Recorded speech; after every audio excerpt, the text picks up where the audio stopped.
And that's how we do it. That's how we do it in the AK.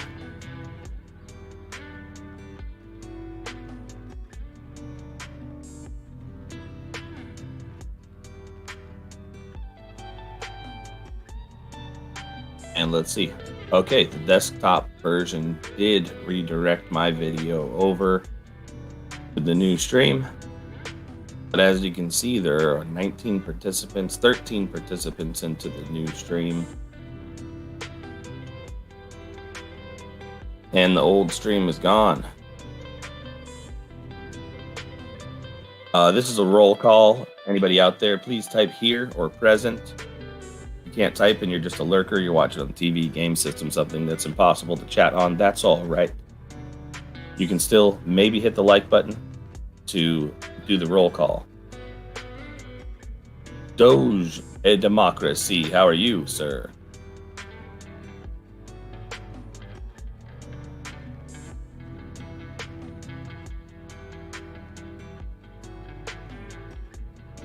Here.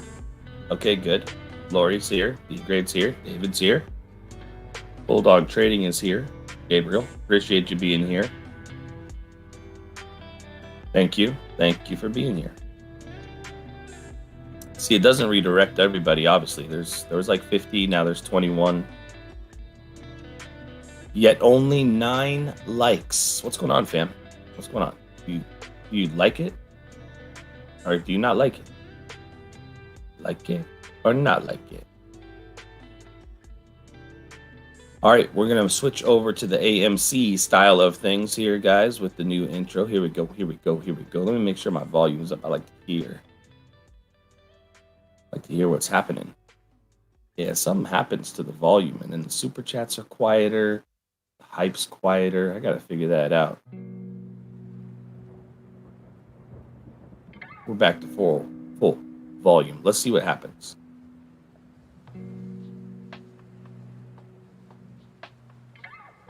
Boom. There we go. We've got the neon flashing lights against the brick wall. Yeah, yeah, yeah. Mike Frost, thank you for being here. And intro time. And Mario's dancing.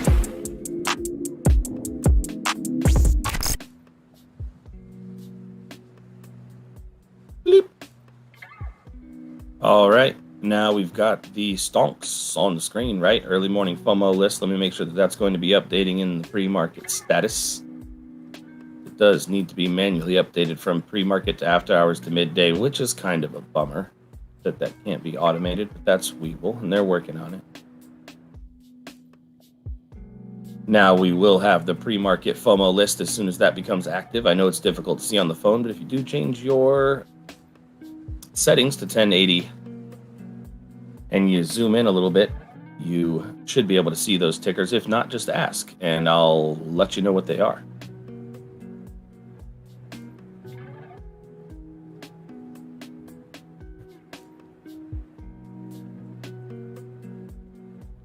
The dancing Mario was gone off the crypto because I had Just Do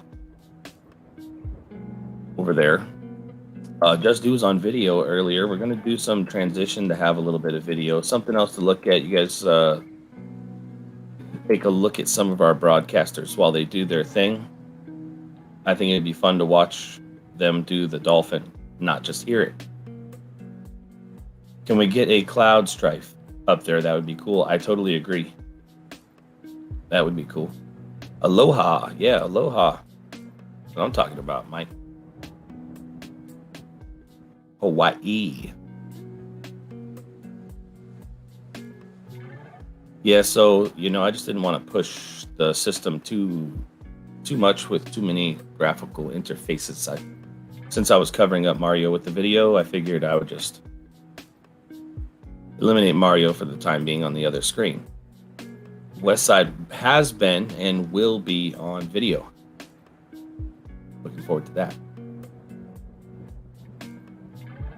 Looks like Tesla finished the day at 664 after starting the day yesterday at 640.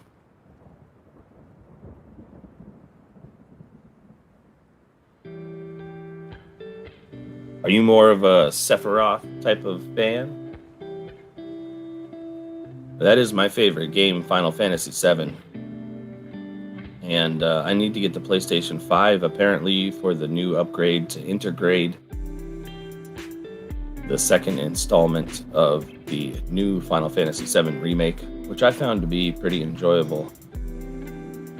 I went back and played the original Final Fantasy VII after playing the remake, and I guess I like the remake better, but it's amazing that they could make an entire 80-hour game on 2 discs or 3 discs back in the day, and now they can't do that anymore.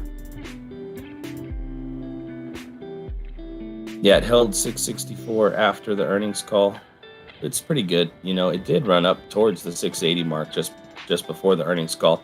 I could have pretty much called that price and should have definitely made some tendies on it. Kind of missed out on that myself. Missed out because I wanted it cheaper. I just wanted it more for sure, for sure. Should have picked it up in the pre-market at 640. But I wanted calls, and so I was hoping that it would dip at the market open, and it never did.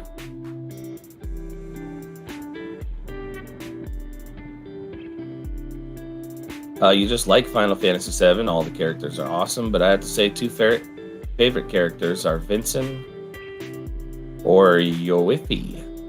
I don't know, because I renamed all the characters in the original Final Fantasy VII, so I forget who exactly those people are. I know Vincent. Red 13, right, which I named Red Dog. Apparently there's rumored to be a Red Dog in the new one. And Ifrit was one of my favorite. I just loved using Ifrit and Shiva in the original Final Fantasy VII.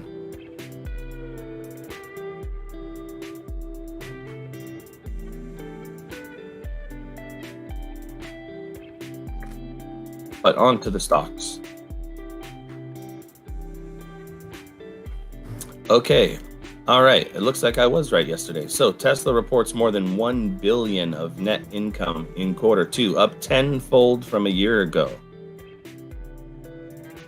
Up tenfold from a year ago. $1 billion in net income. That's pretty cool. You know what? That's not from cars. That's not all from cars. So funny. Daniel K., good evening. So it looks like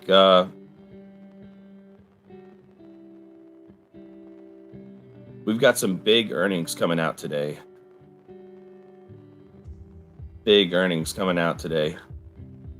Who do we have today? Alphabet, Microsoft, and Apple, all set to report after the bell. They're probably going to beat. Most of tech has been doing well on the earnings. The advertising's been killing it. However, Tuesday, who else? JetBlue, UPS, General Electric, and Starbucks. Not sure that Starbucks is going to do all that well. But it's ugly out there right now. I got to be honest with you guys. The Dow futures are showing minus 223 points, or over 0.5% into the red. The S&P also over 0.5% into the red. It's ugly. The NASDAQ futures 0.4% into the red. And oil's down a little bit, cruising around $71.61 a barrel.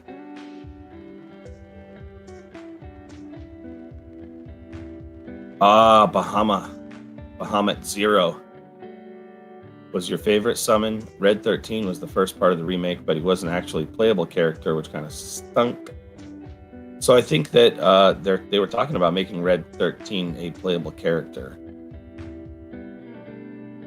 Bahamut Zero. Yeah, that was cool. I used to always just Knights of the Round Table. You have none of those? I have none of those stocks either, to be honest. But it doesn't mean that's not going to affect the market. These huge cap stocks like that pull the market around with them. So the good news is I think that those stocks are going to beat, right? Those advertising stocks like Alphabet. I think Microsoft is going to do well on their cloud performance and the new Windows update. that's coming.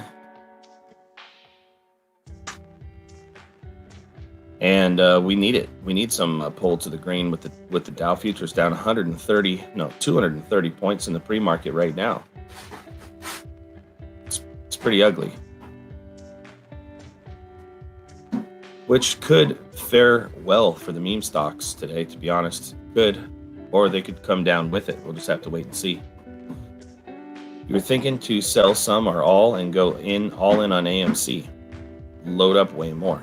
I don't know. I think it's tough to say. We did hear some stuff. I still haven't dug into the details about what's supposed to happen on Friday with the commercial bank transparency issues that are going on.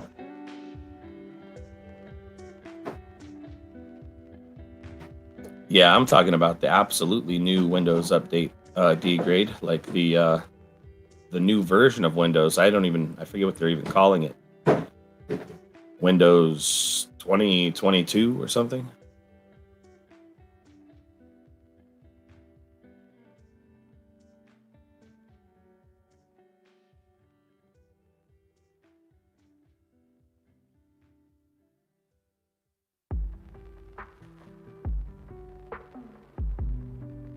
So that's what we've got out there. We've got some ugly red in the market, and we're getting ready to open up here in 7 minutes. I'm going to kick it with you guys until the pre-market opens up and see what happens, if there's any opportunities to buy in the pre-market. If you have Webull, then you're able to buy at 4 a.m.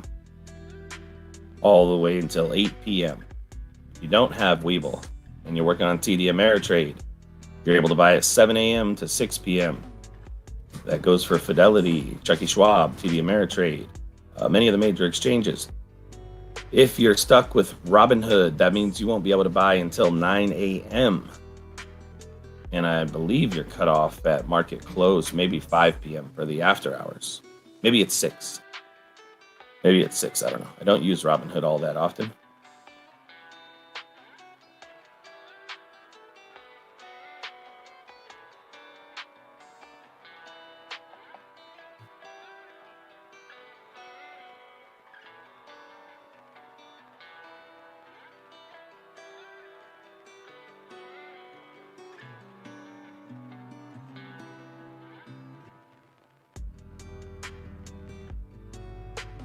So some of the stocks we might want to take a look at this morning, you might want to have pulled up on a chart. If you are trading at 4 a.m. this morning, SQBG could be a significant mover at the market open this morning. SQBG.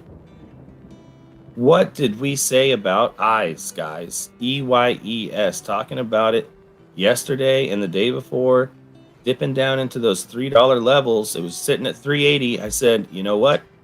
This could be the time for me to get back into some EYES, or maybe I said I was gonna wait for it to get down to 320. I don't know that we ever hit that. Let's see.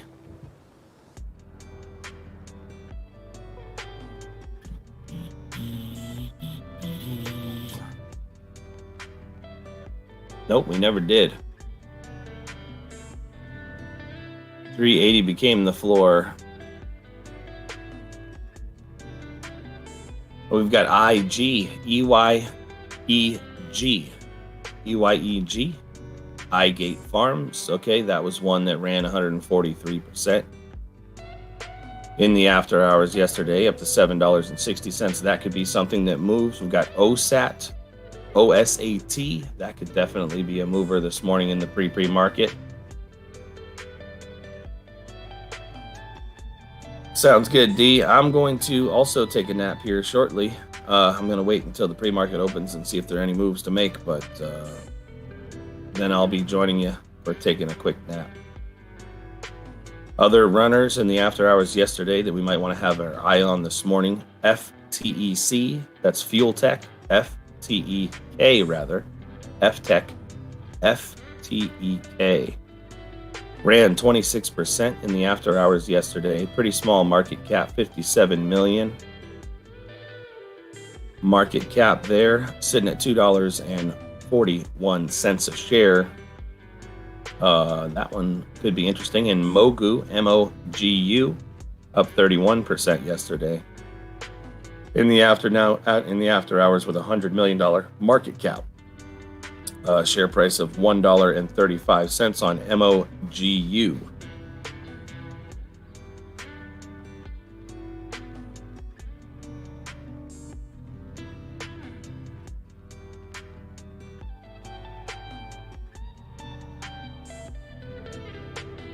So what am I going to look at? I think I'm going to look at some OSAT, one of my main charts. Really picked up in the after hours yesterday. We've seen that one rip before. Go back to my 20-day. Let's see, is it a one-day ripper? It could just be getting started in the after hours yesterday. A lot of people could be looking at it the same way. So I'll look at OSAT, or ORBSAT Corp. Good morning, Mexican Silverback. So I'll have that one up on one of my main charts here for the pre-market as it starts to move.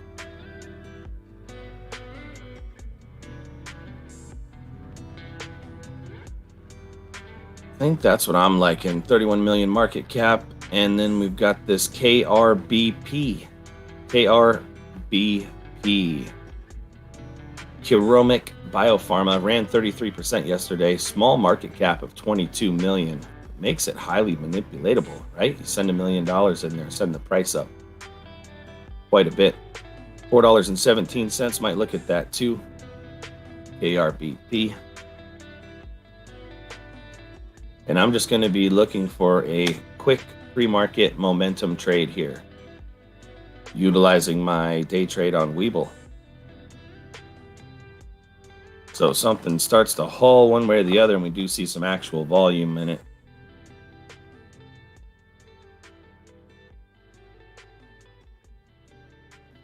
That's where I'll look to take some sort of position in with a tight stop loss and then out. And we're just 2 minutes away from the open here, all set up.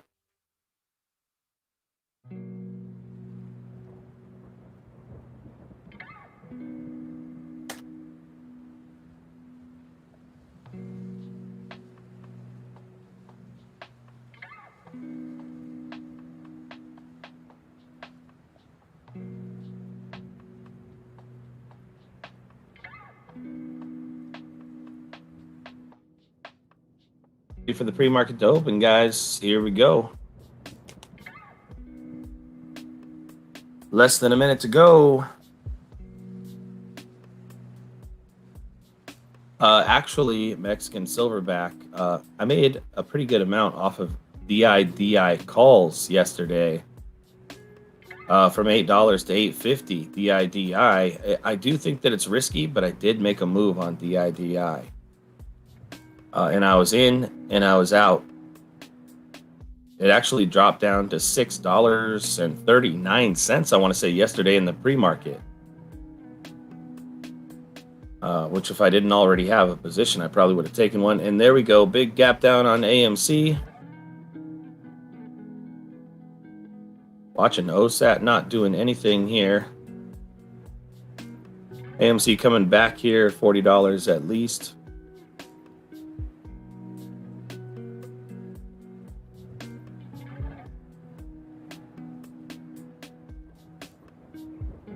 And let's see what else is moving in the pre-market so far. Gapping up this morning.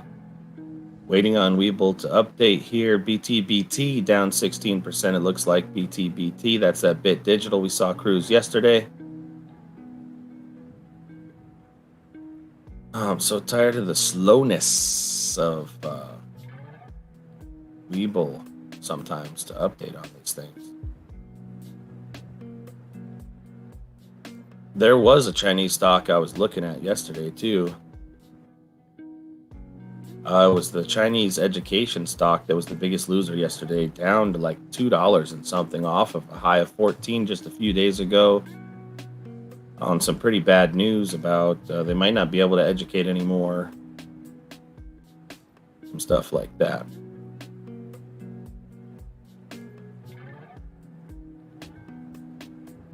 So some of the biggest losers this morning: BTBT, NAOV down to $1.66 now. Holy loser there. NAOV, that runner we had, down quite a bit. FUTU, Futo Holdings, down 10% this morning.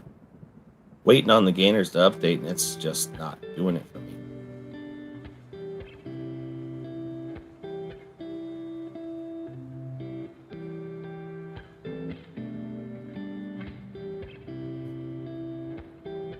There it goes. Okay, pre-market EYEG, the I gate is moving. ADTX is moving. Looks like OrbSat's moving, sitting at 750. That could just be. Let's see what I got here. I don't want to give you guys any bad information. The KRBP is starting to move, starting to climb a little bit this morning. Make sure I'm on the 1 minute chart there. $4.42. Not very significant volume. I'm looking for the volume here in the pre-market for the movers. Maybe it was the EDU. Is that Chinese stock?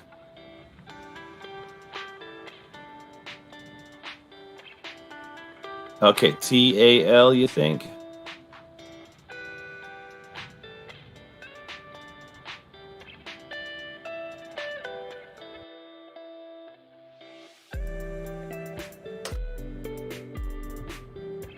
TAL Education. Whoa, that one is definitely one that got hit. Yeah, that TAL. I think a couple of these Chinese stocks did.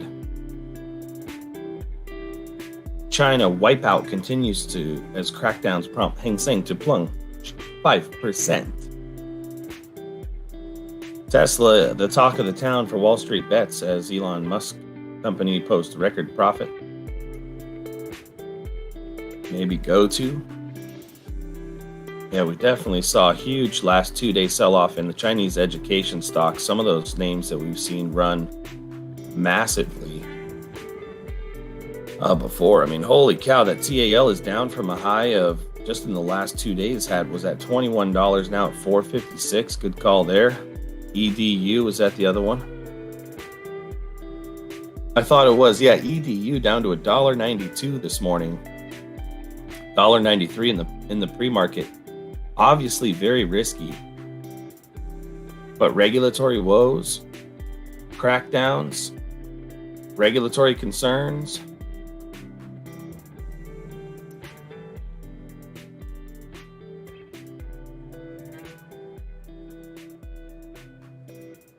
That's tough. I mean, stocks like that are so beat down so badly, sometimes you think it's an overreaction. Boy, are they beat.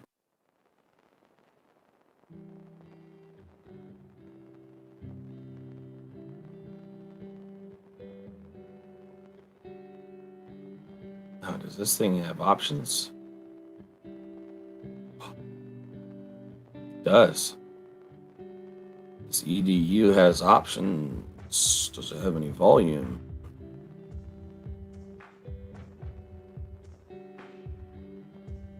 Yes, it. There you go, and it will start back. No data.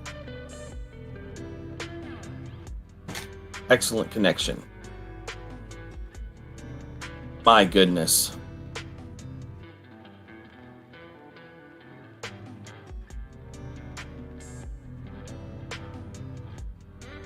Hey, we're back. That's the gang right now. Doge. Okay, so let me see what we're watching now. Let's see what's moving. Nothing that I called out is going in the right direction so far.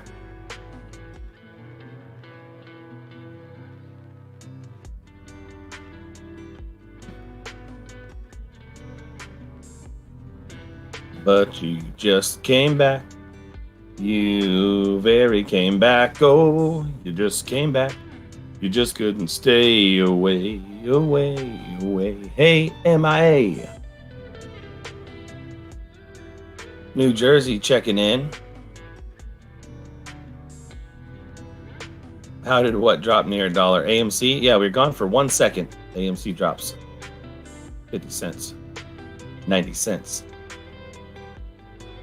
So we'll see. The market's having a hard time out there this morning. We are looking at red in the market. It is coming back slightly. The Dow was down over 200 points. Now it is only down 164 points in the futures. And we're headed back in the right direction. China issues are plaguing the market. The European markets retreating are plaguing the market.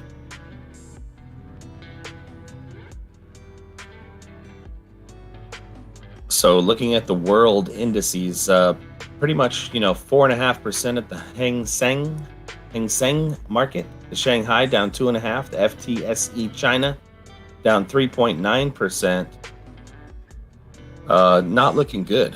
Not looking good. Some of that's going to rub off over here on the U.S. market. So make sure you're protected.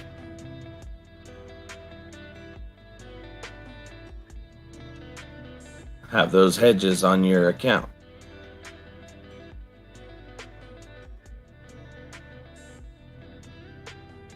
Still, Tesla holding pretty strong for the market, looking ugly. Probably propping up the market a little bit itself. Dave and Dave with that Heist 33. I guess I better wake Streamlabs back up too. Streamlabs sleep on the job.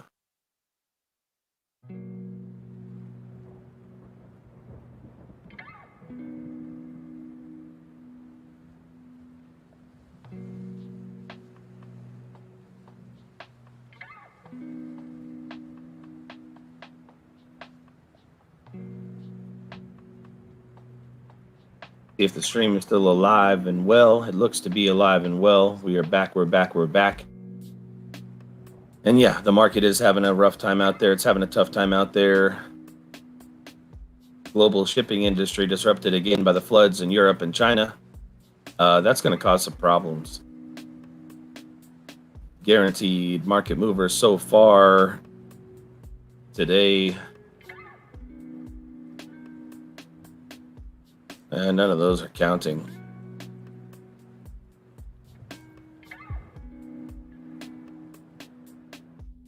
Crypto taking a pretty decent hit too overnight. What do I think about controlled mother of all short squeezes? I don't know. I can't tell you. I can't tell you exactly what's going to happen with AMC, guys. There's so much speculation out there. Live here, more floods predicted. Where are you at, Dave and Dave? And where are you talking about the floods being predicted?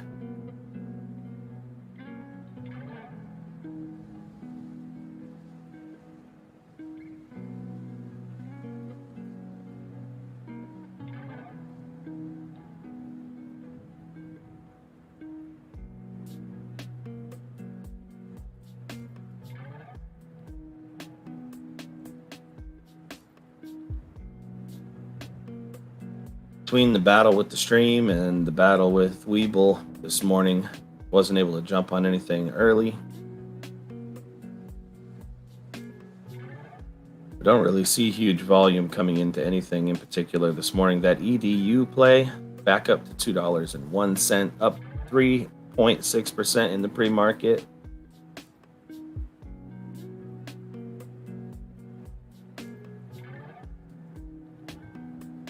I mean, I like the $2.50 strike price call on that. I like it for 30 cents a share. $2 right now. I mean, it is a YOLO. Hey, Mexican Silverback, just hit that refresh or adjust your resolution on your screen. We are streaming in 1080. It will come through crystal clear if you do that.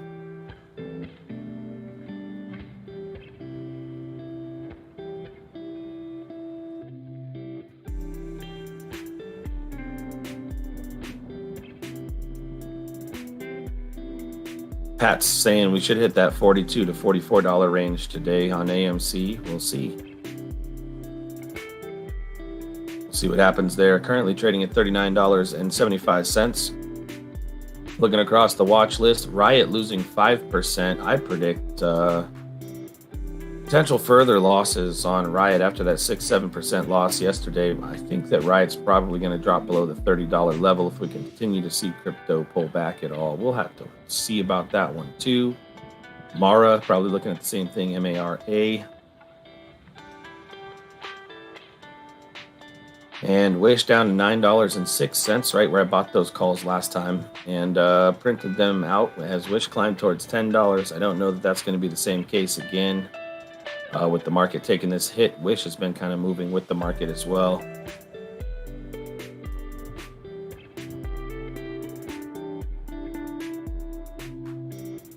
Good deal.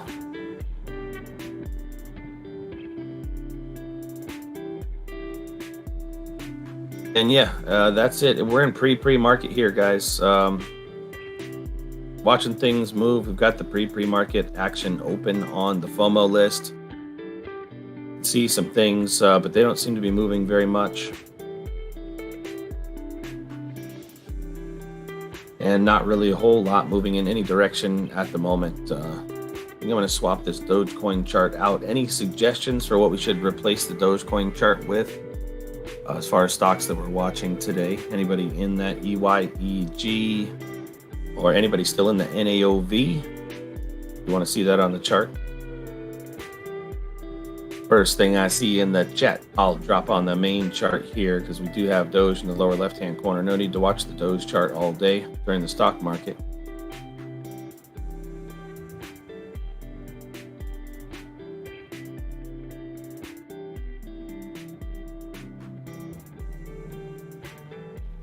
Congratulations, MIA. Congratulations. You are 24 hours deep. 24 hours deep, sir. You have made it through the toughest point. You have done what millions and millions of people have failed to do already. You're way ahead of the game. You're in the top 1% right now. MIA, do not give up, my friend. You are doing it, Peter. You're doing it. And I'm proud. Super proud. Keep it up, MIA. I know you got this, man. You got it. All right, XBio, I got you.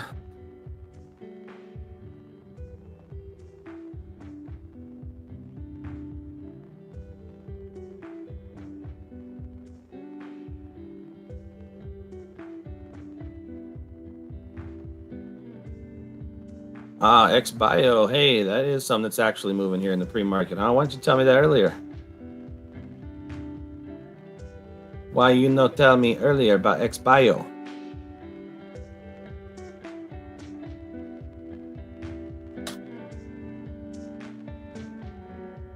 She cooking. XBio cooking. $3.45 now. $3.45. Hit the high in the day yesterday at 406. Low of 275, currently right in between those prices in the pre-market, $3.40.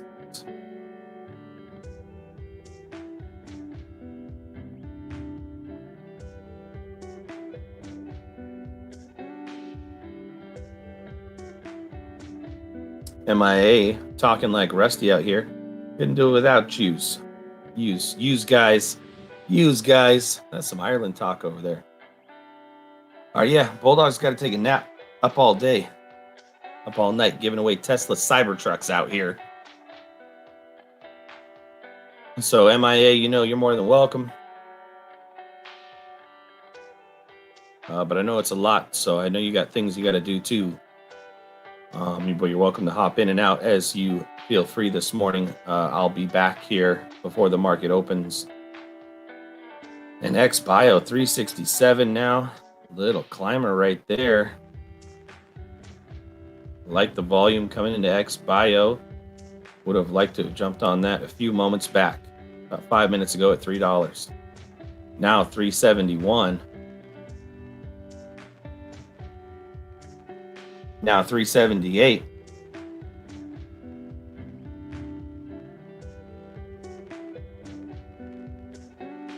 And I'm not messing with it. Sorry, XBio. There's a million trillion things that I'd rather do than to be messing with you. So I am messing with the XBio. Semi Cesar, I hope that semi runs. CEMI, I hope that it runs too. I did take some tendies off of that one, but it was a tight trade because it's been in a downtrend. Hopefully it continues. Hopefully it changes that trend and turns back to the upside.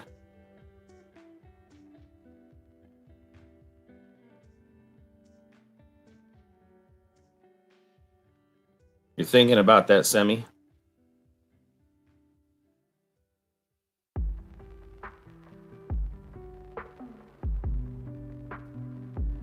All right, yeah, Bulldog's going to lurk too, guys. Take a quick nap, and I'll be back for the pre-market. I'm sleeping in shifts now. I got the 4-hour shifts going. I get 4 hours, and then wake up, and then another 4 hours, and then wake up. Awake for, I don't know, 12, sleep for 4. That's what we're doing. You're at 364 on semi. I don't know. I might wait for a little pop on CEMI. Obviously not financial advice, just what I'm thinking. What goes around, comes back around. Goes around, comes around, goes around, comes back around. Yeah, I'm not the singer of the group. So yeah, I'm gonna leave you guys with it. Birdie Hunter, take that little nap, and then I'll see you guys here in a little bit for the market open. A little bit before that. With the updates for the day. And we'll see what's going to happen. Dow futures are climbing right now, only down 133 points. We're down 233 points just a little bit ago. So I am expecting a red day, though, based on China's action in the market. So I don't think we're going to buck that. I know they're suffering floods and stuff, but we've been expecting some downturn here, too. So be cautious out there. Much love. Trader fam, back with you guys here in a little bit.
Hey, PLC, I'm pulling for you, brother.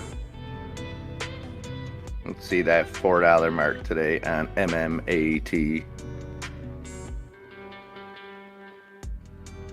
Yeah, but you did it smart, PLC. You averaged down, and you're in a better spot, I know, than you were maybe a week or so ago.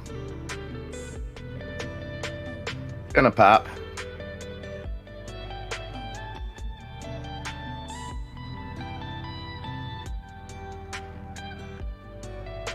The Marth, how to win bull coins.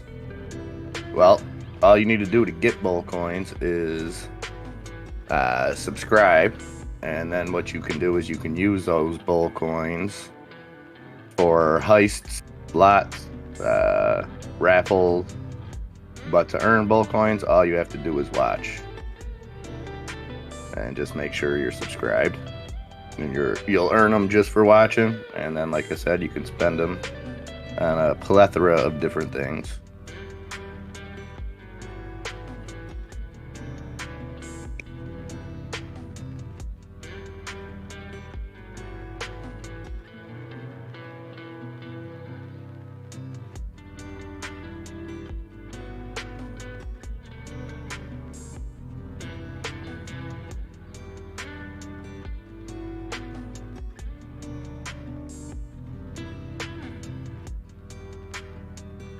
How's everybody doing out there Tuesday morning? Coming up on 6 o'clock, bright and early. Sun just peeking out over here.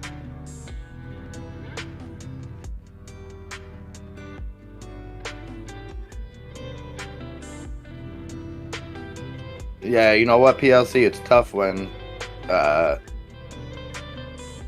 these companies kind of get caught up. I wouldn't even call it like a Reddit craze.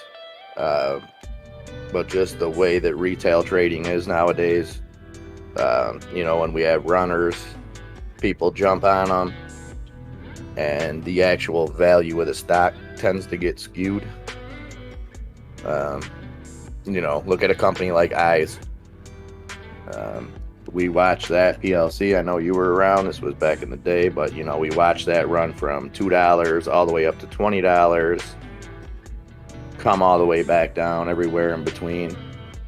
It's a somewhat cure for blindness. Like, it's tough to justify when that stock drops, but it's because the value gets inflated because retail just jumps on it.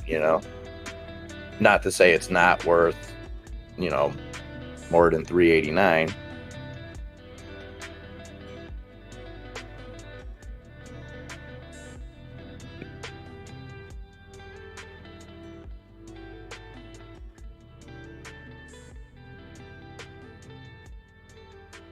This one I was talking about, PLC, the OBSV. It may fly today, it may, but the actual news is long-term news to me.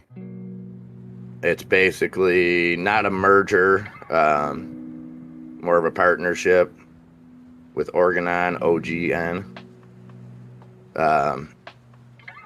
But like I said, what really piqued my interest was one sentence in the news. If approved, it has potential to be first-in-class innovation for this common and serious condition with no approved therapies for acute treatment of preterm labor in the United States.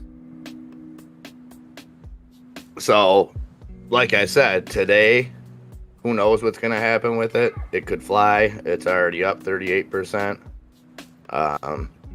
I'm looking at that as a long-term play, though, because like I said, anything in the medical field that you have first-in-class innovation, there's always a chance that innovation never makes it to market. That's the other thing when you're buying off of development news. Nothing's been approved yet, but obviously Organon is more of a distribution, so they'll be doing the licensing, development, manufacturing, and the drug is actually going to be called EBOPIPRANT. I don't even know how to pronounce it. EBOPIPRANT.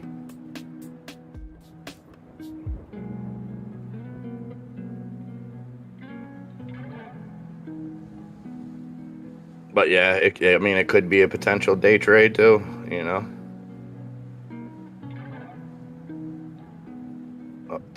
Up 35, they're almost 36% right now.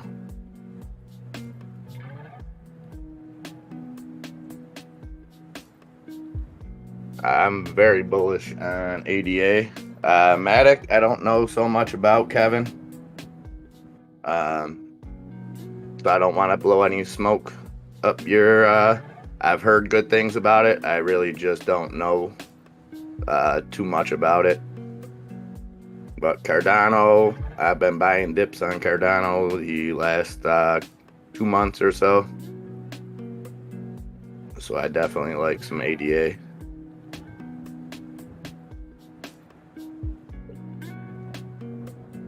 Exactly, PLC. But like I said, if there's a run up today, then at that point, you've got to look like, is the approval already built in? You know what I mean? Kevin, no problem, buddy. I wish I had more to tell you on Matic. But like I said, I don't like to say things just to say them.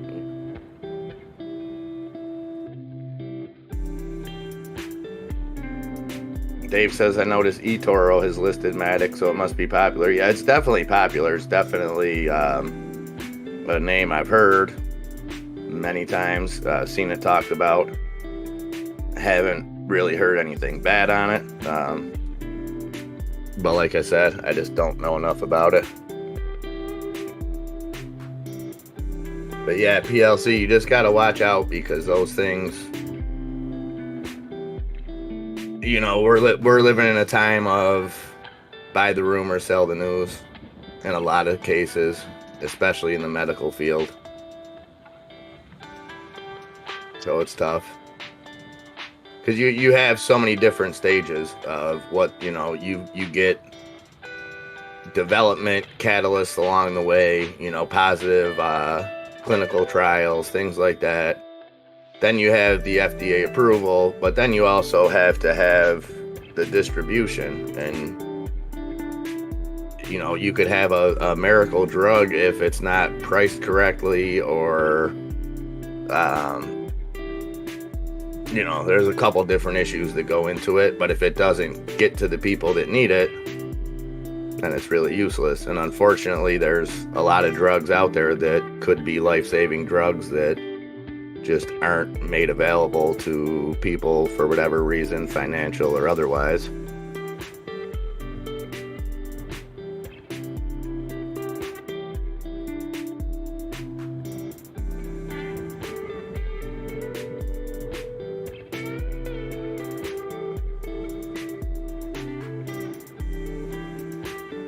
SENS is a perfect example.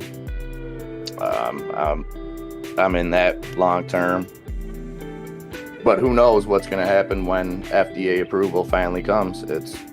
I got to think part of that is built into the price at this point. We've had a bunch of run-ups.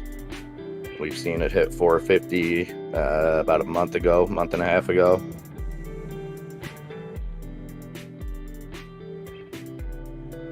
But even with that, that's another play that they have to partner up with a pump.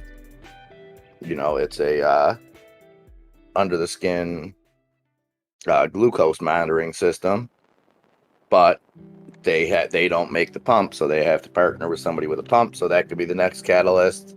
FDA approval shooting maybe third quarter, probably fourth quarter, but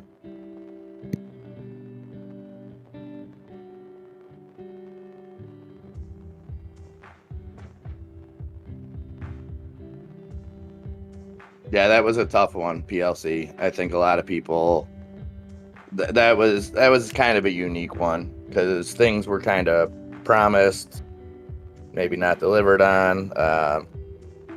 So don't beat yourself up on that one too much, because I think a lot of people kind of, I don't want to say got duped, but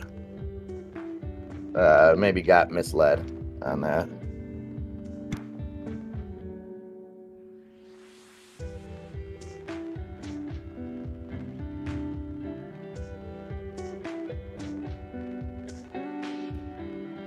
You guys may hear a lighter here in a few seconds. I assure you that that is not a cigarette.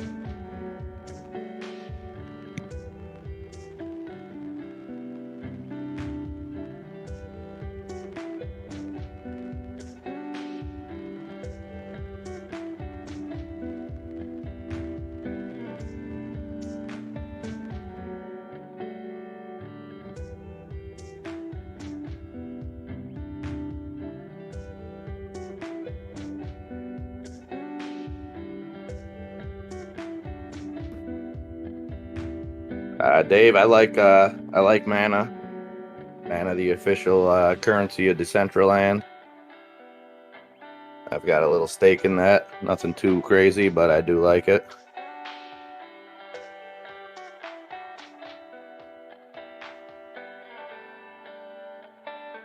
Yeah, that's the thing, PLC. Obviously sometimes we get ourselves in situations where we have to sell for a loss, if we need the money or something. But over the last 6 months, we've seen most, knock on wood, most things that kind of had a drastic drop, like MMAT did after the merger or whatever you want to call it. We've seen them come back around. Mexican silverback, we're talking about MMAT right now. No news or anything on it. We're just kind of talking about where it can go, and kind of how the split went.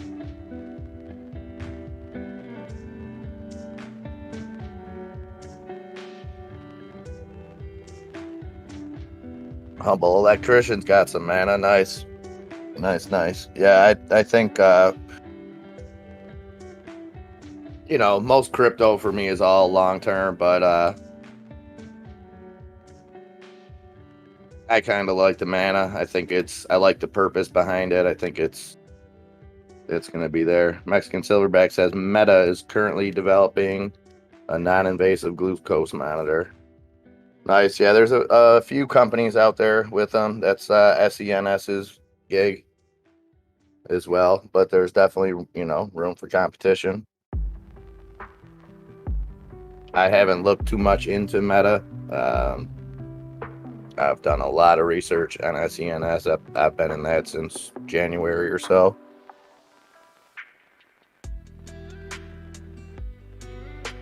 I want to see all. That's awesome. Thank you for sharing that, Silverback. That's what this community is all about. That's the stuff that I know for a fact I'm going to look into that now, especially being a SENS holder. I like to always keep an eye, and I don't even want to call it competition, because when it comes to the health field, I want to see maybe not stock be successful, but I want to see every drug be successful. I want to see as much competition. More competition, usually in a perfect world, leads to cheaper prices for the consumer. So if we can see a couple of these non-invasive glucose monitors coming out, I think it could change some lives. So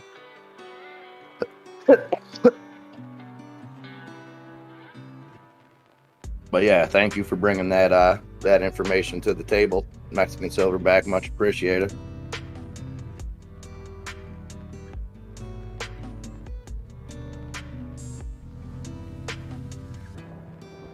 Hey, is that Claydale or Cladale?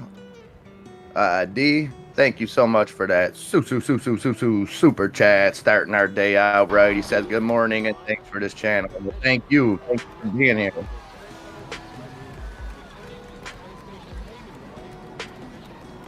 Super chat. Putting that green on the screen. Thank you again. Much appreciated. That's the way to start this day.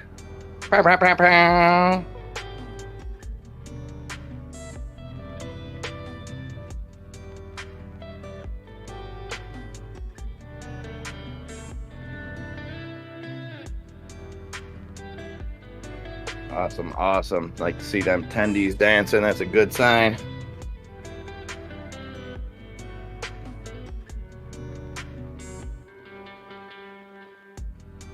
Gluco-wise, that's the META one, silverback.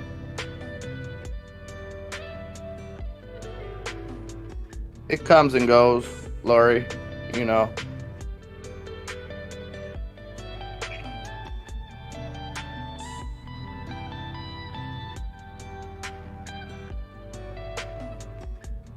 $6.10. Let's see what's moving here. We've got these, a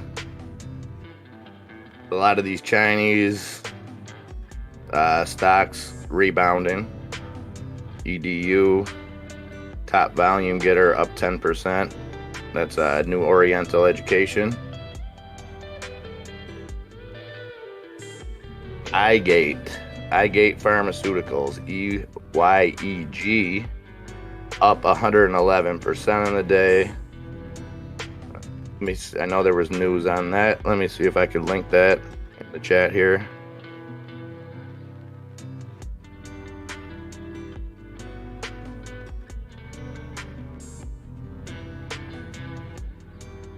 Okay, so iGate Pharmaceuticals, EYEG.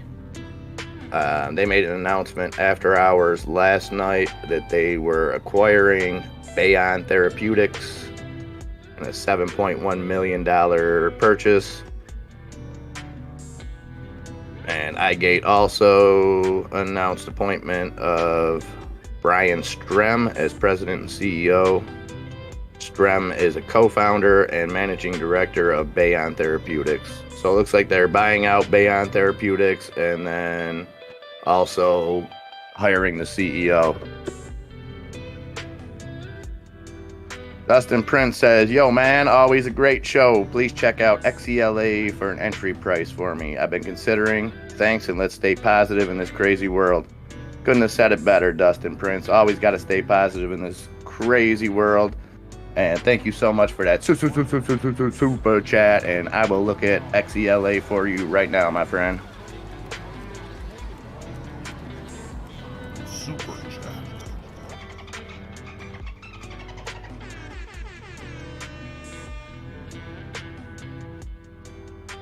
So XELA is off and running now. And it's funny that you bring this up because I was looking at it right at 4 a.m. when pre-market opened, and I liked where it was, and I didn't pull the trigger.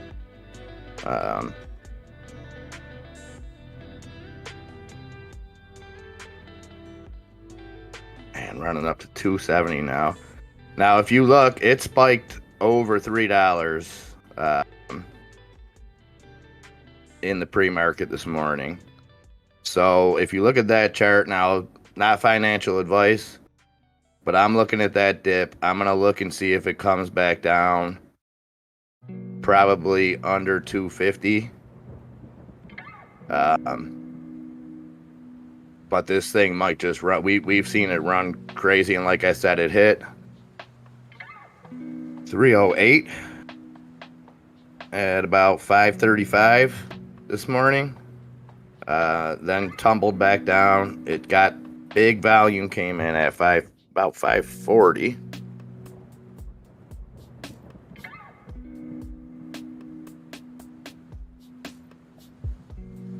So, I mean, Dustin, it depends on what your intentions are. If you're looking for a day trade, for a swing trade, I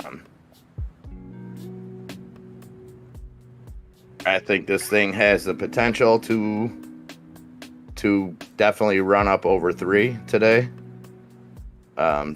So like I said, depending on what you're looking to do with it, I definitely could see some buying opportunities. You know, I would maybe look for a little more dip, but like I said, it already hit over 3, and we've seen it run. We've seen it run many, many times. So it's definitely got that potential. It's got high volume coming in, 615, over 500,000. Kevin, no, we're talking about XELA. I will check on XBIO though right after this for you. But yeah, we're talking about XELA.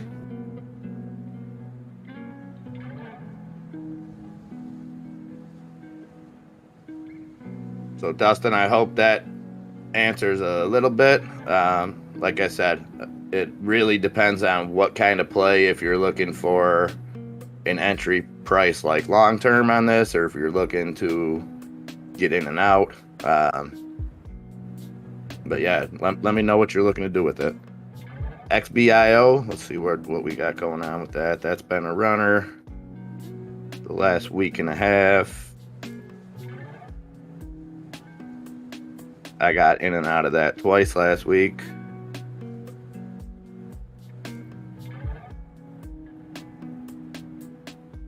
XBIO is at 314, up 3.5%. It looks like that did the same thing. XBIO hit 367, 368. Right at the opening of pre-market, then dipped down. So if you're looking at XBIO is, the chart looks very similar to XELA right now. We got that big pop in the morning, calm back down. I guess you could call it a dip now, still up on the day, 3.5%.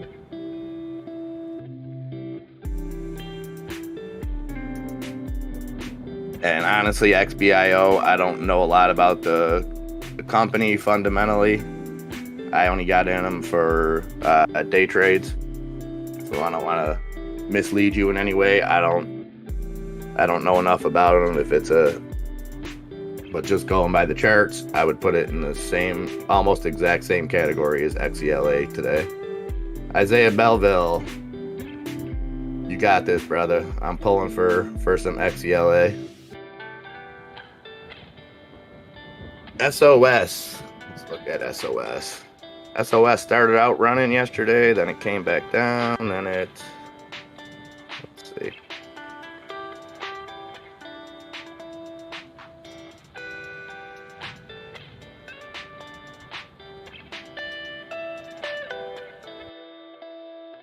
So SOS is down 24 cents in the pre-market. Sitting at 280 right now, down almost 8%.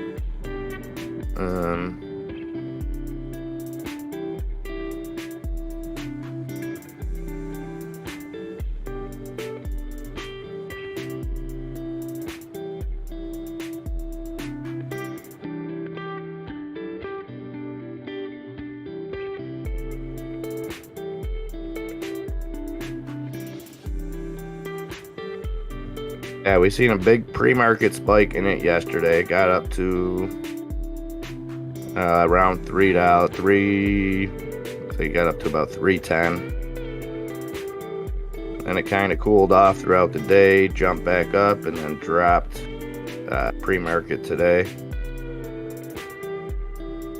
So yeah, SOS, you never know. Let's see what the volume is on that. Not a whole lot of volume coming in on it. That's another one of those plays that I think a lot of people lost the real value of it because it just got caught up in the Wall Street bets thing.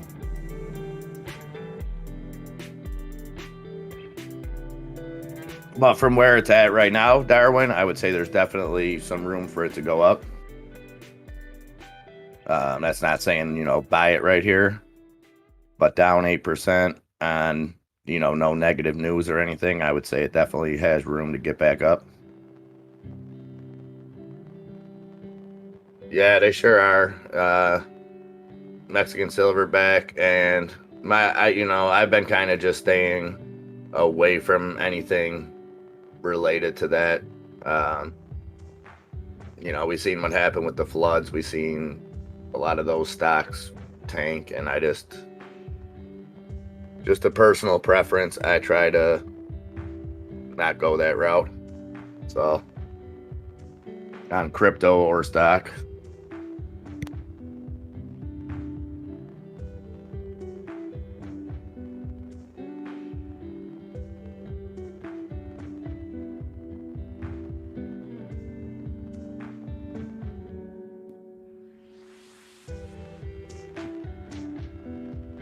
This iGate Pharmaceutical is intriguing to me too because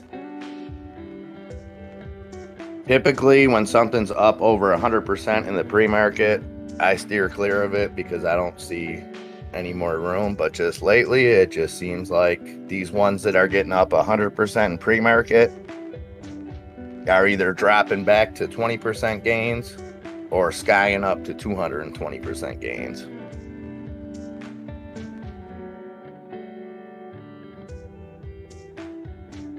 That's on zero research. That's on me just looking at the chart real quick. I don't know anything about the company. I told you guys the news on it, but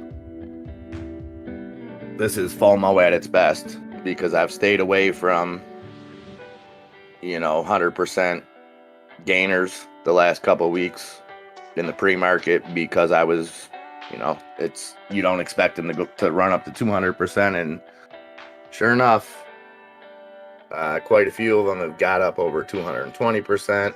They don't sustain that for long. So if you're getting into a play like that, have that finger on the trigger, have a plan, have your stop losses set, all that good stuff. But I can't help but think there's an opportunity there.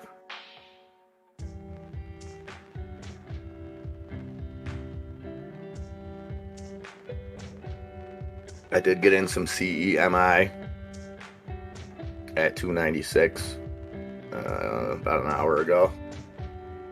Let's see what happens with that. Not looking for anything long term there. Just looking for. I got a sell limit at 326 right now, so we'll see if it starts moving.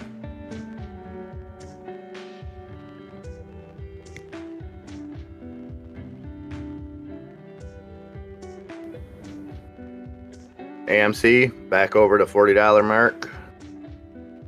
GameStop 183 even. SENS 297. NEO still taking a hit, 41.85. Heavy volume on NEO though, down 3%. Tesla still running off those good earnings call. Surprising to see nowadays though. A lot of times, everybody's buying leading up into earnings, and even when the earnings are good, we see sell-offs. That was not the case with Tesla. I thought it was a good earnings call. We watched it live here, and some good information. It wasn't all just sunshine and lollipops. They discussed the shortages and kind of how most of their projections, at least for the rest of this year, rely on basically the shortages and the production lines, like getting stuff to them. So like you said, they can be able to not get one tiny chip that holds up production of everything. But hopefully we'll see that stuff. AMD has earnings today, and I talked about this yesterday. I know quote-unquote experts were looking for signs from the AMD earnings call to see if there's any ease in the semiconductor shortages. So I believe that's after hours, the AMD one. Amazon keeps delivering someone's groceries to me, 4th time in a year. No address on the bags. Amazon tells me to keep it. It's a family-sized order. Hey, keep it. Because you know what? That family's still getting it. As soon as they figure it out, it's not like someone's not going to get it. It's just easier for them to tell you to just keep it than try to, because food, I don't know if you could return that to Amazon. And they're pretty, they're pretty good on that. I want to see more about Amazon accepting crypto. I want to see as that develops. I know it was leaked. Matt's Markets, I believe, brought that information to me yesterday. And then CNBC was covering it. So I don't know the exact time frame. I know the rumor I had heard was by 2022. I'm not sure if that was end of year 2022 or, and they want to accept the top 8 cryptos.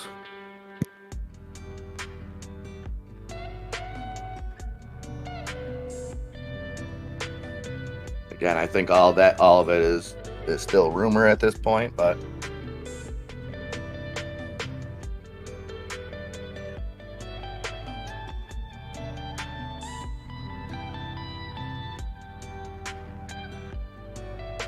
okay, funky. Yeah, that makes sense. That's there's a lot of bad rules about that. I've told that story before where I used to run a catering company and we would bring, you know, leftovers that weren't touched, were never put on a plate, never anything like that. And we would bring it to a shelter until one day we noticed that we forgot one pan in the back. We went to bring it back and we seen them throwing all our food in the garbage.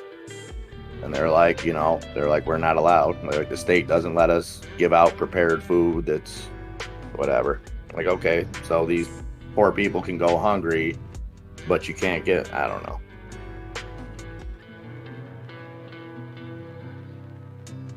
Tried buying and selling a stock a while back when I started on Webull, and I got a good faith violation. I'm still bummed out because I know a stock is going sky high, but I can't buy it because I'll get another. So the only way that you're getting those Mexican silverback, if you're buying with settled funds, you won't get them. So the only time that you're getting them is, say you sell a stock right now and then you use that money to buy another stock and then want to sell it. That'll get you another one. But if you have cleared funds and buy it, then you won't get one. And technically, it takes 3 to... So you can do that, silverback. You can do it 3 times in a 5-day period, a rolling 5-day period. So you get 3 day trades in 5 days. You just have to be sure that you're buying that stock with settled funds.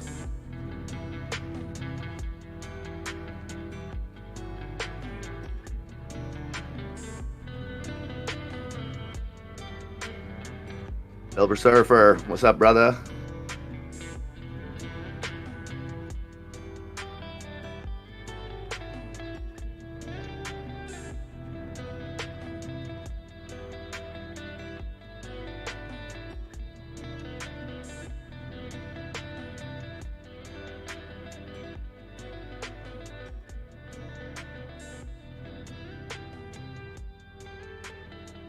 Okay, some volume coming in on XELA now. I cracked the top 10 most active, so that's a good sign. Sitting at 268. ADTX, ADITX, ticker symbol ADTX, up 18% at 276.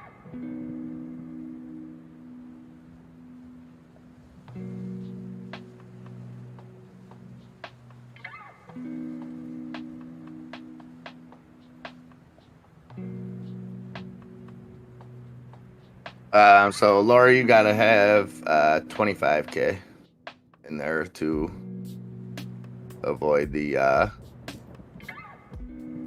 day trade limit. No problem, Silverback. The only reason Streamlabs deleted that was punctuation. If there's if you got a period followed by, like, if you don't have a space in the next one, Streamlabs thinks it's a link. That's all that was.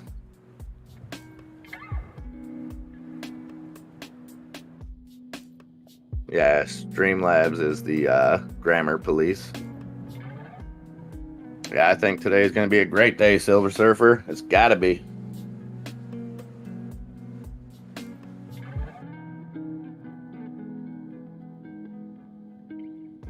Great day to be alive.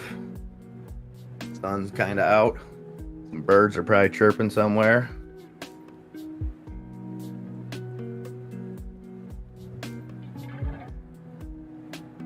Yeah, it's 25K. And then I'm not sure, like, the specifics of, like, whether that has to be a separate 25K or you can invest with that 25K. Yeah, Silverback, it just thinks that you were posting like a link if the dot's in there. Hey, veteran member, Sack Duncan from Asheville, not Nashville. Good morning, buddy.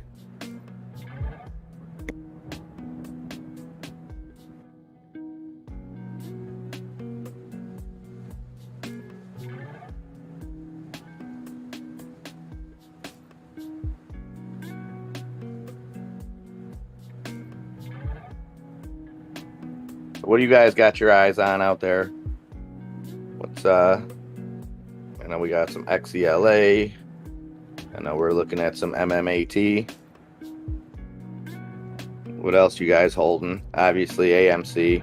We know that. GameStop for some of you, like myself.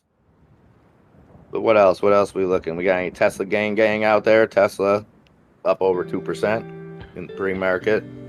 That could fly up to 700 today, no problem, I think. Okay, Duncan. I got you. Yeah, it seems like it would be a slippery slope because, like, okay, so what if you've got the 25K and say you buy, you know, a $3,000 call or something, and say it drops in value right off the jump, like now as your day trading cut? I think there's definitely some small print. So if any of you guys are in that situation where, you know, you're looking to get the 25K in an account or whatever, just do the research, read the small print. Mexican Silverback says any day above ground is a good day, brother. You ain't lying. That's the way I live life, man. I don't live life like every day is my last in a morbid sense, but you know, make the best out of each day, make the most out of it. Tell the people you love what they mean to you, and try to do good. Put a smile on somebody's face.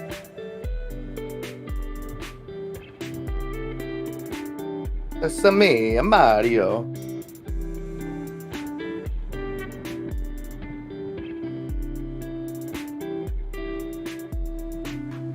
Monkey says first they ignore you, then they ridicule you, then they fight you, and then you win.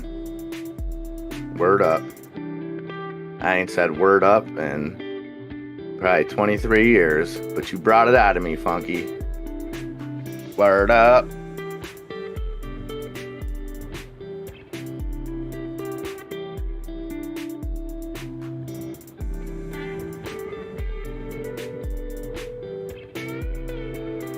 Mr. Duncan, you let me know if you've got time before the 8:30 meetup.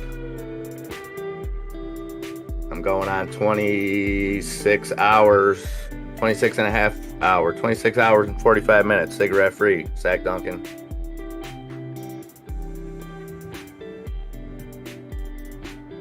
Yeah, it definitely got shortened to Word. I don't know. I think maybe it was like just a time frame, but it seemed like a maturity thing to me. Like when I was little, it was like, oh yeah, word up, and I was just like, word, oh word. Twisted Elm. Good morning, my friend. That is a perfect way to put it, man. Each day without a cigarette is another day with your child. Thank you so much for that support, Twisted Elm. Definitely means more than you know. You started saying it ironically. Now.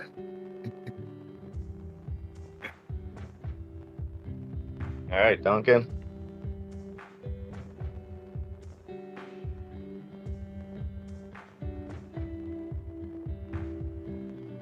And that lighter was not a cigarette. Yeah, that is Cameo. Good call. Morning, Dallas. Thank you for being here. Word up. Hi.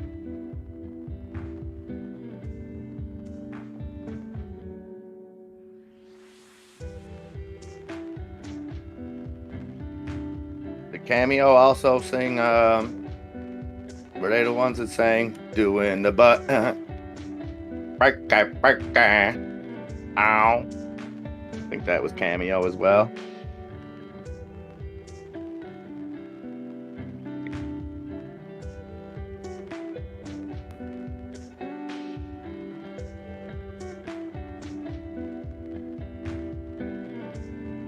Oh man, another monk Mike C. Yesterday was 2 weeks for me, no smoking, no drinking. So congrats to you for not smoking. It is tough. No, congrats to you, my friend. That is awesome. Yes, it is tough. I'd be lying if I said it wasn't. But that is awesome, man. That's good for you. Keep it up, brother. You got support here for sure.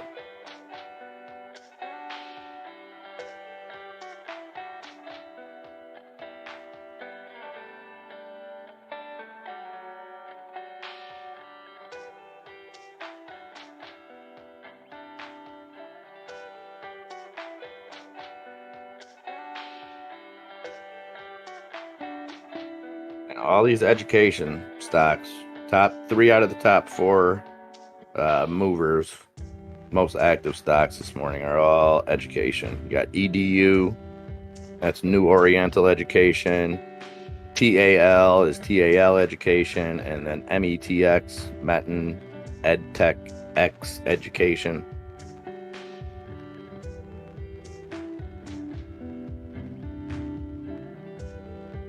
Okay, doing the butt was oh man, I get all those late 80s, early 90s like R&B. There were so many like one-hit wonder type bands. And yeah, that song will definitely be stuck in my head all day.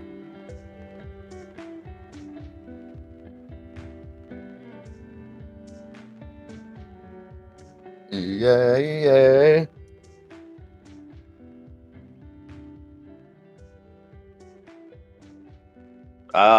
Mr. Duncan, I bought some semi this morning. Just 100 shares. 296, I think. 296 or 294. I think 296.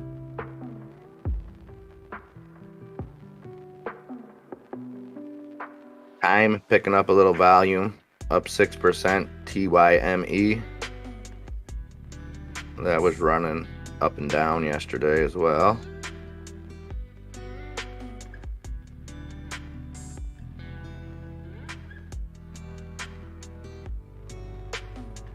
IGC, how's that IGC doing? Let's see.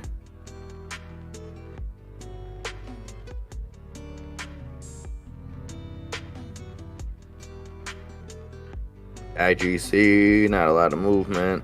181, Mr. Duncan.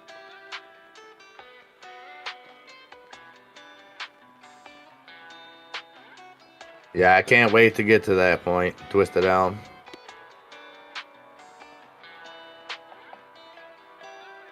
Nice. Thank you for that, Mexican Silverback. Experience Unlimited. I would have never guessed that, and I consider myself a king of useless knowledge as far as stuff like that goes, and that would have never came to me. Definitely a one-hit wonder for sure.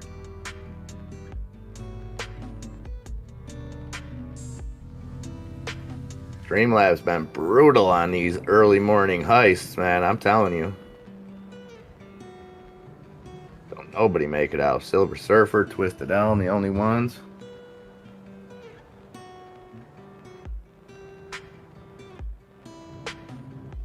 Yeah, it's tough because I think people that never got addicted to cigarettes, especially long term, can't really understand how difficult it is. I mean, it's different for everybody, and that's not me like whining because it shouldn't be this difficult. It's a choice that I decided to make at some point in my life. A snappy time. Good morning, my friend. Funky says you win battles by knowing the enemy's timing and then use a timing which the enemy doesn't expect. I'll give you one better. I'll give you my man from Better Off Dead. Go that way really fast. If anything gets in your way, turn. This mountain is pure snow.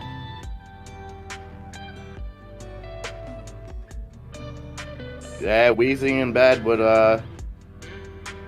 I'm getting to that point, no doubt about it. Twisted Elm. It's you know, I play basketball with my son. I'm getting out of breath, winded, quick. I can't be having that stuff. Especially he's only gonna be 7. And I want, by the time he's like 15, I want to be able to be out here schooling his friends. Like real schooling them, you know. I'm not afraid to play a 15-year-old and beat him at basketball. Humble electrician. Make today be the day, man. Join us. We got a couple few of us. And you know what? Even if it's not today, if it's tomorrow, if it's a year from now, if it's a week from now, whenever it is, we got your back here. So come here for support. And 35 years here, way too long. I remember if they raised to $3 a pack, I'm quitting. Then $5. Yeah. It's I'm in the same boat. Not 35, but 25. And yeah, there's always a, you know, for me, there was always, well, I'll do it next week or I'll do it and then, you know, something that I would consider stressful or whatever would happen in my life, and it would give me an excuse to humble. I'm in the exact same boat. I'm 41. I started when I was 15. I'm on my 2nd day, so I'm not anywhere near out of the woods yet. But if I could do it, anyone could do it. And we're here for you, brother. This channel, this community, we're all about financial freedom, bettering people's lives, our lives, each other's lives, in every aspect.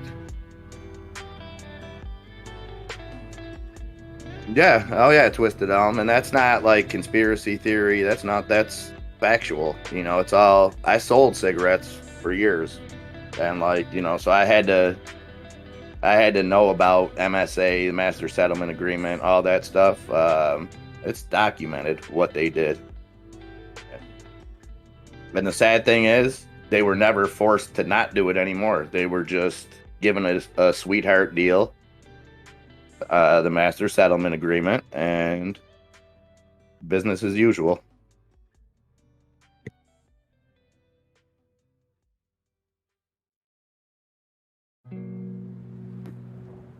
Yeah, you ain't lying. Another monk. And you know what it is too? It's like you get so used to just like, and I know this is terrible to say, but like everything you do, you get used to smoking cigarettes being part of it. So like if I'm at like an indoor event, I'm so used to going outside and getting away, like, and I like it. Like, I like to get away from crowds, stuff like that.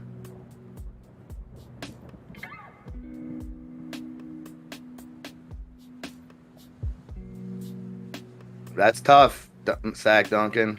It's yeah, I can't. I mean, I can and I can't, because I've never been there where I completely quit for longer than like a couple days. So I can't picture going back to it, but at the same time, like, I can't even quit the first time. So who the heck am I to, like, you know?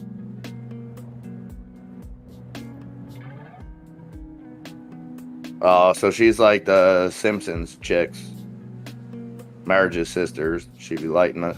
Yeah, I'm not that bad. But yeah, eat, smoke, drive, smoke, lunch, break, smoke. Yeah, that's the hardest thing, is just breaking that routine and associating everything with it. You know, it's.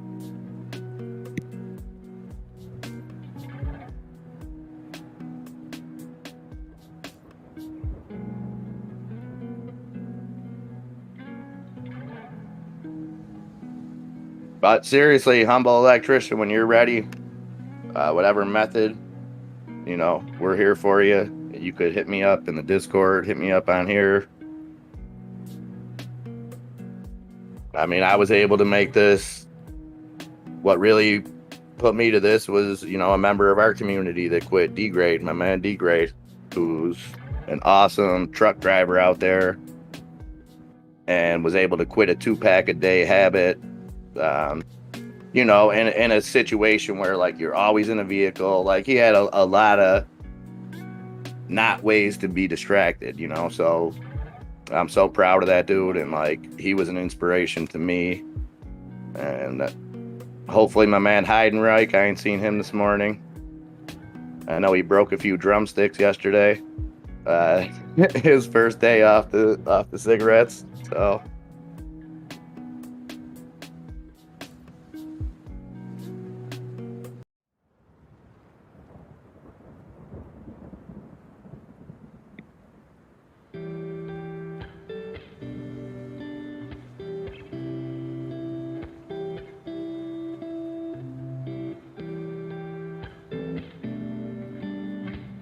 Funky says, I've noticed all the real stories are exchanged in the smoking section outside the office. Well, that's because the smokers are the coolest. No, I'm just kidding. But yeah, I mean, because you're away from everything, you know what I mean? You're not in the earshot of everybody's way.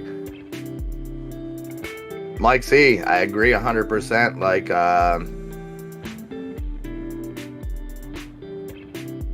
just saying that you can't makes you want to do it even more, you know? Oh, Silver Surfer coming through with that news. Amazon says, no, we have no plans to accept Bitcoin payments. The speculation that has ensued around our specific plans for cryptocurrencies is not true.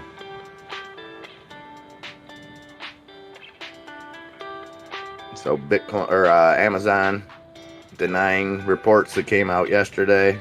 I know some rumors came out, and then CNBC was actually reporting on it. Which means absolutely nothing in my mind. Just because a news channel reports on it, it actually loses credibility in my book. But thanks for giving us that heads up, Silver Surfer. Much appreciated. Yeah, the Cool Kid Club.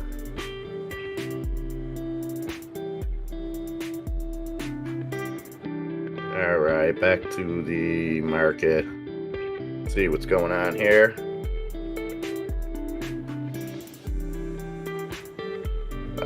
Lori, I wish I didn't, but it's just so easy. It's so easy and it's so convenient. Like, I hate to do it, but certain stuff, and I don't buy it. Like, I'm not the type of guy that gets everything delivered from Amazon, but it's just so easy.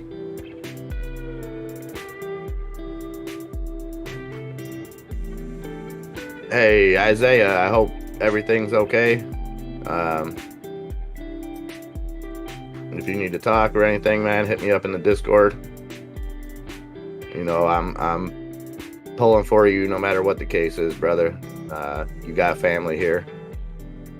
So keep your head up, and like I said, you need anything at all, man, you hit me up. I don't know the exact situation. I don't need to know it. I know if you got any kind of issue, that's my issue too. So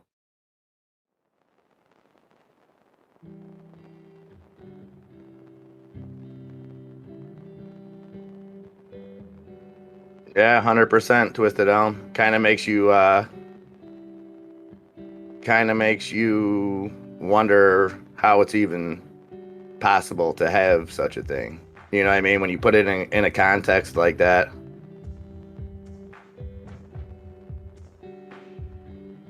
Yeah, that's what it is, PLC.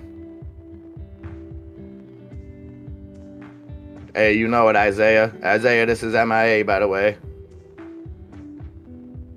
But it's all good, brother. You know, Bulldog got your back, too. Same thing.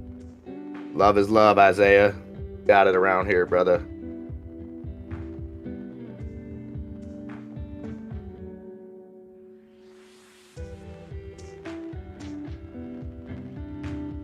Yeah, Silver Surfer. What, there's not many that aren't. You know what I mean? You gotta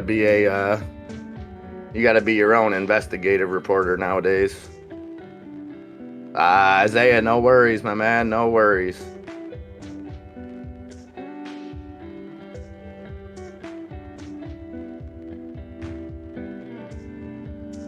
10 minutes till the 7 o'clock. Usually get a little 7 o'clock volume coming in.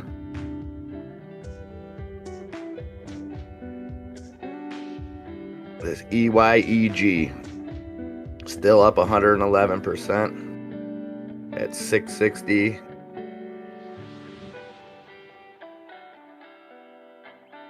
Yeah, I'm still sounding a little hoarse, PLC.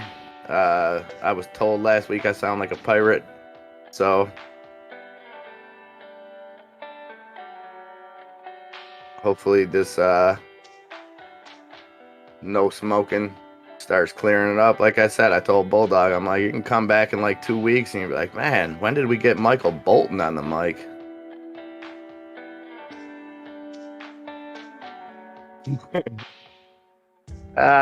Sack Duncan. Think MIA sounds like a person, not a little horse. Yeah, I know, Patriot. We keep it apolitical and, you know, all that stuff. I feel you.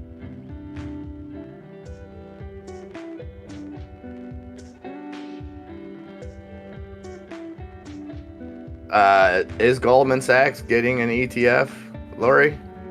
I didn't hear anything about that. Yeah, pirates don't have horses.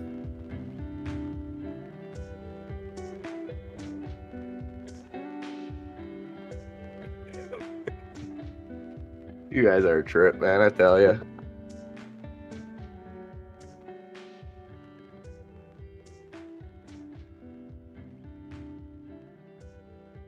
Come on, Semi. CEMI up 1.6% at $3.02. Oh, they applied? Nice.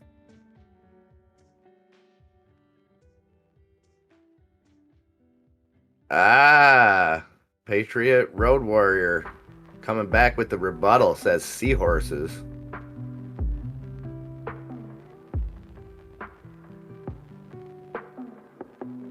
Okay, Funky dropping that quote in there. Which, you know, that could be... I don't think that it necessarily means that it's 100% not true or anything like that. I thought Amazon would come out with its own crypto or its own something along those lines, and kind of entail like the Amazon points into it or something like that. You know, you get Amazon points different ways. Like I keep a credit card on Amazon that I just use for Amazon, just because I get like double points on anything, any Prime purchase or some, you know, I don't know, it works out. I pay it every month.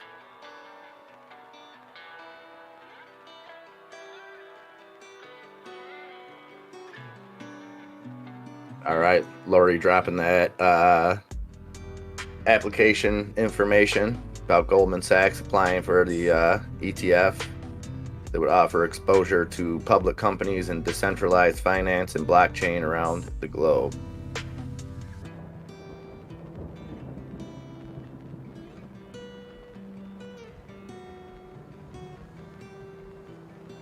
Kevin, why did EYEG shoot up?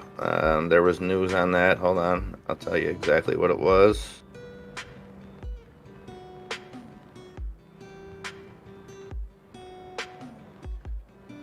Oh yeah, so they it shot up. EYEG shot up after hours last night and this morning. They entered a non-binding letter of intent to acquire Bayon Therapeutics for roughly $7.1 million. And then they also announced the appointment of Brian M. Strem as president and CEO. Strem is a co-founder and managing director of Bayon Therapeutics. So they bought Bayon Therapeutics, brought the president over, or the managing director, and made him president and CEO. So that's the news on EYEG. iGate Pharmaceuticals. That is a weird name, iGate.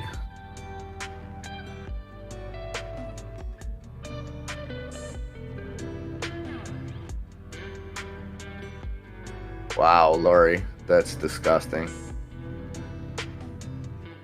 They were quoted asking a biotech company if a cure for cancer was a good business model, and they still exist. Ugh. Yep. Let's not think about that because that'll just get me all worked up.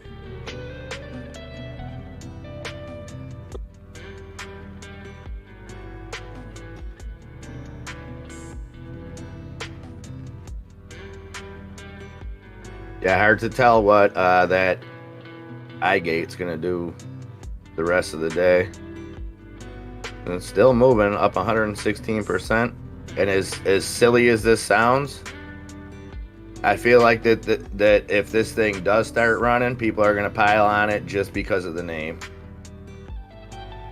I know that sounds kind of ridiculous in a different world, but I could totally see it happen. iGate, it's just got a nice ring to it.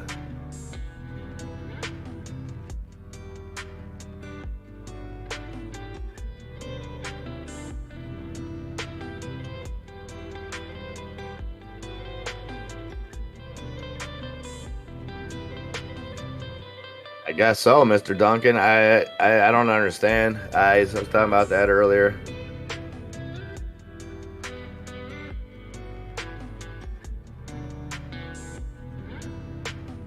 I gotta really look at that because I think eyes could be getting down to a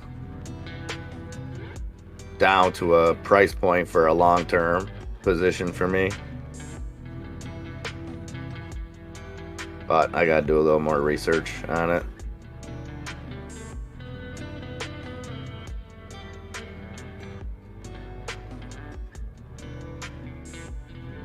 OBSV, that's running a little bit more. Up 33%. OBSV.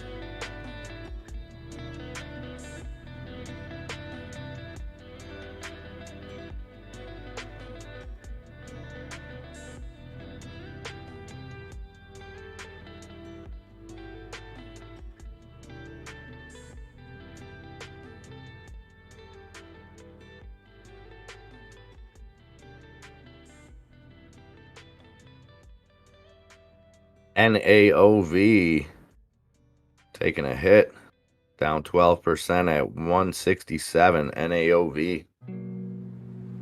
That was a runner yesterday.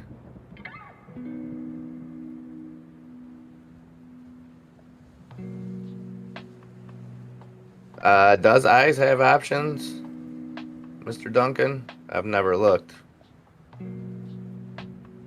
I would imagine by now they probably do.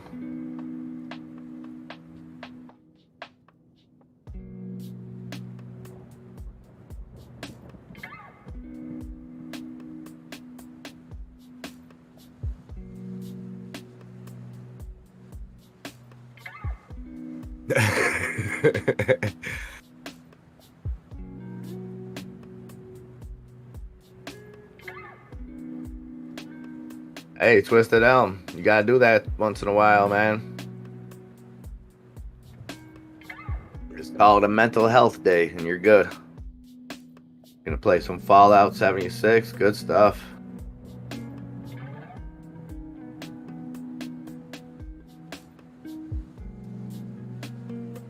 Can I explain options? Yeah, a little bit. So basically, it's basically a bet. You know, if you're buying options, you're pretty much betting that the price, whether you're buying a call or a put, you're betting that the price is going to go up, or you're betting that the price is going to go down. So, for example, say a stock, whatever stock it is, say it's trading at $3 and you want to buy a $5 call. So you're going to pay a premium up front and you're going to pick how far out you want it, you know, week, end of the week, 2 weeks, months, you know, up to a year, whatever. And then you're going to pay a premium on that.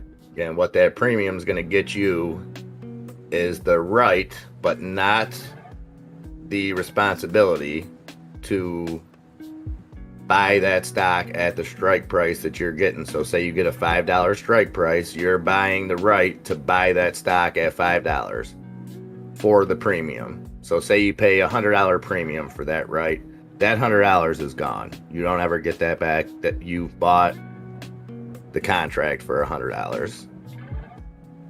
Now say that stock runs up to $10 before your expiration date or on your expiration date. You can exercise it, and now you're buying a $10 stock for $5 a share. Okay, or you can sell that contract on the way up or on the way down or whatever the case may be. But the long and short of it is you're basically betting. The same thing goes with puts, just reverse. You're betting on the stock to fall. It's definitely more complicated than that. It would take me all day to try to explain it, and it probably still wouldn't work because it's tough to just put into words. So it's something, if you've never played any kind of options before, definitely do some research before you do. But there's, buying and selling, there's a lot of opportunities out there. It's just, it moves so fast. If you're somebody that maybe works all day, has time, a little bit of time in the morning or something to trade and a little bit of time in the afternoon, I definitely don't suggest any kind of options. Just because the way that they fly, you've kind of got to have your finger on the trigger. That's just my opinion. I'm sure there's people that work and stuff that are able to play them just fine. But do your research and check out our Discord. If you have any questions about options, there's an Options 101 section in there. Some very helpful videos to get you started. All right, and that Discord is 100% free. All we ask is for a like and a subscribe. That's it. 100% free. AMC is going to the moon over here while I'm chatting away. 40.35 AMC back in the green. Let's see GameStop follow suit now.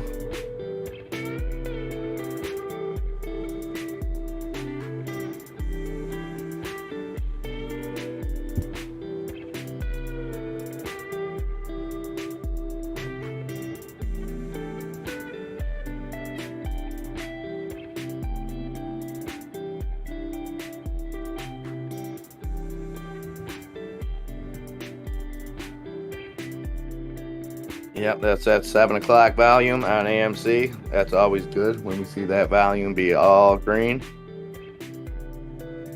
So 40.30 now on AMC.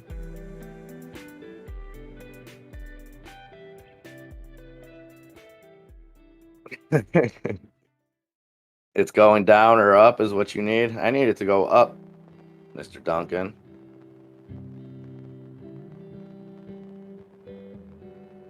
I'll probably get burned on this one, but I want it in. That was the old degenerate gambler coming out in me. I should have bought some XELA instead. I got a feeling XELA might pop today with that volume.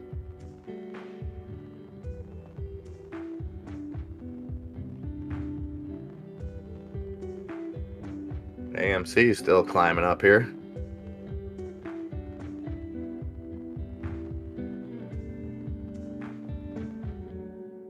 All right, we got Nokia, no movement there. Tesla up 2% at 670. The Lucid Group, formerly CCIV, 2650 down, just under 1% on the day. Neo at 42.18, down 2%. SENS even at 298. GameStop even at 183. AMC still climbing at 40.53.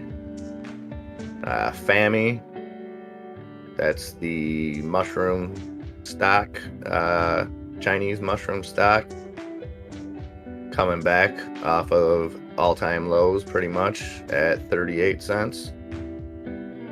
Workhorse 1136, Naked 54 cents. Riot Blockchain down 4% at 32.45. Sundial down to 80 cents, down 2% on the day. BlackBerry 1008, Space 3027. Wish just down a little bit at 913.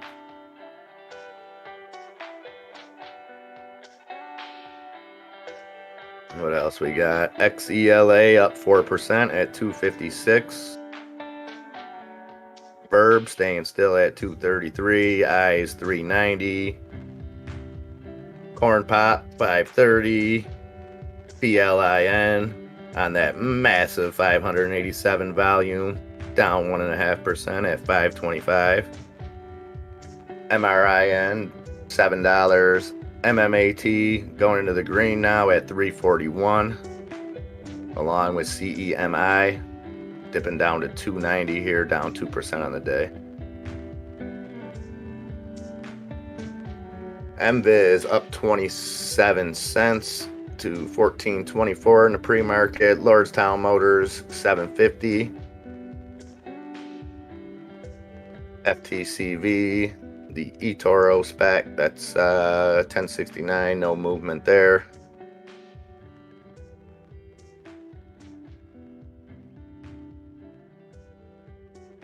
They added a $669 option for AMC. Yikes. Is that just so somebody could buy it and then put a picture on Reddit telling everybody what a moron they are? Is that what you're supposed to do? And blame it on like your wife's boyfriend or something?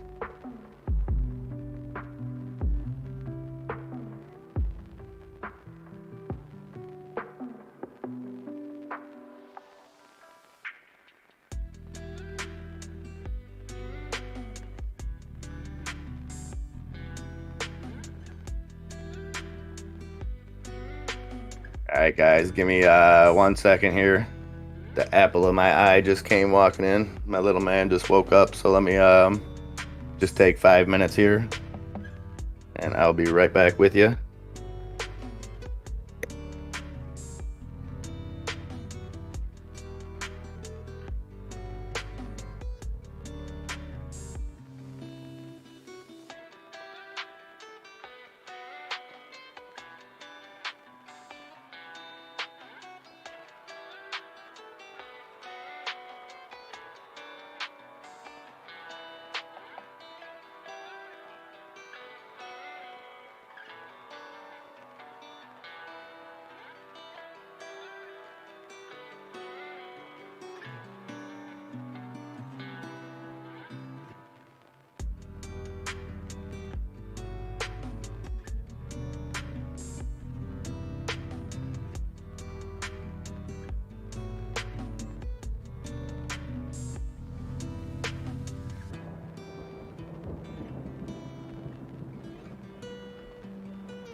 Alright, guys, I'm back. Sorry about that. Let's see what I missed.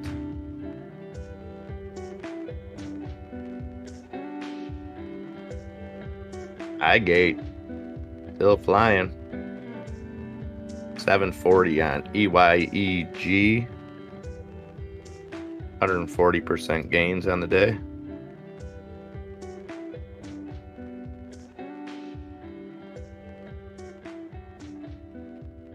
AMC at 40.50. GameStop at exactly 183.94. SEC tweet: we announced today that we've charged 27 financial firms for failing to timely file and deliver their client or customer relationship summaries, known as Form CRS, to their retail investors. Interesting.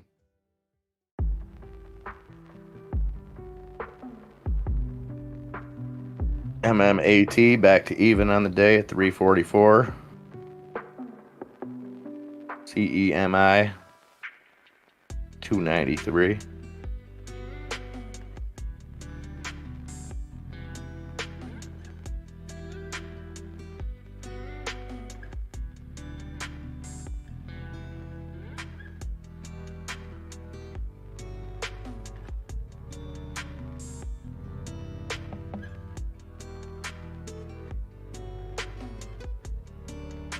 iGate. I should have FOMO'd when it was up 100%.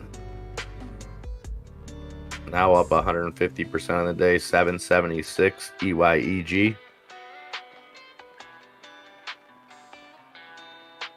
780 now. 782. Serious FOMO.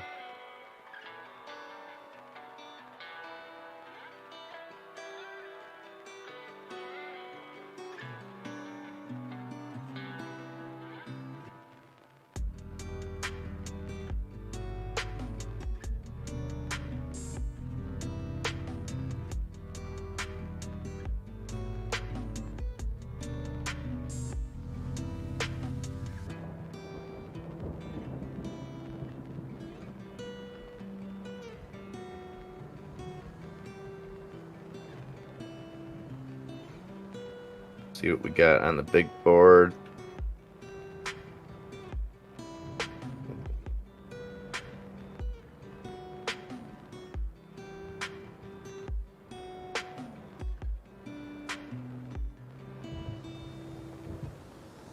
No more FOMO.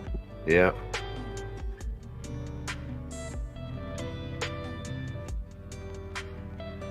Yeah, I agree, Silver Surfer. It'd be interesting to see if they just kind of sacrifice somebody or, you know, some firm to try to either set an example or to just say, here, we did this.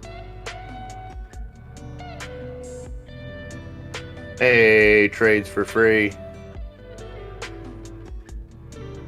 I hope is that you all and yours are all well this wonderful, wonderful, amazing Tuesday. That's what I'm talking about, trades. Bringing that love, bringing that positivity.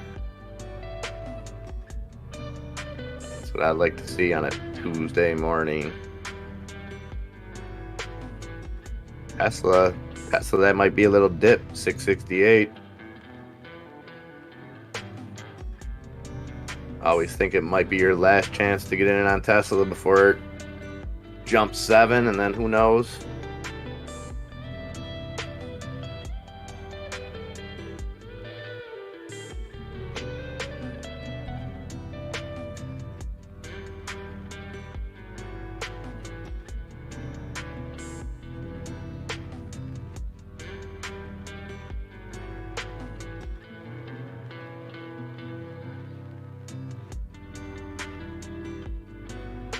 Yeah, I agree, Silver Surfer. I think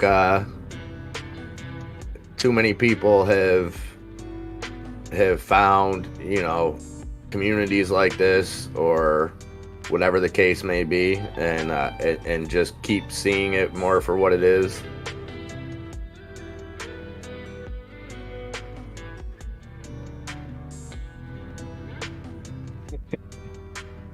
Don't be a guy in the stock market or you got to pay $25K to the SEC, yeah?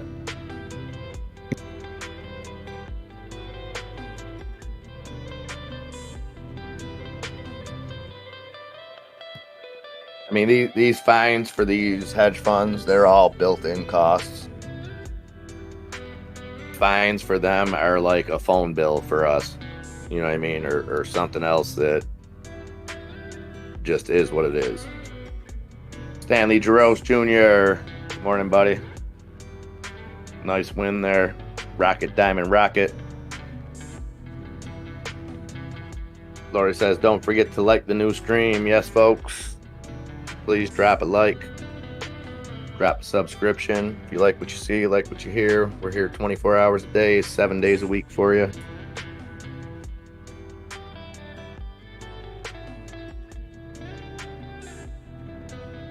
Hey, we love you too. Trades for free. For sure.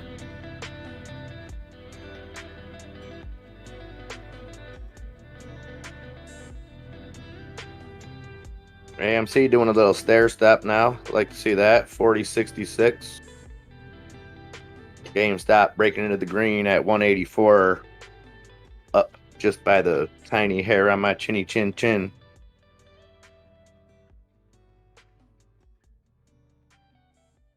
Sammy, back to even. Okay. Come on, Sammy. I need you to run real quick.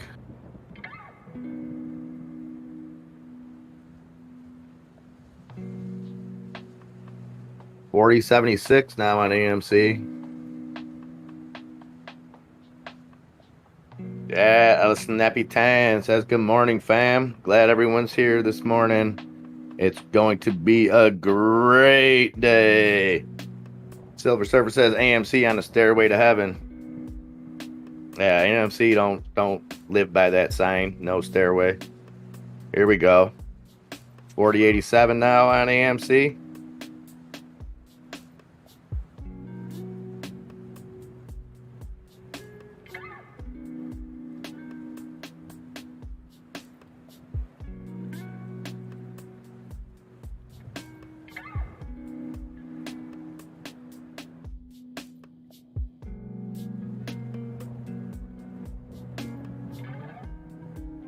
$100 OGEN up for sale for a mere $199, $9.99.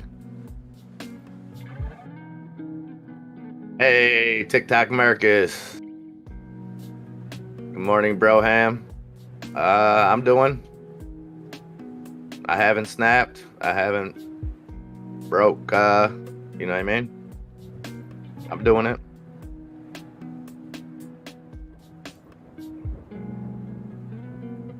Hopefully some tendies will make it even easier. 40.80 now on 40.85 on AMC. Let's push through. We got to 40.93. Let's push through that $41.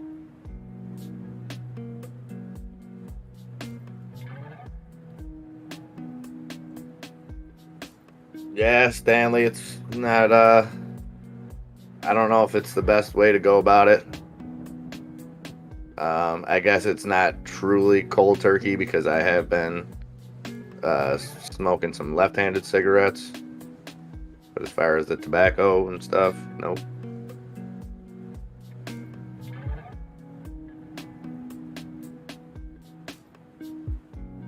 Caesar C. Morning, brother. Hope your vacation's going great. Hope you're getting great weather down there and having a blast. You deserve it, man. XELA, yeah. XELA is gonna run today. Watch. Almost 1 million volume by 7:30.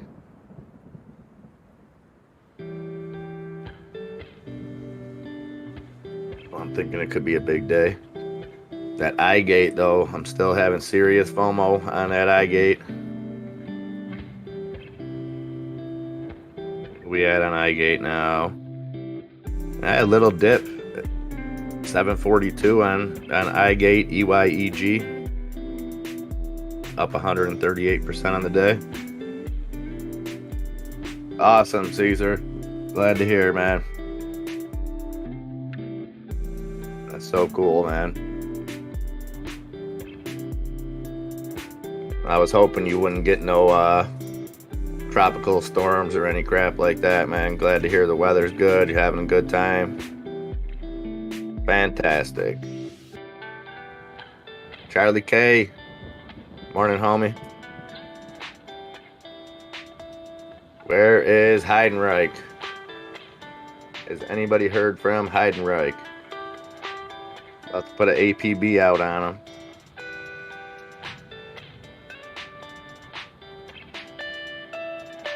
Timmy 2 trades. Morning, Timmy 2 trades.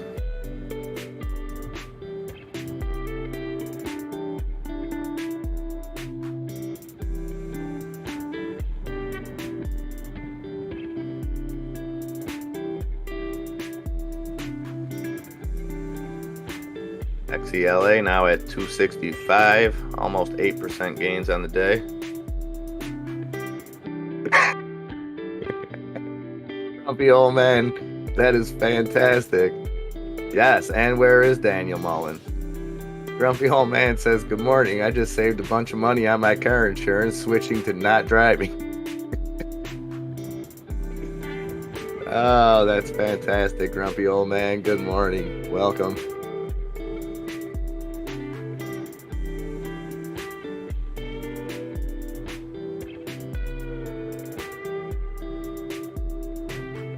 Yeah, I don't know where Daniel Mullen is. Mr. Duncan, he wasn't around yesterday either.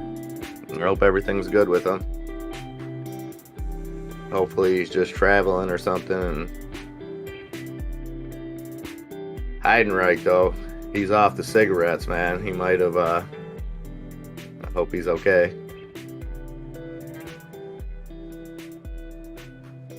Warco 944, good morning and welcome.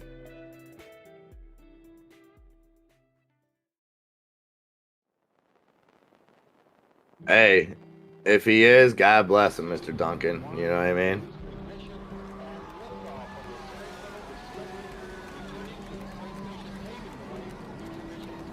Hey, speak of the devil and he shall appear.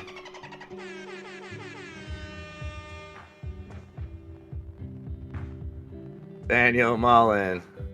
Let's go. Have a great day, Trader fam. Much love from Croatia. Hey, Daniel, thanks for popping in. Yeah, we were just hey, that's how it is, man. It's these are the kind of relationships that have been formed in this community where I don't see somebody for a morning or two. You know, one morning, you know, we all got stuff to do. But I don't see a guy like Daniel Mullen pop up for 2 days in a row. Now I'm a little concerned, you know. It's all out of love, that's all.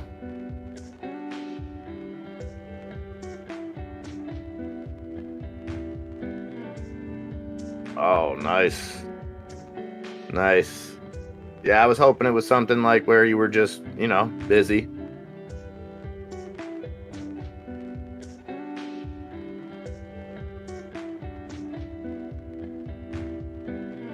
Like Harrison says, okay, time to do it right today. Up 1,600, finished down 800 on XBIO. Gonna keep profit next time.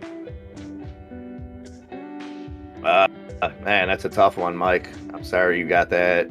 But I like that you learned from it. You're not just, you know, complaining about it. You see what mistake you made, and you're going to be a better trader for it.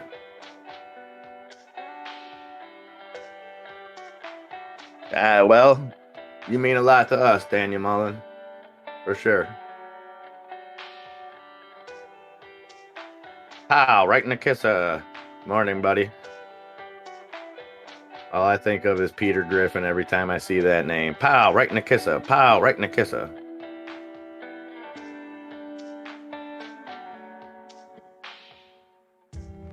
I'll have to check those picks out, Daniel, for sure. Matthew Spence. Morning.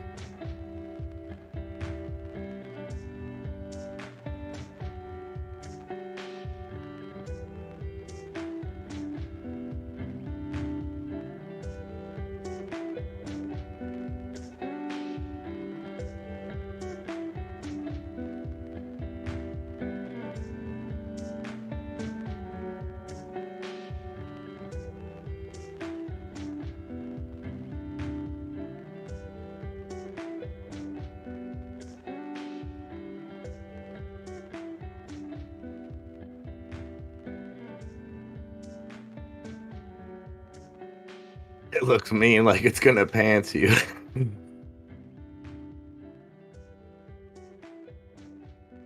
Nice, well played. Pow, right in the kisser.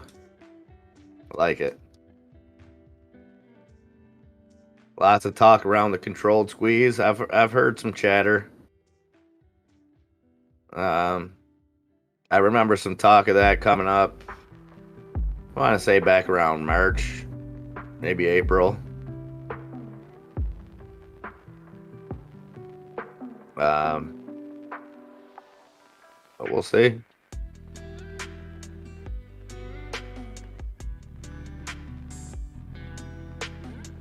At OGEN, up 31%. Not quite to that 199,000 mark that you said you seen it for sale, but it is at 83 cents. OGEN, up 33% on the day.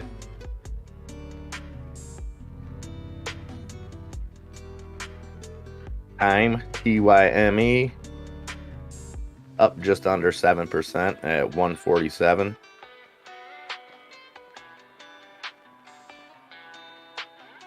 I'm assuming, Mr. Duncan, I haven't looked too much into it. I'm assuming it would be artificial. But I'm going to look into that because I have been hearing talk of it. NAOV on a nosedive, down 13% at 165.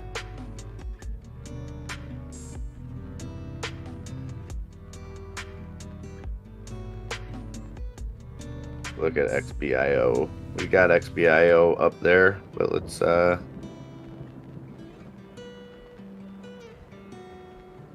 Mike Harrison, did you already sell? I know you or you just didn't get out in time and went from what could have been what did you say, $1,600 to like an $800 loss?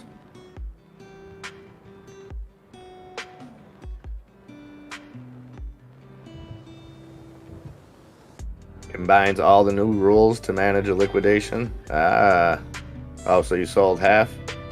That's interesting, Silver Surfer. Yeah, I wanna look into that.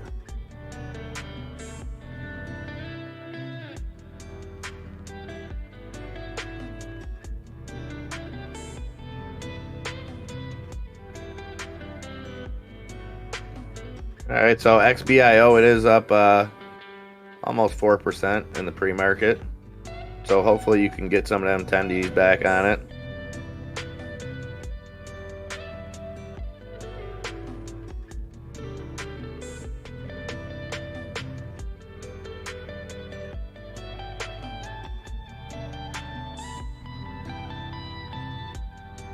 Can't get it till 9 a.m. Yeah, that kind of stinks. But hopefully it works out good, because hopefully it runs by then. I mean, the tough thing is then you get it right at that volume. Then it's like, do you hold through the actual market open once 9 hits? You know what I mean, Mike? Then do you? I guess if it takes off that 9 o'clock volume, you might have a selling opportunity. But like I said, then you're presented with the choice of, do you hold through the regular open? Old Ravenfire, morning. Well, that would probably be for the best then, Silver Surfer. Is it a bad thing or a good thing? Because I could, if they're, as long as they're not protecting the hedge funds, if they're protecting other parts of the market, I guess that's kind of understandable.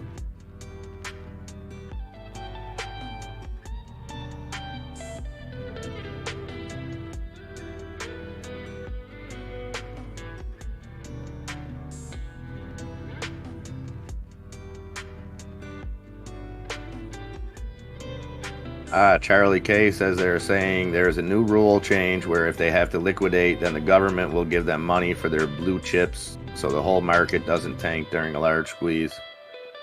And Silver Surfer says it's a very good thing. That's what I was thinking. I just didn't know if I was missing something there.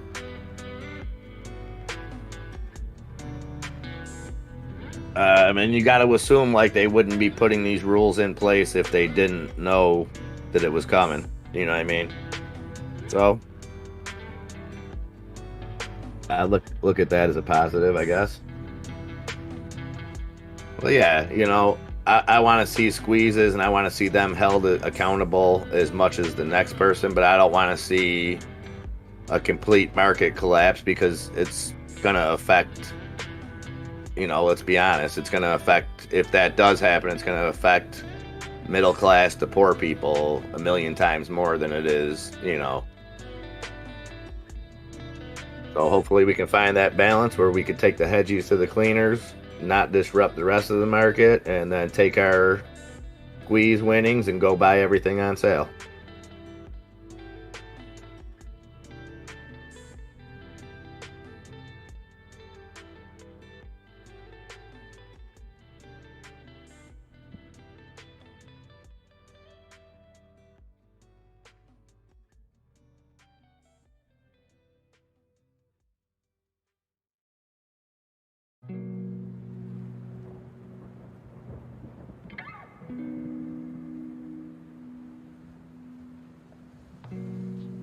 Okay, Daniel says, so on that rule, it's more, so yeah, our dreams of like, okay, they're going to have to liquidate all their blue chips. We're going to get paid off the squeeze and then be able to buy them, you know, at a discount. So it's kind of stopping that, which, you know, it would have been nice to be able to get that, but it disrupts so many people that aren't necessarily responsible for it. That's what I'm saying, Charlie K. I want to make tendies, but not at the cost of hurting people's retirement funds. Exactly.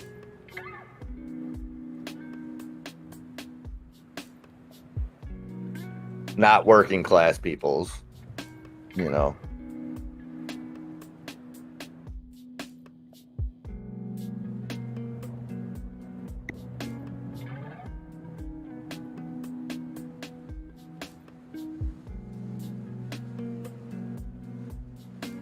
Yeah, 100% PLC. You know, we know that. But I think they're in a position where they had to do something.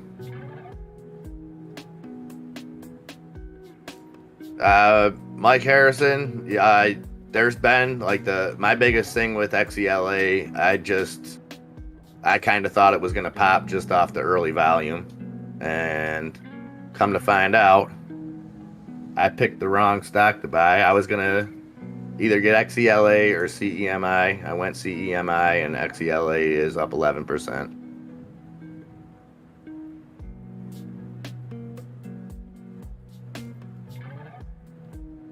OGEN news. Let me see if I can see the news on that. OGEN is up.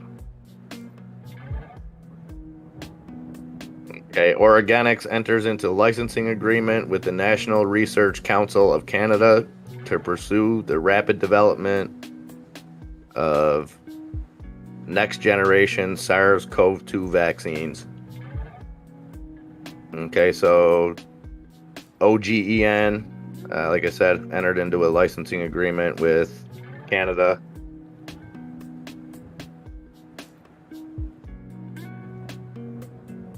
Yeah, I know, Mr. Duncan. Now this is the second time that I've called XELA and not made a purchase on it. So I hope somebody's not taking not financial advice from me.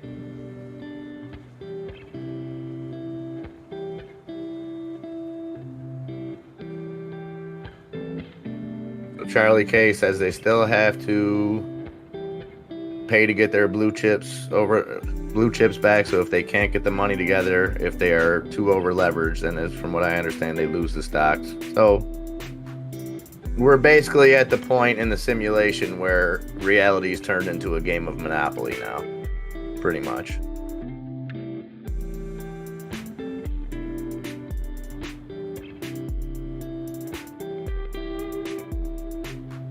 Yeah, we could PLC. That's never out of the, you know, they always say, and it's, as I say that, I look up and see Tesla stuck at 666. So that's a bad sign.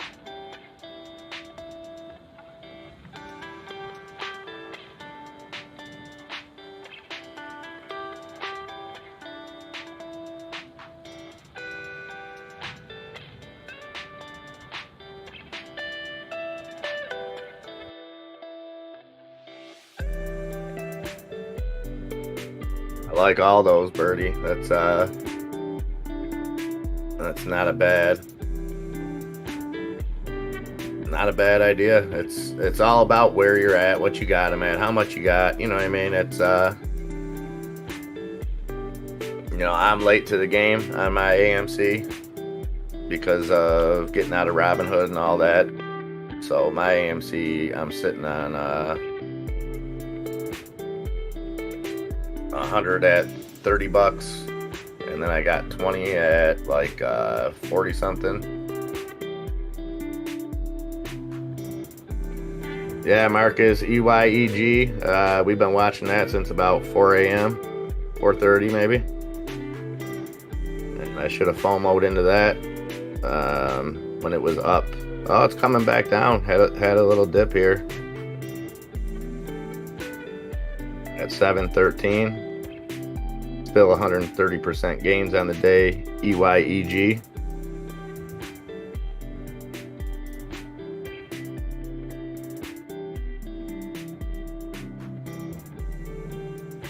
All right, Mike Harrison, let's go. Want to see you get some of them tendies back. Pension funds buying into AMC? No-ish.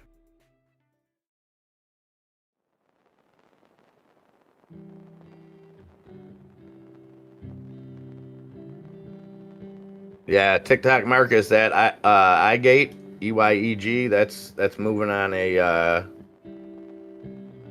acquisition of Bayon Therapeutics, and also appointed one of the co-founders of Bayon Therapeutics as iGate's new president and CEO.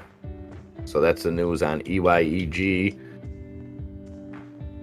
130% gains on the day at 714 on EYEG. XELA 278, 13% gains on the day. Trying to get past that $3 mark.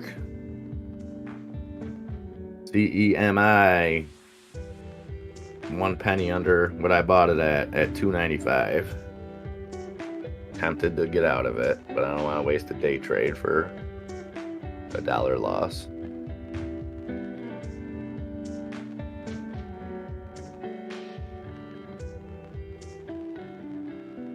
Hey, D-Grade says, nothing I can do right now, so I'm going to sleep for a bit. Get some rest, D-Grade.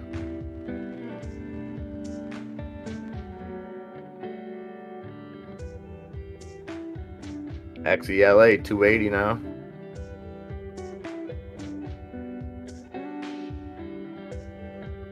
AMC 4062. GameStop 183.72. SENS needs to get back over $3 at 298. Tesla 666.50. Bitcoin back up over the 38K mark. Ethereum 22.72. And Doji keeping above that 20 cent mark at 20.6 cents.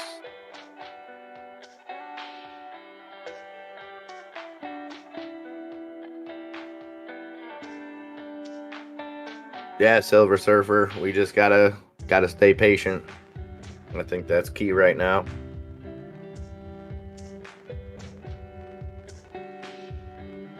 Yeah, Streamlabs has not been a morning person lately. I've just been avoiding him like the plague early morning. He only lets like 1 or 2 people out of the heist. Look at XELA running amok now, 291. 18% gains on the day. XELA. I know we got some XELA holders out there. Just keep an eye. Do what you got to do. You start approaching those 20% gains on the day, 25%. If this breaks $3,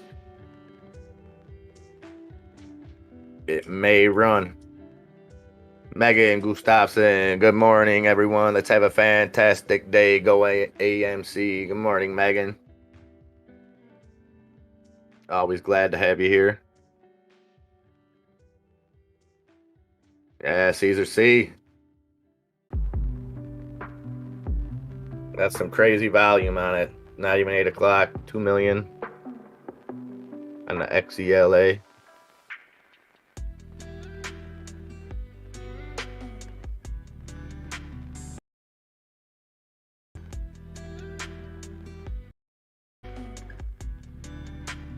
Yeah, Mike. But it was one of those things. Falling right off. So when it got,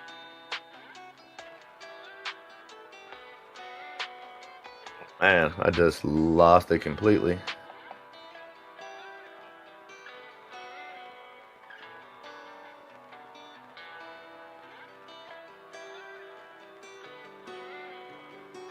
All right, folks, stay tuned here. Let me see if we can get this back running.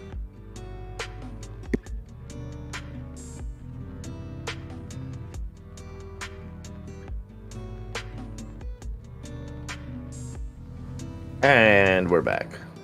Good stuff. Sorry about that.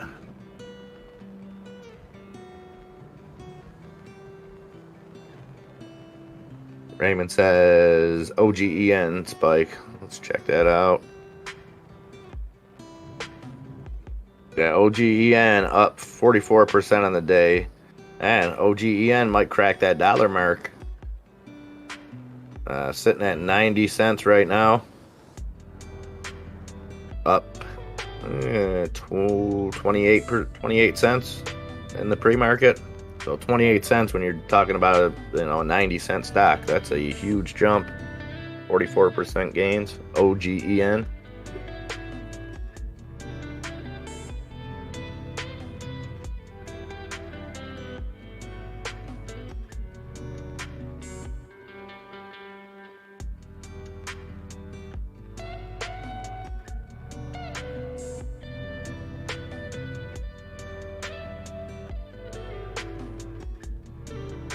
XBIO coming down a little bit now at 309. Someone tell that Bulldog you ran out of data. That's great.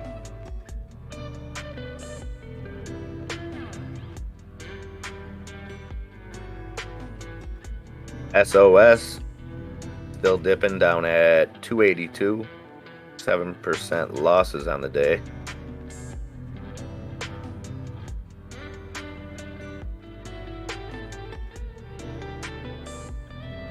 Same are the volume on AMC. If you look on the watch list on the right, all the way to the right, it'll show. Right now it's 433K.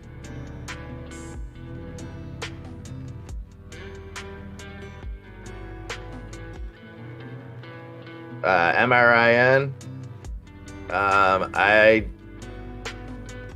I don't know. I think it ran up so high. I think it's and then came back down. I think it's still kind of finding its floor.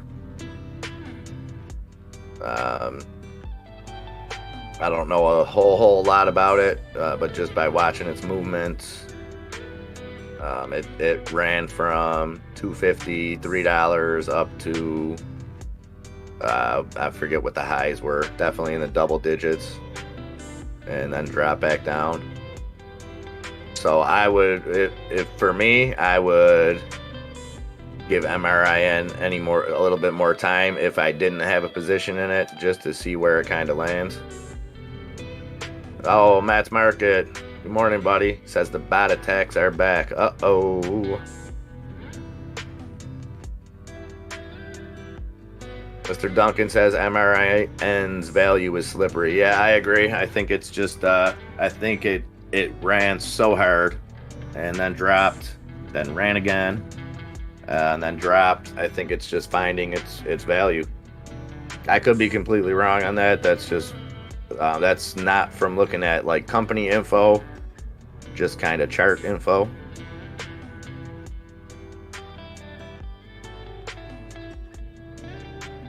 Old man, I hope that answered your question a little bit, and thank you for being here. Yeah, Matt's market. It's just up a little, 17%, with a ton of volume. So we'll see if that keeps running. I got high hopes for it, but I also had high hopes for semi. It's doing nothing. It's sitting exactly well. Hey, we're back to even. HSSHF. Let's see.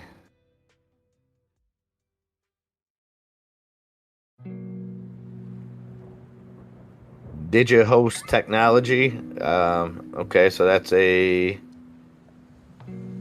traded off the market. That's like a penny stock, but it is up 24% on the day. Had news come out yesterday. Bit Digital gains on collaboration with DigiHost to further increase combined hash rates. Okay, so it looks like it announced some kind of collaboration. This is DigiHost HSSHF collaboration with Bit Digital to increase their hash rates.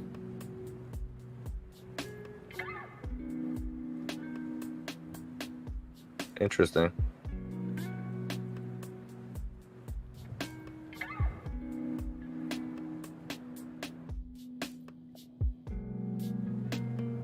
ZKIN.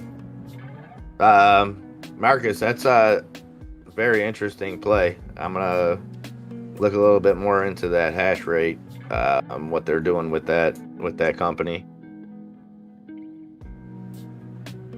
Unfortunately for me, I can't do any penny stock trades or anything till 9:30. Matt's market. I bought some ZKIN, and he says MRIN heavy shorted. Yeah, that's why I said it's hard to find a true value on MRIN because of what's been going on with it.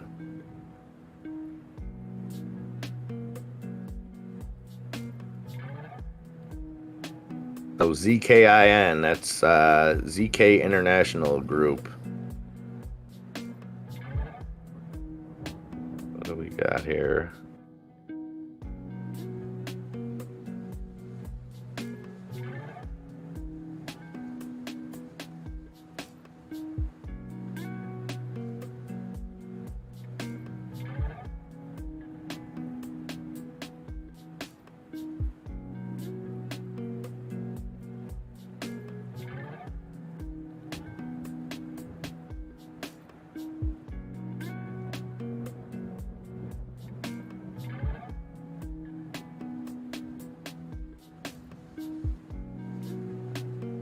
Yes, it is El Snappy Time.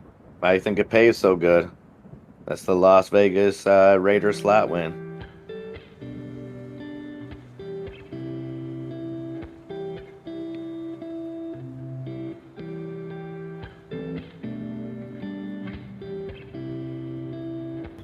See, Lori knows what the deal is.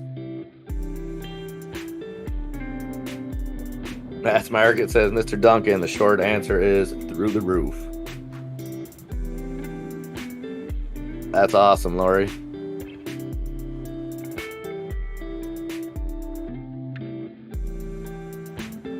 BBIG.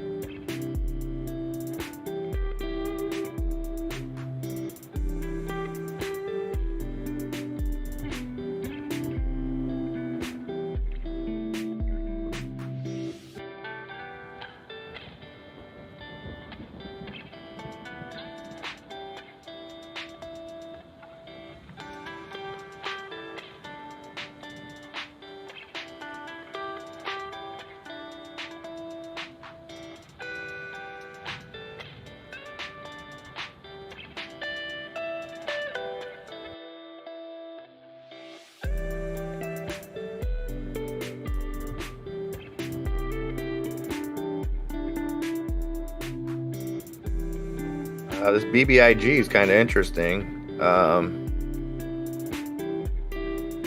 Looks like it got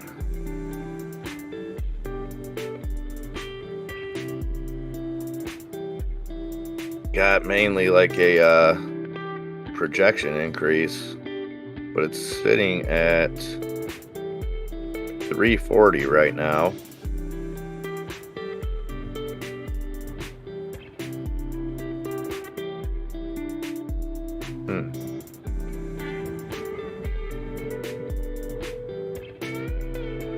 Yeah, I don't know a lot about this BBIG.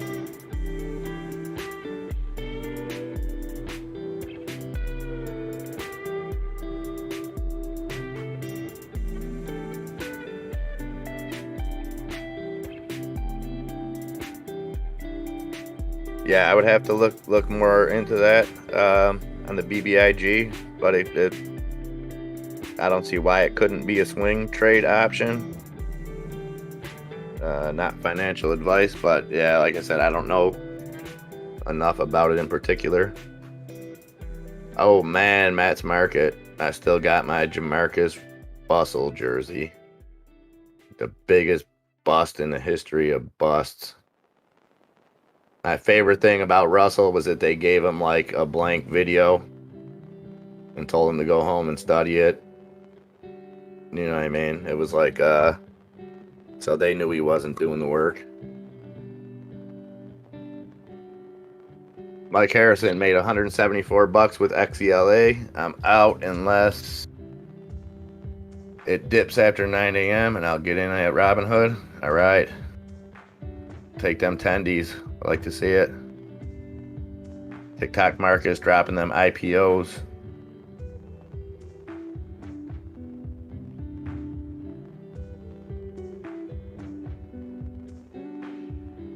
Timmy 2 Trade says, does anyone know when Jerome Powell speaks today after concluding the FOMC 2-day conference?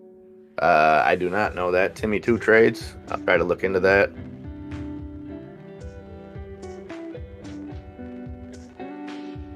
Matt's Market dropping that BBIG is one of them stocks you keep hearing about and they keep hanging around. Probably going to pop one of these days.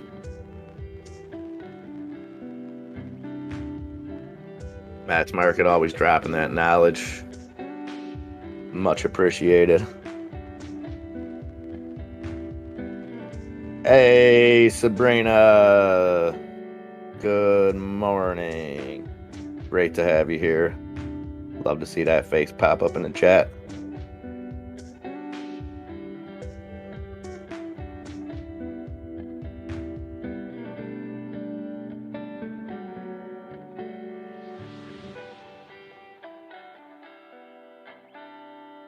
XELA cooling down a little bit, only 15% gains, 283. Looking for that to push right through to $3 and beyond. MRIN sitting on my birthday, 714. Down just a bit. MMAT down just a bit. Semi sitting at exactly even, 296.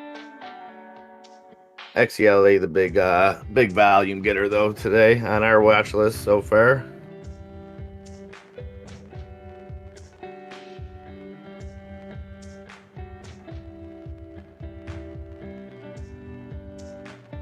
iGate continuing to stay above that 135% gains on the day. 731 on iGate, EYEG. OGEN keeps climbing up that volume chart too. Almost 5 million on it now. Just under 50% gains on OGEN. Just under 93 cents. We could see OGEN hit $1.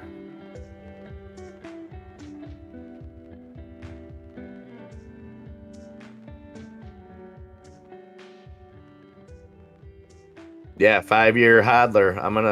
I put that on my watch list. I'm gonna look a little bit more into that. But thanks for bringing that to our attention. Doge and ADA 5-year hodler, like it.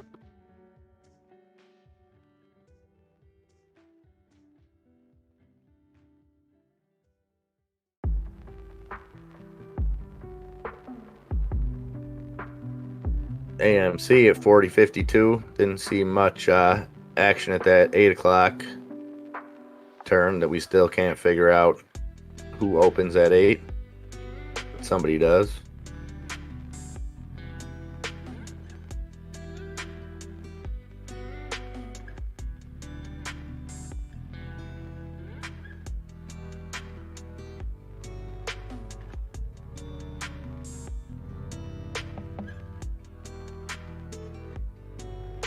Oh, Caesar Crane just had jumped into I gate at 693. Nice. Yeah, we do need a big green on semi. I just want to get it to, let's just 320, 326. That's what I want to get to. Looking to nickel futures, Silver Surfer. Is that like a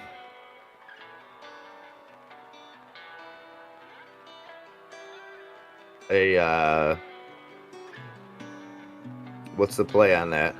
I'm sorry. I'm trying to look at 2 other things and completely lost my train of thought. Sorry, Silver Surfer. Oh, Steven Serrano says Fidelity opens pre-market at 8 a.m. Okay, so that's one of them. That's good to know. Matt's Market says infrastructure deal got rejected by GOP. Once it passes, CEMI should pop. Okay, that's good to know. Yeah, Mike Harrison, time does have a lot of volume. Not much movement. Up 2% on the day at 141.50 for TYME. Okay, Silver Surfer. That's exactly what I thought, and that's what I was trying to spit out. That came out horribly bad because I started reading 2 other things simultaneously. But yeah, that's something to look into. Nickel futures. Definitely going to be... There was definitely some talk yesterday about that, and the Tesla earnings, I believe that was brought up.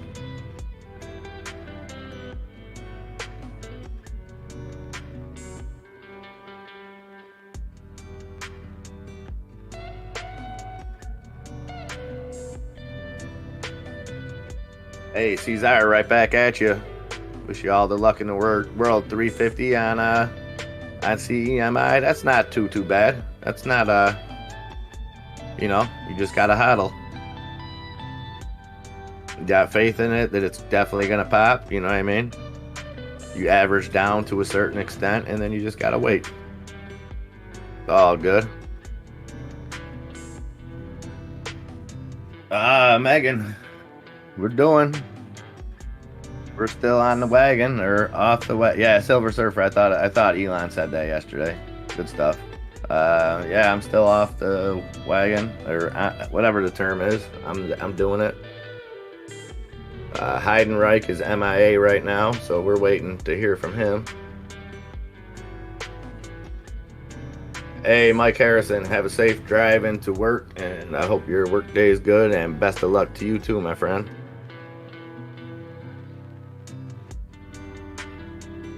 I'm okay with stair stepping, Birdie. Let's get 41 today. We got 40 yesterday. I mean, I'd like to see a big leap, but I'd be happy with 41, 42, 41.50. Really, to me, at this point, like anything in the green tells me that we're winning. Hey, Jim Sourbeer. Thank you for that sub and welcome. And please do remember to hit that like, hit that subscribe button. That's all we ask for you, is just a couple seconds of your time. Everything else is absolutely free here. Free. Including our Discord. 100% free. Tons of links, tons of articles, tons of everything, market related, food related, pet related. So be sure to check that out.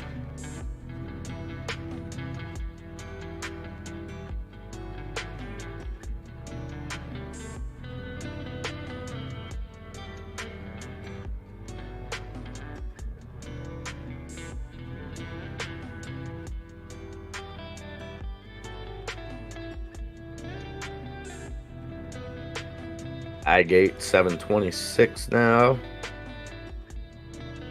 Seems to be hovering around those 130% gains for the last 15-20 minutes.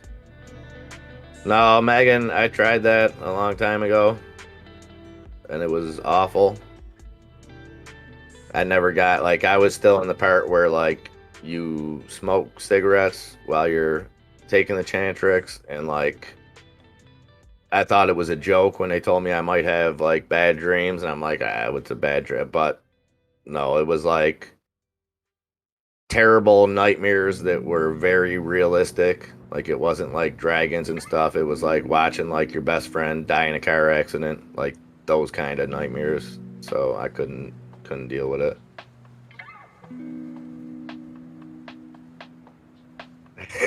Grumpy old man, I can't move the market, but I sure can move the likes and dislikes. When Streamlabs lets me win, I like it. When I lose, I dislike.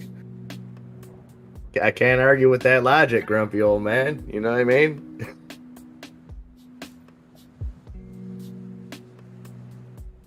I don't think Birdie Hunter likes to duck hunt. Matt's market. I think he likes to search for birdies on the golf course, but I could be wrong.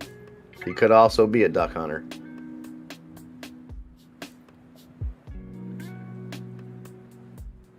Anthony says, oh my God, the patch demolished my sleeping. I couldn't tell if it was real life or not in my dreams when I was on it. Yeah, I've heard things about that too. If you leave the patch on when you're sleeping.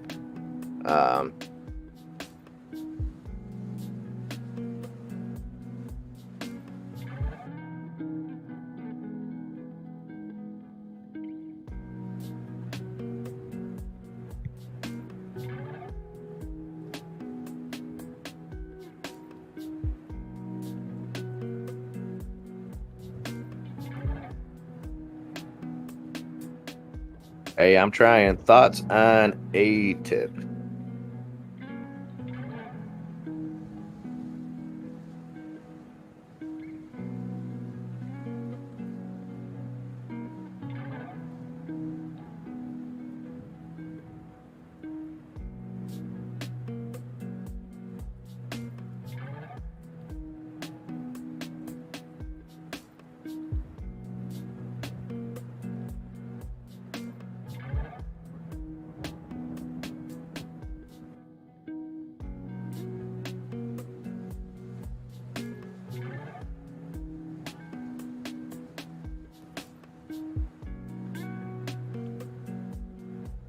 A-tip, ATI physical therapy is on a little bit of a dip here, down 2.5% in the pre-market.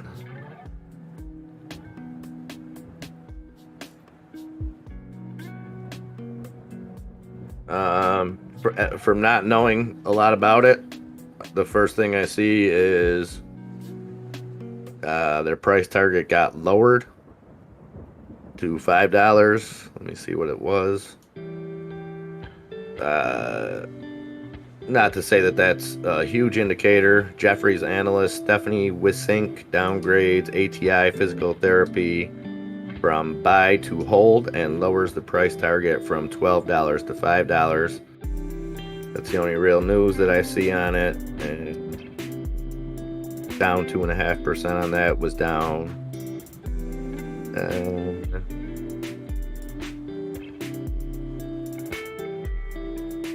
Wow, got crushed yesterday, huh?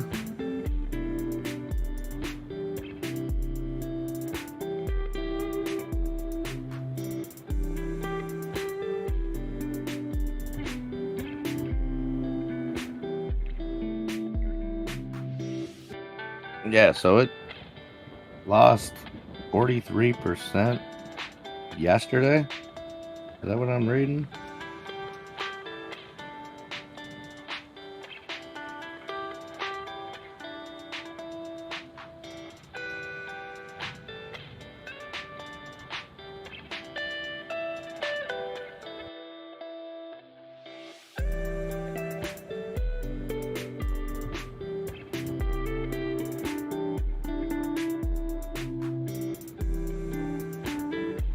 Yeah, Jeff and Jesse, I don't know. I'm trying to figure out why it plummeted yesterday.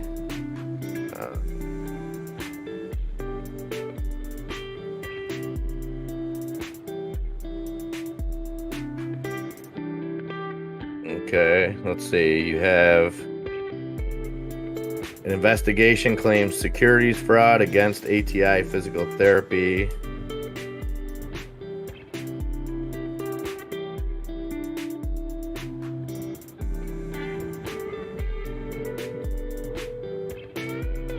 Yeah, so it looks like they fell yesterday on potential securities frauds claims. I don't know if any of it's true or anything. So in that aspect, I don't know enough about the company, but it does look to be at a low price. It lost 43% gain, or 43% losses yesterday, down 2.5% today.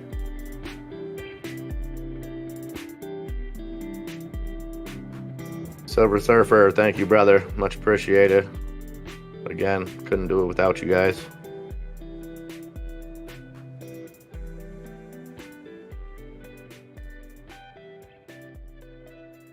Yeah, that's what it seems like, Anthony. But see how it works out. I got to look at what those claims are. Claims of security fraud. You know, we've had other companies that claims come out and those claims turn out to not be so substantial, and then we see a turnaround. Again, I don't know. This is my very first time ever looking at this stock. Just my off-the-cuff opinion, not advice or anything. I think Anthony nailed it, though. It's a bunch of drama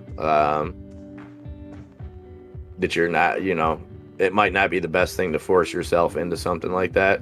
But look it up because that could be a good buying opportunity. Who knows?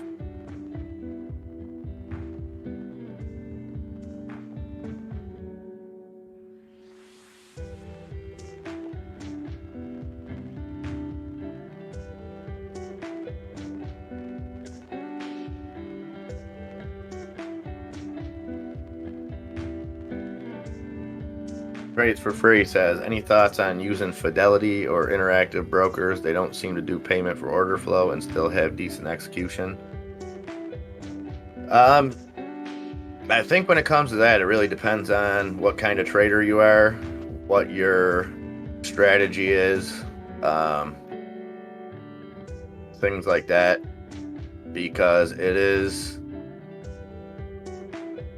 you know, the payment for order flow thing, it's a different beast in itself, and it's something I think we can all agree on kind of sucks, but at the same time, those free trades are nice when you're making a lot of them, or when you're dealing with lower cost stocks where, you know, if you're paying $6.95, say, or $6 for a trade, you've got to make that up. You know what I mean? And then you're paying $6 on the other end of it, so you're paying $12 right off the top. Now, in some cases, that's not a big deal. For some people, it's not a big deal. For me, Webull works the best. I know all the negatives about it. I'm aware of the negatives. I use Webull and I use E-Trade. I like having 2 accounts. It gives me double my day trades. But E-Trade, I don't get after hours there.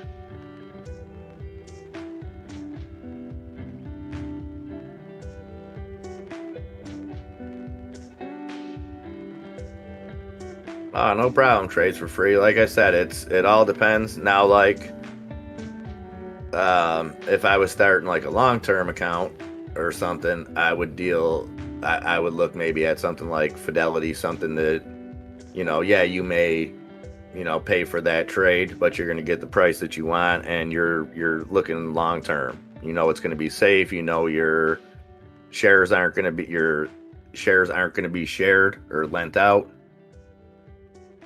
Robert Harris, my brother from another mother. Good morning, friend. Hope you're doing great. Hope you're holding strong. My man.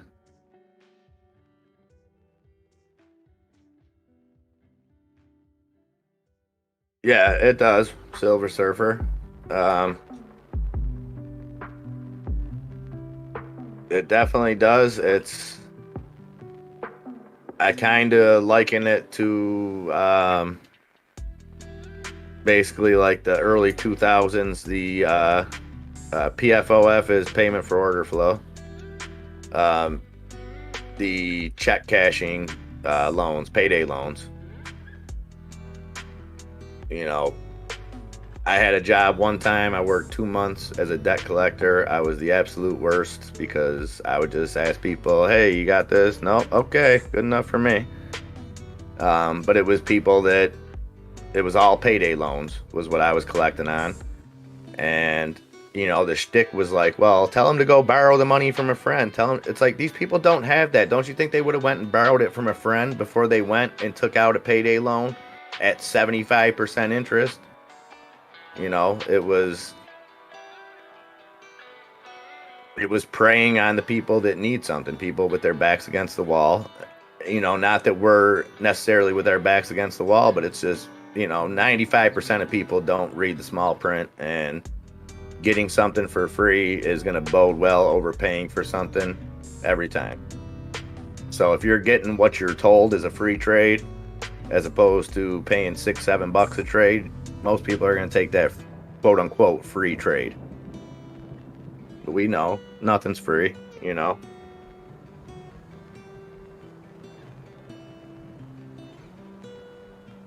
The only thing free is if you got in on an XELA earlier, 294, hitting that, getting close to 20% gains on the day.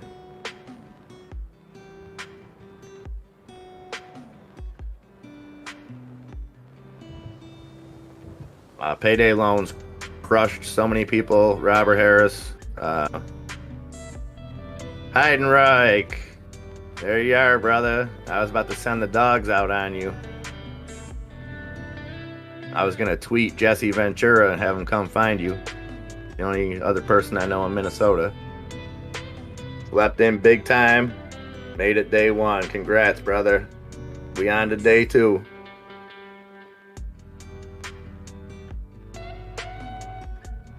Awesome, awesome. Was getting a little worried, Heidenreich, I ain't gonna lie.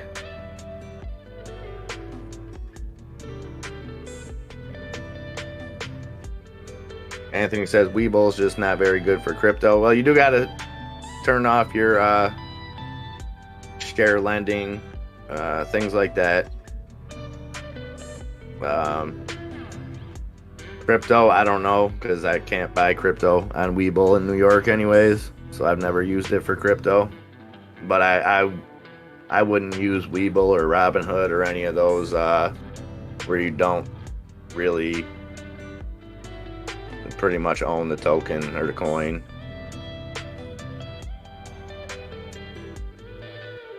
But like I said, that's not an issue for me because I can't buy it anyways.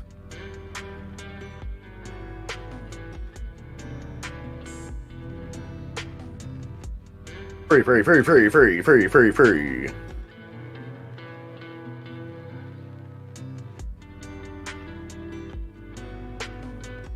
Oh, I bet Heidenreich.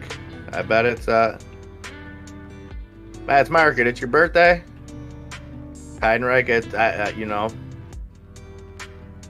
you're doing it for them, brother. Happy birthday, Matt's Market. I wish I would have known earlier. I would have sang a song, maybe baked a cake.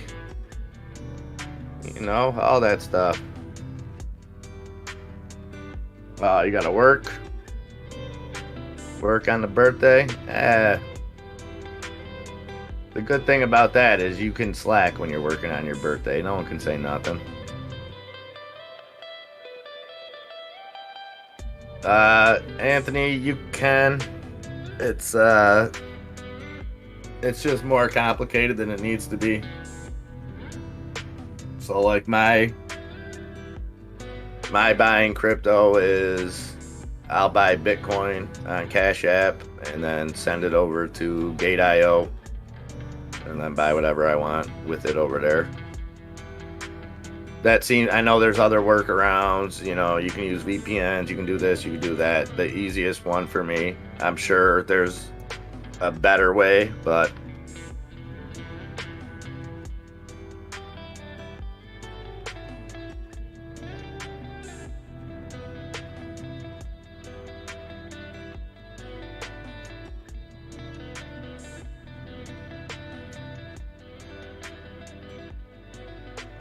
I'll do a quick birthday dance. I'm gonna save it till we get I'll do the birthday dance with the Pika dance once we get to that point. Yeah, Matt's Market for real, man. Have a great birthday, buddy. We love you around here. And definitely appreciate you spending a little bit of your birthday time with us this morning. So much love, my man.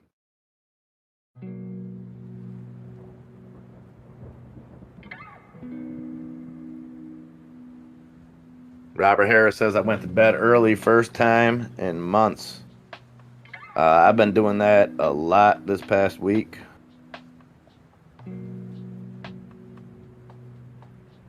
What is the price of the Robinhood IPO? I'm not touching that, but I do remember seeing some projections. If anybody remembers that, throw it in there. I'll try to look it up real quick. It's one of those things that I had no intention, unless I could short it or do something like I had no intention of getting in on that.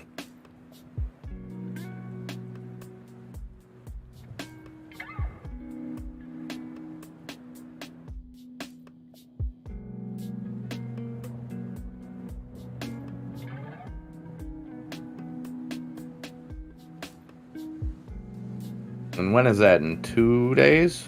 July 29th, I believe. Adam E. Good morning, my friend. Comes right in with that knowledge. 38 to 42 on Robinhood. And that's the 29th.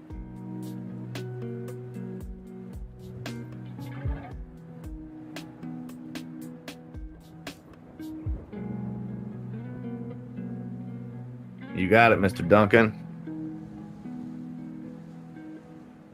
Bless you.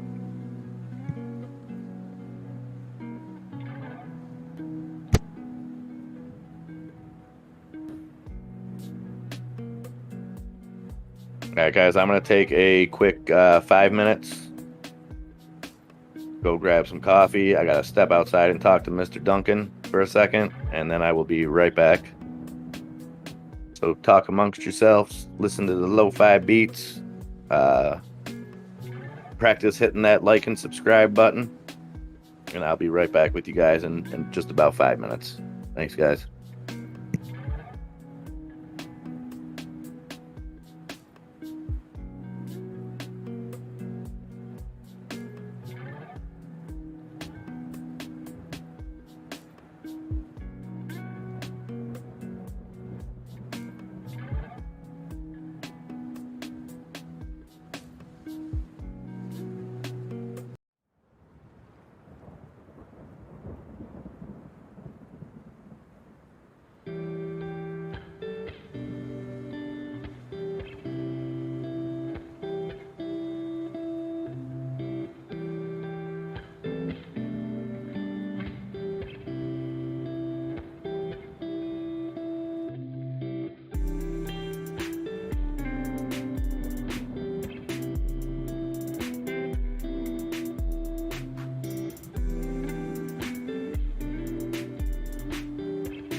Guys, I'm back. Sorry about that.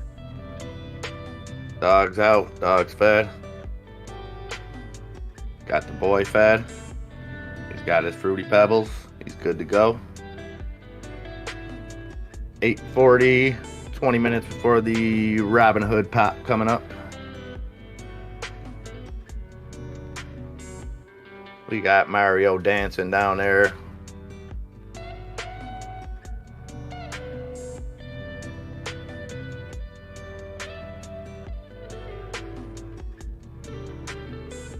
Enemy says, I knew you'd come in with the knowledge every time like clockwork. You know it.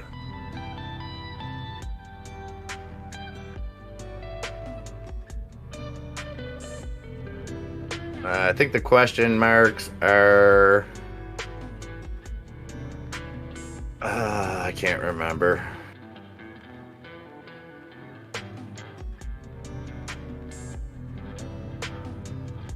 Megan says, Heidenreich can't stress enough the importance on aerobic activity for at least 20 minutes twice a day.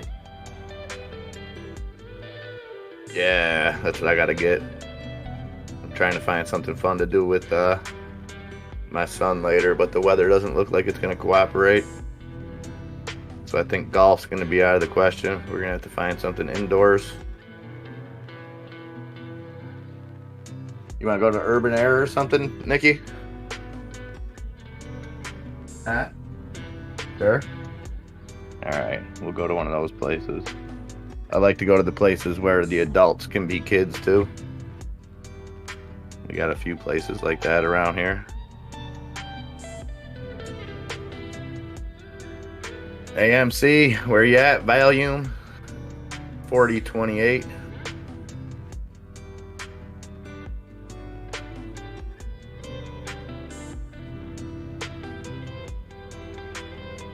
Sorry if you guys can hear dogs barking in the background. Oh, my dogs are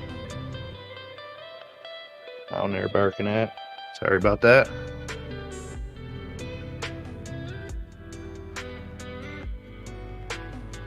Alright, let's take a look at the big gainers here. Big pre-market gainers.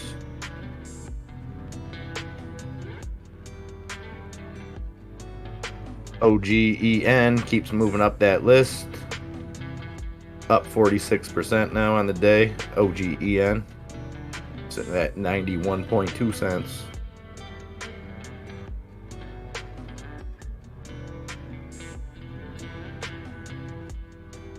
iGate on a little bit of a dip at 650. 108% gains on the day on that. XELA continuing to run. 288, up 17%. Atomy, Fruity Pebbles always leads to green days. Good choice on your son's breakfast, MIA. Let's get those tendies today, everyone. And don't forget to tappy tap those wonderful sub and like buttons. Super chat.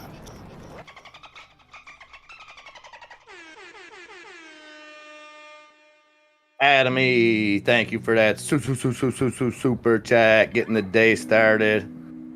Love, my brother. You keep it going throughout the day, man, and we can't tell you how grateful we are for you. So much love to Atomy.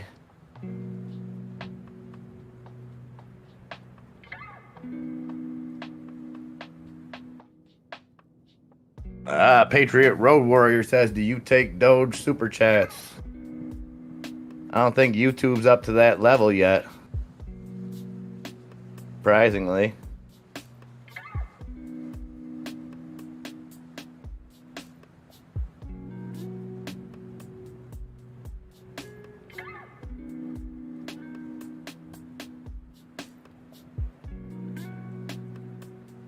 EYEG tempted me again. Down to 654. Hate to say down to 654 when it's still up 110%.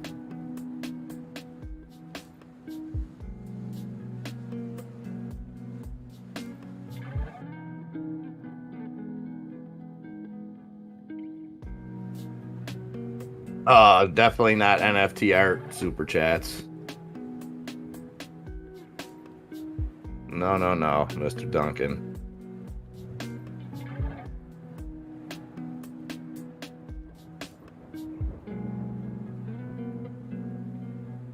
American airline stock. Let me see. I haven't looked at any airline stocks since kind of when we first started looking at reopening plays, I guess you would call them.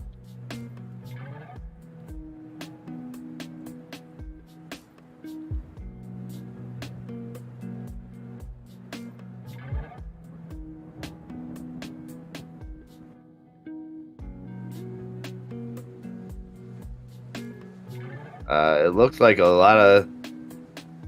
looks like there's some 816ery going on, because if I look at the news on Webull for American Airlines, it's all headlines about price targets that are way under what the stock is now. So I guess these people are all predicting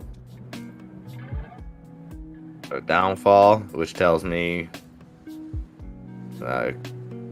who knows. I don't really know a lot about it, but I'd say it's worth looking into the credentials on these. I see 4 different price targets just on the headlines on Webull. So if you're interested in American Airlines, I would take a look at all that and do a little research on that.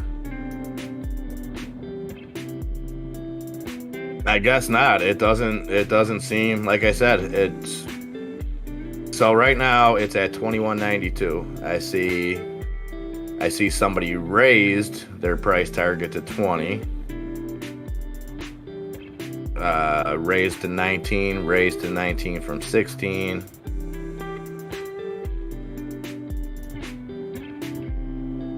So yeah, I don't know how much they fell, because airlines, they definitely got bailed out.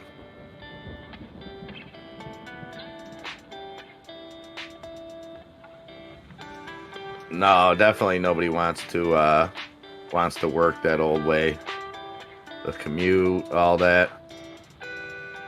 I'm lucky, you can get everywhere around me within 20 minutes, half hour. So I've never had to really deal with that, but I couldn't imagine packing 4 hours onto your workday, essentially.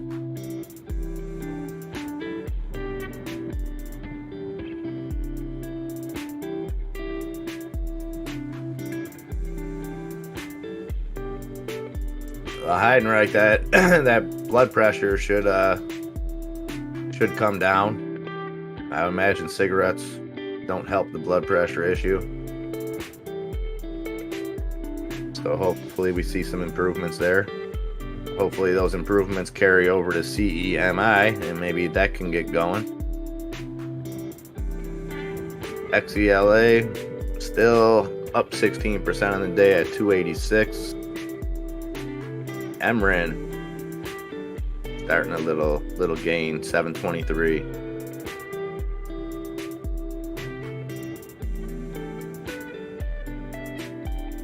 Tesla up 1.5%, coming off those good earnings at 667.75. The Lucid Group 2712 up 1% in the pre-market. That's formerly CCIV.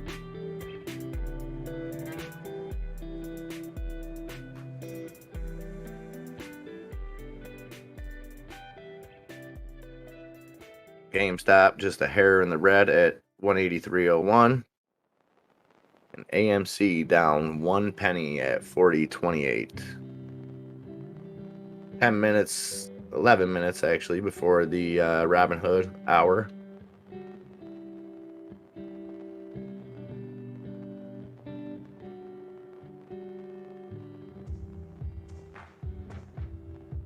Megan dropping all kinds of health facts about salt milligrams and the whole 9.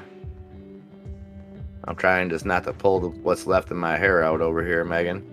No, we appreciate the any tip, trick, advice, testimonial.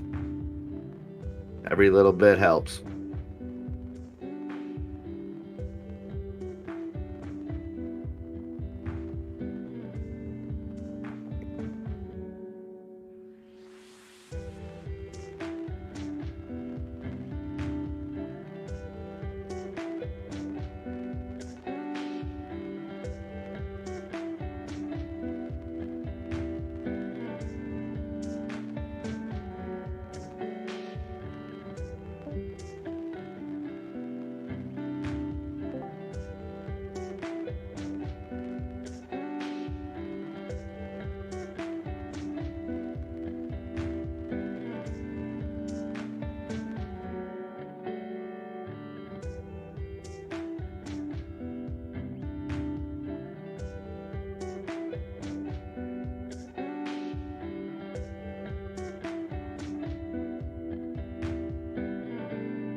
For fish, flipping it up, giving Heidenreich the coffee.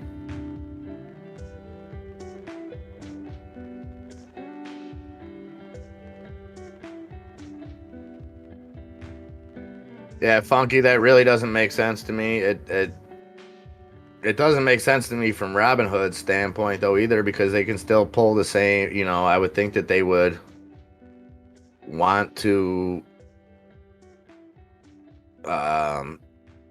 level that playing field for themselves, you know what I mean? As far as not just having that easy advantage of, you know, Webull gives you 4 a.m. to 8 p.m. Like, I can't understand why any exchange wouldn't want to, you know, I don't know if they have to do something to be able to, I don't know. I'm not sure the actual inner workings of that. Streamlabs is responsible for all our dislikes, discriminating against grumpy old men.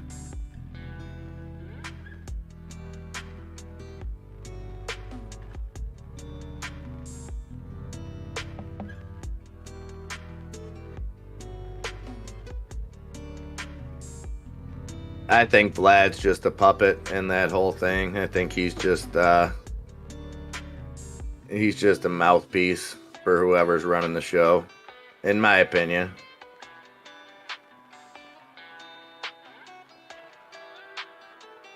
Okay, Adam E. Yeah, it's I'm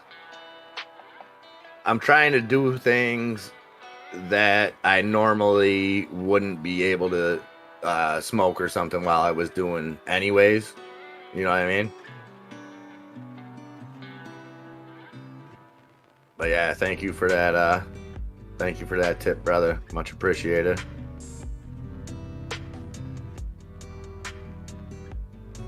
TikTok Marcus throwing his watch list out there. Or is that your buy list, Marcus?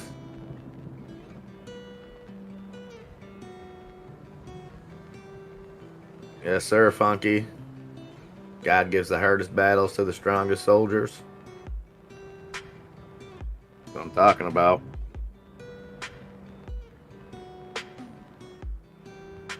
Hey, good morning, Oscar. Thanks for being here this lovely Tuesday morning.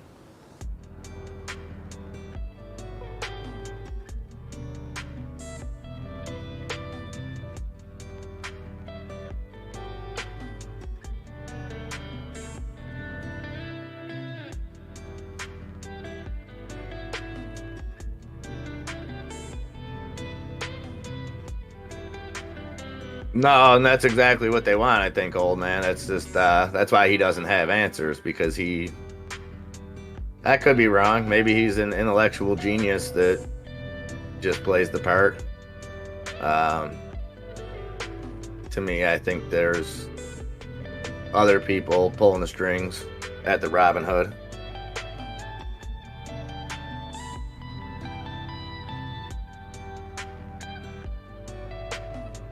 Yeah, hide right. You know what it is? Hi, you gotta just, whatever the case may be. There were some times yesterday I had to take it minute by minute. You know what I mean? I tried quitting once, became grumpier old man. Grumpy old man, you are on fire this morning. Oscar, I believe it's the 29th is the Robin Hood IPO. So Thursday.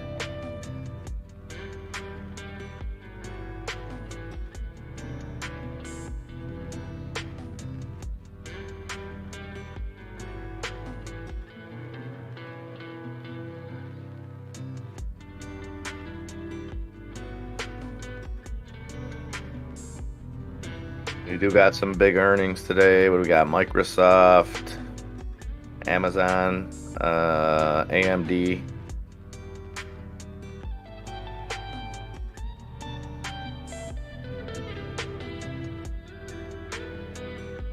Be kind, stay strong, and stay true.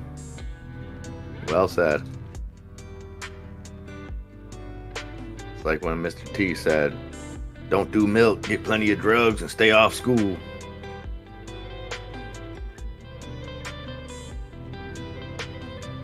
Trace Peck says, "Don't waste your premium on shorting Robinhood. It's a distraction." Yeah, I think that's like I said. I knew from the second I heard about the Robinhood IPO. You know, first thought, haha, let's short it. You know, I get it. We don't like them. But my thing is I'm just staying as far away from it as I can. I don't want nothing to do with it.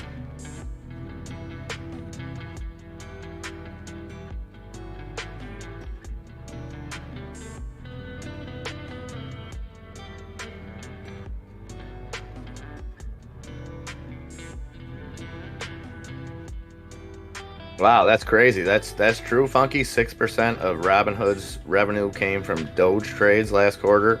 I mean, 100% makes sense.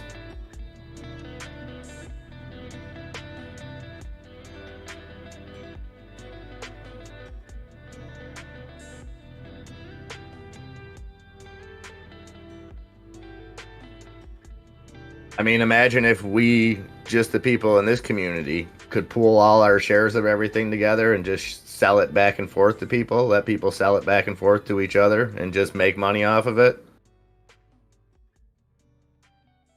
Crazy Cat, good morning. I am well. Hope you are too.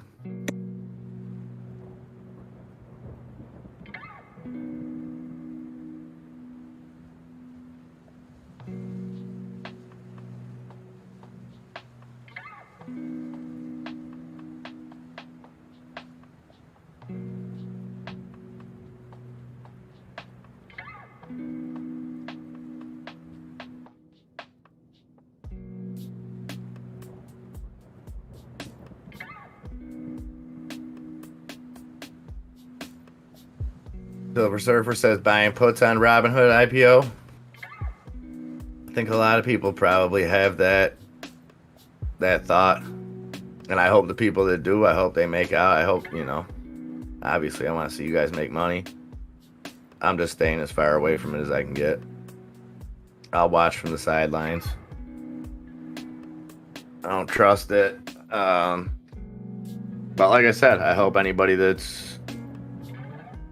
gets in, I hope you guys crush them. Why do I keep looking up and I see Tesla at 666? Oh, now 6601. 66601. Okay.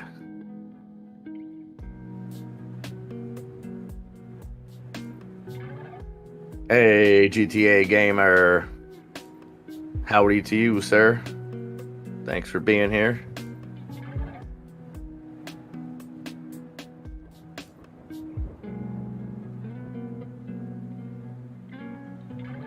Jane Hammond says, any NXTD watchers?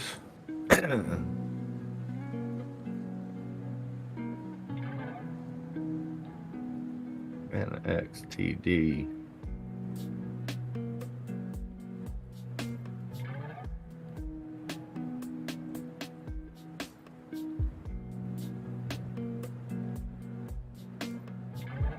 James Wansborough, my man, says buying puts on any IPO seems sensible to me. It does. Like I said, I just don't trust Robinhood in general, so I'm not going to trust anything about it. If I had, you know, I don't think it's a bad move. It's not me saying that at all. It's just I'm spread thin as it is. So I'll just sit that one out. 9 a.m. See if see what kind of volume comes in here.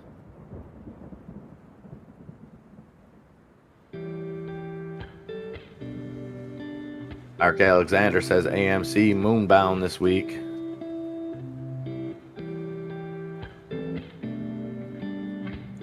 I sure hope so, Mark Alexander.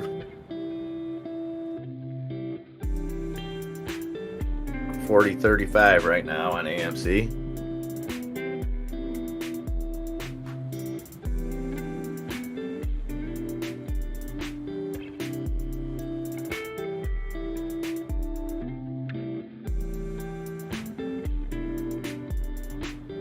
I'm not seeing a huge bump off this Robinhood volume.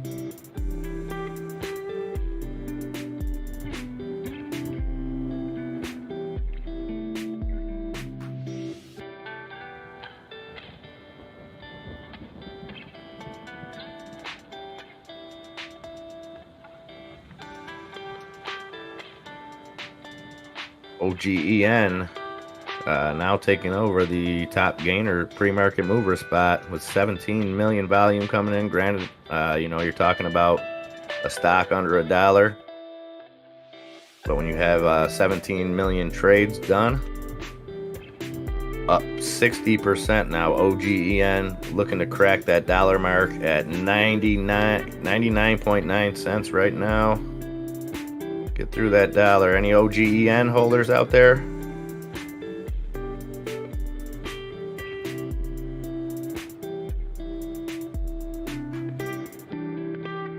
You're probably right, Birdie.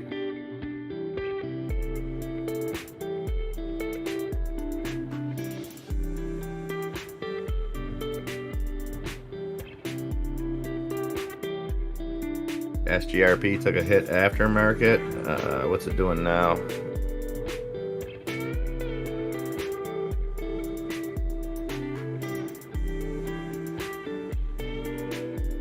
Down another 14%. Oh, so that's the hit you're talking about, is the 14% after from the time it closed till today.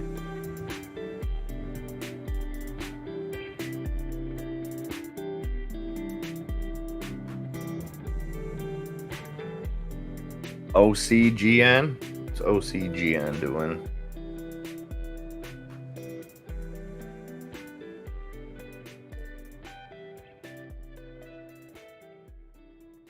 Okay, OCGN, a little bit of movement there. OCGN is at 685, up 0.5% in the pre-market. The big mover is OGEN. OGEN through $1 now at 103, up 65% on the day. That's Origenics, ticker symbol OGEN. Right now at 102, 63% gains on the day. iGate EYEG at 642, 105%, 107% gains now on EYEG. Yeah, when they run hard. You're right. Oh, I got you, Adam. I see what you're saying. My bad there. Yeah, it's the price of what your day trade is worth to you definitely comes into play when you get down to that situation, Adam. 100%. And that's something that I think is really unique to the individual trader on what they value that as, depending on how you trade. You know what I mean? So I hope it turns out to be a good play for you, my man. Runnits Godzilla says GME with only 8K volume with the potential it has. Are things about to get spicy? Can anybody tell me, was that little yellow guy next to GME about 5 minutes ago? Or am I bugging? On the watch list.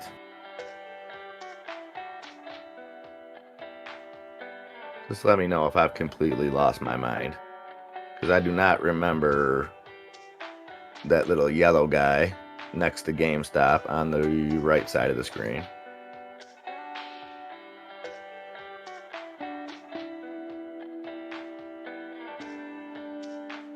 Funky says winning is a combination of strategy and character. If you must be without one, lose the strategy. Okay, thank you, Adam E. I thought I was losing my mind for a second there. Let's see if I can find anything. I don't know if that's, I can't remember what the yellow guy looks like. He's yelling something, maybe.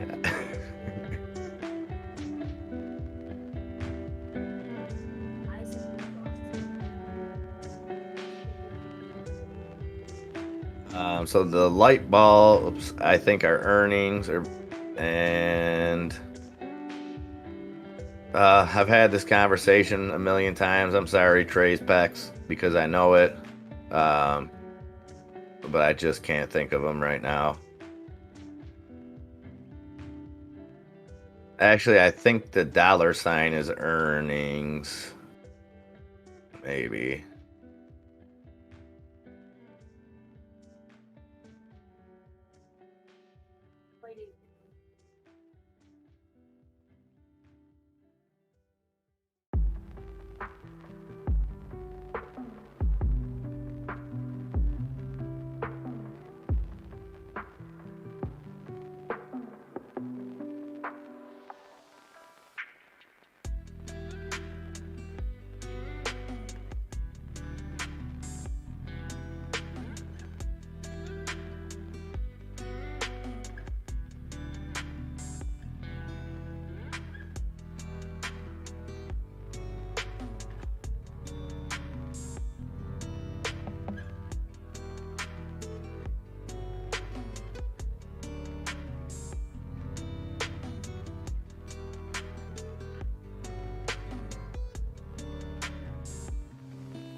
All right, sorry about that, guys. Lost connection there for a second. Hopefully back now. Hey, Nufo, good morning. Congrats on that big win yesterday.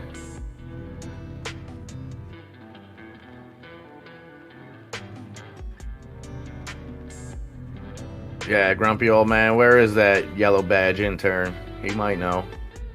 Oh, okay, the dollar indicates it's a dividend. Yeah, that makes sense.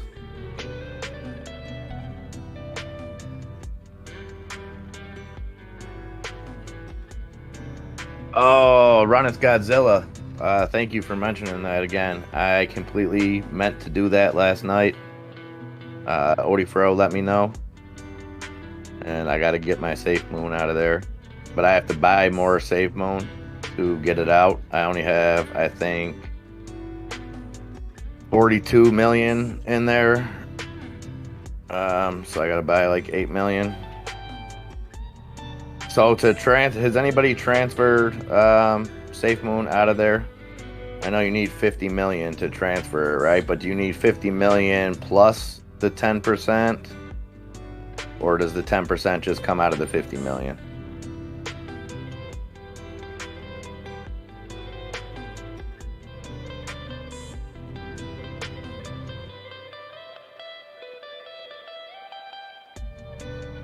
Because I got the majority of my Safe Moon is in my trust wall.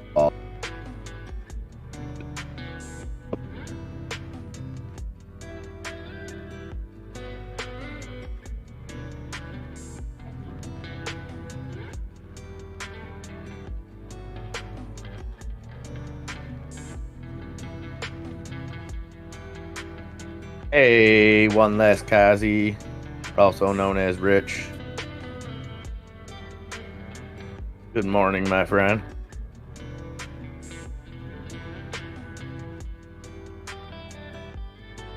GTA Gamer says Trust Wallet takes 10% in and out. On Safe Moon, I haven't transferred any out. But I'm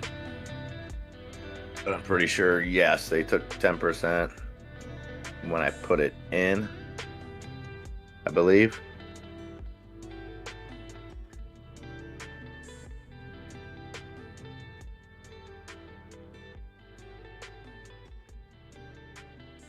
Arctic Fox, Alaska. Good morning, buddy.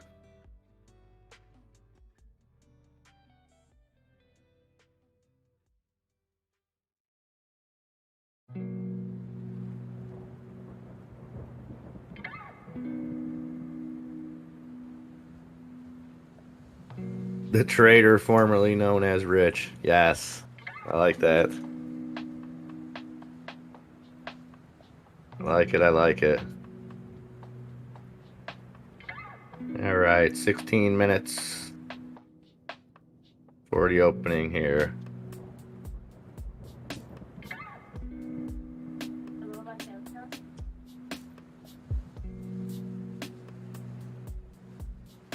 OGEN dipped down to back to 94 cents after hitting $1.04. That's the number one on the volume list. EYEG still up over 100%, but sitting at 640, up 105%.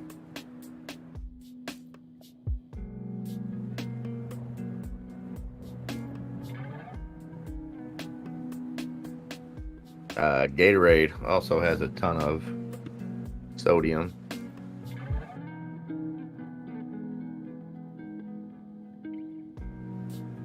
Yeah, that is not right if they do that, GTA Gamer. But I can't 100% say that they don't.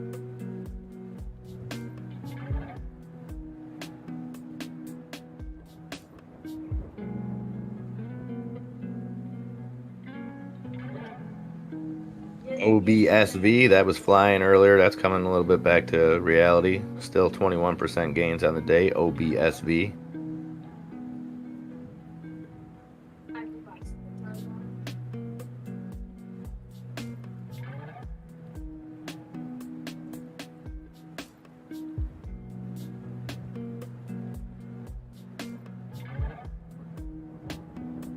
Yeah, XELA is looking nice. Arctic Fox.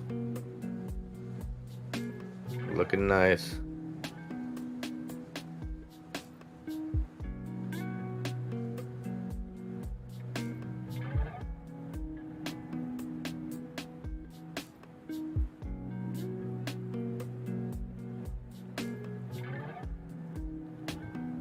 Nunya says the devil's in the details. They call themselves a discount broker, but literally charge you coming and going. Yeah. Nufo, AMC does need that hype. There's only one way to get hypey in here.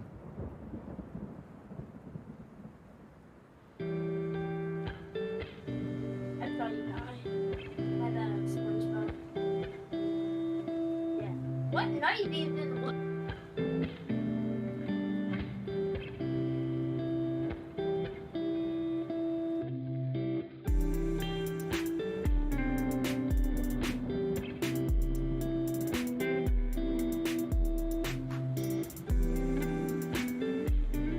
Hey, Andre P. Good morning, brother. Pretty much all salt has microplastic in it, and yeah, you do need iodine, but you can get that from seaweed.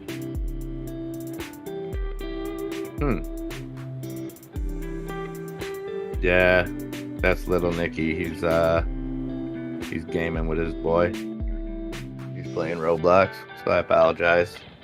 He's trying to keep it down. But you know, when you're 6 and you're on a video game, sometimes things just happen that excite you. My wife buys seaweed chips. She has a thyroid issue. I've never even seen seaweed chips, Andre. That's interesting. That's I'm assuming has some benefits, but that's cool. That seems like a more natural remedy. Always like to see stuff like that working for people.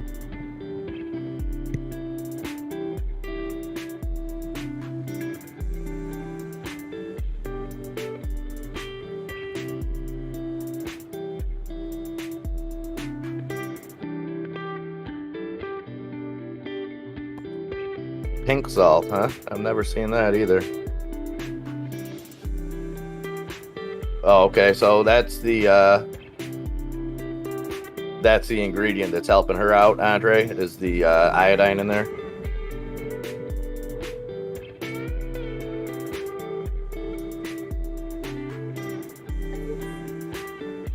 All the details are hidden in the legalese, Nunya. And, you know, we've kind of got nobody but ourselves to blame for that, man. Years of accepting terms of service without knowing what those terms of service, you know, not saying you personally or me personally, anything like that, but just as a society, we've overlooked the fine print for so long that it's just ingrained in the culture now, in my opinion, you know.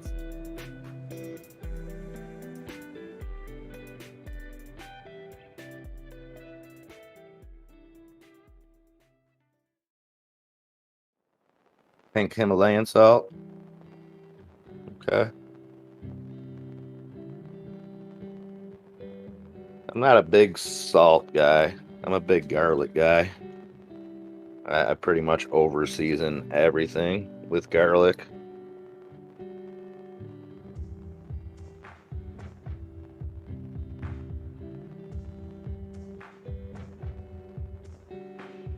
All right, guys. 10 minutes before the opening.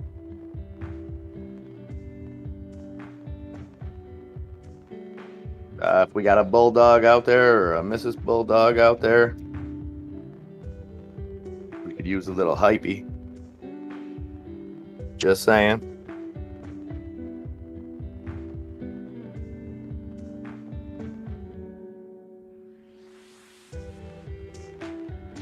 Hiding right. Stay strong, brother.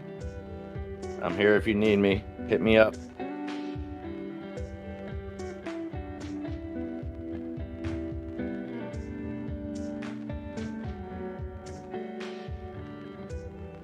That's what I tell myself, Atomy. I probably go a little heavy on it, but Oh, the Raw Fish King says, good morning, Bulldog fam. Hope y'all have a great day with the market. Hey, we hope you have a great day in general. Raw Fish King in the market, off the market, out the market.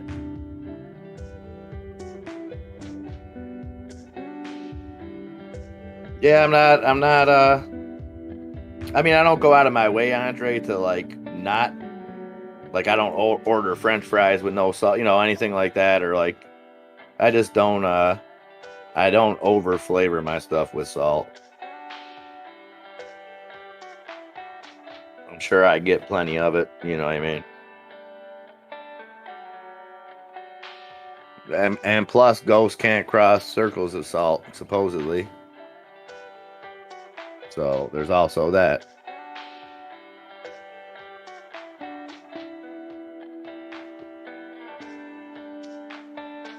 Yeah, I'd like to.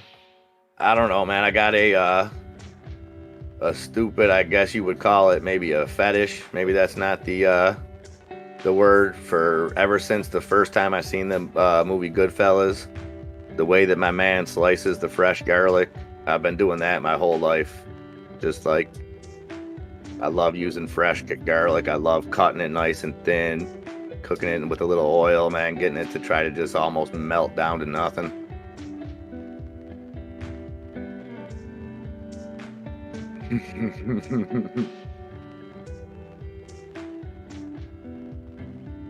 It's kind of like that. Those in bits. Is that a Winchester secret or a Worcester? See, I like to use the Worcestershire sauce on pretty much anything I'm sauteing. I did that yesterday. We made steak and cheese subs last night, and I sauteed up some onions and mushrooms. Did it nice.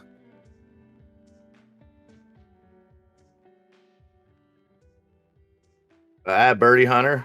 That's 3 good points. I don't get French fries that often. I would say I get French fries more at like a sit down restaurant than I would at like a fast food or something. Oh my God, grumpy old man. You're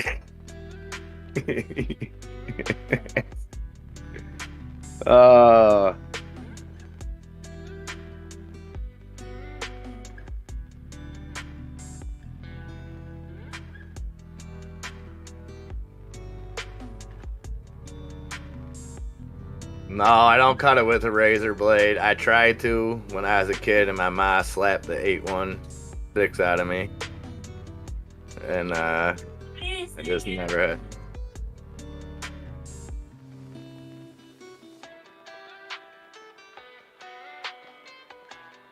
Oh yeah, Megan, I found that out a few years ago. I don't know why. Ended up going down a couple rabbit holes on like flash freezing and the way that frozen vegetables are processed as opposed to canned.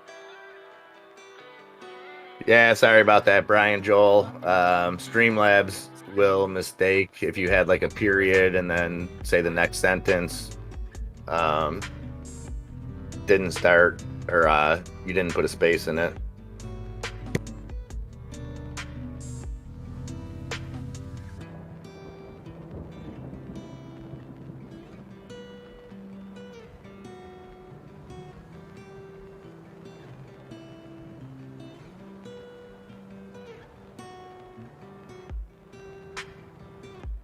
Man, Streamlabs is not happy this morning. He's catching everyone.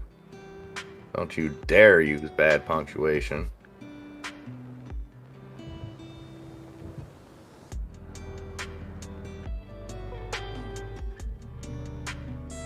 All right, 5 minutes, guys. Take one more look at these movers. That's awesome, Birdie Hunter. Nice fresh potatoes. Farm 1 mile from you. Yeah, I love making some homemade potatoes. I got one of them cool little cutters that you just cut it down and it makes just all, you know what I mean?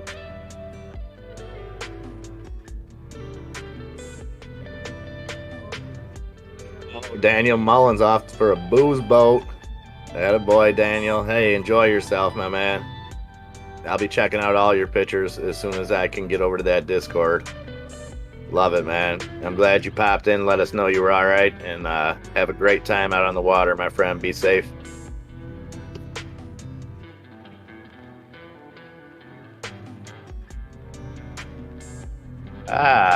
Andre P dropping some of that garlic knowledge in there. Oh, Daniel, one last good one before the booze cruise. I like it. AMC on a hard dip now, under $40 at $39.95.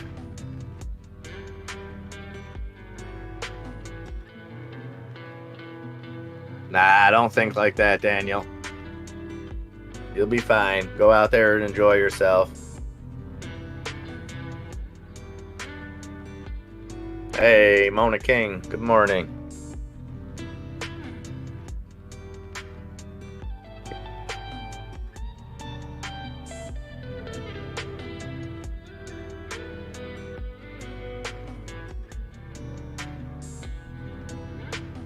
You just eat garlic knots, Rich, that's it? Get you all the garlic supplements you need?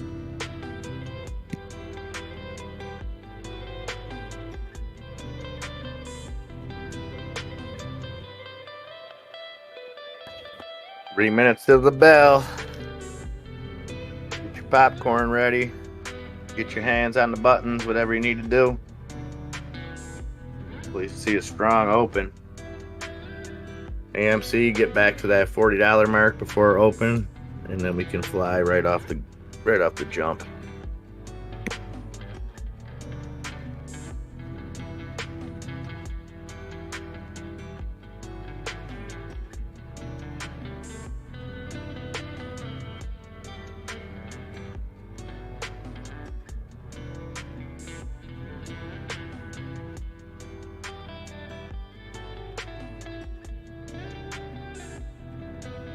All right, 2 minutes now, guys.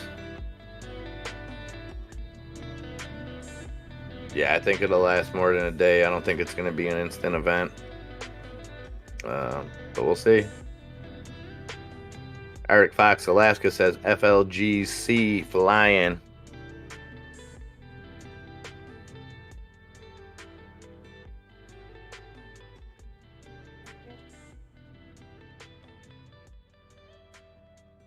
FLGC, that's Flora Growth. That is up 18% in the pre-market at $5.35. FLGC.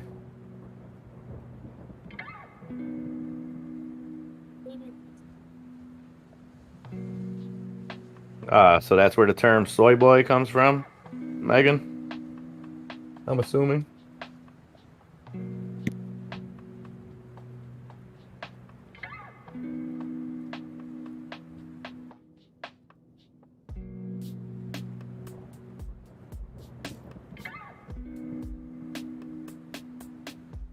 Guys, 1 minute. Any second now.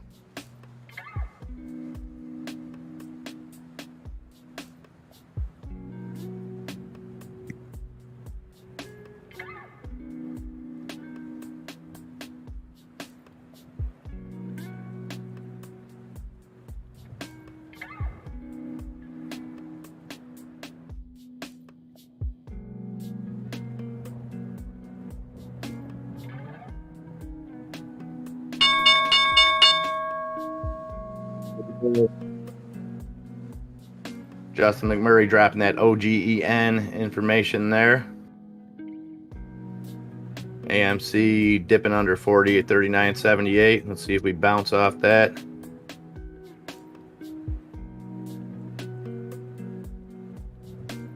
FLGC running right off the jump, up 20%, 543.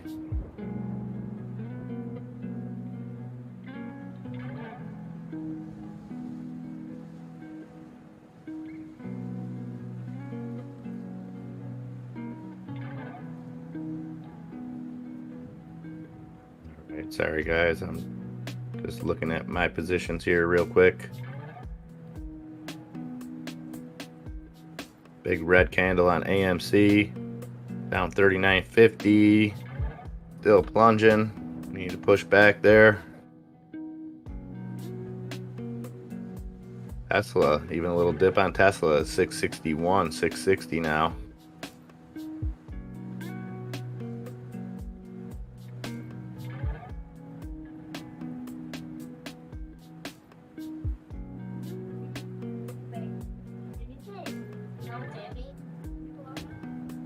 Across the big board, we got the Dow Jones down 0.5%.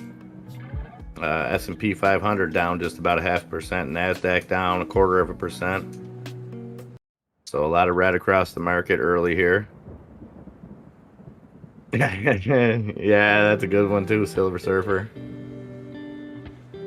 Here we go. AMC pushing back up now, 39.80. Push back through that $40 mark. None of this. Birdie Hunter says funny action on AMC. Yeah, that's nothing new. XELA pushing up now, 285 on XELA. 16% gains on the day. A lot of volume coming into XELA. Okay, AMC, we got a green candle there.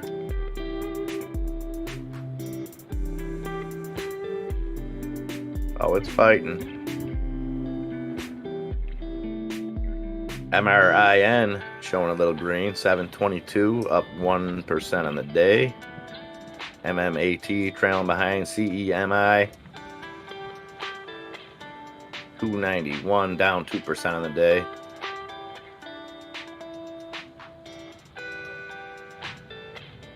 GameStop making it into the green now at 184 even. AMC pushing that $40 mark, $39.95.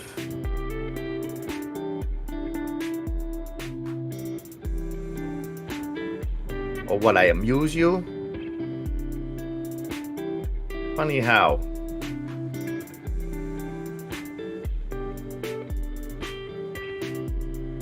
This guy's an interior decorator.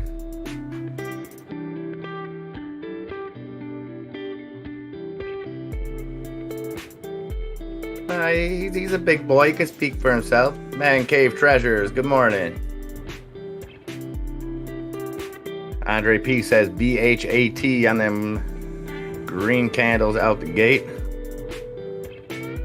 What we got there?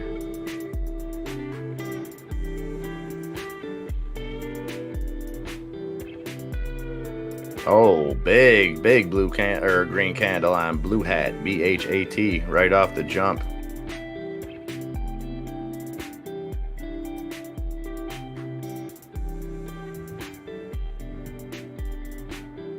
CEMI falling further now, 288 on CEMI. MMAT breaking through into the green, just barely at 344. MRIN back in the red now, 705. BLIN 526. CPOP 528, down 0.75%. Eyes still fighting around that $3.90 mark. Verb down just a hair at 234. XELA up 15% at 283. Wish down a little bit on the day at 905. Base in the green at 3073. Blackberry down just a touch at 1013. Sundial going into the green now at 82.5 cents. Riot Blockchain down 3%, 32.85. Naked at 53 cents. Workhorse 1121 down 1.5%. FAMI just under even at 38.6 cents.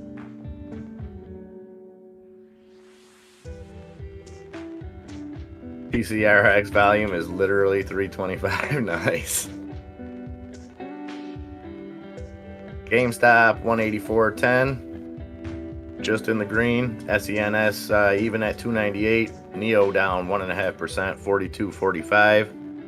Lucid Group, formerly CCIV, 27.10, up 1% on the day. Tesla going into the red now, down almost 1% at 652. Nokia down a hair at 581. MViz down just a touch, 1402. Ride Lordstown Motors down just a touch at 724. AMC pushing back to the $40 mark at $39.95 here. Andre P says someone sold 10K AMC in a chunk. That'll raise some eyebrows.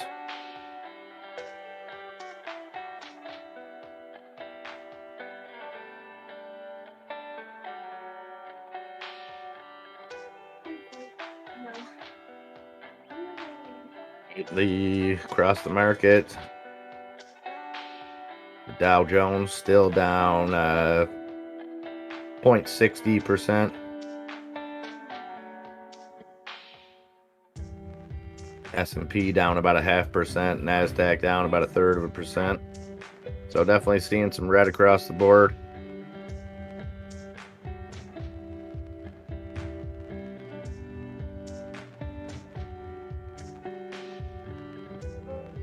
Arctic Fox Alaska says FLGC suspended on the down. Good call on a pump and dump.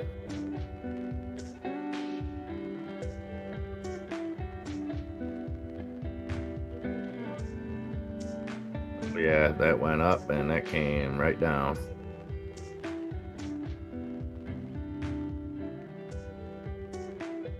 OGEN. Yeah, OGEN's been moving. Oh, it's really flying now. OGEN trying to break through that $1.10 mark. Up 75% on the day. OGEN. Orogenics. That's through the $1.10 mark now. $1.11.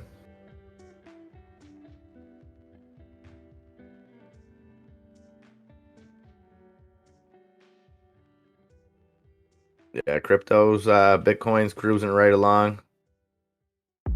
38,700 on Bitcoin. OGEN, 113 now, 114. 82% gains now on OGEN. It's Orogenics.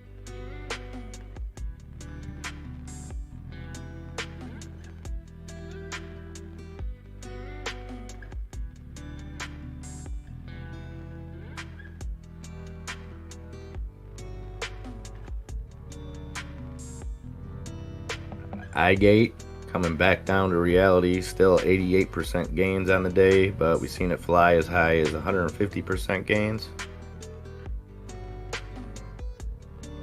Justin McMurray says, what's the price target on OGEN? Justin, I don't know. I had never even heard of OGEN until this morning when it started running. Let's see if I can...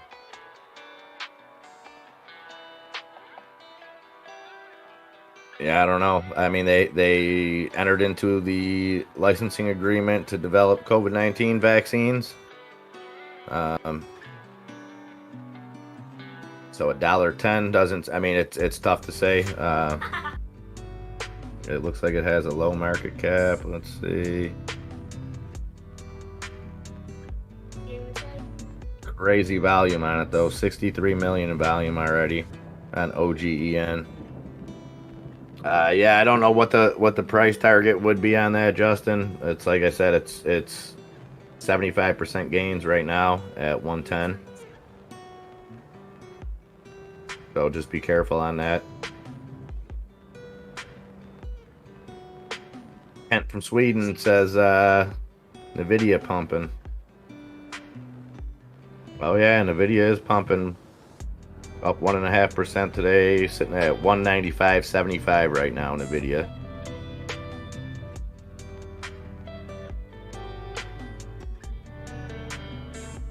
AMC falling now 39.26 on AMC, down 2.5% on the day. GameStop down just under 1% at 182.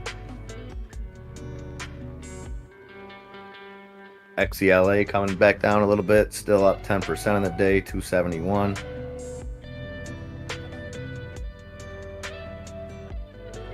So hopefully we'll see a turnaround here at some point. CPOP, all of a sudden 6% in the green at 556.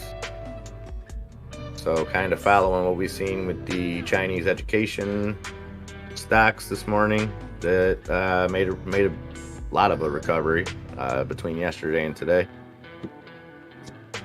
So CPOP could be following suit here.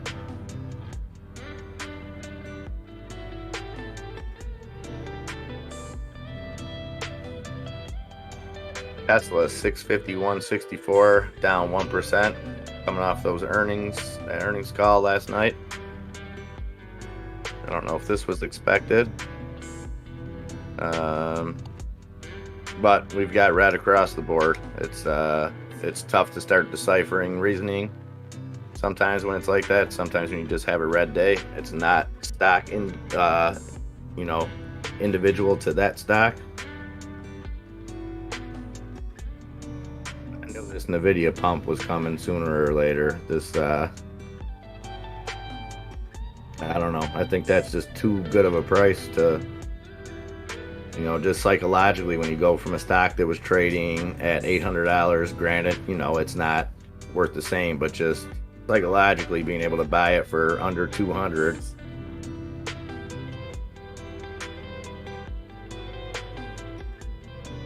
Okay, big green candle on AMC now, trying to get back to that $40 mark, $39.87.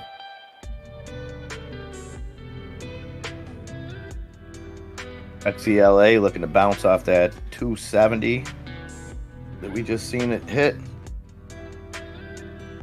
Verb going green now, VERB at 235.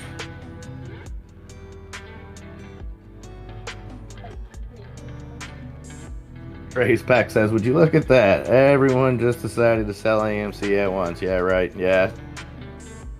It reminds me of that scene from Not Another Teen Movie where it's like, who would have thought every student at this school is a professional dancer? Yeah, strange things happen.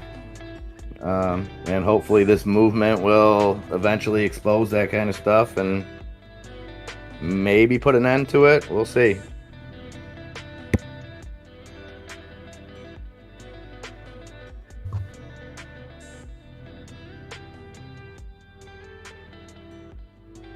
Exactly. Snappy. Stock split. The company didn't change. Is a strong company.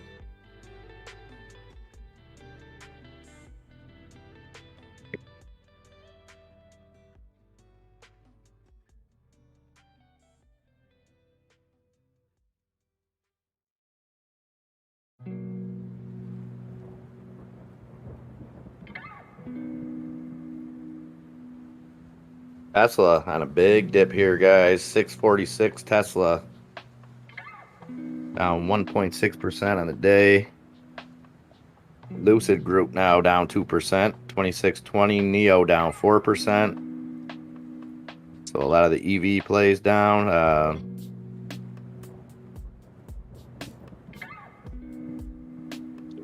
Enemy, it's such a good movie. I could watch that a million times. Oh my God, Mr. Urban World, why would you do that to me? 8 a.m. and I'm craving a crispy chicken sandwich from Arby's with nacho cheese added. Man, that sounds good. That sounds a lot better than a cigarette right now.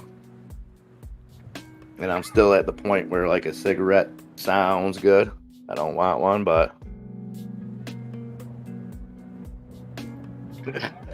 Silver Surfer says, invest in Kleenex. The hedgies are going to need a lot of those.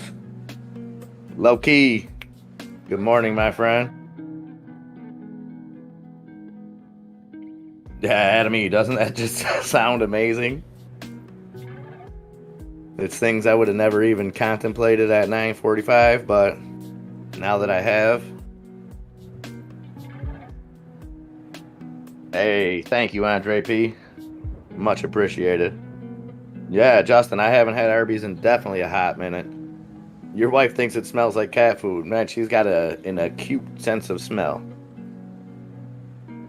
Because even if it doesn't, the next time that I go there, I'm going to talk myself into it smelling like cat food. And I'm just going to see Frank Reynolds eating cat food, and I won't be able to eat it.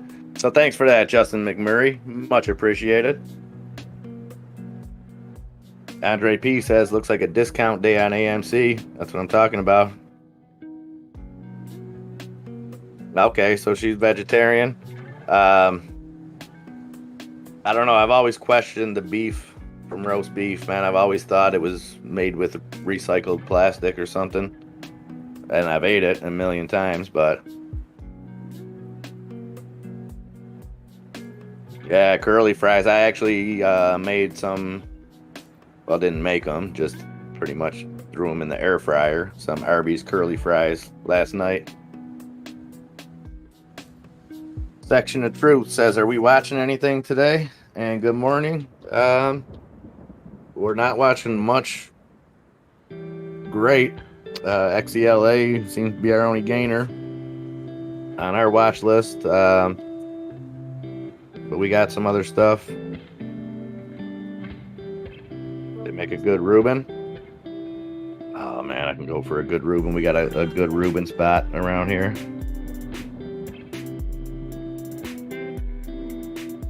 Mr. Duncan says he spent a lot of time in the back of an Arby's as a child. It's real meat. Okay, I'll take your word for that, Mr. Duncan. Yeah, Mr. Urban World doesn't Taco Bell use like I don't know. I don't even like to think of that kind of stuff because I know I'll eat there again, so I don't even want to think of it. Brina dropping that knowledge. DYAI. Dyadic announces technology transfer and licensing agreement with South Africa's Rubik Consortium.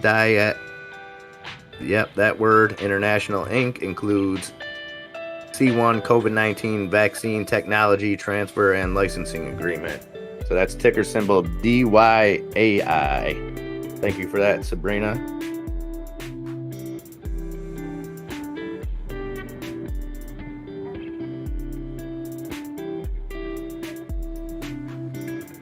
Oh, yeah, it's the best. The Jamocha shakes at Arby's. Oh, man. Arctic Fox, Alaska. Yeah, that's iGate.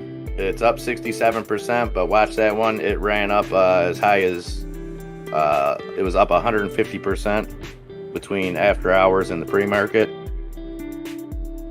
Still up 65% or so on the day, but just be careful with that. Adam E says, nice find, Sabrina. Thanks as always. Look at, I could feel the phlegm starting to already disperse. It's had enough.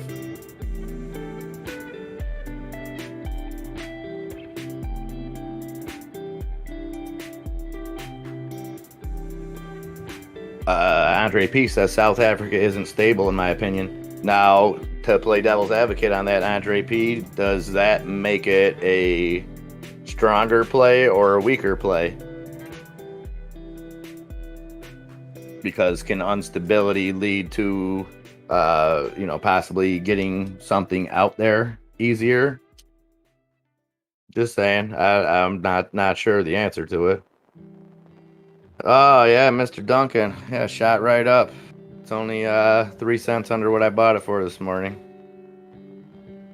But I like it. It's not, hopefully it hit the bottom there. CEMI at 293. I'm not too worried about it, Mr. Duncan, because if I do have to hold that overnight, it's no problem. I was looking to make a quick buck on it, but at 296, if I got to hold overnight, not the end of the world.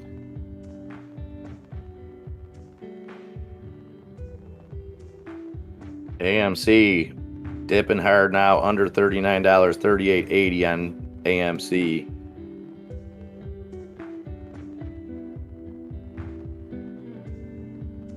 Nathaniel Harrison says, morning team, let's rock. Oh, okay, Andre. Yeah, so I guess my devil's advocate question, that I guess that answers that. Just throwing it out there. Like I said, I'd like to see kind of both sides of how something can affect something. OBSV Organon & Co. OGN will license the global development, manufacturing, and commercial rights to Obsevis says yeah. Okay, so that's the OBSV play.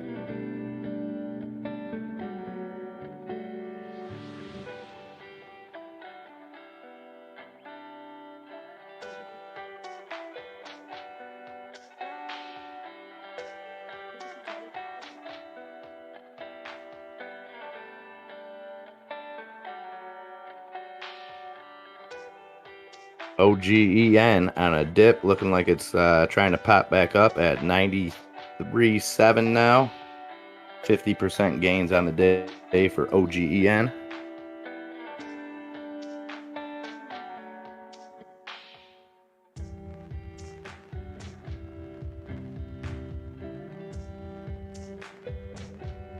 That OBSV,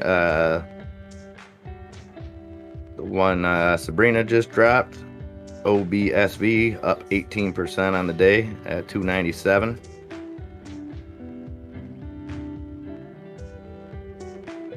Mogu, yeah, that was moving this morning. Marcus, let me check that out. MOGU, Mogu Inc. at 115, up about 11% on the day. Let's see what the news is on that.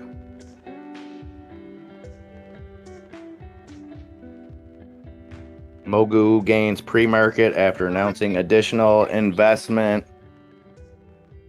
in Hangzhou Ruisha. I'm not sure what that is, but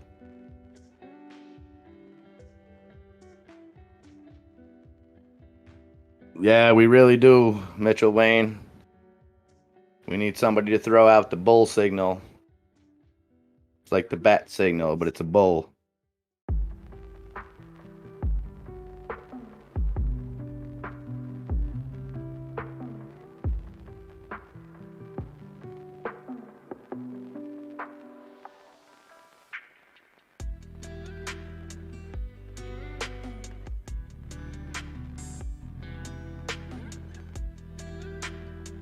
Andre P says OBSV is out of Switzerland, about the most stable country ever.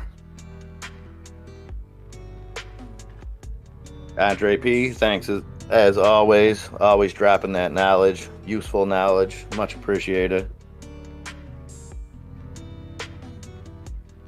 You think Doge could be the new Tether? I don't know. I don't know enough about Tether. I know they're being investigated and all that. Vinyl vegan. I wish I had an answer there for you.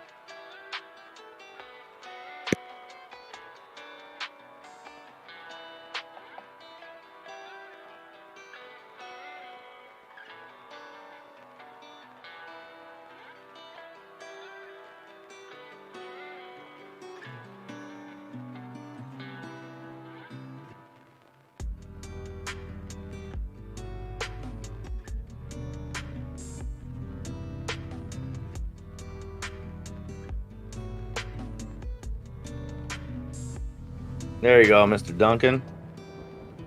You got some people on your team.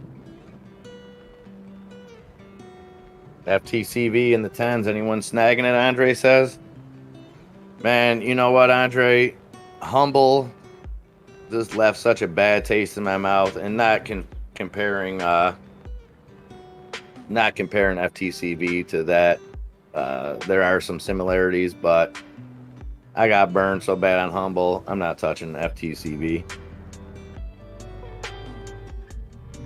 Oh, Mitchell Wayne. I like that. Picked up some GLNCY on the Cobalt play.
Snappy Tan says, I totally Indiana Jones that heist. Well, why are you dressed up like a bumblebee? And what's he doing in an Indianapolis Jones outfit?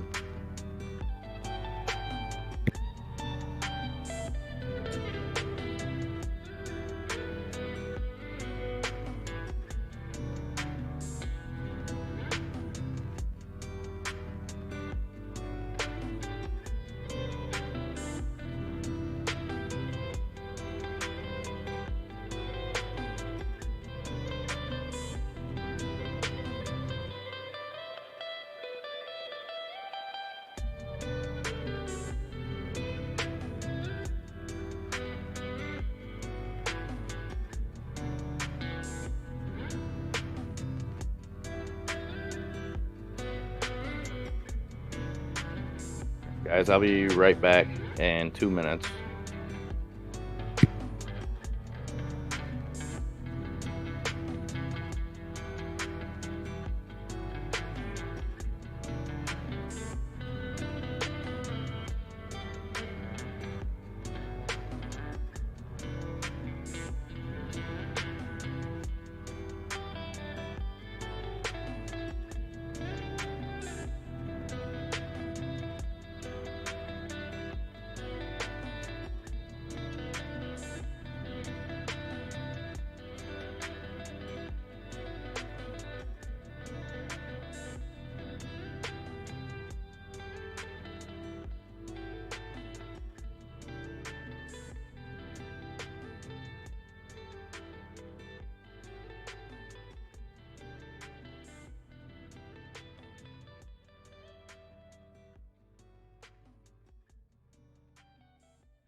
Super chat.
All right, guys. Sorry about that. Raw Fish King, I missed that super chat. Thank you for that. You're doing an awesome job, brother. Thank you. Hey, thank you, Raw Fish King. Appreciate that. Sorry, I'm trying to balance some things out over here. Got a 6-year-old wiling out. I appreciate the patience and everything, guys.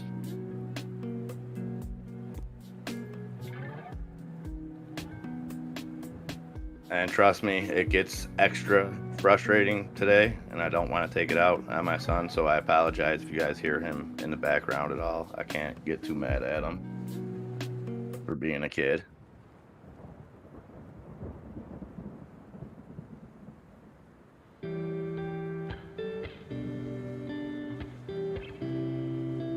Mitchell, I would, but we seen what happens at band camp. We don't want none of that. He's too young for all that. We have band camp downstairs.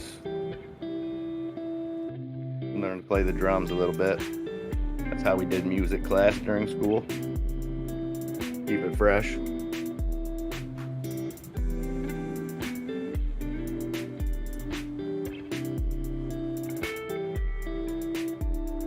XELA flying, huh? Oh, I missed that. 293. How high did we get on XELA? I'd like to know.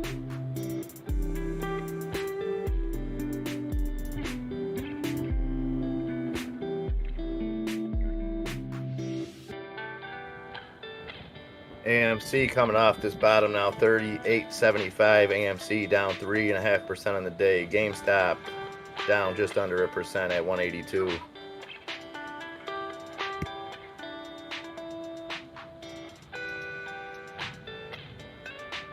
Hey, thank you, grumpy old man. I appreciate that.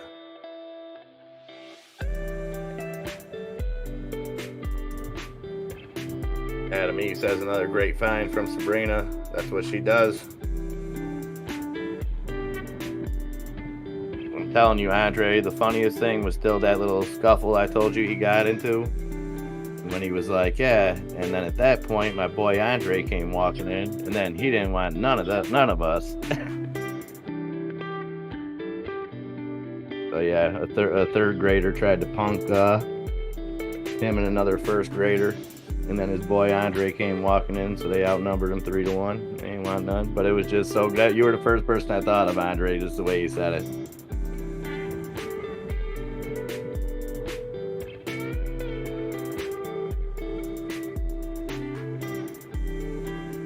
MOXC halted.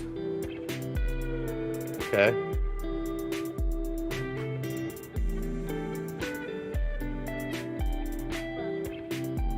GME forming that George W. That's what I like to see, Birdie.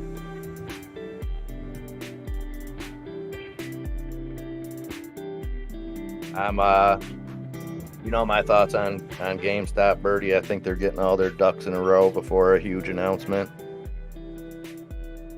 Could be wrong, but I think the fulfillment centers are just the start.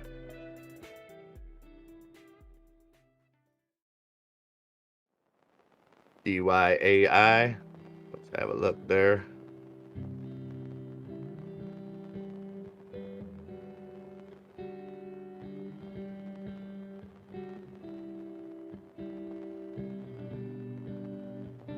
Oh, wow. DYAI. Yeah, so we had a dip at the open, then it flew up 40% on the day. Dyadic, DYAI at 489.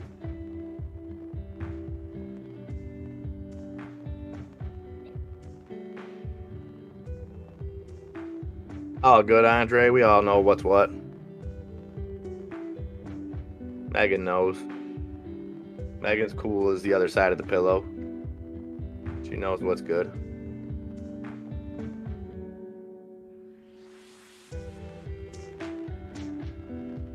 Alright guys, what's moving? What are we looking at? Who's got what? Someone tell me something green. Somebody tell me they made some money, made some tendies off something in this mess, or at least average down, caught a sale. What do we got going on out there?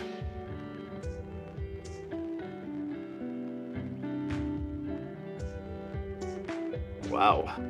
APG, API Group Corporation to acquire Chubb Fire and Security business for $3.1 billion. Man, what's this Chubb Fire and Security business, man? That's a big deal. That's like acquiring prestige worldwide, wide.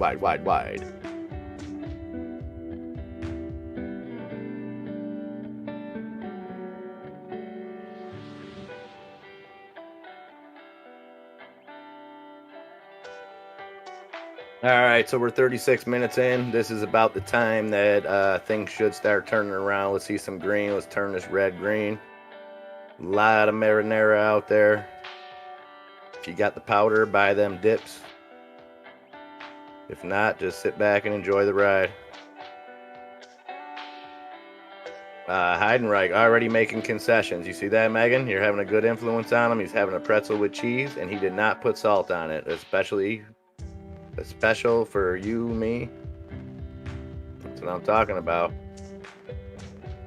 TikTok Marcus made some tendies with NRXP. Okay, that's a good start. Who else? Who else got some tendies? Come on, someone's making some money out there. Who made a move they're happy about? Who was able to buy one of their favorite stocks on sale? Uh-oh.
All right. Hopefully this hype song can get something going in this market. Let's turn some of this red green.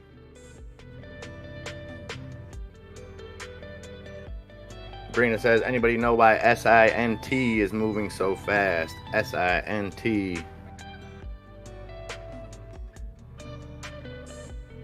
Let's see here. SINT. Syntax Technologies. Hey, Adam E says it's hype time. Give this fine host known as MIA some love. Tappy tap those buttons, folks, and join in the fun. Adam E, thank you for that super chat.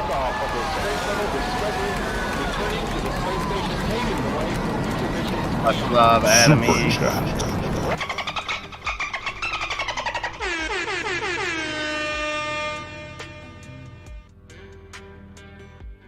Thank you as always, Adam E. Always dropping that love, dropping that support, dropping that knowledge.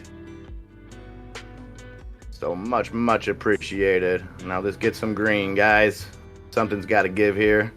AMC on a big dip, 37.92. Minus almost 6% on the day. Some people look at that as a buying opportunity. And right on time, big back clock comes in right when we need them. If that can't turn the market, I don't know what can. His timing is impeccable. Diz says OGEN running. Yeah, OGEN has been hitting all day. Let's see where we're at on that. There was definitely some room to get in on that. At 96 cents right now, 53% gains. We've seen it fly up to 114. Hey, Robert Harris. Thank you for joining, my brother. You stay strong, and I will do the same for you, my man. Take care.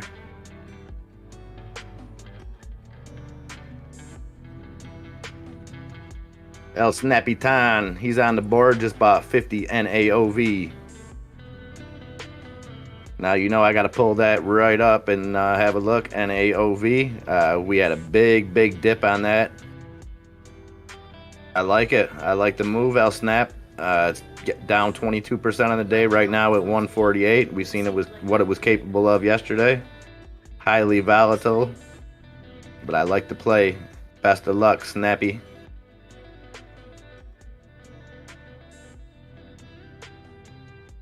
Whoa, IRCP performed a 859 for 200 forward split. Man, someone told me that if someone was like, we're going to do that on either side, I would feel like I'm getting ripped off. Either way on that. But that's interesting. IRCP. Sabrina dropping major knowledge on us this morning. Thank you for that, Sabrina. Much love, girl. Money Badger says DYAI just got a rocket boost. See where we're going there. DYAI. Oh, yes, it did. You are not lying. After that rocket boost at the open, this other one, is it still going? Is that halted? DYAI?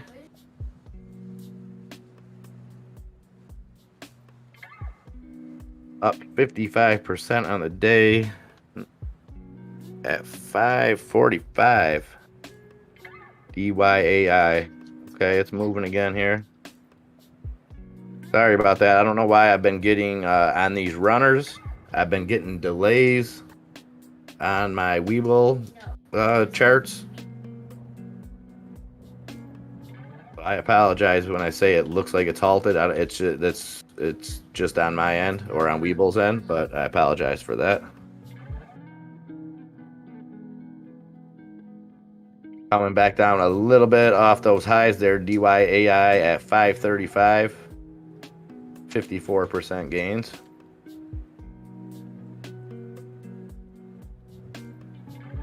OGEN on a little bit of a dip, 94 cents, up 51%. Like I said, we've seen that hit 114 earlier.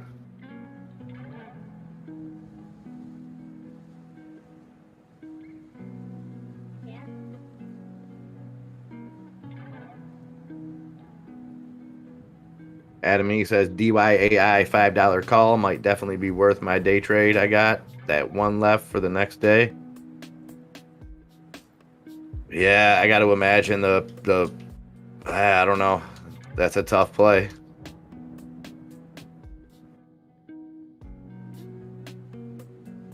$5.40 now on DYAI, 58% gains.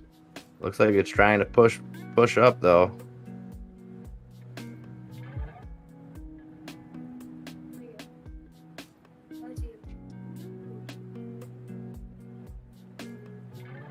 DYAI running off the news of the technology transfer and licensing agreement with Rubik Consortium. So that's the news on DYAI.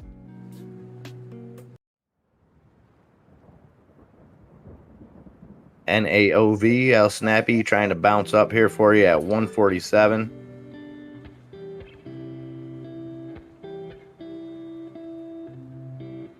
Oh, why not, Adam? $100 profits, $100 profit. Any way you slice it, brother.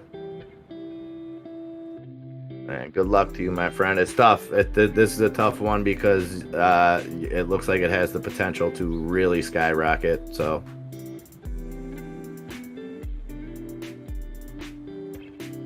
Birdie says red candles on crypto now. Turn around soon. Hopefully, it's. Does anybody in the chat? Somebody asked earlier about Powell speaking today.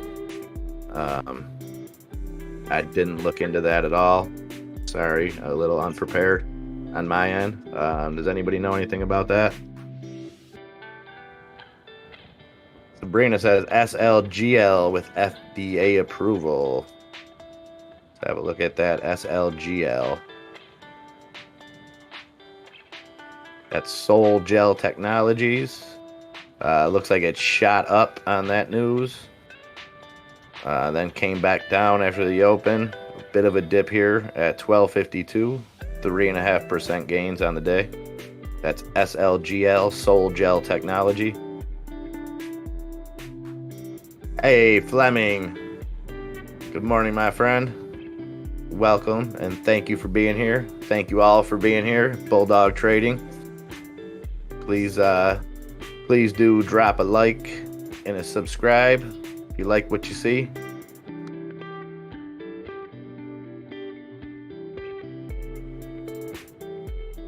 Mason Prescott says perfect time to average down my whole portfolio, I guess. You know, that sometimes is a great play. I mean, you can't, not averaging down your whole portfolio, obviously, but if you believe in something and nothing's changed in the stock, and it's just following the market, that's to me, when you average down. Denny Oliver, good morning. Mr. Duncan says, at Soul Gel, we've been gelling souls since 1895.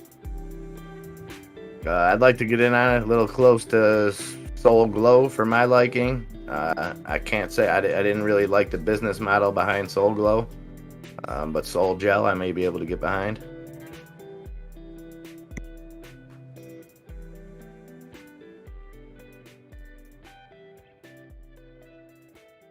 Tesla continuing to dip off those earnings. 640.73 on Tesla, down 2.5% on the day.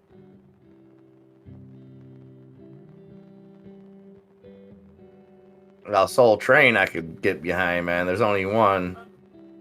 Don Cornelius, though, Just let your soul glow. Just let it glow. Josh Miggs. Morning, my friend. Yeah, it's a Tuesday, bloody Tuesday. But that's all right. Little blood in the water never hurt anyone, except for a couple of them people on in that movie, The Jaws.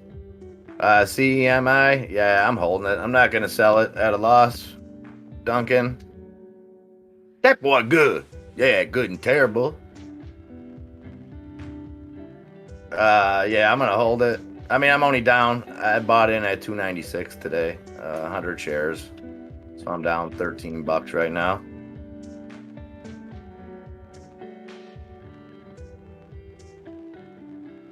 Yeah, Sack Duncan getting a little impatient over there. Great day to invest in yourself. Every day is a great day to invest in yourself.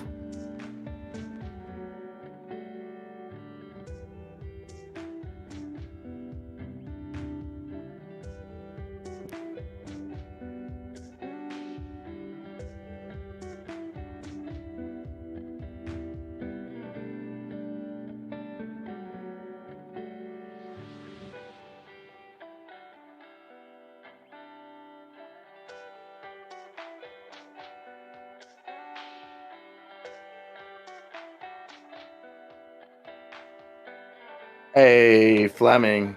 Thank you, my friend. Brian. My stress levels are probably at an all-time high right now, but it's okay. I'm fighting through. I feel like Peter Griffin, that episode when he just punched Meg in the face, just because he was on either the Red Bull or the other stuff, and everything was making him frustrated, and he punched Meg right through the wall. I changed it. Did you put a space in? Nanya says, bought OCGN in April. From a tip, a buddy who was a farmer rep gave me. Now they may have COVID Delta variant drug approved in Canada. Worth some DD. Okay.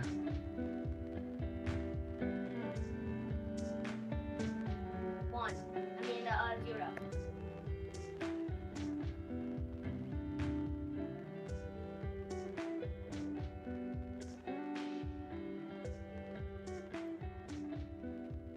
Attaboy, Josh. Way to pick up the slack for us. Appreciate that.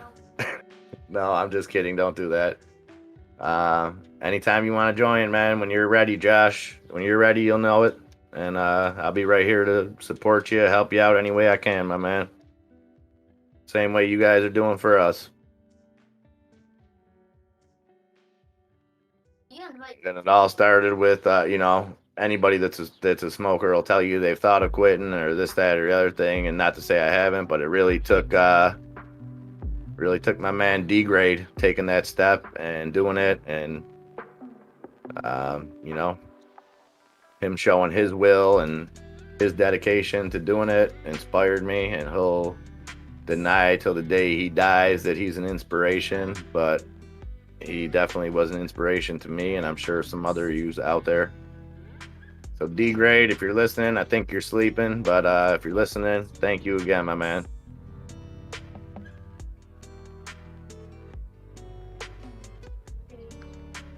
All right, guys. XELA. Only thing green up there for us. DYAI still running. 546 and DYAI. no, I'll help you get like And AOV can't seem to bounce off this 145, 146 mark down there. Pulling for a bounce for you, Snappy.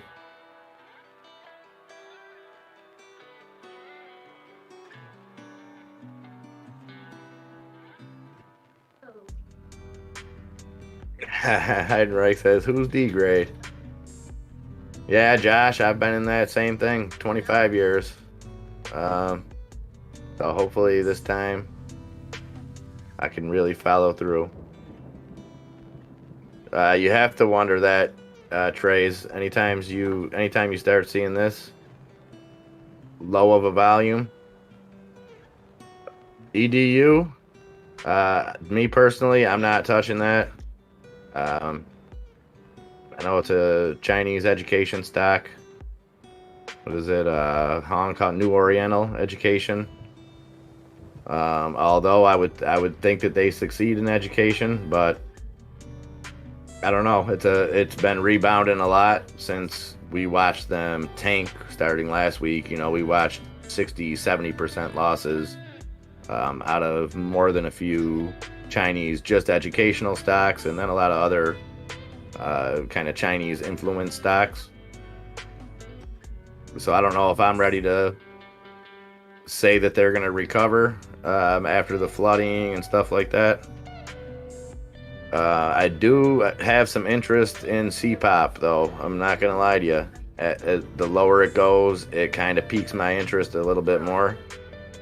Only because we watched it run up to in the 60s. I don't know enough about the company.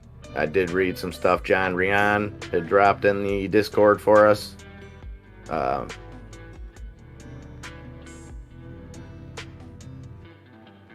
Yes, that is a very good way to put it, Bulldog.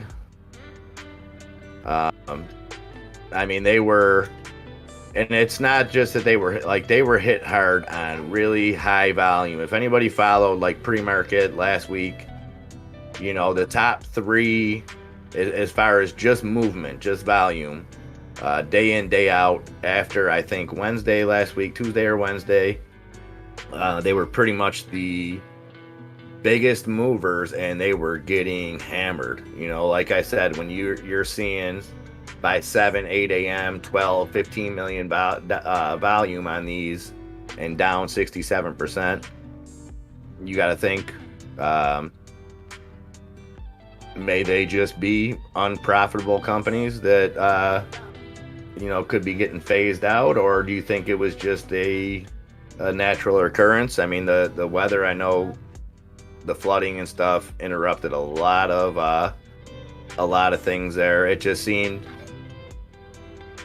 seemed weird that economy like that, like it would, that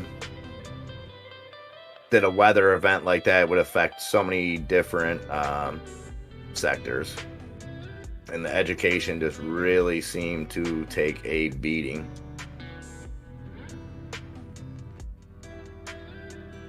Yeah, Bulldog Trading says, good morning, good morning, good morning. The bestest, most beautiful, lovely, awesome freaking trader fam ever. That's what I'm talking about.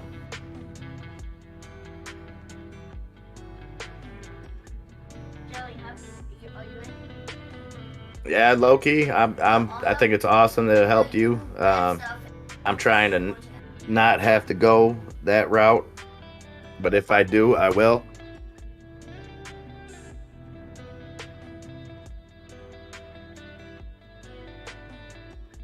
Yeah, that's my thing, Bulldog. A move from $24 to $2 on EDU wasn't weather.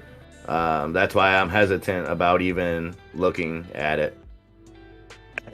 You know, I hate to group anything together, whether it's stock-wise or anything, but that whole sector, I'm not touching. I put it in the same category as the Robinhood IPO. Like, is there money to be made in those stocks? Probably. We're seeing a recovery on them. Same thing with Robinhood. If you're able to short them or something, is there a way to make some profit? Absolutely. But I just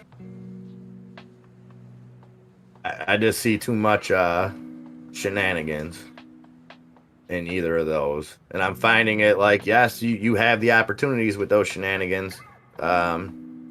But when you're on the wrong side of shenanigans, it's not fun. So XELA continuing to be the big winner, 284, 16% gains. Waiting for any minute now for this market to turn around a little bit. Let's look at the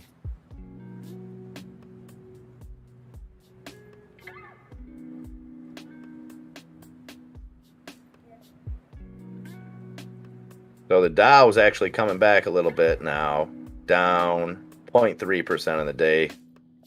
S&P 500 pretty much the same, down 0.42%. NASDAQ getting hammered, down over 1% now on the day. So right across the market, Dow Jones showing a little bit of recovery.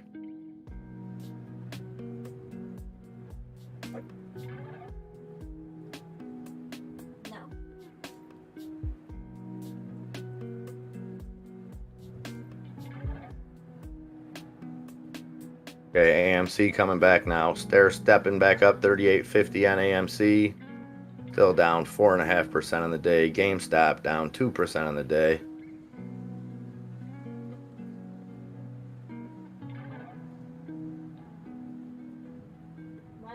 PEMI down to 288, down 2.7%. Bulldog, I jumped back in this CEMI at 296 earlier.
Hey, low key, he's doing great.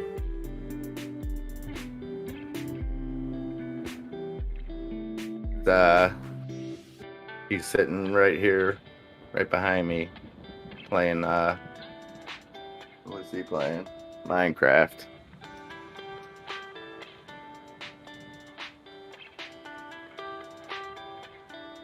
I'm just trying to keep him quiet back there.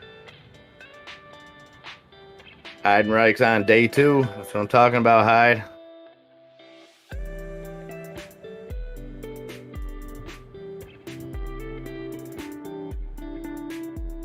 Yeah, for sure, Primsby. That's what we do around here. Support each other. On the market, off the market, every which way.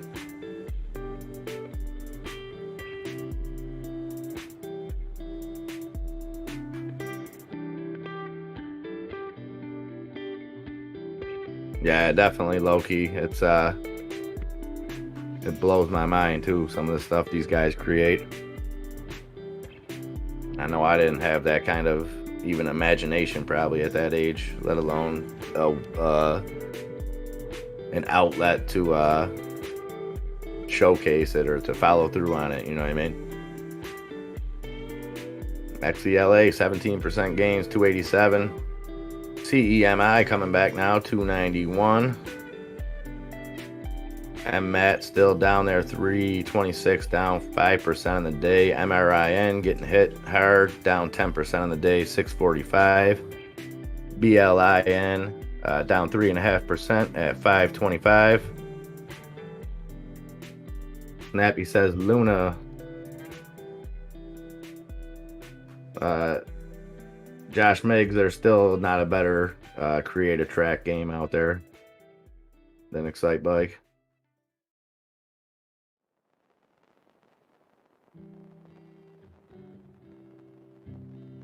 Luna looks like it hit a dip and then is coming back up, 1167.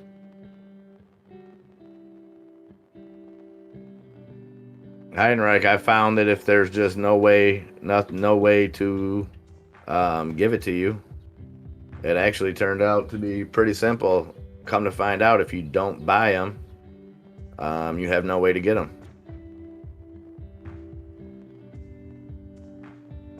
Drew Hayes says, making out good on my long-term FLT stock.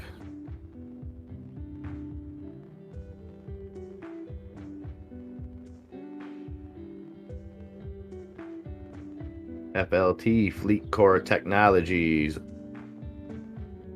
up $2.44 today. FLT, $258.99. Okay, Al Snappy Town. I was a little confused because I was looking at the Luna stock and I'm like, man, I don't know why he's excited. This thing's down like 6% today. Then I tried to sugarcoat it a little bit for you.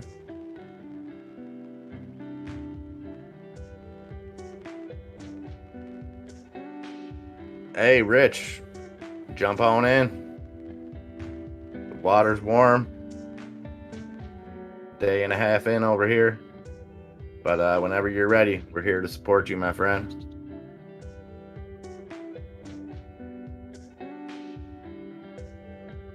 Josh Miggs says, any thoughts here on Ride, Lordstown Motors as a company whole?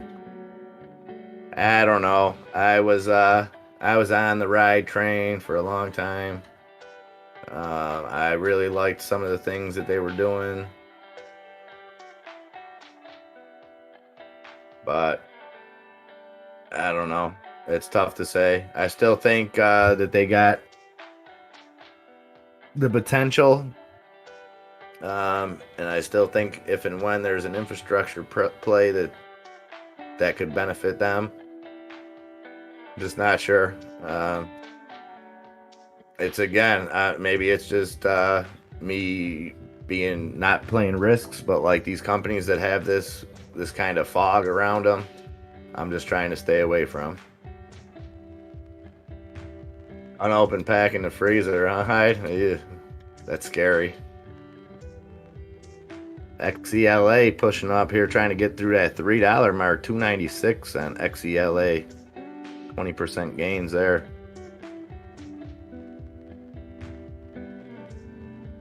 Yeah, Josh. I mean, I definitely like the price there. But like you said, it's just so much uncertainty in that company. MViz on a bit of a dip here too, down 13.31. AMC 38.38. GameStop hovering right over that 180 mark. SENS on a nice dip here, 288 on SENS. Neo getting hit hard at 39.70, down 8% on the day. The Lucid Group, formerly CCIV, that's Lucid Motors, 25.29, down almost 6% on the day. And Tesla, 642.75, down 2% coming off earnings.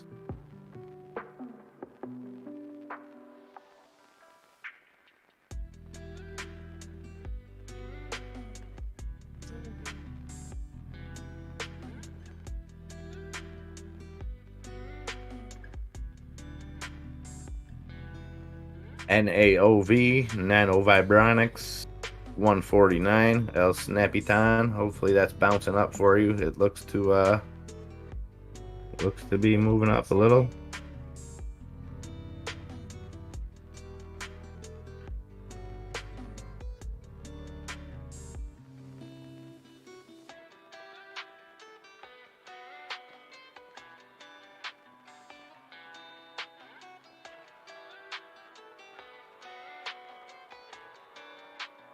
Okay, Bitcoin back over 38,000, 38,331 on Bitcoin. Doge just kind of been hovering around that 20.5 cent mark most of the day since I've woke up. Ethereum, 2,283 on Ethereum. XELA, here we go, 21% gains, 297.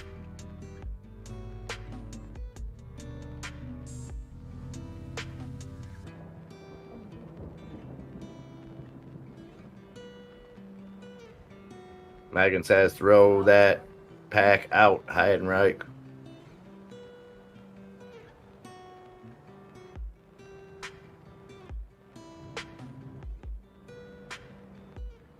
Birdie Hunter dropping some of that NRXP knowledge there.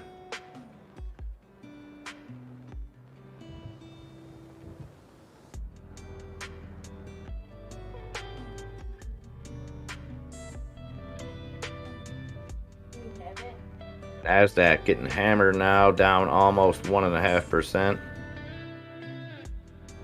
S&P 500 down 0.6%, and Dow Jones still hovering down 0.37%.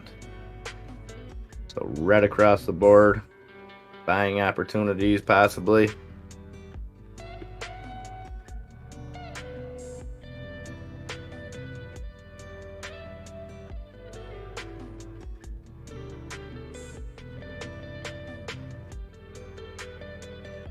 As long as it's not tempting you too much, Hyde, but you just got to look at it like no good can come from it.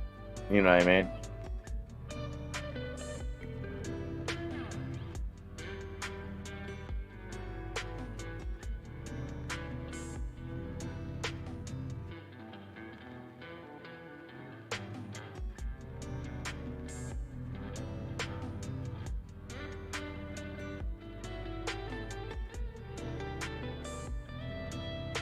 El Snappyton says posted a link in Discord about that XELA.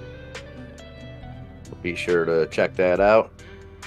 Anybody who hasn't joined our Discord, please do so. It's absolutely free.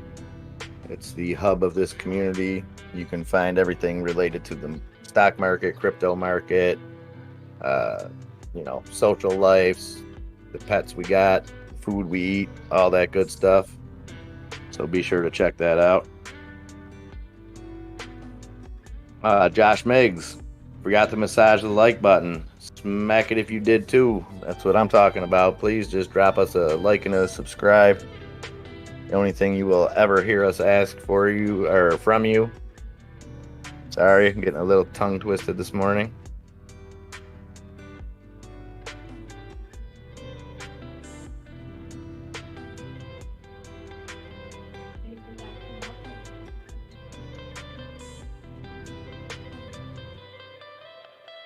Heinrich says my legs are just bouncing now. I feel like punching Meg outdoors before it gets to 100 degrees. Yeah. Go have a little walk, man. Clear your head, Hyde. If you need me, I'm here for you, brother. AMC 38.12 now. Down 5.5%.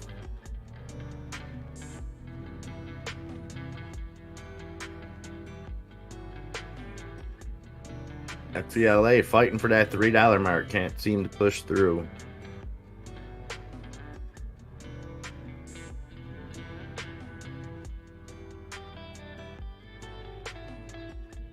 OGEN, Orogenics, up 51% on the day at 95 cents right now. That's Orogenics. 96 cents now. We did see this at $1.14 at the open. It flew. So I guess you call that a little bit of a dip. DYAI on a dip too. 450 on DYAI. 30% gains. So it looks like it fell kind of hard.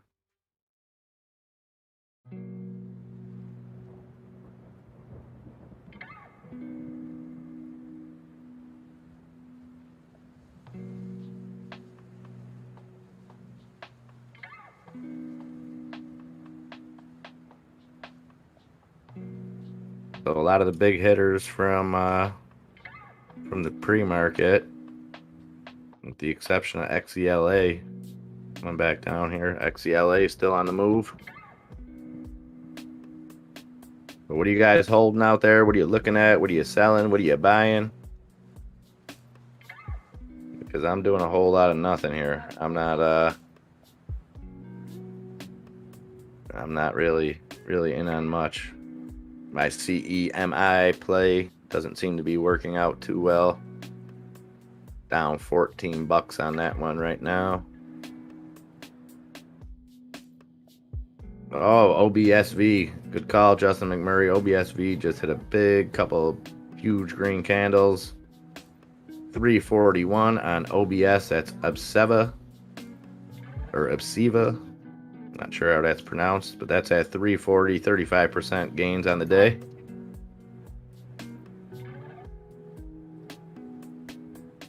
I used the ground board. I died with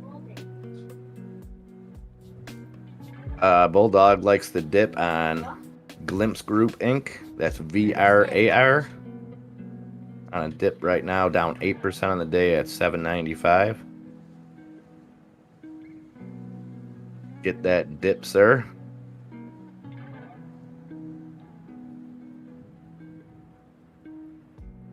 Arctic Fox Alaska is holding some charge point. Bought some what is Skywater Technology. Okay, that's a nice dip on that. Skywater Technology down 11% or down $11 on the day. Whoa.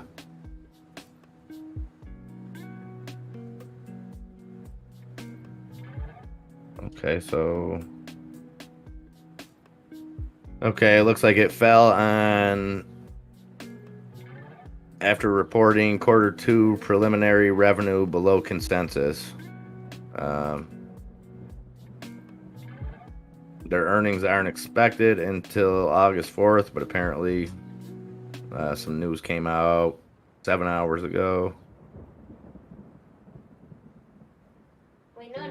So that could be a Arctic Fox Alaska. Were you already in Skywater, or did you just buy it on the dip today? That's a nice dip. Happy Canadian. Good morning. Thanks for being here. 5-figure bullcoin gang. I like that one. SENS coming back a little bit now. 289. Hit 285 earlier here. AMC 38.50. GameStop hovering right above 180. A whole lot of red. XELA $2.92.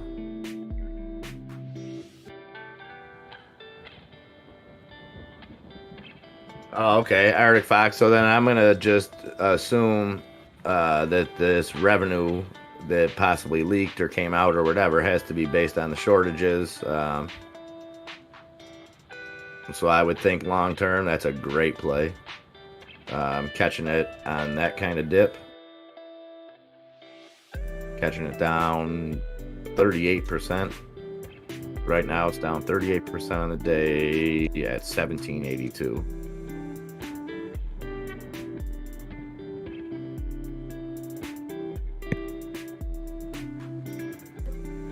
AMC stair stepping a little bit, 38.60. Yeah, well played, Arctic Fox. Very well played. I like the big brain moves like that. And thanks for bringing that to our attention, as always. You know, all you guys all day, all morning. It's been nothing but delivering news, delivering, you know. You guys are the best. Sabrina dropped all kinds of knowledge. So me personally and the community, thanks each and every one of you out there providing that, bringing that knowledge to the table.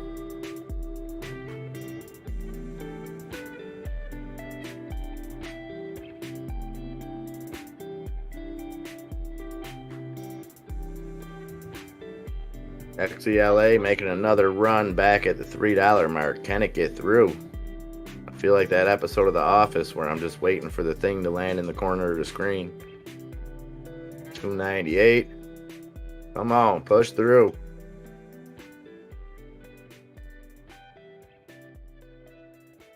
$2.99 on XELA.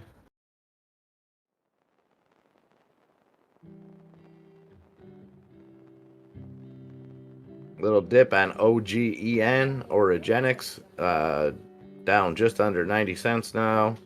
45% gains on the day.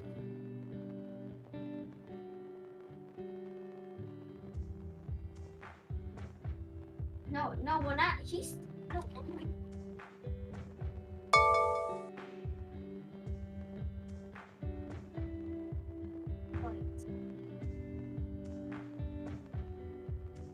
DYAI still dipping down here, 453, 31% gains for DYAI. Coming off that, looks like it hit 550 at some point, 559 maybe. So possible buying opportunities there on DYAI. Mr. Duncan's going to the moon. I'll meet you there, my friend. El Snappy Tom says huge explosion at Bayer plant in Germany.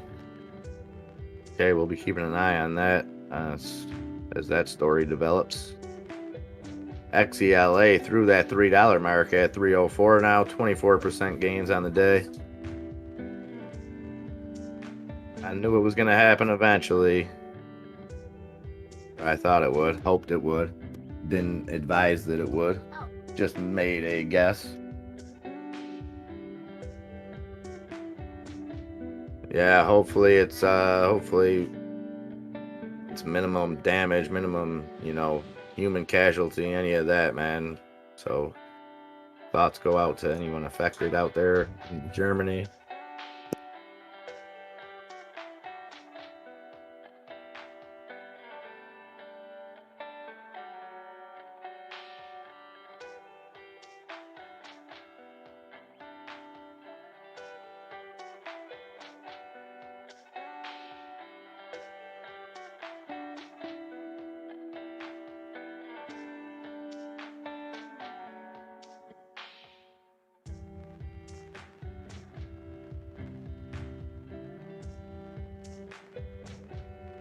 Wow, residents are urged to close windows and seek shelter. Oh, boy.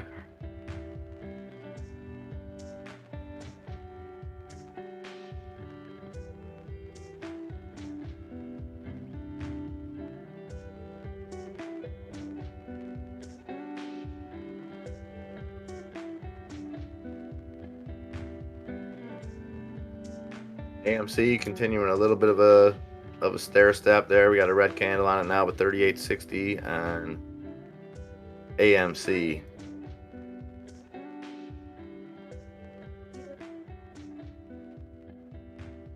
GameStop coming back to life a little bit now. 181.20, still down 1.5%. XELA continuing to fly, 306, almost 25% gains today on XELA.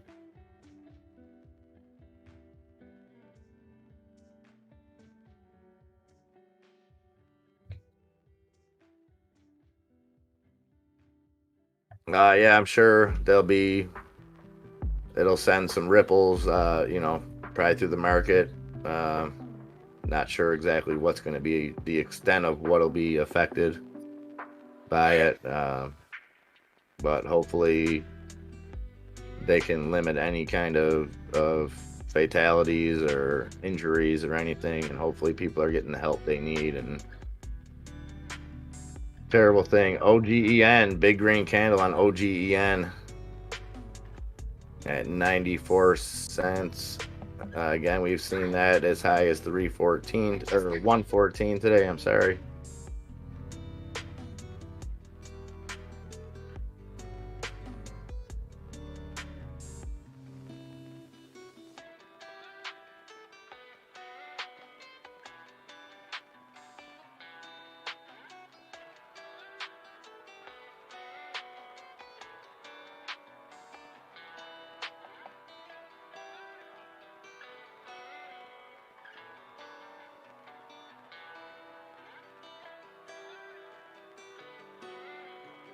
John Rian says he's got a limited order set to get back into CPOP at $4.95.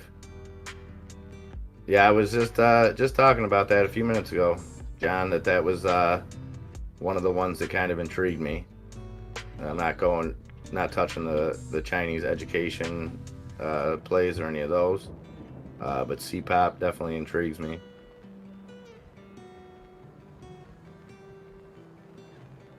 Arctic Fox says, scary stuff. I live dangerously close to the only oil refinery in Alaska. Yeah, I guess, I mean, I don't know how dangerous it is, but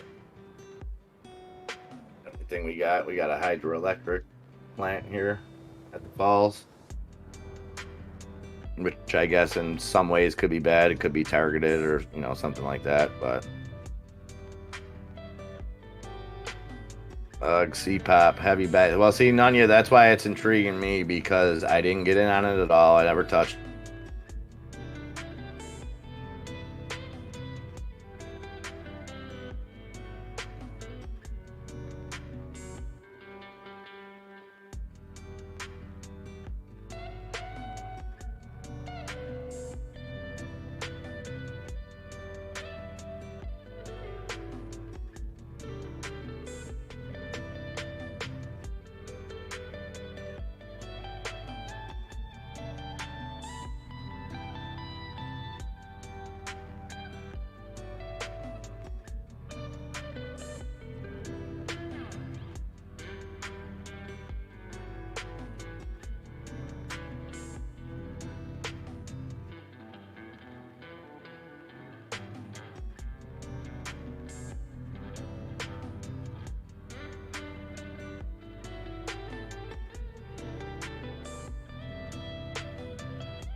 All right, guys. Sorry about that. My internet has been acting very shady lately.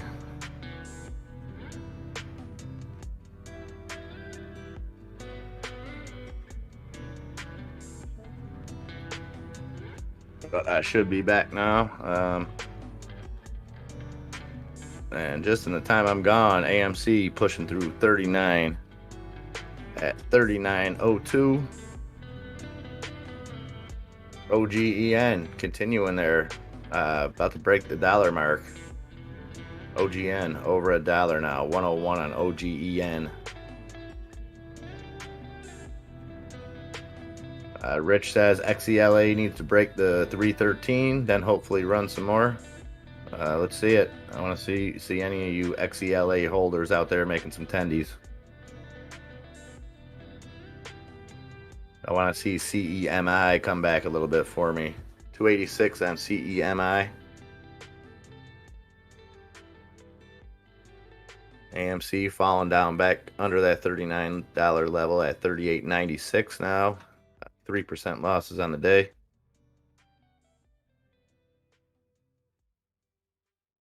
OGEN can't fight through that dollar mark, back at 99 cents.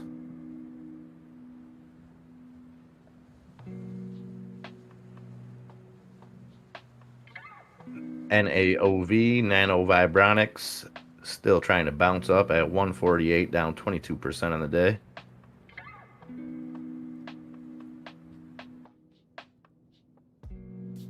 SLGL, Soul Gel Technology. We had some news on that earlier. That's up 2% on the day at 12.34. Mogu Inc. 106, up 3% on the day. That was an early mover that came kind of back down.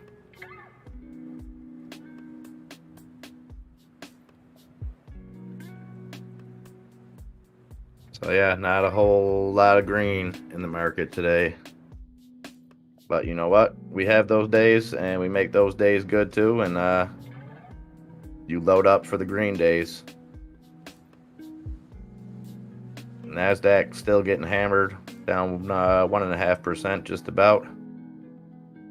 S&P 500 down 0.5%, and the Dow Jones still down 0.35%. That's right, I'll snap. Good buying opportunity. Or, you know, if you don't have that ability right now, sometimes you just got to turn your head and not stare at the numbers. Just staring at the constant red, it'll drive you nuts. XELA pushing back to that $3 mark. AMC above that $39 mark.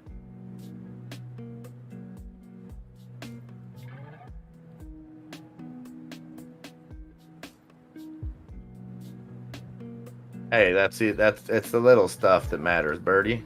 You're in the heist. And look at that. You made it out of the heist too, Birdie. Everything's coming up, Birdie Hunter.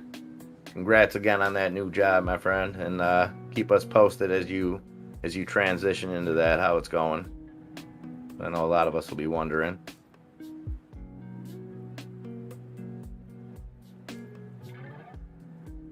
John Rion's gathering goods today to sell at the market tomorrow. That's the way we like it. That's what I'm talking about.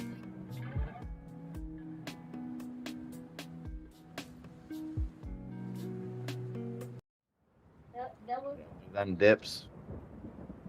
If you got your watch list, if you got price points that you're looking for,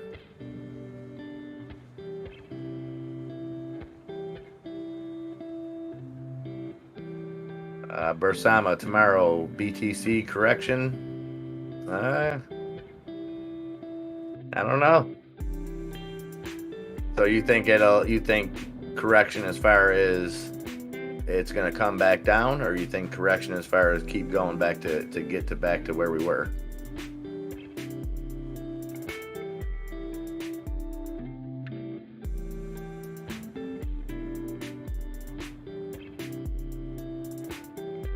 Oh, we got a Senate committee hearing on crypto, huh?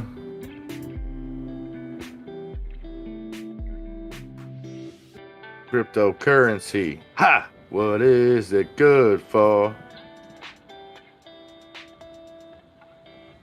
I didn't even know that was going on, Bulldog. Thanks for dropping that.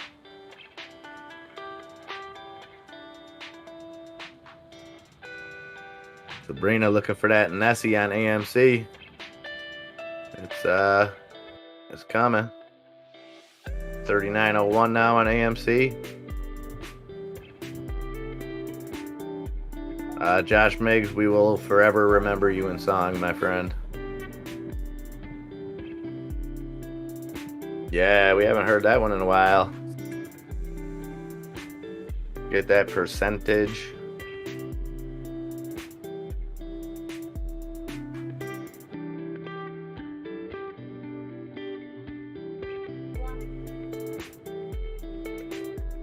What do we got coming back here? CEMI 288. The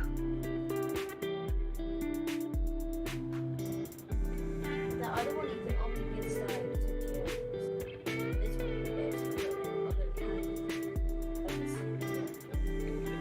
one is There's a banger. Bulldog only drops bangers. He don't have many B-sides.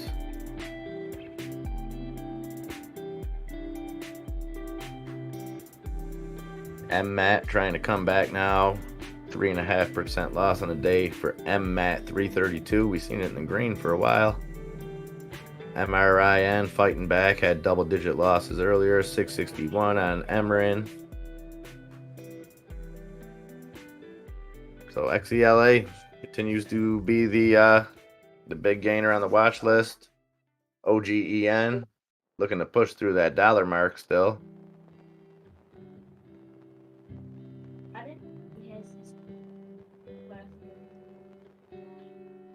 Yeah, you read it right, Bulldog. Talking about making them percentages.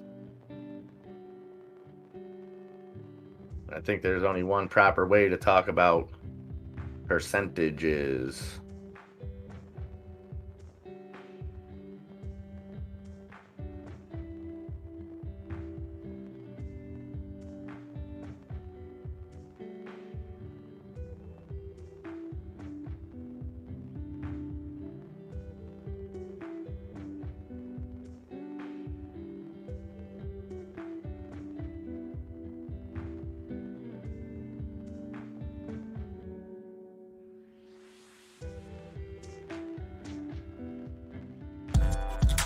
Making cryptocurrency, check my wallet, watch it grow, trade some Litecoins, get that percentage.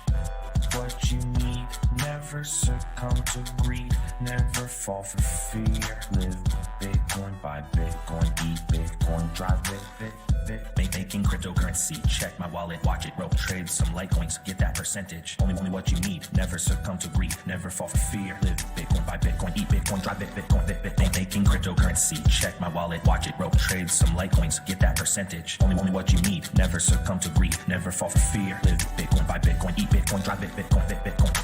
Making cryptocurrency, check my wallet, watch it grow, trade some Litecoins, get that percentage.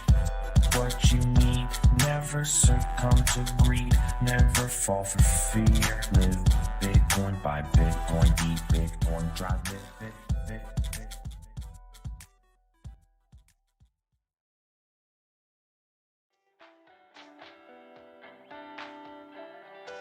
Your jam.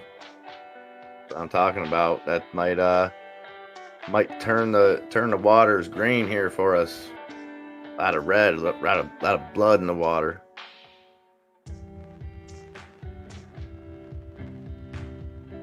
Johnny R caught himself bobbing the head. Yeah, you'll do that. And before you know it, you're dabbing the Pokemon songs and you're 40. Seen it 100 times. All in good fun though.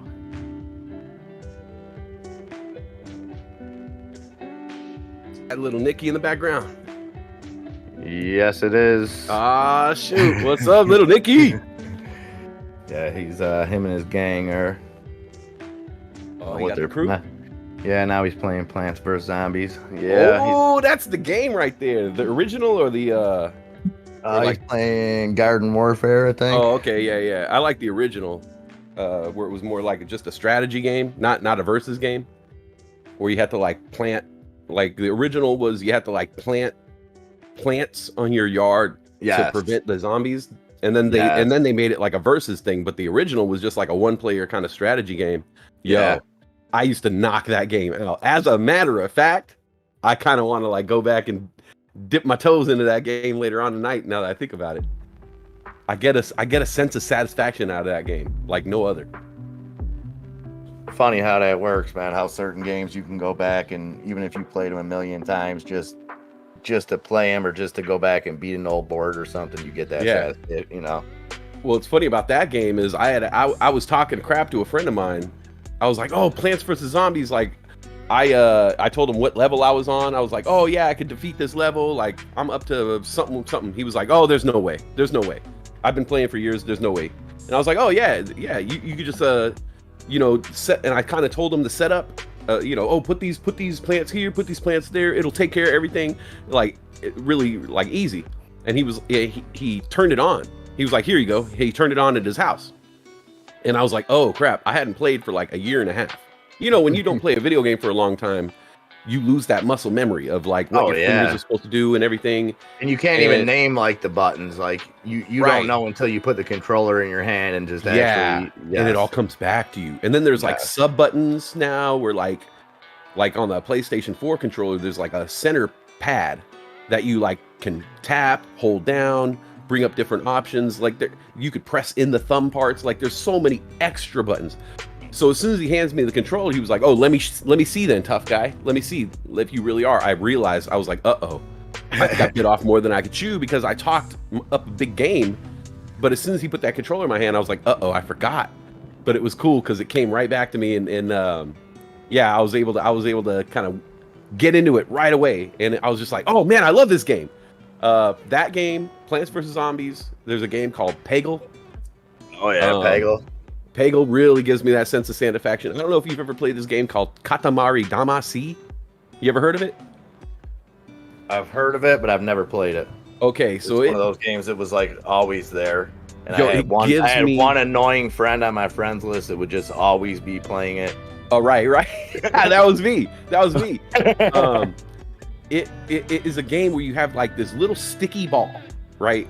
You're a person, you're like a little tiny character, and you have a big ball, and it's a sticky ball, and you roll it, and basically you'll start off at like a little level, like you're the size of a mouse, say, right? And your sticky ball is the size of a mouse, and you got to roll it around and pick stuff up off the floor. And so since you're small, you're picking up stuff like change, change on the floor, little small like toys and things like that, and your ball will get bigger and bigger and bigger as you pick things up. And so the next thing you know, you're picking up other like mice, and then you're picking up like chairs and furniture and people, and then it gets bigger and bigger, and you're picking up cars, and then you're rolling it around, and you're like picking up houses and tanker trucks and boats. It's crazy. So you can literally start rolling the ball when you're like a tiny little human, and then after about 10 minutes, you're rolling the ball so big that you're literally picking up, like I said, like cruise ships and trees, and like it is so fun, man. It's so fun. It's so addicting. That's another one of those games that I could just like, oh man, I just get into, and it gives me the sense of satisfaction, like when you clean up your house really good. It like makes me feel like that. It's crazy. They should have a game where you clean your house. Oh, I'm sure they've got a ton of them. I used to want to make that, man, because when I worked overnights at the vet spot, like I was by myself most of the time, so I would vacuum the place. Like it really wasn't my job, but like a vet office, it picks up so much dog hair, and they had like a universal or whatever you call it, a central vacuum there, which I never had in my house. So I always wanted to make like a mobile game where you just vacuumed with a central vacuum. I mean, again, I'm reminded that somebody sold the world a rock as a pet. Hey, yeah, you know. that exists. And no, I can totally see that. And like you get points for like you know how like when you vacuum and you make like that perfect diagonal like diamond backgammon that backgammon board pattern, you know, like you would get points. Yeah. You would get points for like making the perfect vacuum lines, you know. Oh my god. I'm already in it. I'm already if you need an investor, bro. Well, we got to get the window washing droids off the ground first, and then we got our VR cigarette, which I ain't even gonna need that, so we might just scrap that one altogether and go right for the window washing drones. Yes. And then, you know, when that's done, then we'll work on this. So we got some stuff in the pipeline.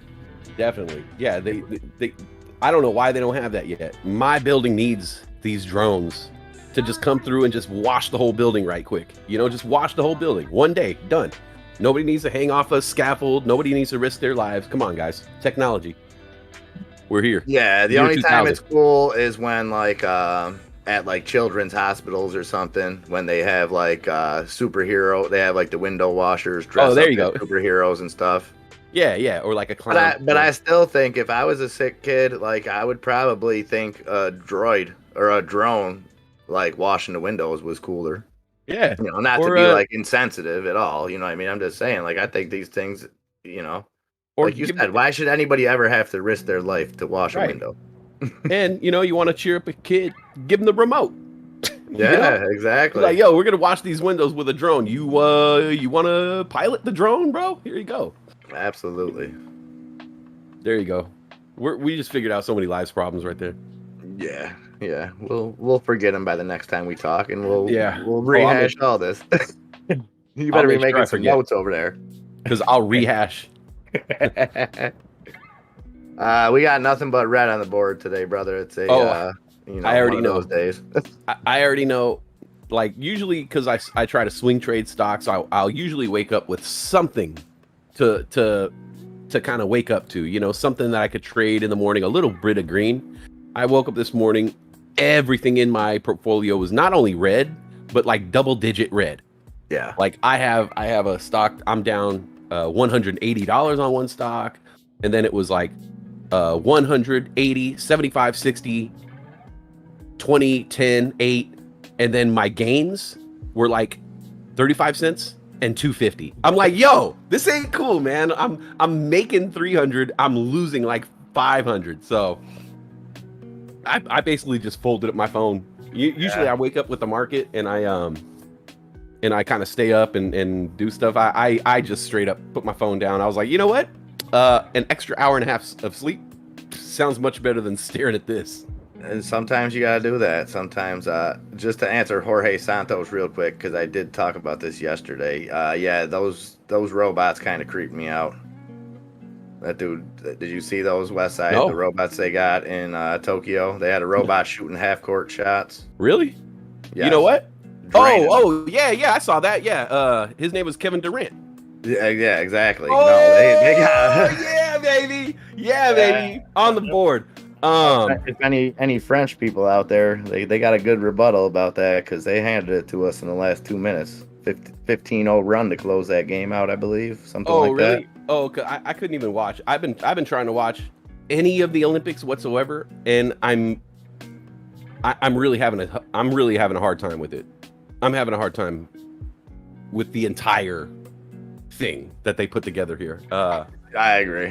There's a lot of things. I don't know. I mean, look, I don't want to ruffle anybody's feathers, but you know, I know the Olympics goes back thousands of years, but maybe, I don't know, maybe it's kind of run its course. I don't know, man. I'm just saying.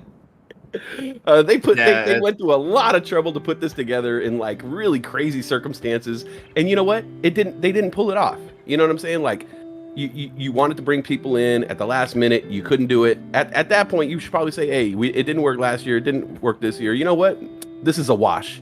We'll wait until the amazing Olympics in Qatar or something, like, you know what I'm saying? Like wherever it's gonna be next. Like, sometimes you just gotta, like in the stock market, sometimes you gotta know when to just cut your losses. And I don't know. I've been watching it, and the only event I was able to like get into was the dressage, which is not even a human. It's the horses doing all the work. But like all the human events, I can't do it. I'm bored. It's boring. Yeah, I think it should have been postponed. I think I watched a Bob Costas interview a few months ago.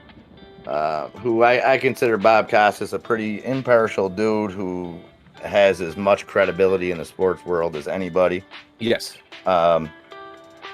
And he said a lot of people are going to get mad at NBC. A lot of people are going to, blame this person. And it's really the whole choice was the international, the IOC, and like even Japan didn't want it there, but they didn't have a choice. Right. The amount of power that the IOC has is kind of ridiculous. Yeah. So yeah, some changes. I don't think made. they're not. I don't know. They're not putting the needs of many. They're not putting the needs of the people. They're not putting the needs of like hosting nations over. They're putting TV time, advertising, promotion of athletes above everything, and it's just like that's. Yeah. And it's one organization profiting from that. And like, don't get me wrong, like exactly. I didn't want it to be canceled on the fact of. I know that there's athletes, especially from smaller countries and stuff, who dedicate their life to making it to an Olympic Games. But I think even those people would agree that there was no reason to force this. It could have been handled a lot different, but it is what it is. I still think it's kind of cool. I like some of the highlights. The highlights. That's about it. Yeah. Well, I guess like my thing is I flip through the networks and there's like 3 channels now that are devoted to Olympics. There's NBC Sports, and then there's like an NBC News channel. All 3 of them are constantly showing events. And you could click on any one of them right now and guarantee to be bored. It's just straight up. Like it is just god awful terrible TV. The coverage is terrible. I don't know. I don't know, man. It's tough to watch. I feel you 100%. Like I said, I feel bad for those people that aren't getting to enjoy the spot. The people that busted their butts to get there, they're not getting what they deserve. Right. And their profits are going to be, they're not going to make the endorsements and stuff off of this one that they normally would, and the IOC doesn't care. They're making their money regardless. Right, that's all they care about. Those contracts were signed years ago. When you're in a position where a company like NBC doesn't have a say in what NBC is doing, that there's some power going on, because even when it comes to the NFL stuff like that, networks have a big say. Even though contracts are in place, those contracts are going to have to be re-signed. Olympics just seems like it's a different kind of ball game. I mean, you're not dealing with, it's not just American media. You're dealing with global media. It's just it's a beast, man. But I don't know.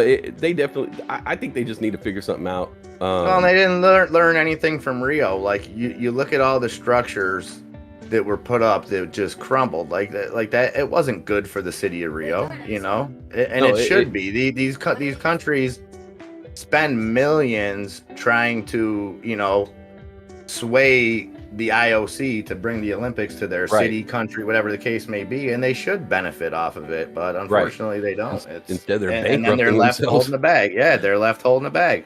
Literally, Rio de Janeiro was an ultimate. They've been holding them IOC bags for 4 years now. Yeah, no, they need to figure something out to cut the costs of creating the show. Figure out a way to cut the costs and bring more money to the athletes and make it better for the people to watch. Because honestly, the things that I want to watch, I could just watch like the real versions of. So like instead of watching the men's basketball in the Olympics, I just watched NBA. Yeah, I just saw the best of the best. We just watched the great finals. Yeah, right. I don't need to see. The women's team is like really the only thing that I really want to see. Like the women's soccer, men's soccer is all right, but it's just kind of. What about women's baseball? Remember women's? The U.S. used to win every year, and then they were like, yeah, enough. We're just taking this right out. You guys are too good. Yeah. Like, okay, what was that all about? So I don't know. I feel like I used to get into it, and I don't know if that was just like the wonderment of youth, of being younger and being like, oh, it's the Olympics and awesome, and then just growing up and being jaded. But I think it was that. I think it was the lack of, you know, you only had so much to choose from when we were kids, or even when we were teenagers, things like that, you know. So the Olympics, like, and they hyped them up in different ways, you know. Remember those two idiots that they hyped up? The Bryan brothers. And then they didn't. It was Dan and Dave. Oh, Dan and Dave, yeah. And then they didn't even make. They I didn't think do anything. they didn't even. The one guy didn't even qualify. The one missed out on the qualifier. They put. I think it was Reebok put this huge campaign together. Huge campaign. They were everywhere. They were everywhere. It was like, yeah, I get it. They're twins. They're good looking, but you know, make sure they have an end game. It's so funny. Yeah. Sergeant Hulkus says it. Yeah. I used to love the Olympics when I was a kid. Now I just don't care. But yeah, you know, like everybody I talk to are like, oh, you know, did you watch the highlights? Did you watch the highlights? It's like, yeah, because they sum it up in like 1 hour, you know, from 8 o'clock to 9 o'clock. They're like, they sum up the days of events. You can sum up the days of events in just 1 hour. So I don't know, maybe they need to figure out a way to sum it up, you know, just bring a direct summary. Yeah, or just maybe scheduling needs to be different, because it always seems, you know, it's probably ironic, but it always just seems like the stuff that you want to watch is never on. Oh, you know? Exactly. And that was part of it. Is like the other day I was like, okay, it was prime time. I'm sit down. I'm gonna watch the Olympics. I sat down, and it was literally cycling.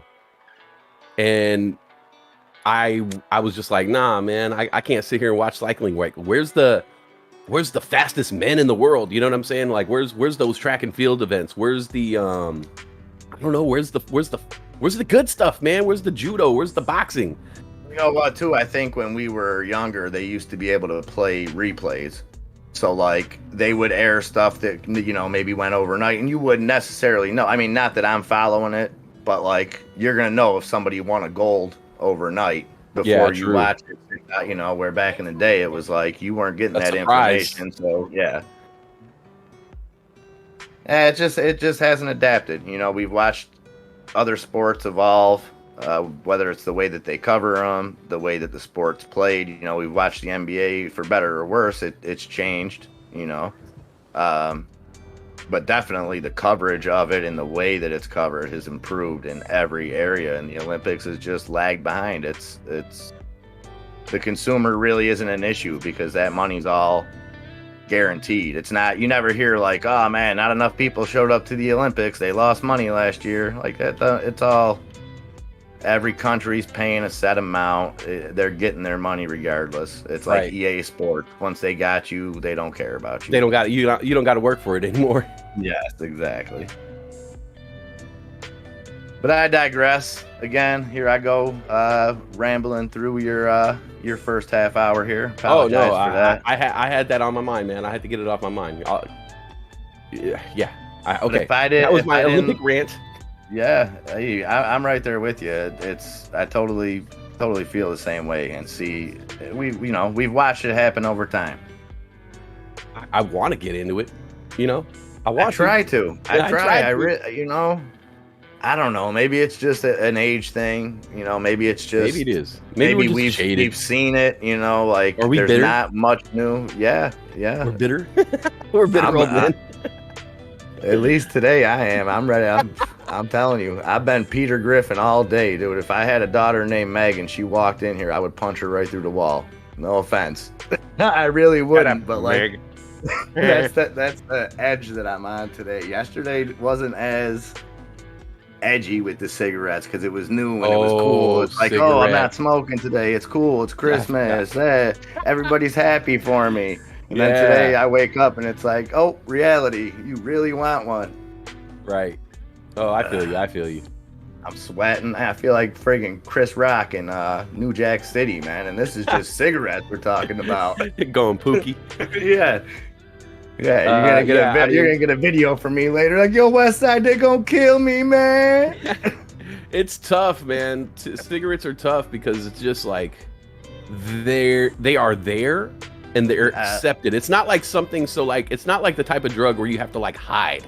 Yes, You know, it's not like where it's like I need to wait for everybody to go, turn off all the lights, you know, and then go put on some jazz. No, you know, cigarettes are something where it's just out in the open. You could just light one up, and everybody's like, "Oh, that guy's smoking something that's gonna kill him," and everybody's fine with it.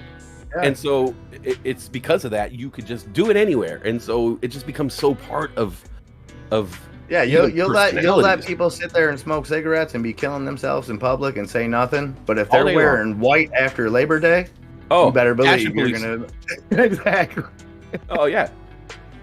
Or you know, if somebody's eating something that I don't agree with, you know, I will let them know. I'll be like, oh, you know what dairy cows have to go through, you know, and I'm. But yeah, people are smoking a cigarette. I'm like, oh, what you got? Let me get one. You know, it's like it's completely. Oh God, do you know what dairy cows have to go through? That is great. So yeah, it's cigarettes are tough because it's just there, you know, and for me, like the biggest trigger for me is watching a show or a movie where people are smoking. Oh yeah, That was the hardest for me. I will like, be Pulp watching Fiction. no mafia movies or anything like that for a long time. And they're sitting around puffing cigarettes and drinking, and you're like, And they damn, that smoke looks them so awesome. cool. I've Yeah. only met like 2 guys in my life, and one is still like hazy because it was like my friend's older brother with the cool leather jacket when I was like real young. Like I've only met like 2 people that could smoke cigarettes as good as they do in movies. Yeah, right. Like somebody just looks like Ray Liotta in real life with a cigarette. Yes. You know, it's just like, how do you do that, man? I'm so awkward with mine. Like I'm fumbling around. Yeah, that's funny, man. Yeah, cigarettes are rough, man. That's a rough one. Try to, you know, just watch TV with your kids. There won't be no cigarettes there. Yeah, that's all. I Well, got this. Yeah, I but- know you. I know you do. It's just tough. Vent, you know, just vent. Let it out. Go And outside you know, now, green days take make it breaths. easier. Red days make it harder. If there's a Yeah. green, if you could focus on some green in your account, you won't be tripping too much. Well, about yeah, the cigarettes. that's what made yesterday a little easier too. But it's, Right. it's all good. I'm gonna go free my mind a little bit here, and then I'm gonna All right. tune in, and you're gonna make me laugh for the rest of the day. Now, Hey, you know dance, what? monkey, dance, make me laugh. I will. Westside. I will do that. That's what I plan on doing, man. No, you will, my man. You make red days the best around here, man. We all know it. We all love it. All right, man. On that note, we'll get together. I know Odie Fro hollered at you yesterday, Yes. so just pull my card whenever you got some time, and we'll take care of that. Yeah. Did you guys want to just like do a thing where we just like talk, like all get on the mic and talk? Yeah, or we like just a conference call.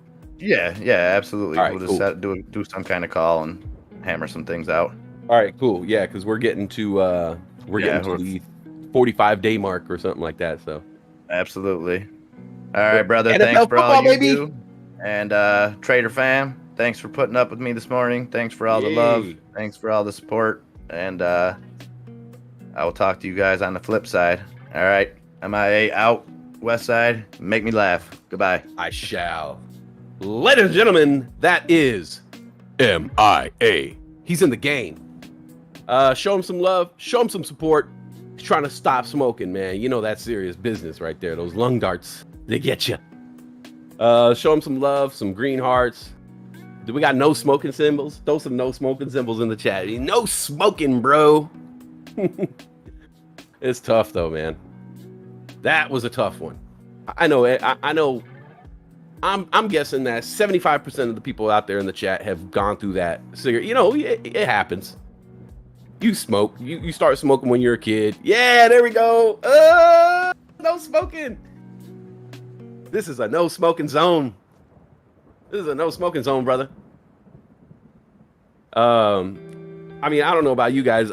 I was never a big smoker, but I did start smoking cigarettes when I was a younger man. You know, I was probably about, I hate to say this, I was like 15 years old when I started smoking. I think if you tell that to like someone in this modern generation, they're gonna think you're crazy, you know, because cigarettes are so taboo. But I started smoking when I was 15 just because I was always the kid at the job. And the only way the adults would want to kick it with me or I could get their respect. Marble Olympics. Oh, okay, yeah. Let me write that down right quick.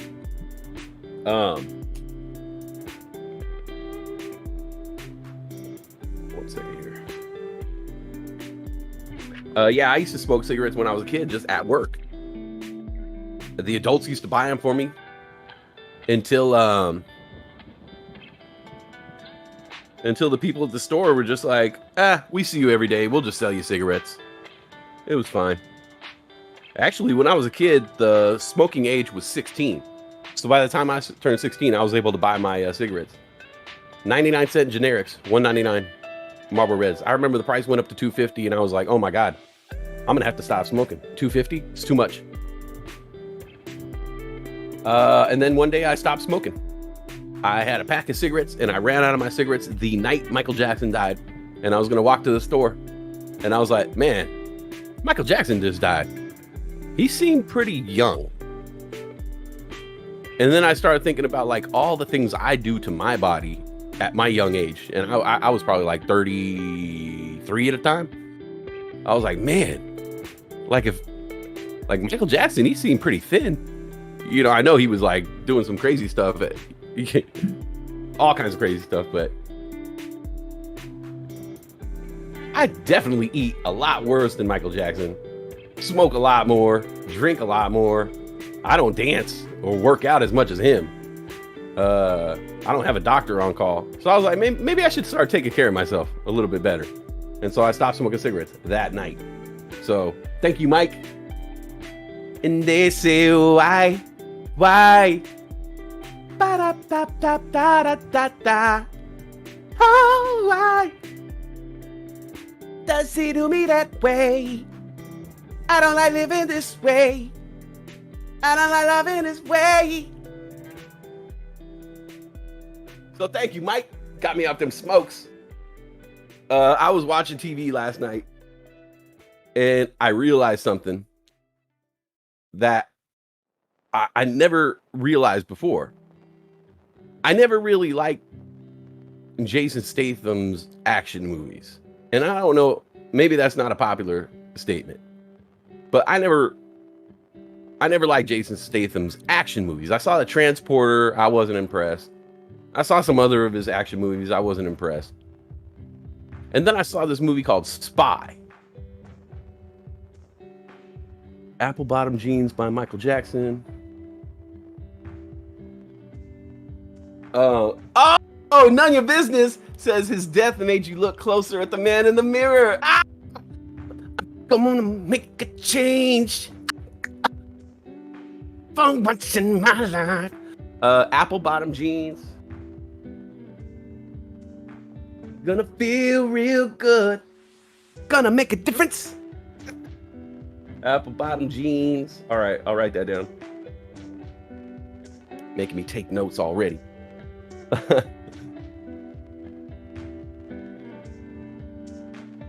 Yeah. So I saw this movie with Spy with Jason Statham. And I gotta say, I realize now, I don't like Jason Statham as an action hero. Jason Statham is a comedian. Jason Statham is hands down a comedian. Snatch, Brian Joel, Snatch, hilarious in Snatch. Cranked, that is not an action movie, that's a comedy. That's a straight up comedy. I'm realizing now that, Crank though, that I don't feel like Crank is a complete action movie. That's like a comedy. He's funny in that movie. I feel like Jason Statham is at his best when he's making fun of himself. I really feel like he is like hilarious. He's like I think he's probably like one of the greatest comedians ever living, and no one's ever gonna know because we keep sticking him in action movies. Man, he's a peacock. You gotta let him fly. Nanovericides. Oh shoot, where's my phone? Caesar talking about NNBC. Shaw and Hobbs. Yes, he's funny. I think he's a funny guy. I think he doesn't get enough credit for being hilarious. NNBC, Nanovericides. Nanovericides. Nanovericides. You know what? I sold that for a loss a couple of weeks ago. That was dumb. Wow. Good job, Caesar. You're in that play. I was looking around at the stocks earlier, and I was just like, I couldn't find anything that was going on. Verpax is coming back a little bit here.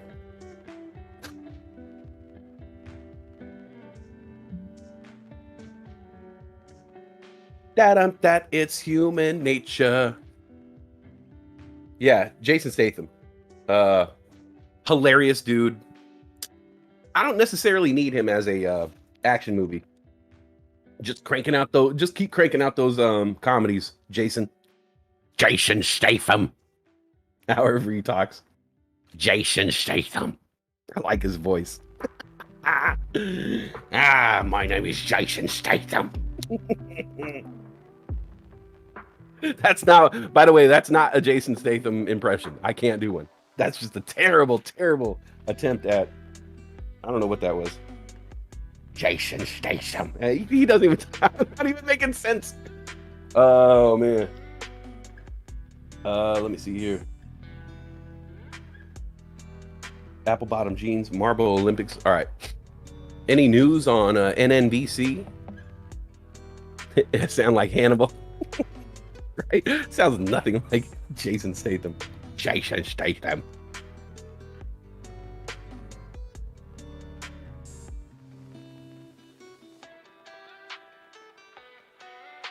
Not Jason Statham. It's Anthony Hopkins. That's right. I'm trying out for this role. It's a new role. Trying out for action movies, Clarice. You want to see me get cranked, Clarice? You want me to do an action film? You want me to do a kung fu sequence, Clarice? Will that make you happy, Clarice? If I do a kung fu movie, if I see explosions, Clarice? You fly back now, Starling. Fly, fly, fly. All right. Oh, crap. All right. What was I talking about? Nothing. You weren't talking about anything, bro. Don't act like you were on something. NRXP hitting a high now, $21. That's NRXP. We've talked about that for a while. Low key. Yo! Low key. You just brought up one of my favorite people, Stephen Chow. Love Stephen Chow. Love Stephen Chow. Needs to make more movies. Jason Statham sounded like Gilbert. Gilbert Godfrey! Ow! Oh! My back! I'm shooting an action sequence! Ow! Okay. NRXP. Oh, what's this?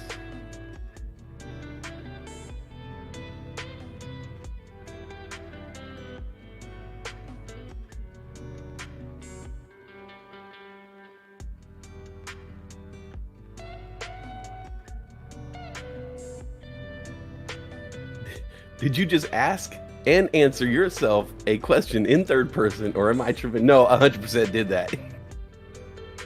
I just had a whole little. I just had a. Can we make this a Gilbert free zone? 100%. 100%. I'm fine with never bringing Gilbert back. It's fine. I don't like the Gilbert. The Gilbert Godfrey hurts my voice like no other. Gilbert Godfrey's an ape? Really? I love him. I love him now. Let's see here. Oh, okay. Verpax, VRPX, Verpax Pharmaceuticals hitting a high of $4.75, now at $4.69, up 8.5%. VRPX. X. Everything's pointing downward. That's what she said. All the stocks, they're pointing downward. Downward dog. Nothing fun. Nothing fun here. Nothing fun. If I see something fun, I'll let you know. What about Gilbert from Revenge of the Nerds?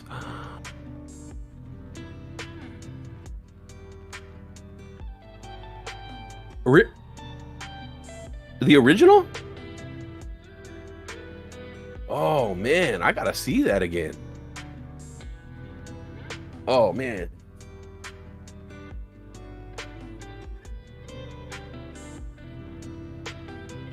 You know, I haven't seen the original Revenge of the Nerds for a long time. I think it's starting to leave my memory. I did see the part 2 more recently.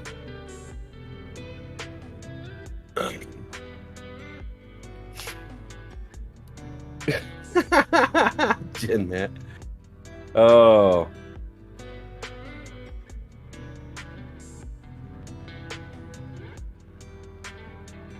Naomi, yeah, it's terrible. A lot of marinara. We're in the marinara trench. It happens. Look for the dips. You know, imagine this is a great sale. Imagine this is like the greatest sale. Hold on one second.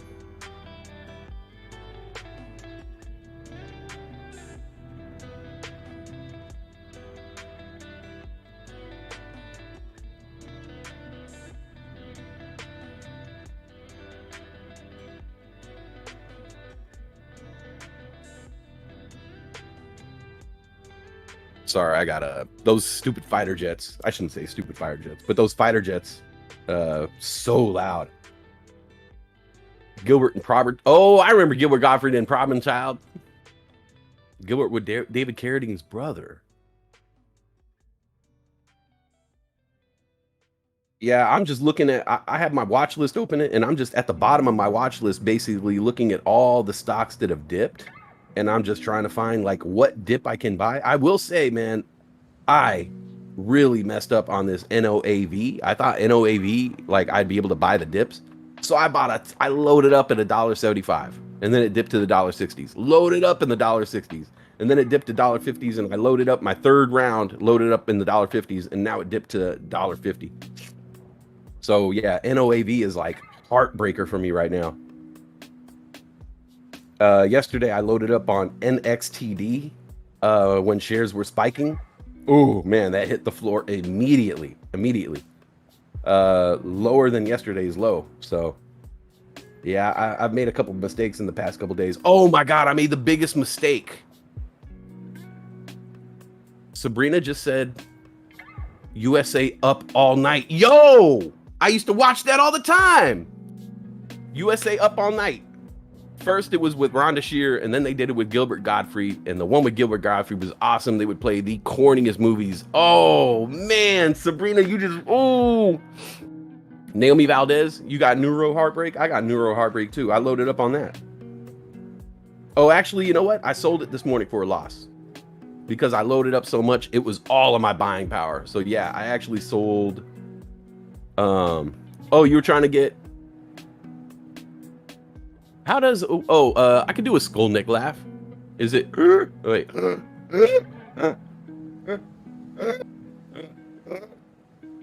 Oh wow. I can't do it. Weird. I used to be able to laugh like Louis Skolnick. Huh, weird. I'll work on that. I'll figure it out. Give me some time alone. That's what I do, by the way. When I'm alone, I just do voices. It's really annoying. Like to my neighbors, not to me. You sold Neuro and jumped in ETC.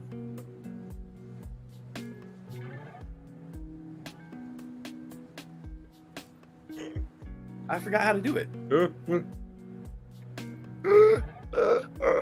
Weird.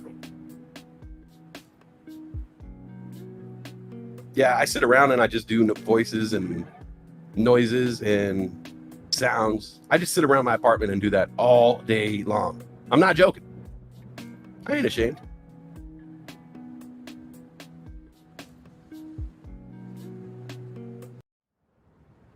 Dude, these fucking, oh my God, these airplanes are killing me right now. Sorry, excuse my language. 816.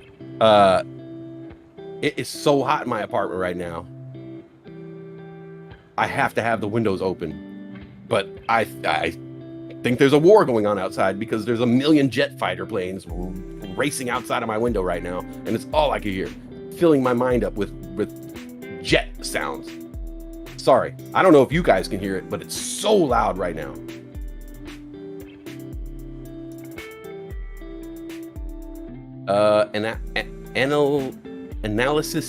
Analysts are saying the Tether investigation could negatively affect the whole crypto market. What do we think? I don't know, man. I don't think we could take another hit to the crypto market at this point. It's so volatile right now. This is not what we need, especially with Tether being a stable coin and all. Hey, GTA Gamer, good job. 400 bull coins, easy way. Adam E, I picture Westside looking in the mirror and having conversations with himself in different voices. 100%. 100%. I stare in the mirror all the time. Actually, I do a lot of it just like on the couch. Just like doing voices into the air. You guys don't hear the airplanes? Yeah, but it's all I hear. When the jet flies by, it's all I hear. Can't even concentrate. When is Top Gun 2 coming out? It's out right now, right outside my window. This hearing is on right now. Cryptocurrency. Huh! What is it good for? Absolutely nothing. Say it again, I said cryptocurrency. Huh! What is it good for? It's my aeroplane.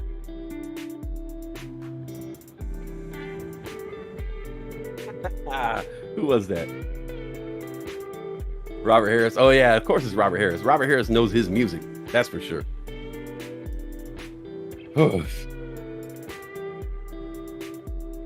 What was I talking about? Oh yeah. Big mistakes. Here we go.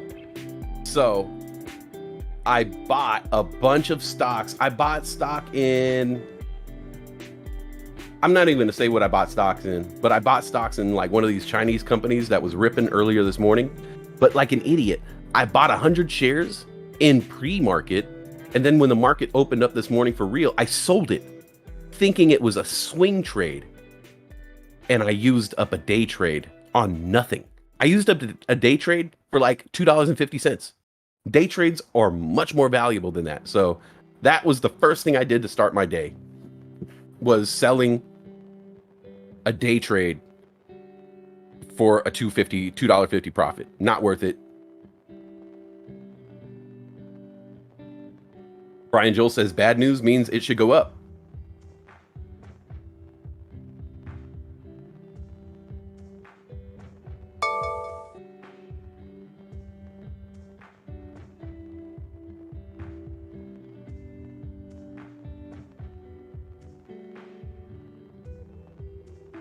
Hey, what's up, Robert Harris? Good morning. Oh, by the way, good morning, everybody. How you guys doing this morning? Good morning, Jen, Dave, and Dave.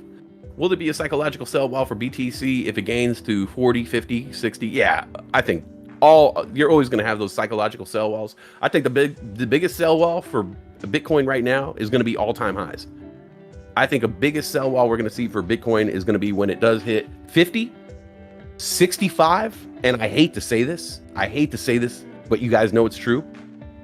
When Bitcoin hits 69,000, you know, I hate to say it, but like even numbers, 25-cent numbers, 50-cent numbers, those are psychological, but also 420 and 69. For some reason, those numbers keep popping up again and again. You'll see a stock running up, and it'll hit $4.20, and then all of a sudden come back down. So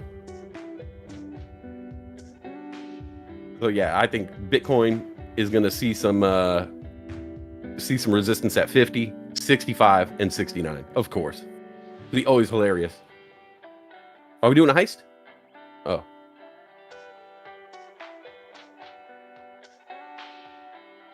Let me know when we're doing a heist. When you guys are doing a heist, type heist in the chat so I can see. 13% of Americans have invested in crypto in the last 12 months. Cool. I'm feeling that. I mean, the only reason why I started investing was I was sitting on my couch in January and yo. Oh, I didn't even know the date. 7/27/2021. Adam E on the board. Yo. What time is it? It's Westside time, folks. Let's even up those watchers and likers by pressing those pretty little buttons. Show Westy that love, everybody. Thank you, Adam E. Making sure that you guys are, my man right here, Lieutenant Like, making sure you guys are liking and subscribing. I even thank you He needs to remind me because even I didn't like this video. Number 184. 187. 187. Thank you so much, Adam E, for that. Soup. Super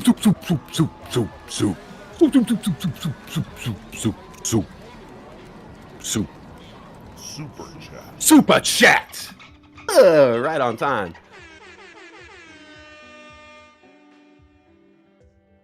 That's what's up. Adam E on the board, making tendies dance.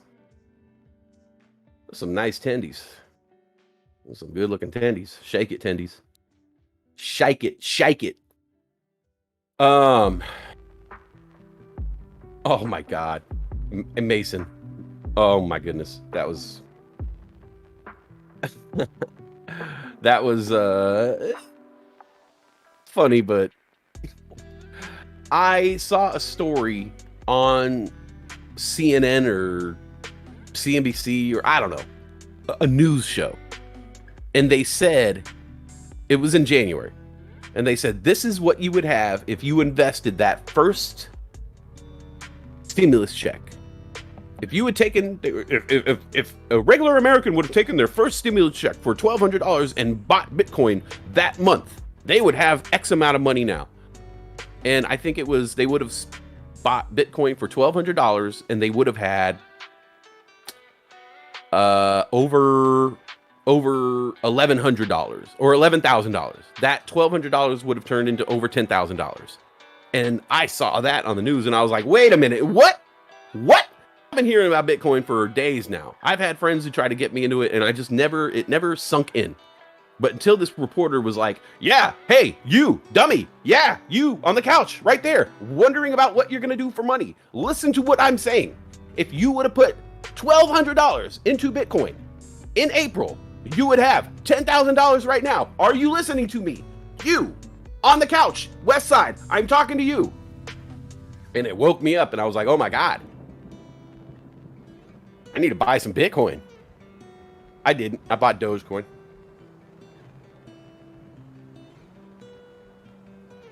NRXP.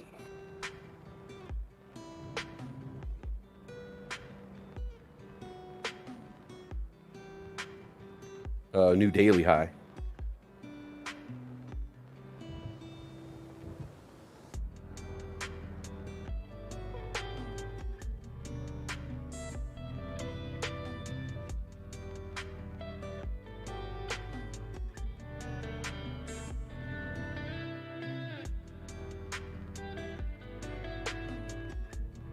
Oh, did you guys see Moxian dip earlier really hard? Man, that was crazy.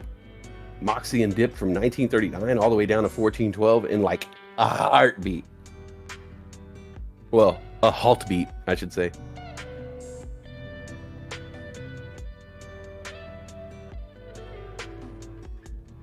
It's my aeroplane. Let's just You know what's crazy? And this is what I've noticed in my account. I will have like multiple stocks in my account, and the winners, like the stuff in green, will be like $2.50 green, 35 cents green, and the losers, man, like it is so. I don't know. Has anybody noticed this? It's like really easy to lose money in the stock market. Like I don't know. I don't feel like anybody's really telling anybody this. You know, like. If there was somebody who came up to me and they were like, hey, you invest in the stock market? Should I do it? I would say, yeah, but you need to know something, bro. It is like really easy to lose money. Like seriously easy to lose money. It's much, much harder to make money in the stock market. Like if you could make...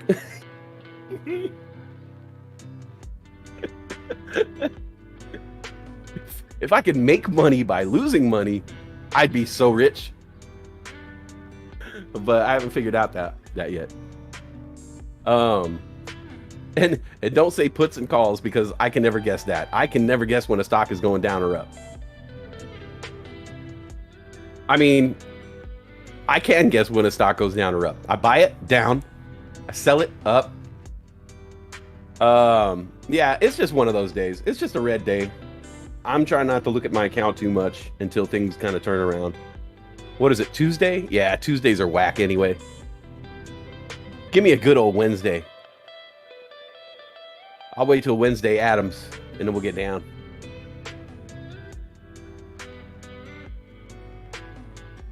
Ah, you can't lose if you hold. Ah, that's up for debate. El Snappatan says, how to earn $1 million in the stock market. Start with 2 million. like that one meme where the girl is in the back seat talking to The Rock, and or The Rock is talking to the girl in the back seat, is like, can cryptocurrency make me a millionaire? And the girl's like, yeah, sure, if you're a billionaire. Adam E says, yeah, I totally agree, Westside, but man, on those days when we get ORF for 7 and it hits 77, it makes it all worth it. Yeah, I mean, basically that's kind of like what I'm doing now. And I hate to like say this, but I'll basically, I have a couple long holds, which is like a word that I hate using, long hold. But AMC is just in my account. It's just embedded in my account. I don't know when I'm ever going to sell it. It's probably going to be there for what? Weeks, months, a year? Who knows? That ain't going nowhere. But in the meantime, I got to make some money. So I think what the trend is happening now for those, I guess, ultimate money making plays, I'm going big on FOMOs. Go big on FOMO, and if it starts to lose some money, I got to sell it. So, I'll buy 20, 50, 100 shares of something that I'm FOMOing into. Once it starts dipping, I'm out $2, $3, $6, $10, $12. I got to sell it. Boom. So we could say three out of every 5 plays I'm selling for a minimum of a $5 loss, a minimum. Let's even up it. Let's say 3 out of 5 plays I'm selling for a $15 loss. But the 2 out of 5 plays that I'm getting a gain on, maybe one will be a single digit gain, and then every now, that 5 out of 5, that 5th out of 5th will be the one that hits. So in a way it is, I hate to say gambling, but in a way it is gambling. I'm playing a numbers game here. I'm gonna take some losses. I'm gonna take a $5 loss, $10 loss, $15 loss, $20 loss, in hopes that I'm going to hit the $400 win. Hold on, I gotta close my window.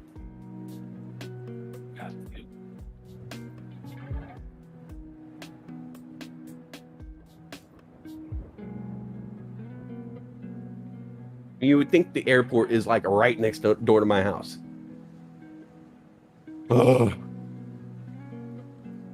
So yeah, basically it's just a number game for me these days. Just to try to build up funds. I do have a couple long holds in some of my other accounts and things like that, but nothing to write home about. I'm just trying to get the fundage rolling in. I would like to buy more long holds, but you gotta have money to sit on first. So I'm trying to just basically fundraise, get the bank up, get the bank up so I could throw $500 at Nvidia, throw $500 at a Tesla, start buying these long holds and just sit on them. But what keeps happening to me is I'll go and buy something. Naomi, it's hot out here right now. It is like, it's already in the 80s. It's only 9 o'clock in the morning. It's already in the 80s over here. Oh, hold on. Let me read this real quick. Okay. Bernard needs a Bulldog trading fan for insane cyber highs during the recent bot attack. Evil bots, Scream Labs, and Frybots sold millions in Bullcoins. Trader fan must enter the blockchain. I don't like how it... Get your money up, not your funny up. Nah, I'll stick with the funny. Because you know what? The funny pays me more than stocks. Most times. AMC is the play at the moment.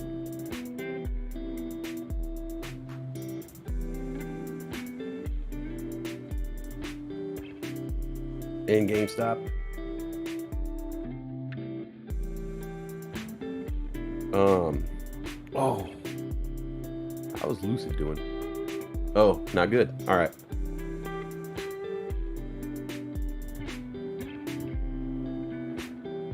But yeah, for the past couple days, I haven't hit anything, like anything big. You know, I'm looking for those plays. I'm not finding anything. I haven't FOMO'd successfully into anything this week.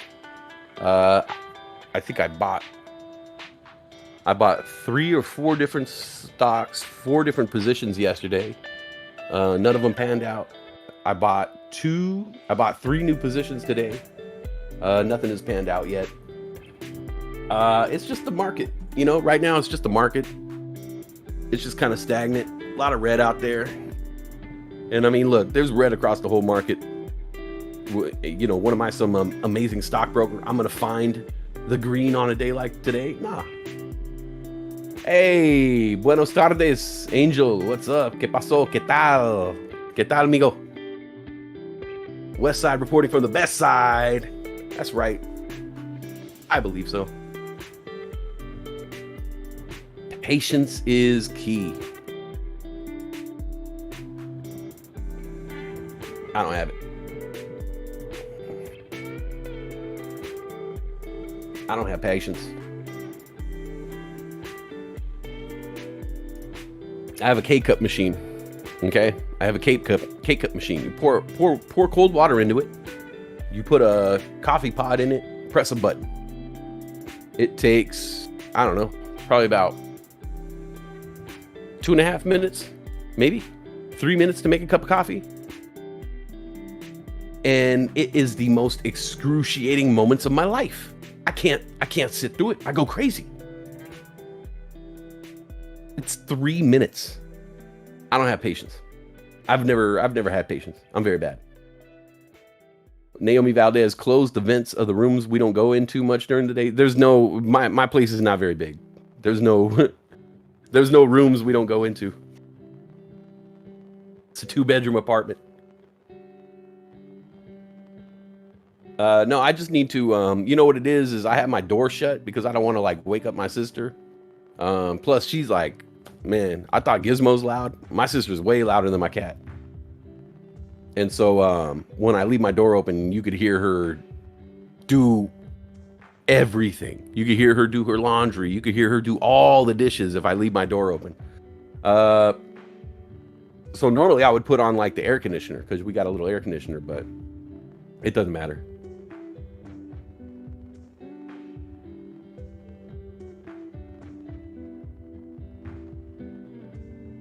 No, it was nice outside. It was nice to keep my window open, but the freaking jets are just too much right now, man. Bring in some fans. Yeah, I gotta get a fan. But you know what? That's another thing though. I can't really have a fan right next to me if I have a microphone, you know, because that'll pick up the all the noise. This microphone, I feel like this microphone's really good, but maybe it's not. You guys can't hear the fighter jets. You guys can't hear the cat. It's all I hear. He already has 264 fans. Ah, nice.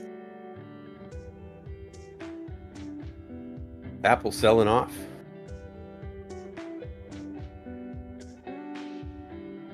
Oh crap.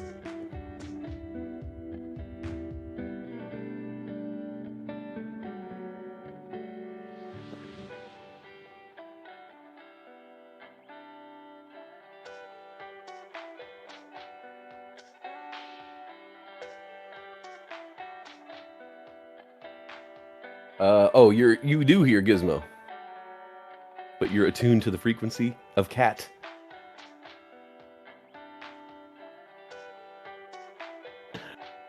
Ah, thank you, Trippy Trillion. His name is Gizmo. Say his name.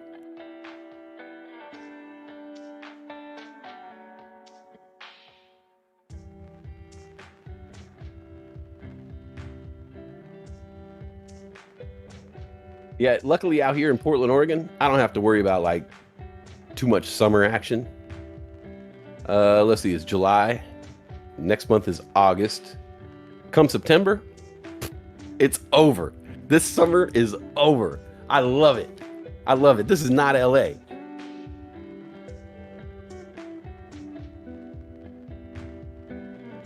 Yeah, summer comes to an end out here. It's not like year-round summer where living in LA, it's year-round summer, endless summer. I'm good. And who in their right mind would think endless summer? Please, endless summer. You could take that. You can keep that endless summer.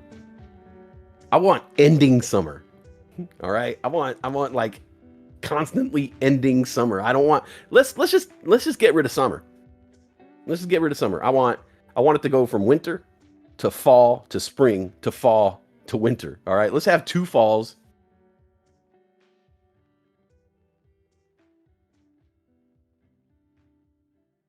Who won the Tesla truck? Sabrina. Oh, wait. No, that was the other day. Let's see. Sabrina, Loki, and somebody else won the Tesla truck. Who won the Tesla truck yesterday?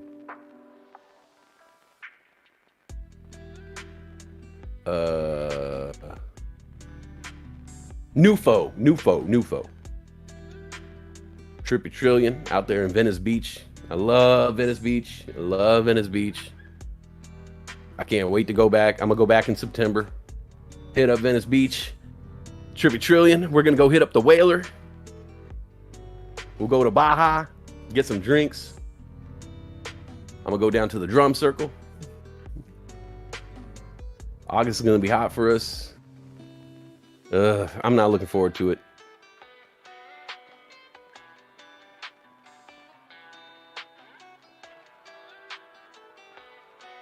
Trippy Trillion, you didn't need bull coins for the raffle, but if you ever want to mess with the bull coins, just hit ! bull coins. It'll bring up your bull coin balance, and then you'll know how many bull coins you have.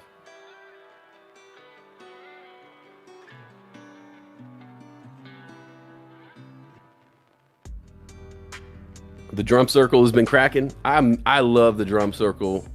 If you guys don't know, out there in Venice Beach, you could check out an amazing drum circle. I mean, it's usually on Sunday nights, but they're all over. They pop up all the time, but there's like this traditional drum circle happens on Venice Beach on Sundays, and it is amazing, yo. It's amazing. People from all walks of life. You walk up and you'll see people with dreads. You'll see a dude in a tuxedo. You'll see a person juggling fire. It's just the craziest thing you've ever seen, man. I love it.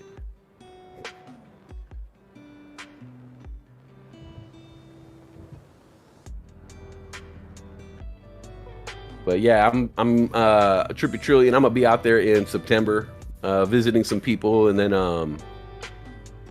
probably be out there for like 3 or 4 days. Visit my folks, hang out with some friends, recharge my LA batteries. I'm getting too Pacific Northwest out here, you know? I put on a flannel the other day.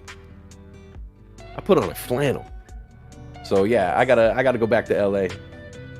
I'm getting too Pacific Northwest. I put on some hiking boots the other day. I wasn't even going hiking. Stop by the shop and say hi, burn one up. All right, I will. Oh, you work over there on the beach? You know I will. Shoot. What, bro?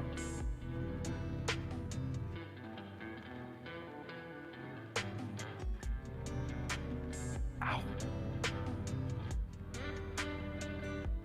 Gonna land a roll in Portlandia episode. Oh man, for real. Oh, trippy. Okay. Oh, okay. Right over there, by the post office.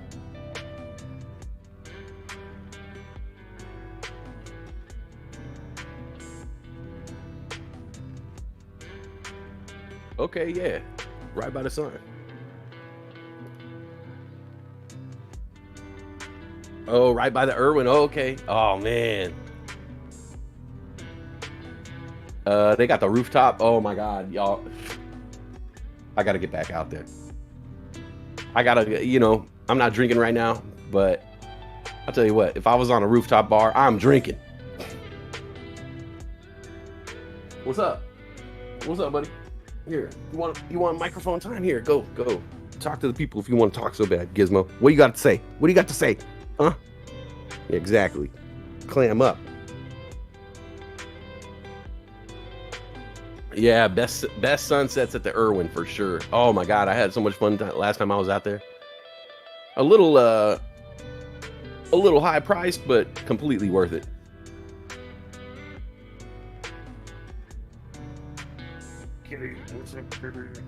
What's up, Pete? Be good cat. Be good. Be good.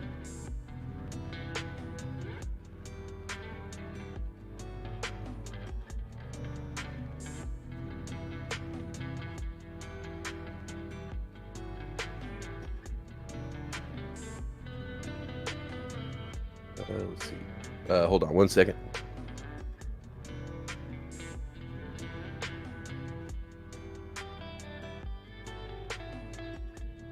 Last time you were in Vegas, an old man on a tricycle told me via PA system the world was ending. That sounds like Venice. A lot of people on wheels. A lot of people on wheels on Venice. You know, a lot of people on wheels. Skateboards, roller skates, rollerblades. Let's see. I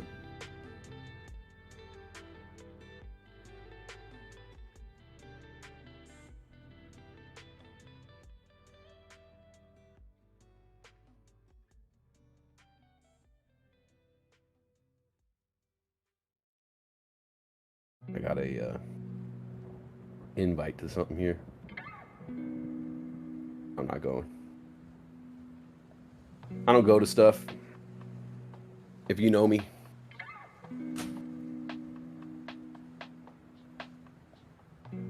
Trippy Trillion, did you enter your bull coin balance? Trippy Trillion, you got to enter exclamation point bull coins in the chat, and then your bull coin balance will pop up.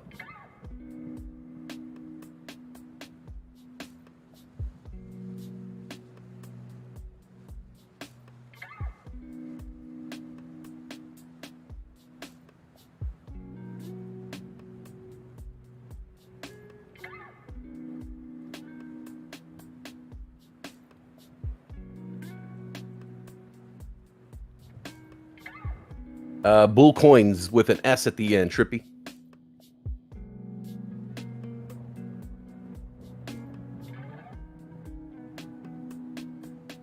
Johnny R, are you talking about checking your bull coin balance? Exclamation point bull coins, and it should bring up. Nah, just write bull coins. Yes, yes, there you go, Trippy Trillion. You got it, you got it. You have 3,208 bull coins. Try it again, Johnny R. Let me see if it's working for you.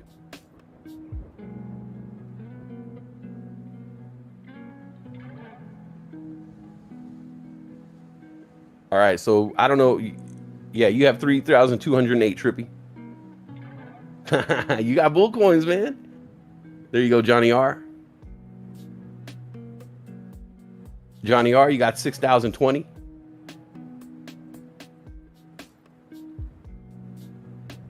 Naomi Valdez, Westside, if you are single, how are you going to meet someone if you never go out? Are people really meeting each other anymore? Like face to face? Because I feel like that is not cool. Because I like the old school where I could walk up and show people my personality. Because on paper, I'm just, I'm no good on paper. Resumes, dating profiles. If you read my dating profile, you read my resume, I'm unhireable and undateable, 100%. But if you meet me in real life and I make you laugh and I smile, then you're like, oh, okay, yeah, I could see myself possibly doing things in the dark with him. But you tell people you tell people to go get sun, you don't go out. I go out, I leave my house, I walk around, I get a little sun. You're right. You're so right. Naomi, you're busting me out.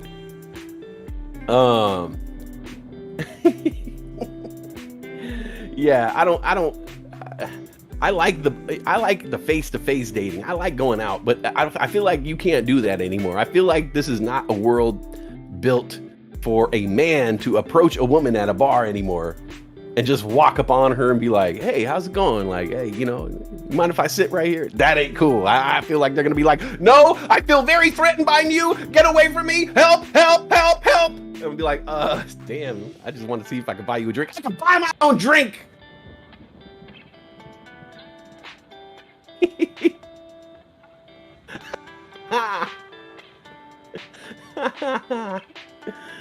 Oh. Oh, Johnny R. That's what happened. You blocked Streamlabs at some point in time. Because we could see your Streamlabs talking. Try putting makes great dolphin sounds on your Tinder profile. Right? Stranger danger! Stranger danger! Man approaching me! I'm like, yeah, but look at me. I'm not a man. Look at my face. I'm a boy. I am not threatening. Like, I know I'm 6'3", but like if you meet me in real life, not threatening at all. Big ball of pudding skin.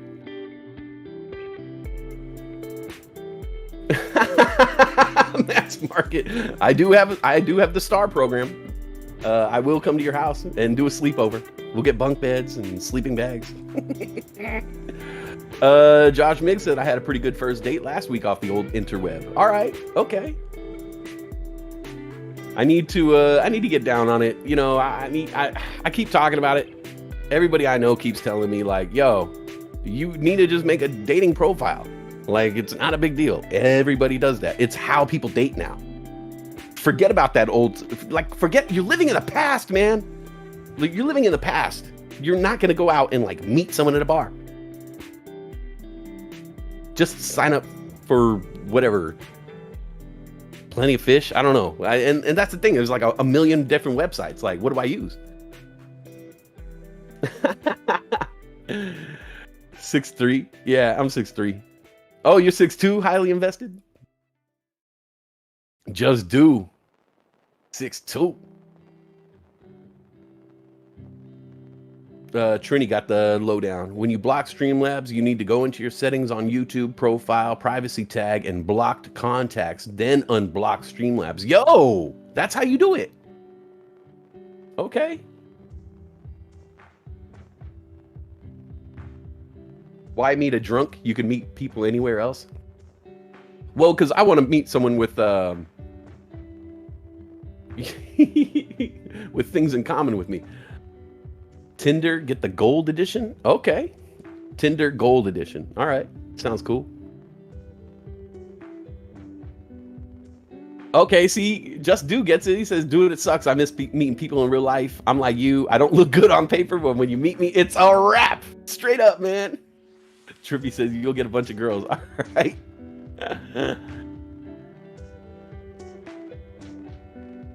Yeah, see, Randall, see, I'm from a different world where like I don't know.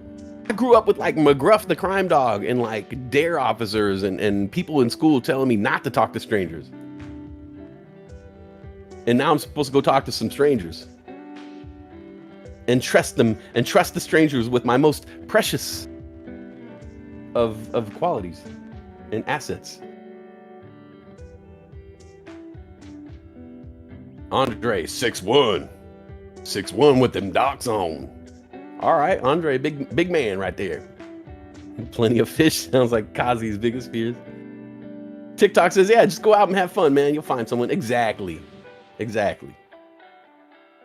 I'm looking for like one of those, I don't know, man. Hey, J Squared says I'm 6'3" too. We just need a 7-footer and we have a starting 5. Yo. Or we have a 3-on-3. Josh Miggs, I second the Tinder gold. Oh, shoot. All right, writing it down. That just made the list. I think we're on to something here. I like the sound of it. I like gold. I love gold. Yanni Bang, this is Westside on the mic. Good morning, everybody. Good morning. Good afternoon. Good evening and good night.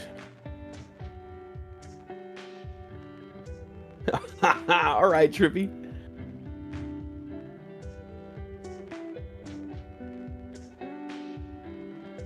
Jason Gregory. Okay, good to know. Go to yoga classes if you want to meet cool gals. Just sit in the front so they don't think you're a creep. Yeah, but if they look at me, if they're just staring at my fat butt, that ain't gonna. They'd be like, "Oh, look at the dude trying to do yoga in the front." Yeah, man, does he have a fat back too? Does he have back fat? Oh, look, he hasn't had a haircut in a few weeks. I can see his back hair is connecting to his neck hair, connecting to his head hair.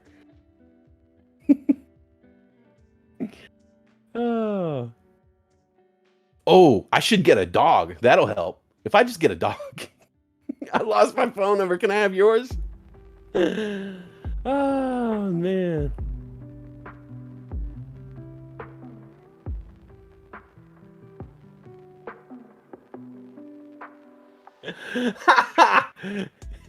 Can I have your number? Can I have it? Can I have your number? Can I have it? Can I have your number? Can I have your number? Can I have it? You're like the Mexican Rick Ross. Trippy. Oh man. Likes pineapple on pizza. Big selling point. Oh, okay.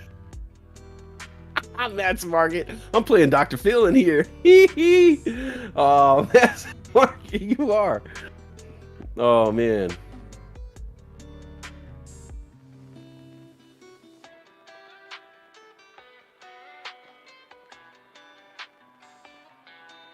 Yeah, Josh Miggs, that's also a thing. I gotta find someone who's 420 friendly. I can't front. You know, I used to try to front.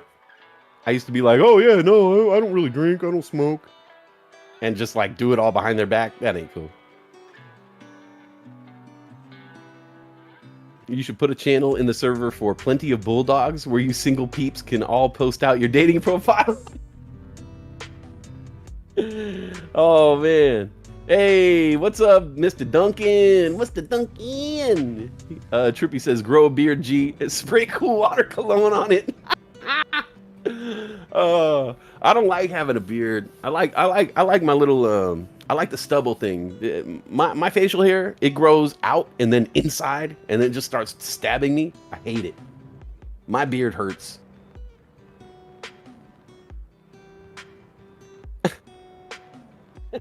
Kareen, can I have your number? Can I have it? Oh, you work that updo, girl. Don't be insecure. Can I have it? Can I have your number? Can I have it? Likes cats, can cook, would work for me, but I don't online date or date at all. See, Cassie, that's the problem. That's the problem too. Probably the girls that I'm looking for, they're done. They're over it. They're like, yeah, I'm never going to find a man who is funny, who likes cats and can cook. I'm just done. I'm going to give up. Yeah, I'm right here. Happy Canadian says, yes, Tiny, we should have a love connection on this channel. Oh, love connection. Uh-oh.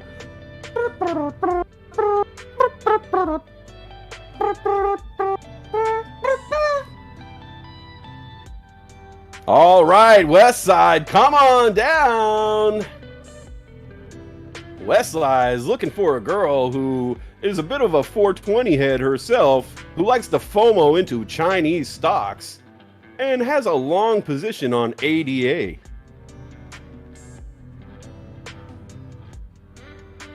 Andre, you met your wife online? Try Christian Mingle. That would not work for me, Sergeant Hulkus.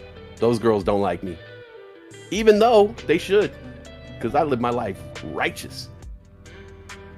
If you dated a yoga girl, you might have to go vegan. I'm okay with that. I'll go vegan for, I was about to say something really bad. Happy Canadian says, myself and CJ Smith met on PAOF, married 12 years now. Oh, shoot. Tiny boxes, yeah, I know your story. But you know what? Like, the games I play online, no girls are playing that. There's no girls playing GTA Online or Madden, so. What's up? Matt's Market's trying to hook it up.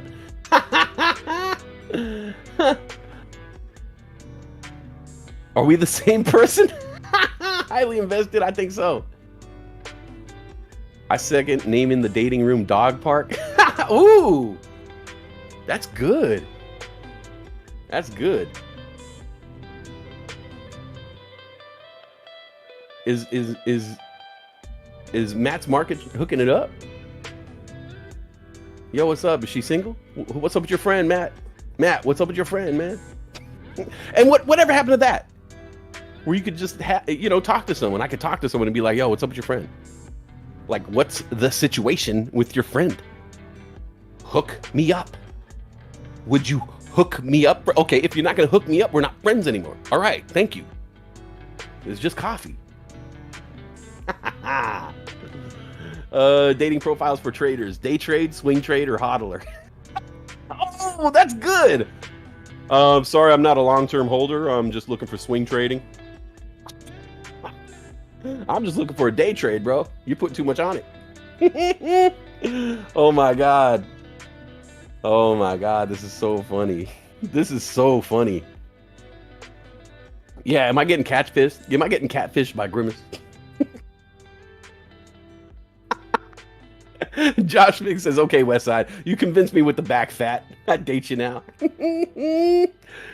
Oh my goodness. Matt's Market. Oh my God, killing it. Oh. Oh my goodness, y'all are cracking me up. Gizmo, chill, bro. Jesus. Had a friend in the past, his girl went vegan for him. He said that wasn't good enough because she didn't do it for the right reasons. Oh my God. That's messed up. Droopy Trillion say, putting it out there. I'm single, get at me.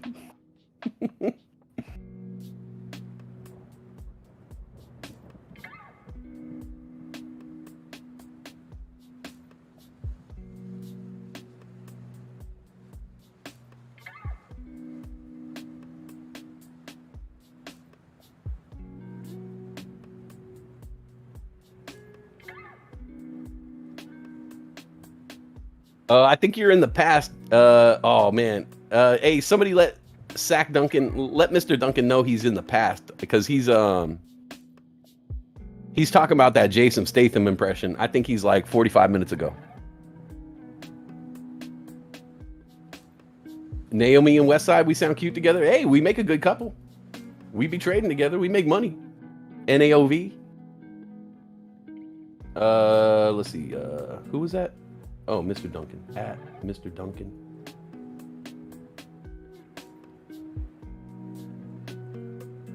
Are you live, Mr. Duncan? Oh, 22nd Century. Also, love those discounts. Drew Hayes. Yeah, I should buy some of that. Trini, I'm not making fun of back fat. I'm not making fun of back fat. I'm admitting to back fat. All right. I got back fat. Remember in school they had that embarrassing thing where they would like pinch your fat in front of everybody? They could do that on my back. Remember they used to they would line all the kids up and measure and weigh and do pull-ups and run a mile. And if all that wasn't embarrassing enough, they'd just take you in front of all the class and be like, all right, now we're going to take these pinchers and pinch your fat in front of everybody and let everybody know how fat you really are. Naomi and Westside sitting in a tree. Trading. Yo! Mr. Duncan, why'd y'all leave me back there? No man left behind. Thunder gun. Yanni Bang says, back fat could be a good thing if you're sleepy. I love it. Andre finally got your back fat this year. All right, man. Good job. If you're a pattern day trader, you might pick up an STT violation. Yo! Oh, wow. Null tokens. Amazing. That is a solid joke. You get one of these. That is a thumbs up. You earned that. Amazing. Amazing joke. If you're a pattern day trader, you might pick up an STD violation. Oh, wow. That was amazing. Josh Miggs, yeah. President's Fitness Test. BMI, yes. Josh Miggs. The BMI. and they walk over with these plastic squeezy things, and they grab my little gut.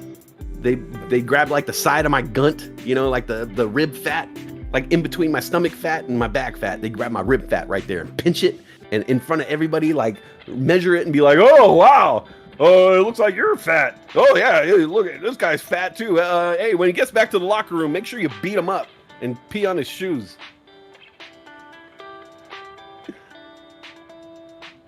Oh, none of your business is like, those were my days to shine. Skinny kid that could always do tons of pull-ups. Yeah, I hated you. Old Thunder Thigh Westside. I might have had a funny uncle for a gym teacher. Nah, that was a real thing. It was the president's test. They would do it to all the kids, man.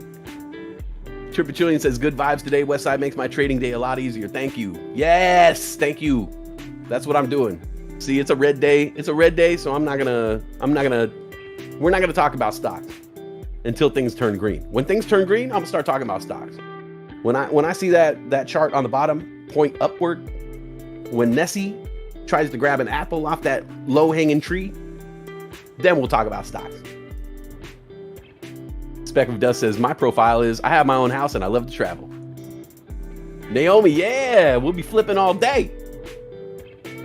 That's why they call me Flipper.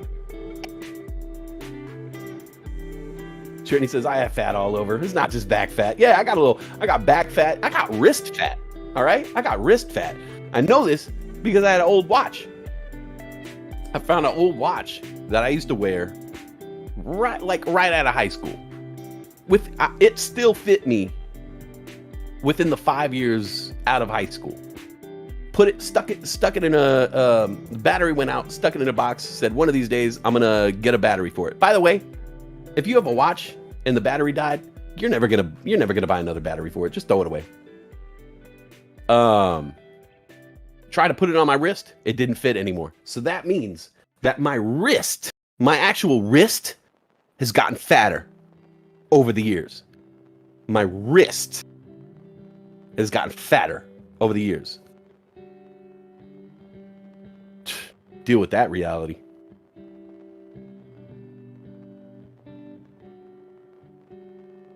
Andre P, you were the skinny kid doing pull-ups? Man, I hated those skinny kids. Mass Market is like, Naomi, I'll try to hook y'all up when he's not at work. Slide into my DMs. That's what they're there for. Oh my God, Kareen, that ain't cool. Josh Miggs says, Verb picking up for me. GTA says, Florida boys love big women. I love a little Build-A-Bear workshop, if you know what I'm talking about. Yeah, I don't mind a little Build-A-Bear workshop, if you know what I mean. If you know what I mean. You know, boy, I did that.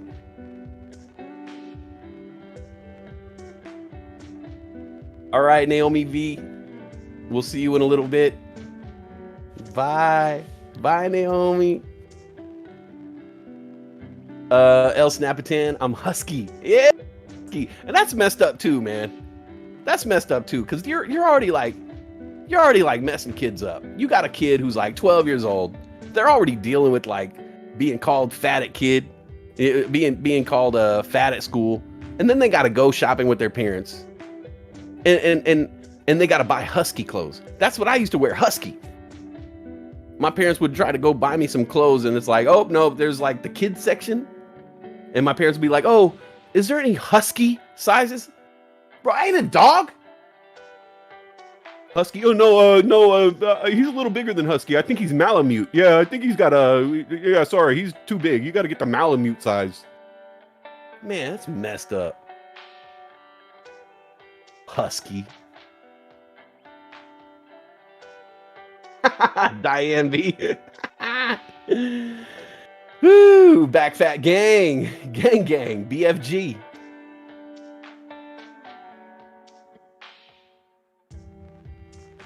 I like thyme. I like oregano. Ben Cadillac with the Malamute. Mastiff. Yeah, you got to go to Mastiff.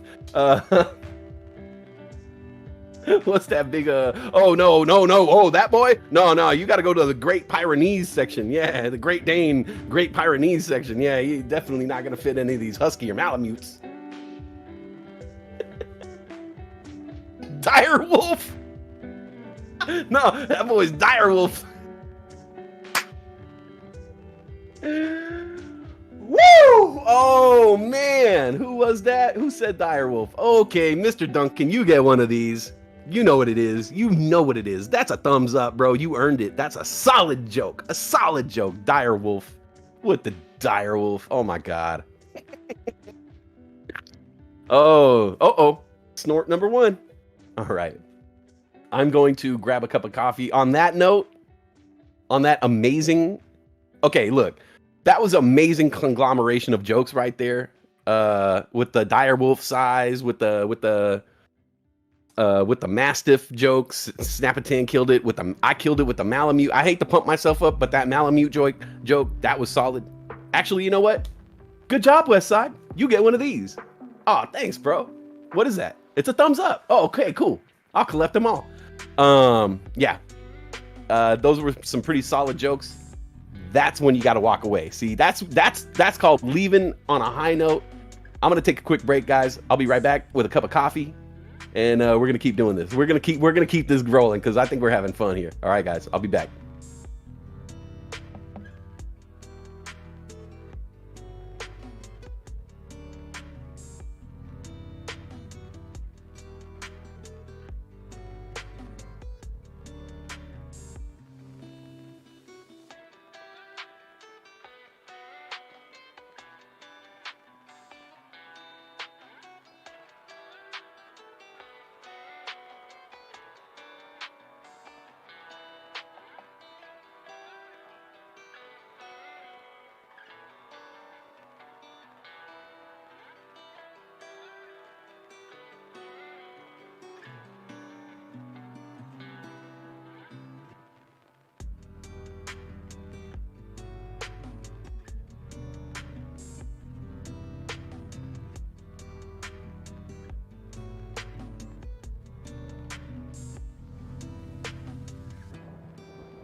I'm back.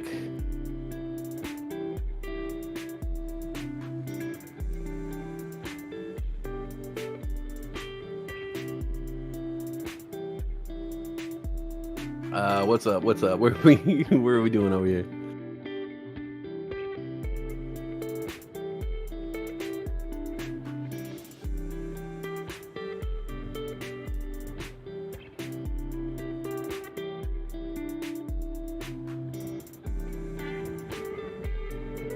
Oh, there's a raid going on.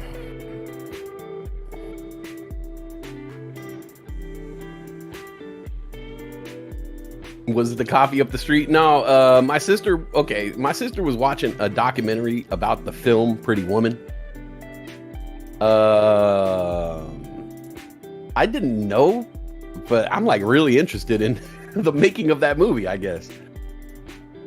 I went in there and she was watching the documentary around Pretty Woman, and I was like, oh yeah, oh okay, you know, I'm all into like production and writing and things like that. So they were like doing little behind the scenes stuff. Now I kind of want to watch that movie again, even though I really don't, but I think I want to watch it again. Pretty Woman. Why don't they make a sequel to Pretty Woman? That's what I was telling her. I was like, why do they make a sequel to that? They make a sequel to everything. Why don't we make a sequel to Pretty Woman? Let's find out what happened to those kids. What's up here? Raid?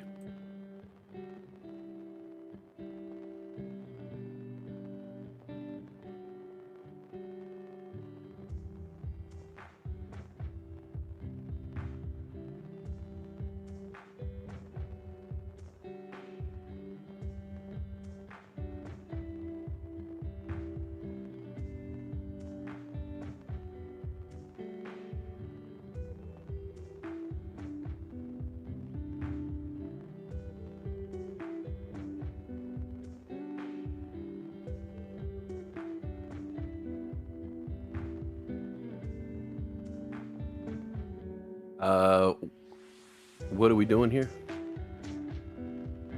Free Doge? Are we just going in there and writing free Doge? That's it? I don't know what's going on.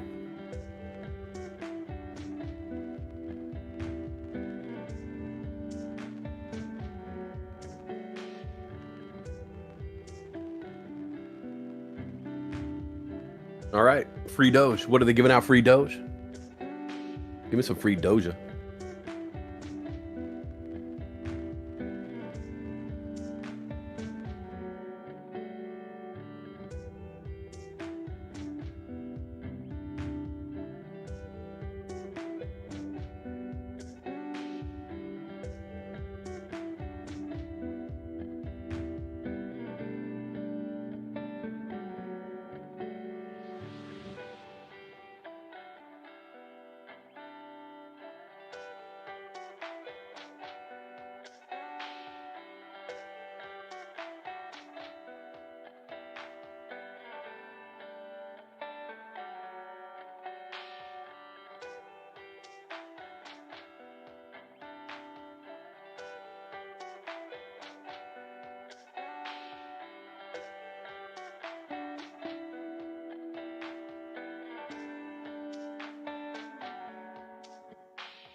Sorry, I was on mute for a second.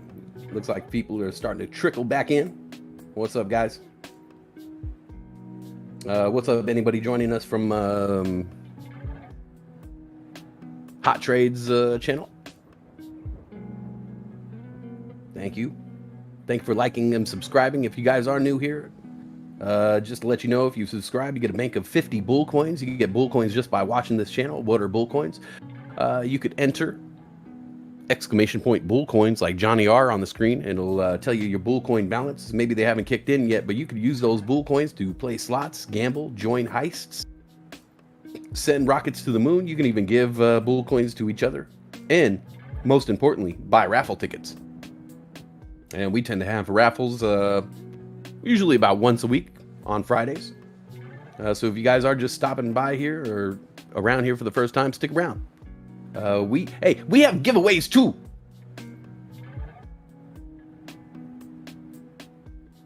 John Valdez won. Is John Valdez one of our guys?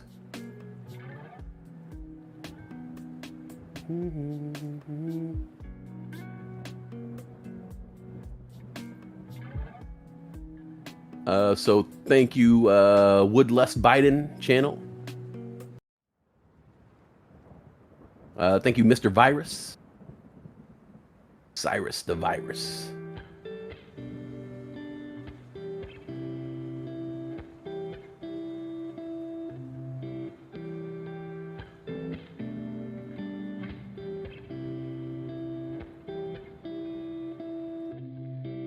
New winner is Tomas.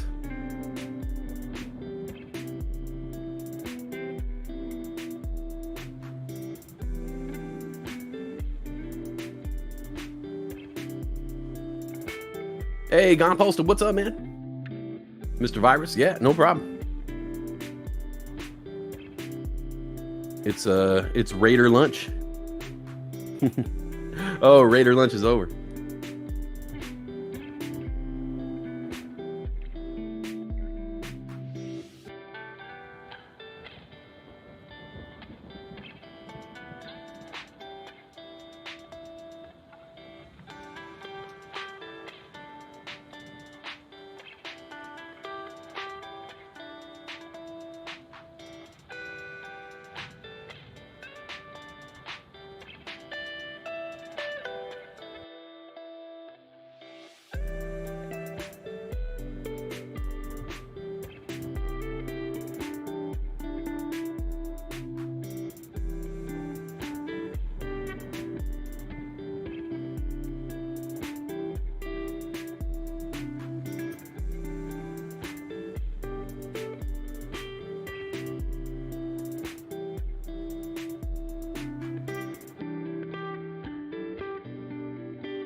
Anybody who is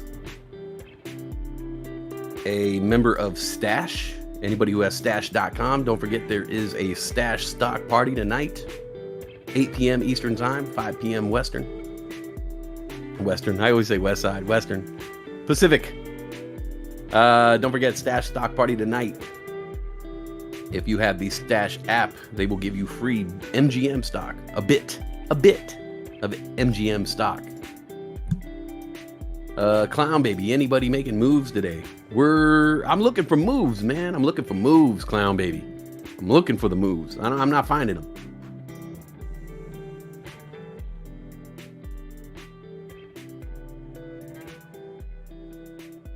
As soon as things go up, they come right back down. I'm looking at MOGU right now. It just hit a high of $1.50, came back down to 128. I think that could be headed up. So MOGU, I'm trying to do a little day trade on that. I am looking at BVXV. That looks like it hit a high of $3.70. It's now at $3.25. It could be headed back up here. Could be forming a cup and handle. So BVXV, I'm looking at possibly making a day trade on right there.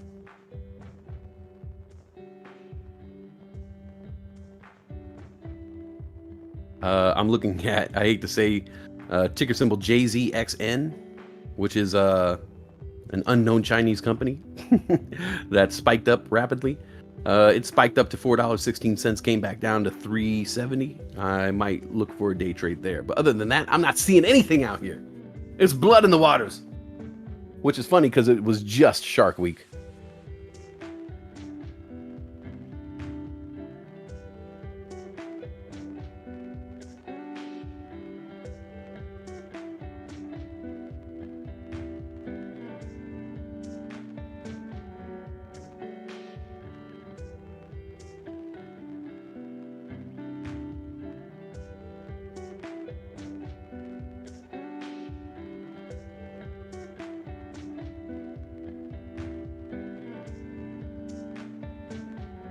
So we'll see what happened. I actually just bought into MOGU at 127.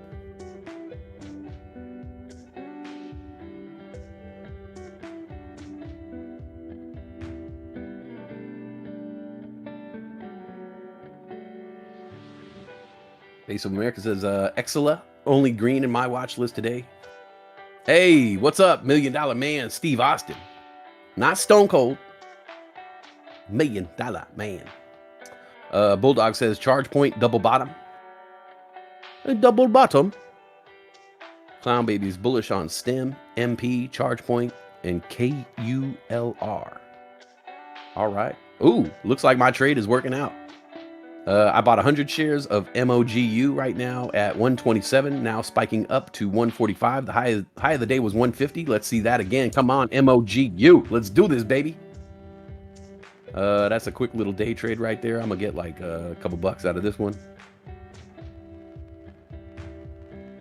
All right, MOGU back to 148, 149, 150. Here we go. New daily high. Can we see it? Can we see it? 151. Give me that. 152, 153, 155. We got a breakout here. MOGU breaking out. New highs of the day. 155, 156. Here we go. Yes. Yeah. 160, here we go. MOGU starting to break out. 163, new high of the day. All right, all right, all right, all right.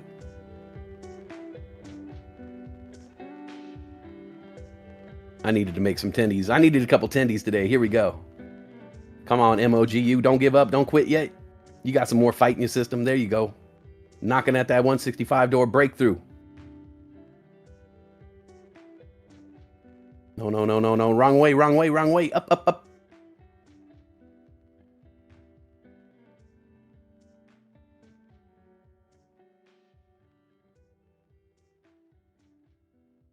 Sell already. All right, sell, sell, sell. That was quick.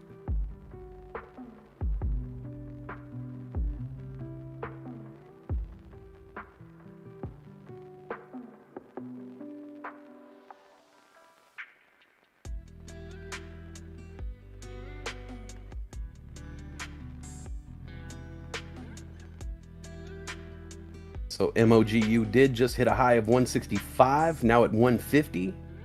Hopefully I can get another break out of this one. It did have a high of $2.02 yesterday. Man, if I could get that, that'd be lovely.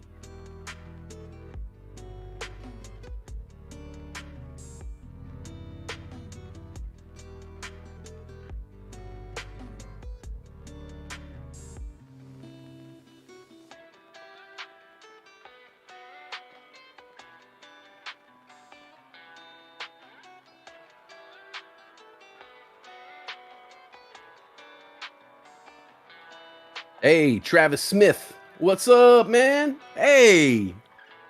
I know Travis.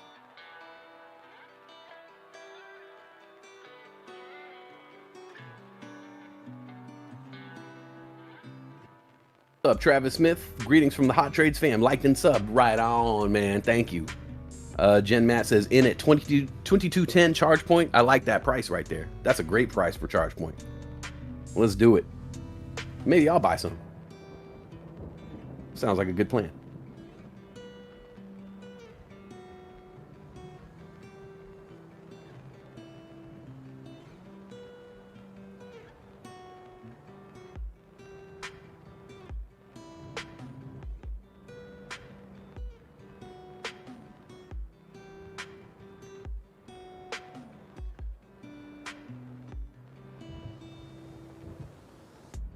Infrastructure bill should push charge point. That would be the logical thing, right? Logic would tell you that it would go up.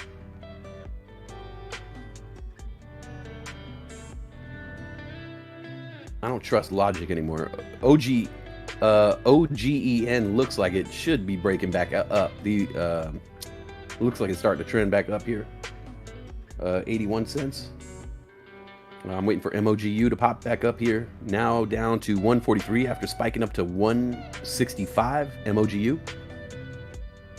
Travis Smith says, nice to see we have a safe moon ticker up there. Yeah, unfortunately, it does not display the price that I want it to display.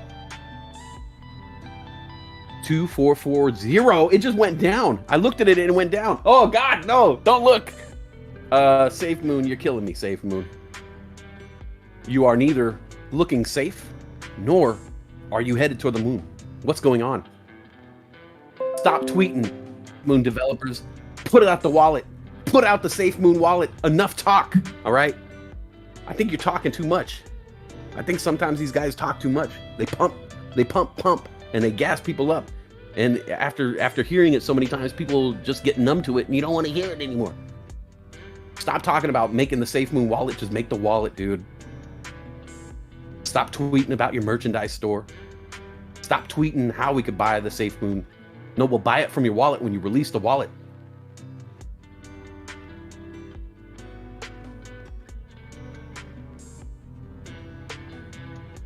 Nunya FOMO'd into some MOGU. All right, 145 now for MOGU.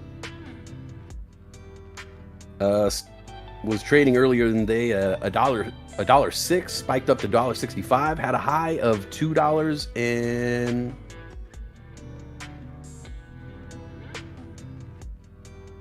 $2.02 yesterday. So hopefully we're going to see some action on MOGU starting to spike up again here.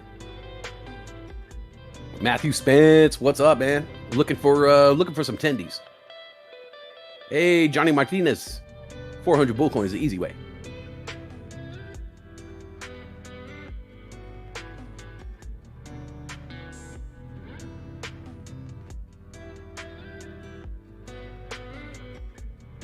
MOGU now at $1.48, 1.488.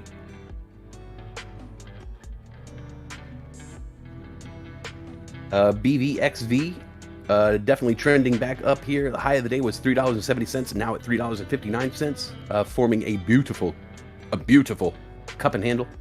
Classic, man. BVXV, Beyond Vax, $3.63 right now, headed back up to those highs of the day of $3.70, now up 32%.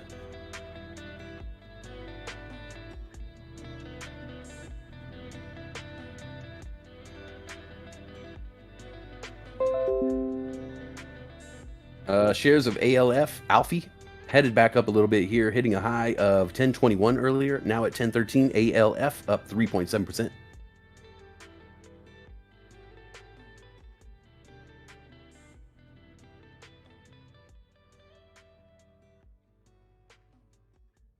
MOGU, still just trading sideways after hitting the high of 165, now at 146. Hopefully consolidating and getting ready to rip.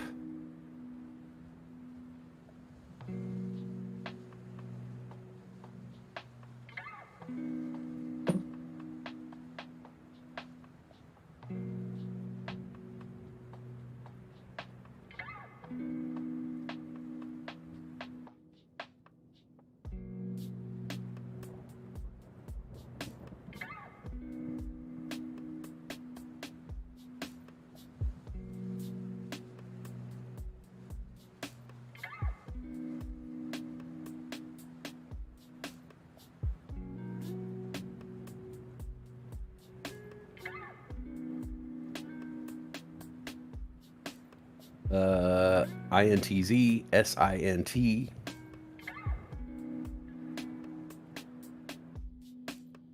Yeah, I actually bought some of the SINT earlier, so I'm looking for that to come back here. And here we go, big green candles on SINT. Bringing it up, not 194. High of the day was 204.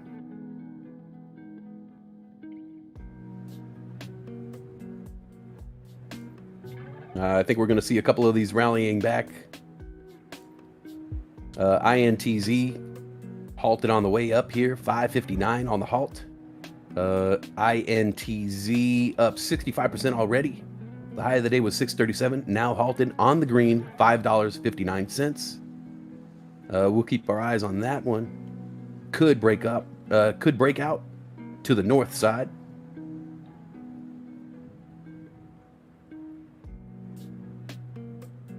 A BVXV continuing to push at $3.63 now. The high of the day was $3.70. BVXV looking to possibly break out here. And SINT continuing to try to rally. We got a red candle on SINT, bringing it down to 189 after spiking to 196 for a moment there. North side candle smoke. A king of the north.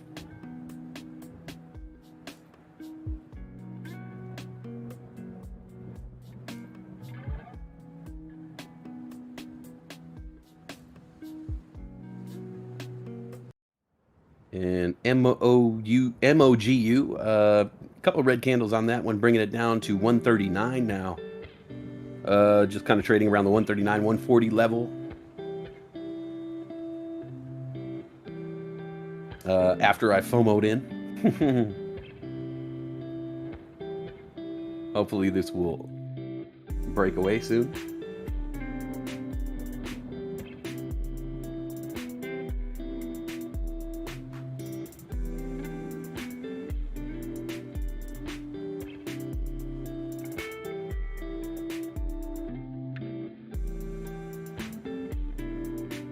I hate group texts. Can I just say that? I hate group texts. I hate group text. First of all, I usually don't care. That's just me. I'm usually like, when I'm involved in a group text, it's never information relevant to me.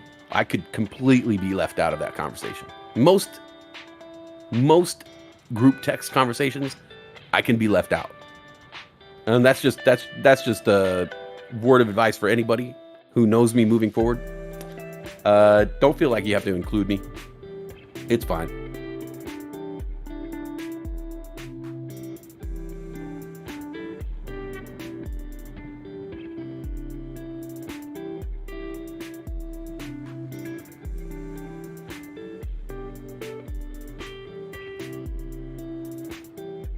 SINT, another green candle here.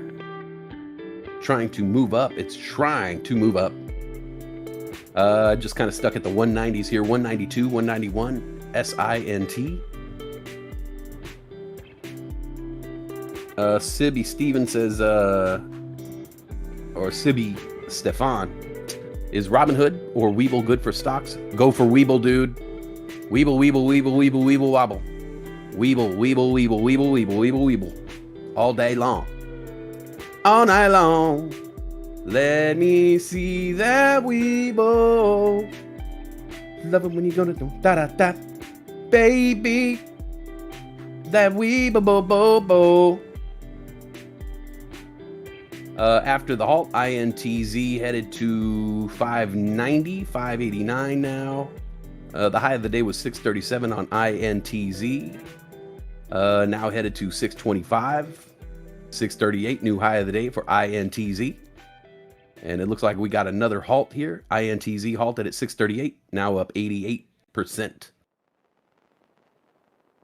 That was a quick halt. That didn't take long.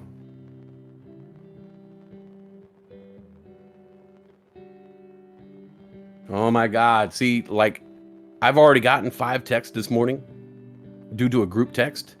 None of it has to do anything with me. I just wish people would not. I don't want to be included. I don't want to be included. Baby.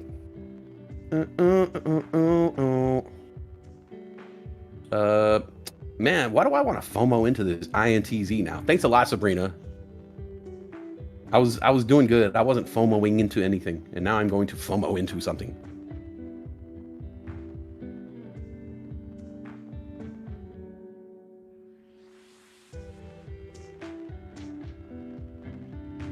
Trini, you just need 1,000 to catch Andre? Oh shoot. I'll give you 1,000.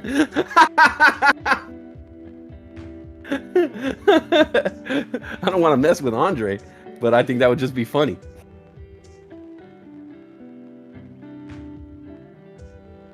Uh-oh, Mogo's hitting down. Oh, shoot. Get out. Run, run. Danger, danger. Let me take a look here. Mogu is definitely headed down here. I probably got to sell. Damn, I should have sold. I should have taken my profits. Damn it. Come on, Mogu. Come on. One last push. Come on, Mogu. You can do it. I don't want to waste a day trade like that. BVXV still moving up here. $3.74. 385 was the new high for BVXV.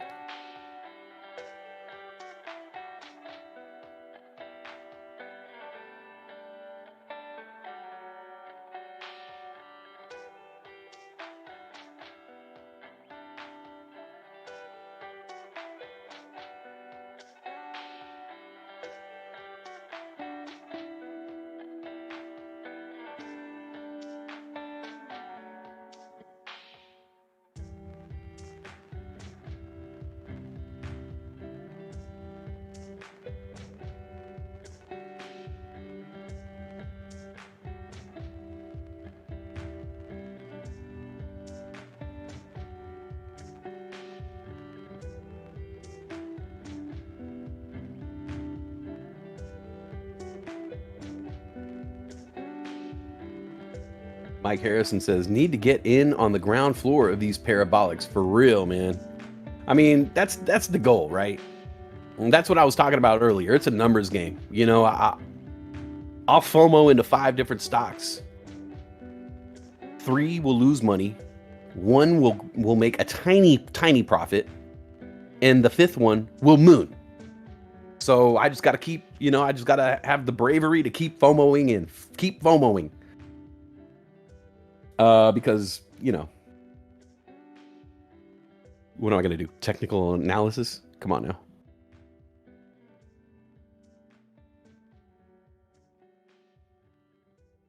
All right.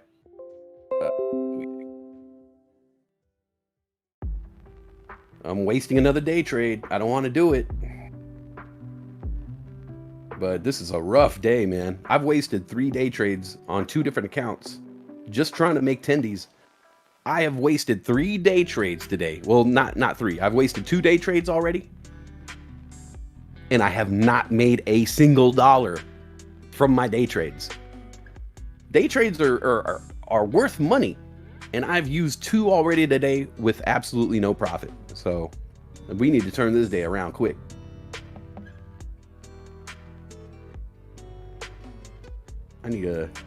We got to get a win. We got to get a win, brother. I mean, am I really going to take 58 cents for a day trade profit? I mean, any profit's a profit, right? Not really. Did we get an update on the whole star system degrade? So I got all the stuff coming in. I actually, last night, I don't do any more today.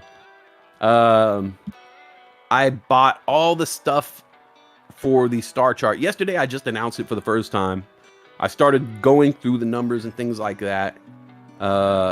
Getting everybody's, as much as I can, getting other people's past bull coins kind of credited to the star system.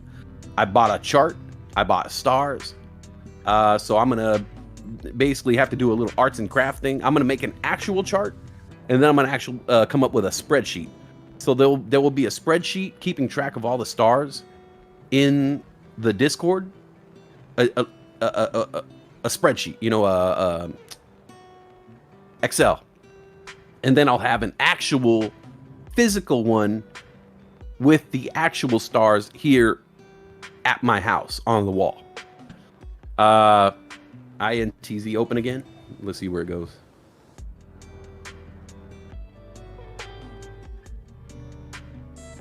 Probably gonna break out like crazy, huh?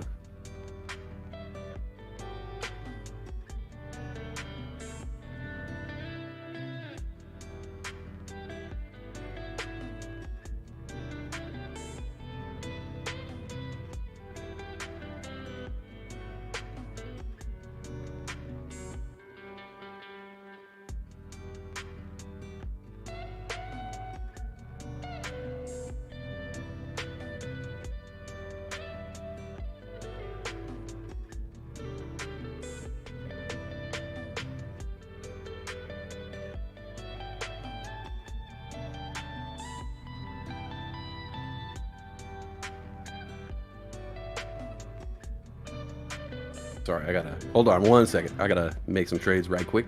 1 second.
All right, I FOMO'd into that one too.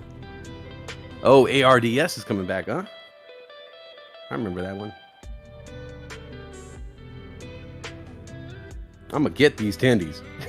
I don't care if I gotta burn through every single day trade I got. I'm getting these damn tendies today. All right.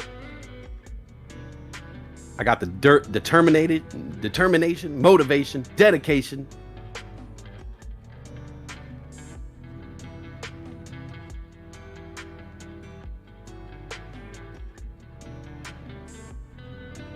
ARDS at $5.10 now, coming up from the lows of $4.55. That's ticker symbol ARDS, Aretas Pharmaceuticals. Now at $5.10, hit a high of $5.15 just a moment ago.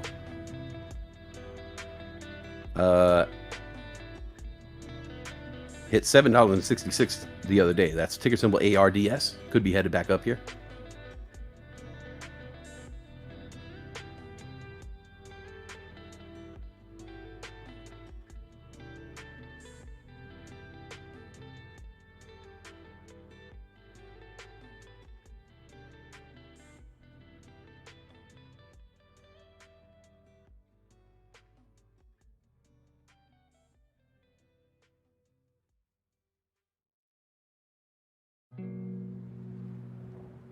Dennis Robles, yes, the whole market is down today. But I refuse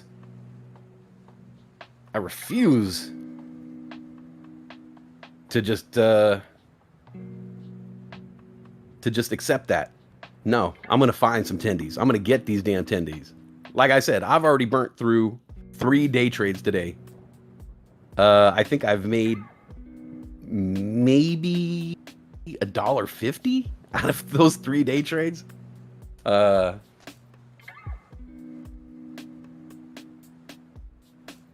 do they say? You got to risk it for the biscuit.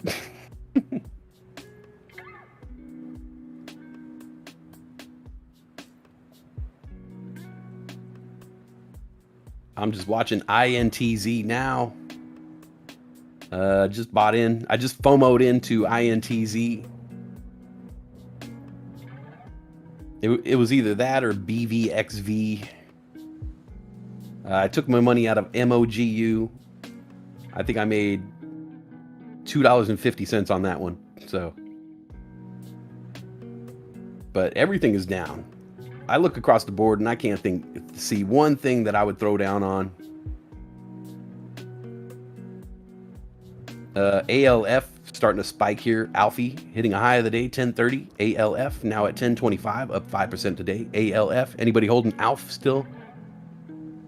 Check your tendies.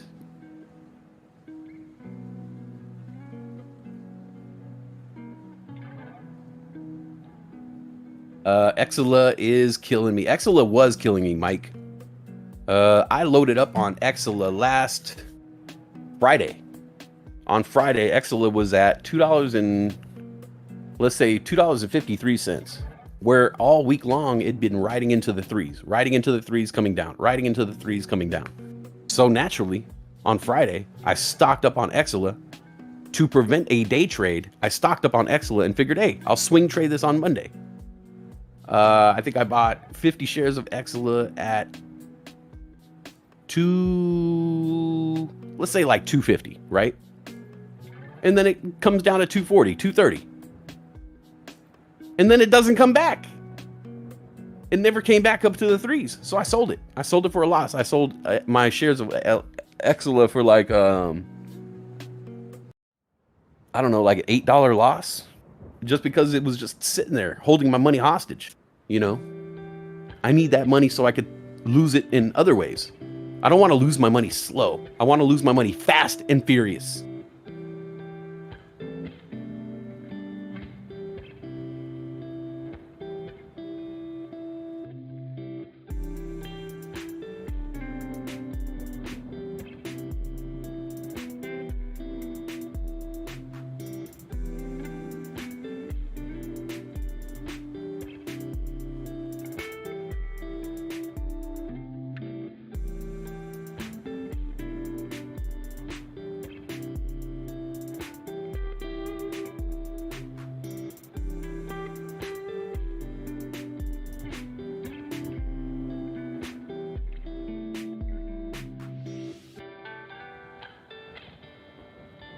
Yeah, I definitely got burned by a couple stocks this week. Namely, I'll tell you the ones that burned me the hardest this week and are still burning me. NOAV. NOAV completely burnt me and is still burning me. We saw NAOV running up like crazy all week long, right? Running. Crazy news, all this stuff, right? So what I do, when it dipped, I bought the dip. It dipped more, I bought the dip. Because I'm like, hey, this thing's been running to the $4 levels, right? $1.50 can't go wrong. Or $1.90 can't go wrong. $1.70 can't go wrong. $1.60 can't go wrong. Loaded up on NAOV. Now, look at it. I mean, it is freaking dead. For the past 3 trading sessions, it has found new lows. Every trading session, a new low. Every trading session, a new low. Pre-market, after hours, trading day, new low. And I'm like, yo, what's up with all the news?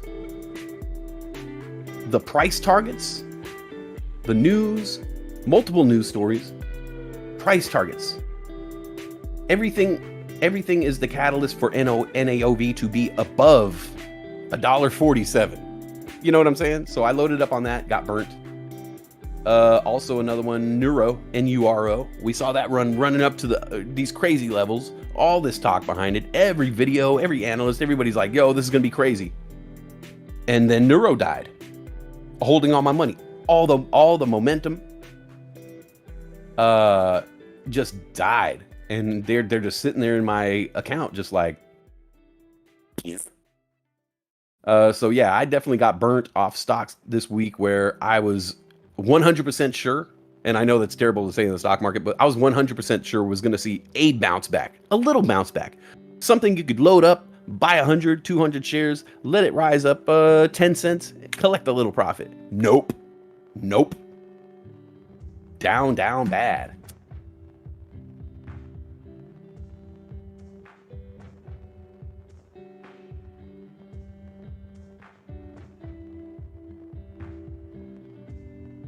So now you got me over here FOMOing into every freaking thing that crosses my path. just to try to make some kind of profit out here. I should have chose BVXV instead of INTZ. Look at BVXB going. That's the one. I chose the wrong one.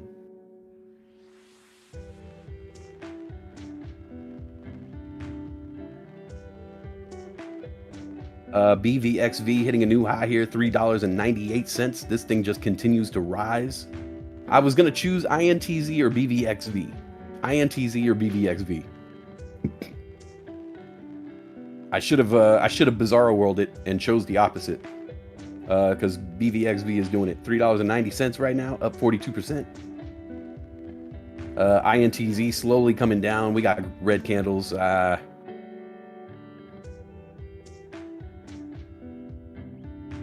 That's going to be my last day trade on that account. It hurts. Come on, INTZ. Save me. Save me, bro. Wow, look at Ride. That's 669. Has it always been that low?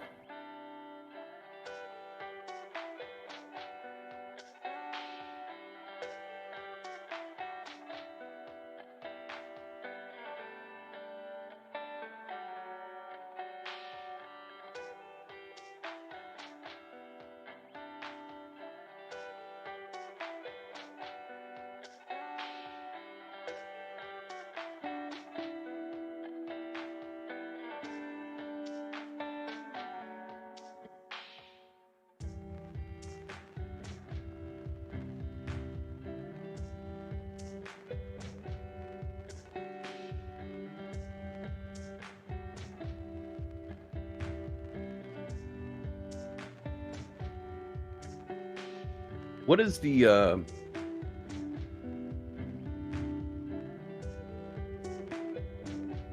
what is that halt? NTIP?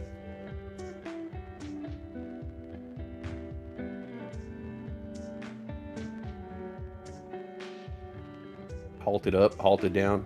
NTIP? Oh, I'm good.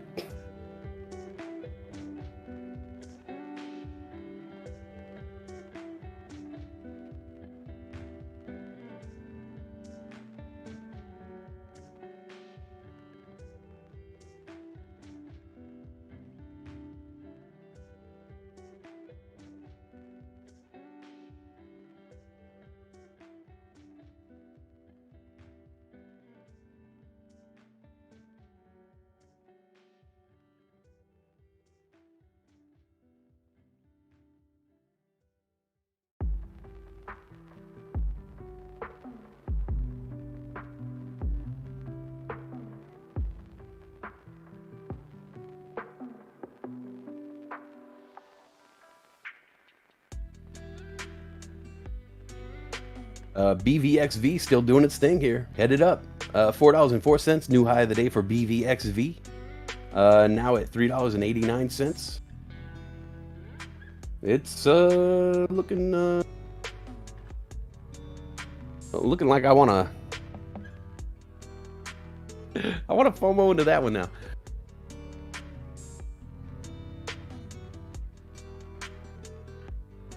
Nova Bay shares spiking up here.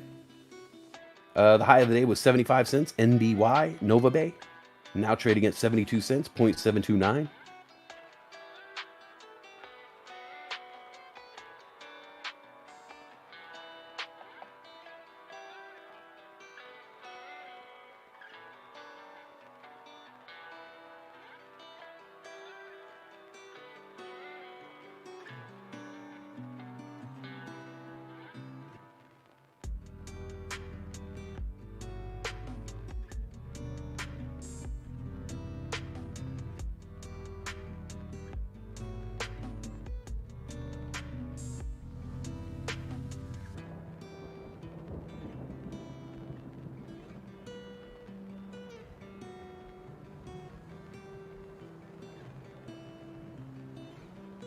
And don't forget, guys, what was I gonna say?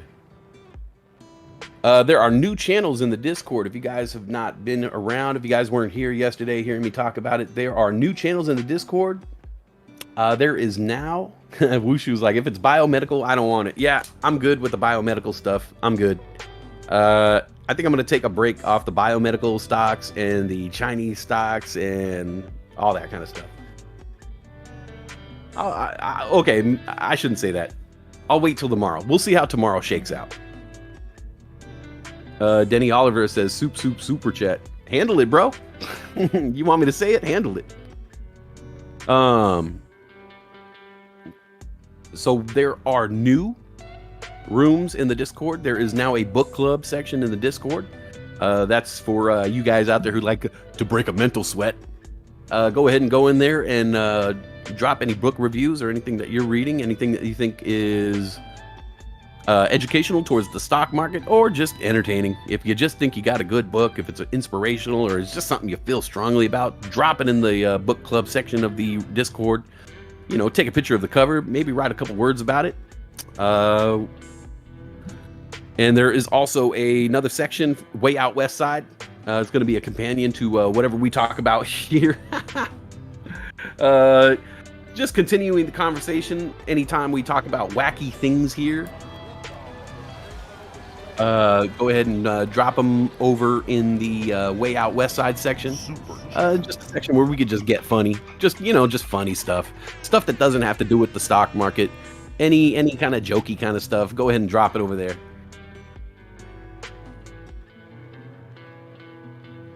That's the way out west section of the Discord.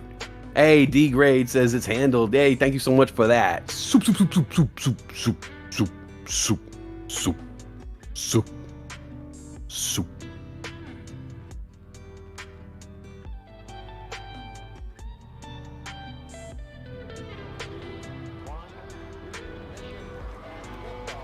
Super chat.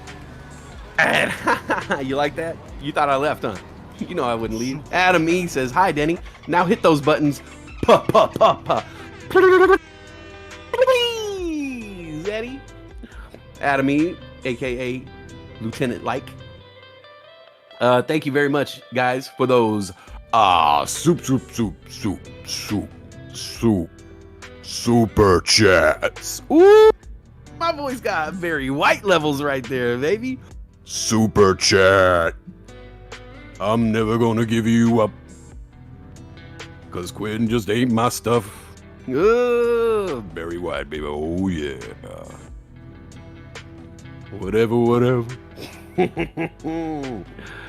Thank you guys for those super chats. Oh, you're far too kind. Thank you. You're far too kind. Hold your applause. Shit. Shit. Young. Gone postal. Yeah, I don't know what it is, man. Barry Westside. What? Barry Westside. Oh yeah. Oh yeah, baby. Yeah, I got the deep voice now, man. They finally dropped, bro. I've been waiting my whole life. Finally. John Rion says, big green candle on Neuro. I can't even bring myself to look at it, honestly.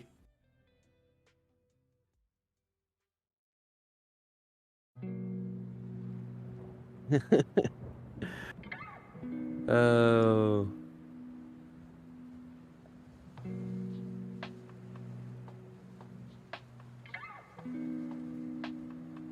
I'm a man now. That is a big green candle. That is a big green candle on Neuro. But if you zoom out in the grand scheme of things, it's not. You know, I bought that stock in the $20 range, hoping for the $40 breakout. Didn't happen, so Neuro, you're on my S list, Neuro.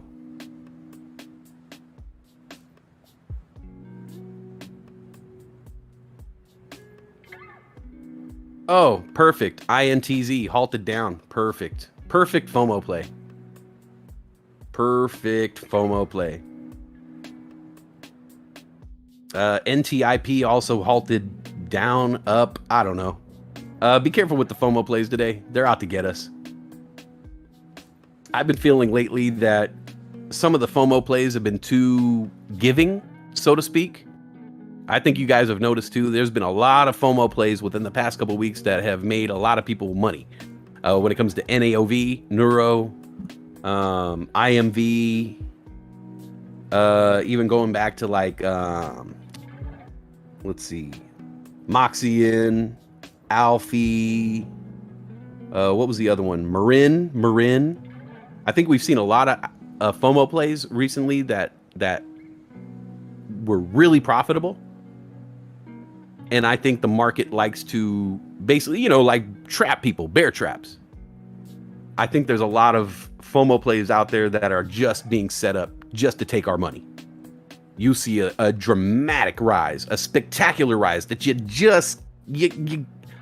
it's like bait. It's like trader bait. And you see the trader bait and you jump on it.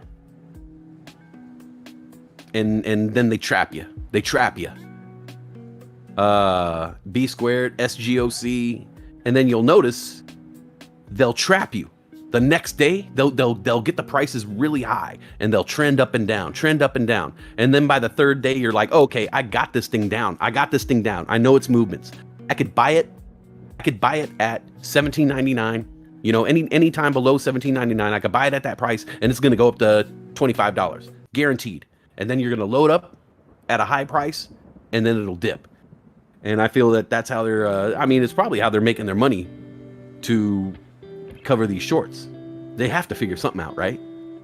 So yeah, these shiny objects, they don't last forever. Every now and then you can get some wins, but these days, this week, they definitely have it out for me. And when I say they, I mean like Wall Street. They know what they're doing. They set me up perfectly for the trap. They know people like me. They know my psychology. They know I will FOMO into a play and they could dump it so quick that I can't make a play on it. And then I'm stuck. And then they have my money. Now they have my money.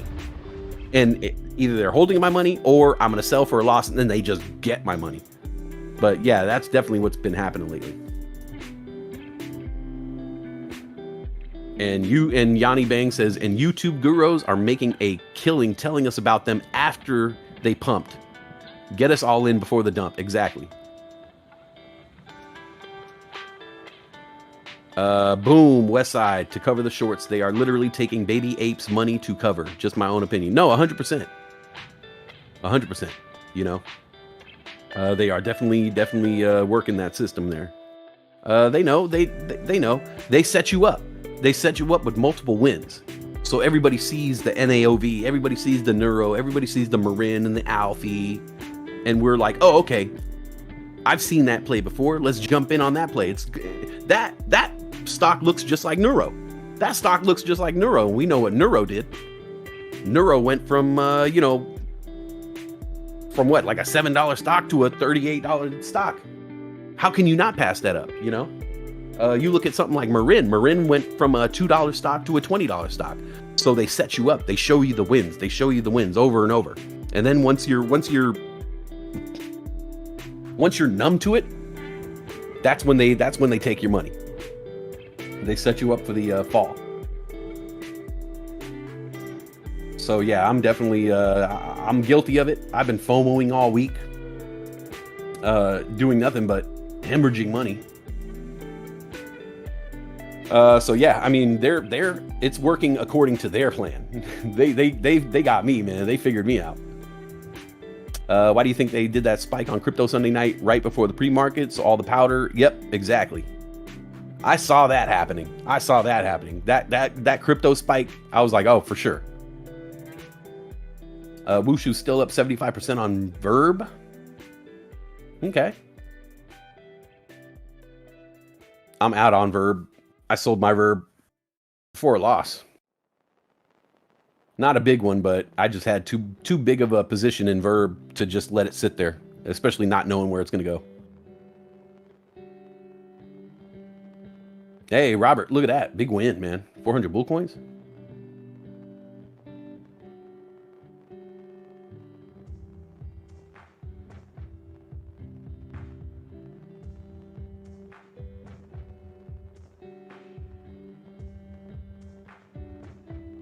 SINT popping here.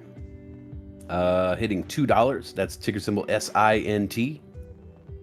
Just spiked to $2. Now at 196. The high of the day was 204 for SINT. And Nova Bay NBY still around the high of the day. Now at 74 cents, 0.7475. The high of the day, 0.767. Up 19%. That's NBY.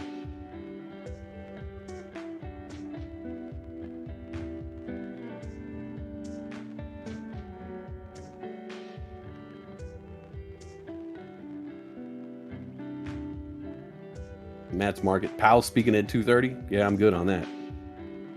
I don't ever want to hear that dude speak again. And something tells me, because when we put him on and I read the chat, I have a feeling no one else wants to hear him either. Because this chat gets ridiculous when Jerome Powell talks. He brings out the worst in everybody, man. Yeah, I'm watching XBio right now. XBio just hit 324 right now. New high of the day for XBIO.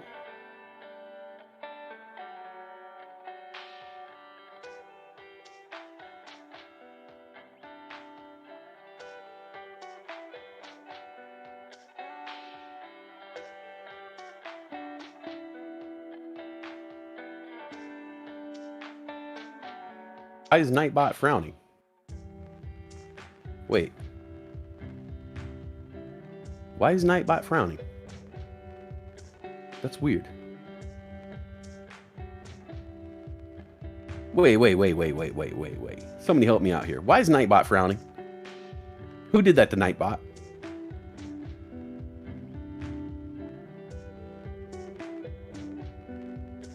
Pete Ramirez, you want to hit the new high of the day? I was like, why is Nightbot frowning? What'd you do to Nightbot, guys? Josh Miggs says, third time on XBIO play since Friday. It's been good to me. Yeah, look at it go, man. 332 new highs of the day, XBIO. You guys need to tell me about these things, man. But see, I'm probably too late on it now. See, because it's been doing that for multiple days. It won't do it it won't do it tomorrow. We'll see. I'm gonna watch XBIO now. I'm gonna buy the lows. So if I ruin it, blame me. XBIO new high of the day, $3.34. Now at 328.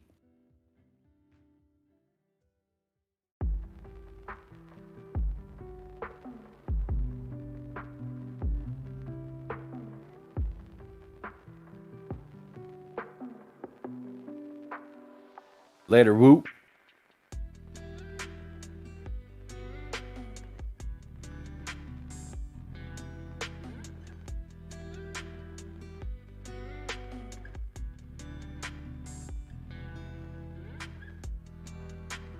Oh, you kept typing your name in sad faces because you didn't have one. Oh, okay.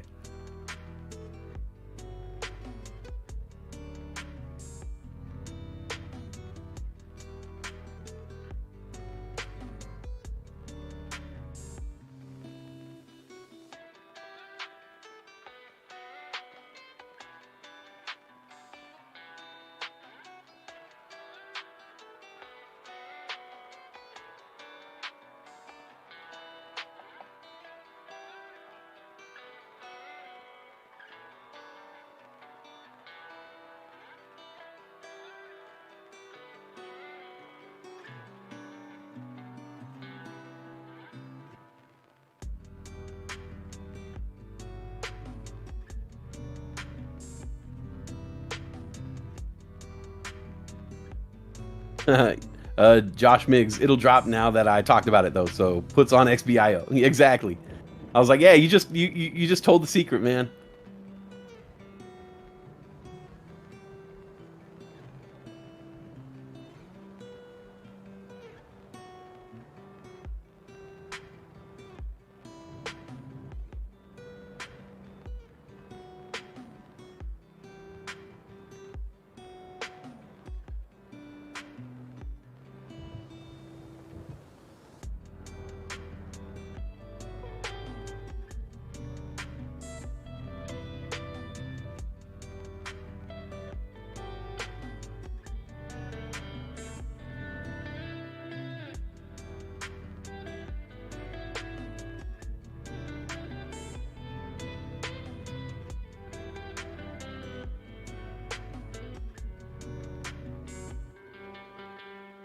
INTZ is making a move. Let's hope so.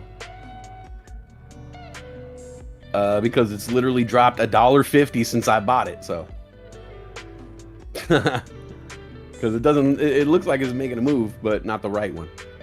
Let's see. It is 156. Let's see here. Just to let you guys know right quick before I'm gonna take a quick break. There is a we're doing a host contest, guys. If you guys want a chance to be on the air, I know a lot of you guys listen and you guys say, "Hey, man, I hear Westside on the mic. I heard that dude Westside. I could do that. I could do that. I could do what he does. I could do what he does better than he does. I could do what he does better than he does. I could do me better than he does. He does him." Well, guys, if you think you've got what it takes to get on the air, if you're the bravest of the brave of the Trader fam, then enter our host contest. There's a link right there in the chat. Bulldog Trading Host Contest. Click there to enter. If you think you got the goods, if you think you got what it takes, if you got the smooth, buttery tone in your voice like Lindsay, you know, if you got cool demeanor like Just Do, if you're a super caring person like Gomp Host Al, or if you're a pro, a seasoned vet like L, Snap a Tan, or maybe you just want to get on the mic and chill, holler at the folks like my man MIA, you could do that too. Or you can come on air and be a spazzle like your boy Westside. Whatever you got, whatever your style is, go ahead and try. Come on, we want to see what you got. I want to see what you got. Come on, Josh Miggs. 9 years of broadcasting. Let's see what you got. Jeff Galetta says, I can with 100% certainty say that I cannot do what Westside can do on the air. Hey, I want to see what you got. Let's see what you got. I want to see what you guys got. You don't have to be me, just be you. You don't have to be me, just be you. That's all we're looking for. You be your personality on the air. And guess what? I'll listen to you. So there's the link. Go ahead and check it out. We're going to be having this contest. We're going to get all the applicants in. And once we do, we're going to arrange the contest, have brackets, votes. We're going to have you coming on air, reading, trying out, interviewing, all kinds of things. Is going to be fun. So get your submissions in. Preferably, we'd like someone who's been around with us for a little while, so you know all the inside jokes. You know, if you just subscribe today, maybe give it a couple weeks, is all I'm saying. This is not going to be the first contest of its time. The winner is going to get, we haven't really discussed everything yet, but it's going to be their own show. Probably on like a Sunday night, an hour show, 2 hour show. I don't know. We'll work it out. But that is the prize. You will get your own show on this channel. And then, you know, if say you guys just subscribe today, the next time we do another contest like this, you'll be around, and then it's going to be your turn. So we are looking for people who've been around for longer than a month. Let's say a month. Okay. Preferably a little bit longer than that, so you know all of the inside jokes and all of the history here at the Bulldog Trader fam. But if you think you got the goods, you know what to do. Hit that link and join this contest. We want to see what you got. I want to see what you got. All right. Yeah. Westside's going to be judging you now. Huh? What you got? I want to see what you got, man. Come on, man. Come on. I want to see someone do Westside. I want to see someone come in here and Westside it up. I want to see it, man. I want to see the magic. All right, guys, I'm going to take a quick break, get me a cup of coffee, then we're going to come back and finish strong like we always do about this time. But before I go, I want to let you know, did you know by following the stock market, you are witnessing history unfold every single day, and you have your fingers on the pulse of the financial universe? So we're glad you've chosen to trade with us. You are listening and watching the Bulldog Trading channel on YouTube and Twitch. Don't forget the trifecta. Please subscribe, like, hit that notification bell. And if you want more in-depth coverage of stocks, crypto, and channel info, join our free Discord. It's where the channel becomes a community. And if you'd like to support the channel further, please visit our merchandise store or become a YouTube channel member or a Patreon member. You can also donate cash through PayPal or good old soup super chats. We even have an Instagram and a Twitter for those of you who are socially mediable. And if you're new around here, enter !bullcoins in the chat for your bullcoin balance. And a link explaining what bullcoins are and how to use them. And finally, use our Weibo link for free stocks and access to after hours in the pre-market. Okay? Now let's get these tendies, fam. How was that? I think I'm getting better, right? That was probably like an 8.5, maybe a 9. I don't know. Can you do that? Can you do that? Then enter the contest. Show me.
I didn't know Yanni was a girl.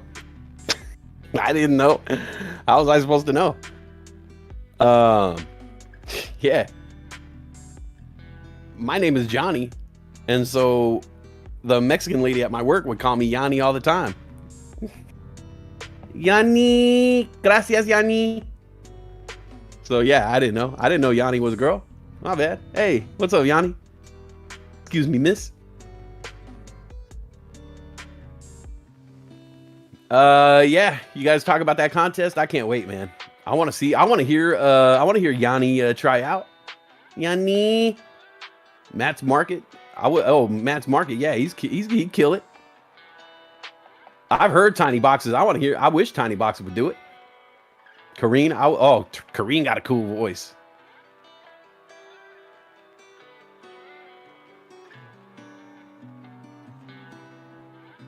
INTZ up to 6. Oh, yeah. Too bad I bought it at like 675. All my older family members call me Yanni, Yanni, Yanni, Yanni. Tiny timed herself out. Yeah, right. You get you guys on the mic. Hey, and I'll tell you right now. Look, I'm no radio professional or anything like that. But, you know, if anybody wants some help, if you guys are in the contest and you guys want to hit me up,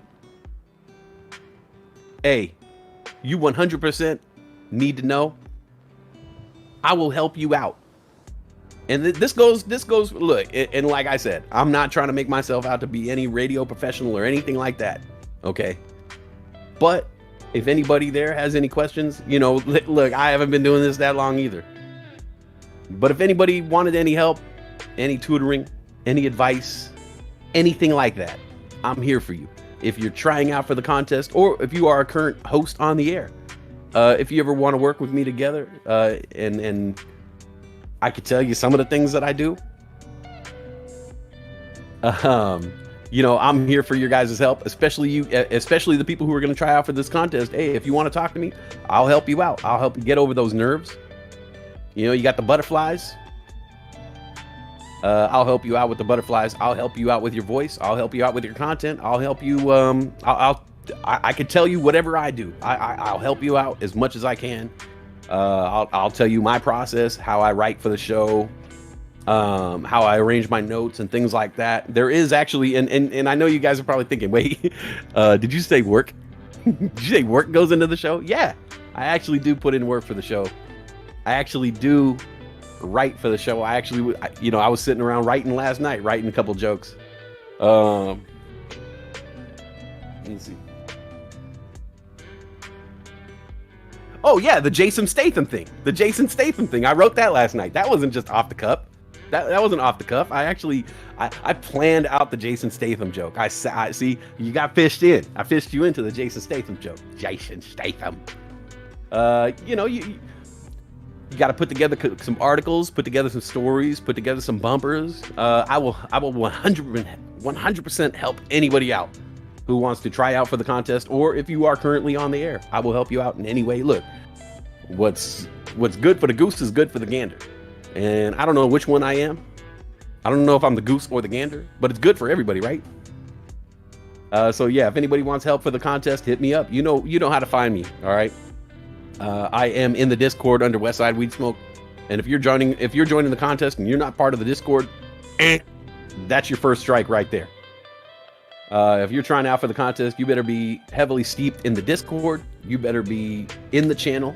You got to know what stocks we follow. You're gonna have to know the characters. You're gonna have to know the lingo, because there's gonna be quizzes. There's gonna be tests. So, what's up, Gene Kelly?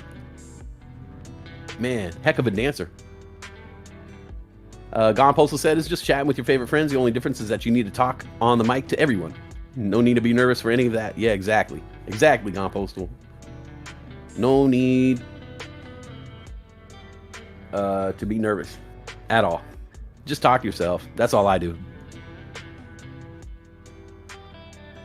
L Snappy 10, TBLT, turkey, bacon, lettuce, tomato on sourdough with mayonnaise, side of chips, lightly salted, kettle cooked.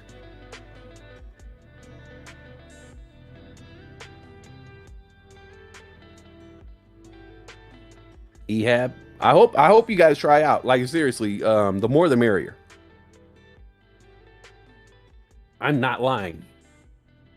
When hygiene, Gone Poster says hygiene. Don't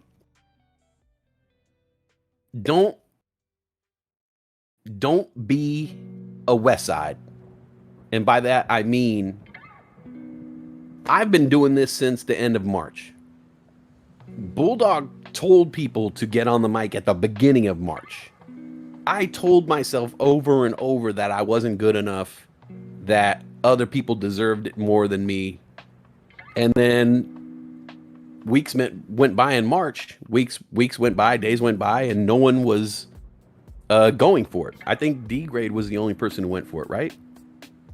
And so I was like, finally, I just bit the bullet. I was like, fine, I'm gonna call up Bulldog. The number's on the screen. I'm gonna call him up.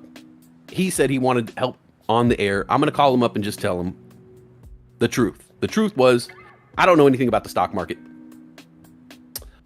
I'm new with all of this. I can't analyze stock charts like you.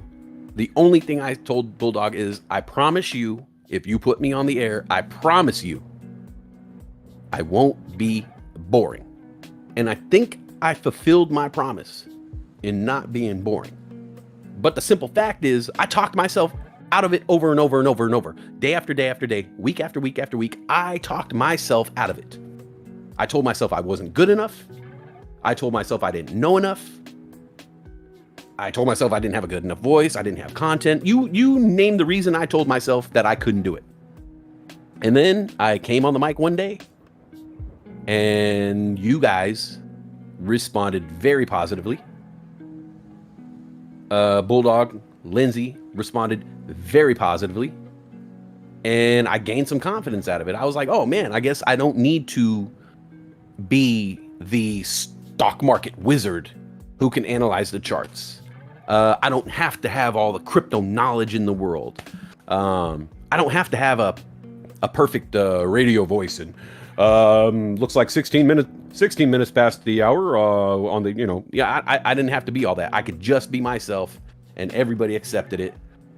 So let that be the message to anybody out there who wants to join the contest. You don't have to be anything else other than what I've been trying to be lately.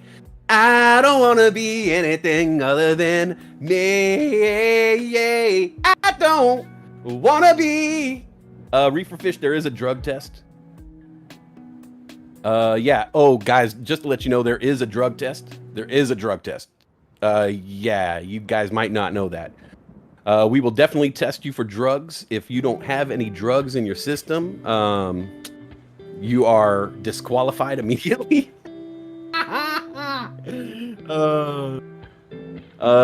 Let's see, Patriot. Oh, I always read the good comments about myself, so I'll read this one. Westside does well at doing real voice. He is a great speaker. I think that taking speech in college only helped me recognize how bad a lot of public speakers are on TV. Yes, taking speech definitely showed me, and I'm guilty of it. I say all the time, and I say and now that I told you guys, you're gonna totally count me, but I constantly say I constantly say it, and I try not to. Thank you, Bulldog. Bulldog says Westside is not boring. I try. That was my promise. My only promise, and Bulldog knows this. The only thing I told him, I said, I promise you. I even left it on the voicemail. I said, the only thing I could bring is that if you put me on the air, I promise you I won't be boring. I don't know if I could give stock tips. I don't know if I could do analysis. I don't know if I'm going to sound professional, but I promise you I won't be boring.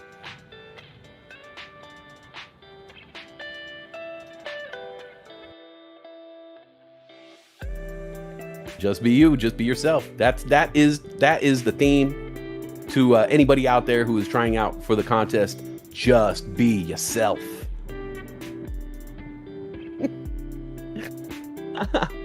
I'm just joking, Bulldog. Of course, drug people are welcome.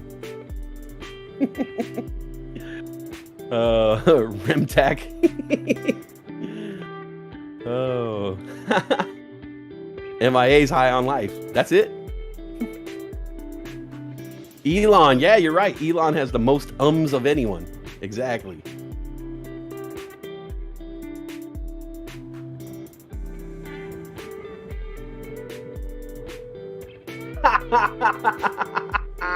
Josh Miggs says, who's this guy on the mic? I'm bored. I fell asleep. MIA made no promises. Gone Postal, I have no idea what it did to be lucky enough for the mic. It just happened. You know what it was? You conducted your life in a respectable manner. Gone Postal. You were positive. And it led you to positive things in your life. Have you ever been yourself on weed, man? Oh, so funny, man. MIA, good for you, man. Forget those lung darts, bro.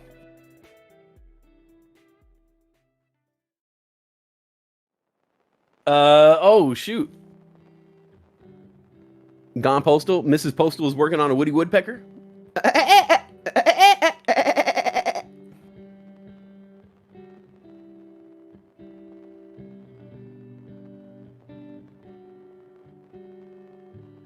Half-baked. Love it. Samson Simpson.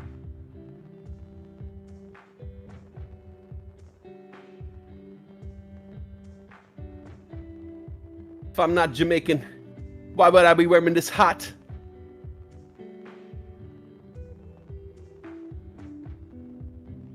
Down by the beach, boy.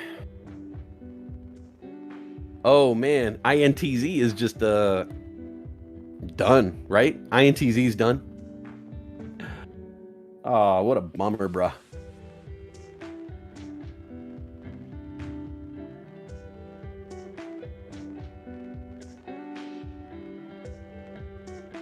Abracadabra. Abracadabra, man! Abracadabra! Fully, man! That's a fully. My favorite line. Boom Boom Candle says, what part in Jamaica? Down by the beach. Why? My favorite part in the movie, and this is only for hardcore half-baked heads, my favorite line in the movie is, yes! Community! That is my favorite line in the movie. That is my favorite line of the movie. Not many people, most people just float right over that line. Your little Puerto Rican friend here. I'm Cuban, B. Yes, Cuban B is my favorite line in the whole movie. I wait at the edge of my seat when I'm watching it. And I'm just like, I'm waiting for him to say it. I'm waiting for him to say it. I'm waiting. And he says it, and I'm just like, that's it, man. That's it. That's it. Like, game over. I could stop the movie. I'm happy. I love it. Cuban B. Remtac. 2 pizzas, man. Cheese. Funyuns. Woo. Yeah, being a host takes a lot of effort, time, dedication, because Bruce Springsteen wrote a lot of albums that will have to be covered here. Well, that reminds me of a little story. That reminds me of a little story. When I used to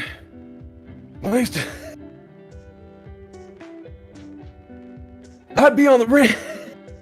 I'd be on the ranch. I'd be on my daddy's ranch, and I'd be around rustling up the cattle. Then I'd have to, at the end of the day, I'd have to take the horse down to the docks and work my second job. Be down there at the wharf. I see a bunch of people protesting down there, protesting Vietnam and that Korean roar. And I said, we need to do something to protest the Korean and the Vietnam struggle. So I wrote a little song about it. This one's called Dancing in the Dark. 1, 2, 3.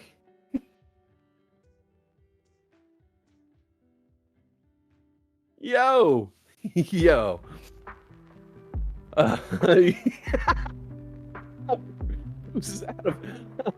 Bruce is out of breath. I've been starting fires all night. Some of them controlled burns. Some of them just dumpster fires. I wrote a little song about it. It's called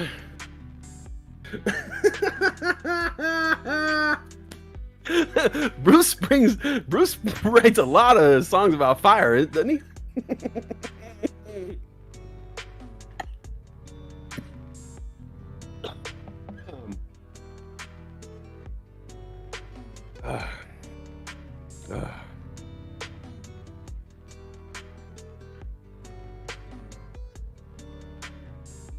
All right, my God, I'm sorry. I think something went down the something went down the wrong pipe right there. Something went down the wrong pipe. Kind of why I talk like this now. Used to have a great singing voice, great speaking voice, but you know, Daddy used to give me the Pall Malls when I was young. He said, "Son, those are good." I said, "Daddy, I tore up my draft card." He said, "That's even better, son." I wrote a song about it. It's called "Dancing in the Dark." Whenever I get to that line, like my mind completely goes blank, and I only know 2 Bruce Springsteen songs.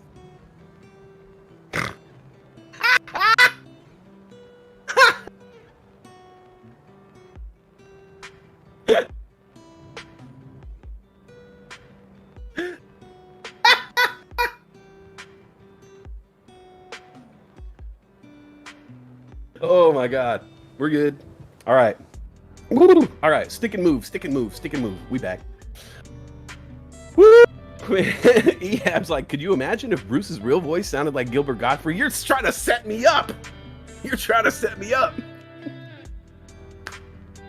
Oh, okay. I used to go to the wharf and protest the Vietnam War. No, it's not. No, that's not happening. We're not doing that. I can't do a Gilbert Gottfried impression, just to let you guys know. I cannot do one. That's not a Gilbert Gottfried impression. That's just me screaming. Oh, yep. Snort's back. Hey, everybody, Snort's back. Hey, Snort, how you been? Oh, okay. Good. How are things? Oh, okay, right on. Your mom? Oh, she's good? Okay, cool. Your dog? Oh, it's good, okay. Let me take a sip of this coffee. Yeah, because this coffee is helping things. Yeah, let me take a sip of this coffee. I'll get back to normal. I'll calm down.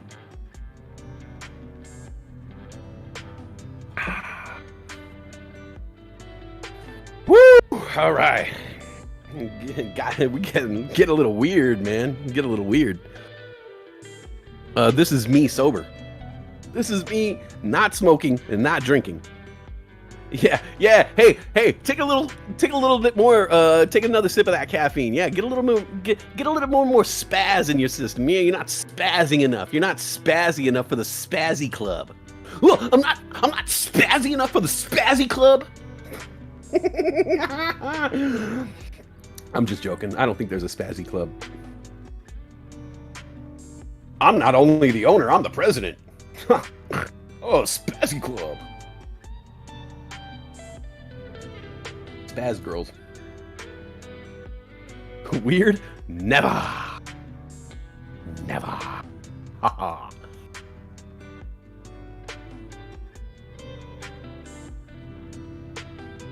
Put some fight milk in that coffee. Fight milk! Oh man, you don't know about that fight milk. Oh my goodness. Wow, look at AMC. Hey, did anybody see that? AMC. Hey, AMC looked like a stock for a minute. Yo, look at it. Look at guys. AMC went spazzy. AMC is like, nah, you ain't spazzy, bro. I'll show you spaz. Greenzo. Gilbert Gottfried reads 50 Shades of Grey. Right on.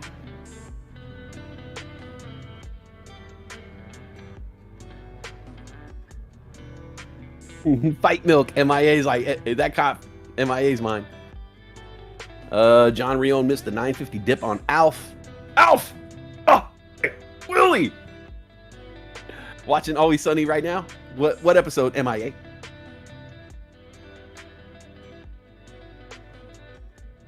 freaking love that show. Caesar's wife? Caesar's wife? Like, seriously, Caesar's wife? Like Mrs. C? I challenge IGC to stay here, right here forever, and never let me make money on my call or put. Oh, challenge accepted. Shattered King says, release the power of a crow. Oh, man. Oh, remember the one where they got lost in the woods and Frank ate the crow? I ate the crow. Oh, my goodness. Oh, Mrs. C in the house. What? Oh, yo, what's up, Mrs. C? That's Caesar's wife, y'all. Mrs. C, you don't even know, man. We love your husband. We love your husband. She's like, oh, really? All right, keep him. No, I'm just joking. We love your husband. So in turn, we love you, Mrs. C, Caesar's wife. Yo, I'm happy. That's cool. I like that. AMC 38. Here we go. Green candles taking it into 38 territory. Let's do this, AMC. Let's do this, AMC. Yeah, Caesar's famous here. He's like more famous. Caesar's more famous in this chat room than Julius Caesar, Caesar's Palace, Caesar salad. Come on. I got another one there. Did I say Little Caesars? Little Caesars Pizza. Little Caesars Pizza, Caesar's Palace, Julius Caesar. What was the other one?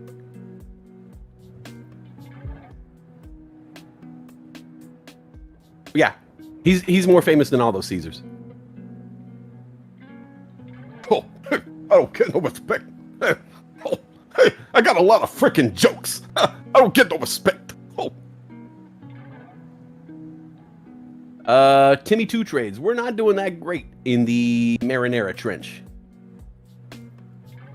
Julio Cesar Chavez. There you go. He's the unofficial head mod. Quickest draw in the West. That's right. Caesar salad. I said Caesar salad. He's more famous than Caesar salad for sure. Oh, does this mean no more yellow in the wife's account? That's funny.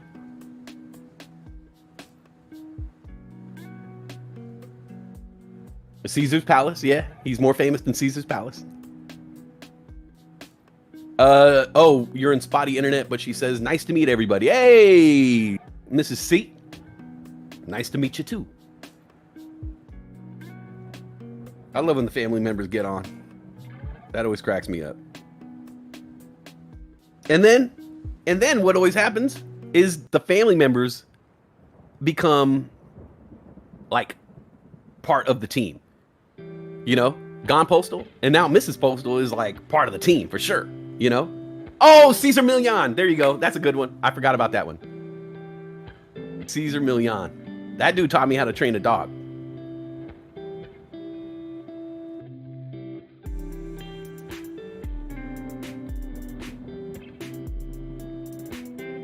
I do everything that Caesar Million does. I walk up to a dog and I'm like, psh, nope, psh, nope, psh, nope. I am the pack leader. No, I am going to stand right here. I am the pack leader. I am the pack leader. Okay, I am going to stand. You need to be very calm. Okay, the dog can sense your anxieties. Okay, you need to stand calm. You stand and you show him. You show him. You are the pack leader.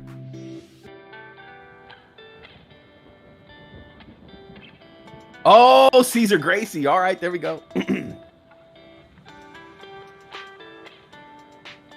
Yeah. Our Caesar, more famous than all those Caesars. Plan is to leave, throw the keys to Little C's. Where we at? AMC? Let's look at some AMC. Let's talk about AMC. Let's talk about you and me. Let's talk about all the good things and the bad things. AMC. Let's talk about it. Hey, do you think when Salt and Pepper wrote the song Shoop,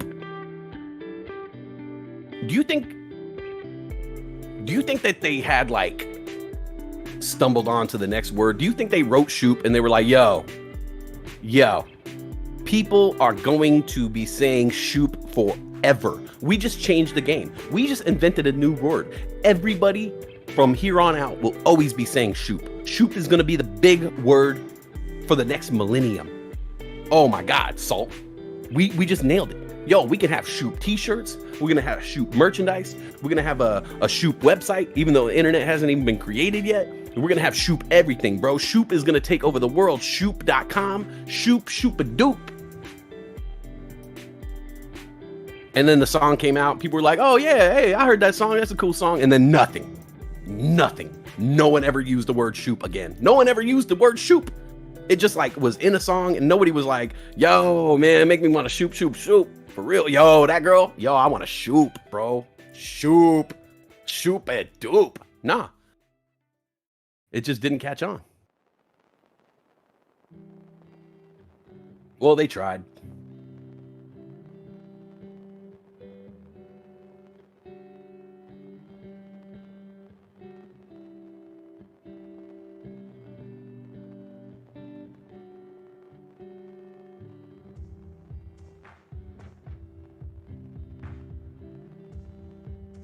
Oh, come on, man. Are you serious? God. I FOMO'd into Jay-Z. Jay-Z, shit. Shit. Jay-Z, jigga. I FOMO'd into Jay-Z XN. It went up. It started to come back down. I sold my position when it was dipping. And now it just got a second life and a third life. Jay-Z XN now up to $4.21, hit a high of $4.46. What a bummer. Bulldog Trading, did I write the shoot bit? Just curious. Man, come on, man. Why? Yeah, I did, okay. Yes, I wrote the shoot bit.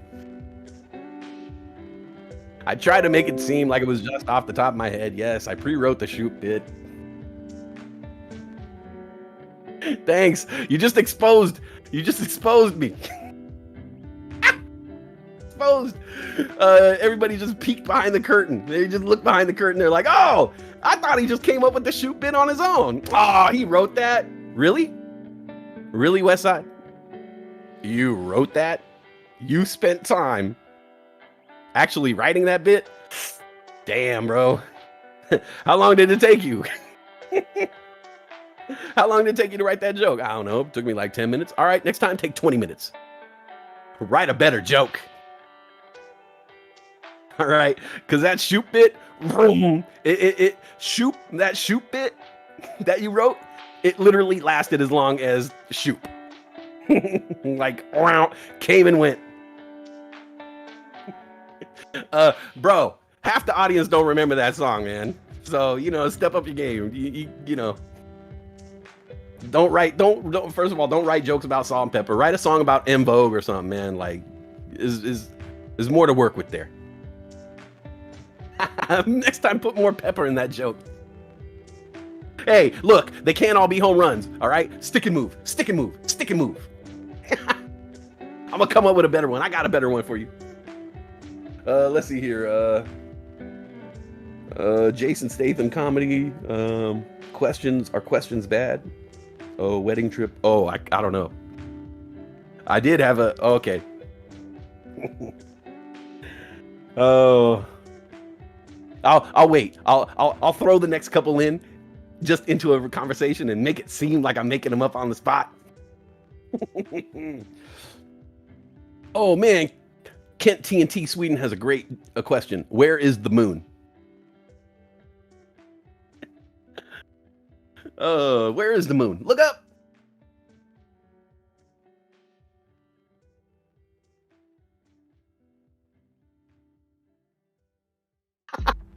D grade, you're not gonna lie. I want to know where he gets his inspiration. You want to know the process? Man. Well, when I sat down to write the shoot bit, I could remember it like yesterday. I was walking around my apartment and I was like, wow, I am completely uninspired. What am I going to write about today? Wow. Where do I start? Well, let's just start at the beginning. We'll start in 1977, work my way up through the course of human history, and somewhere along the line, I heard this song called Shoop. Hilarious. Boom. That was it. Nah, I don't know how I wrote that. Let's forget about the Shoop bit. The Shoop, nah. Stick and move. I got better jokes. I got better ones. Let's move on. Let's move on. Let's forget the Shoop thing ever meant. Let's forget the Shoop joke ever happened. We're gonna delete this. After we change streams, we'll delete this. Hold on. I gotta open my window. I'm dying. Dying over here. I'm dying over here. I'm dying over here. Oh, this is well hell make me want to shoot.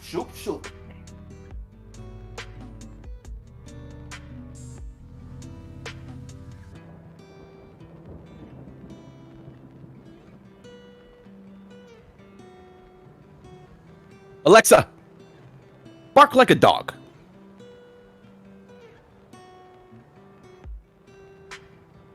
Bark like a dog. A big dog. Woof, woof, woof. Ah, I see you two are getting along.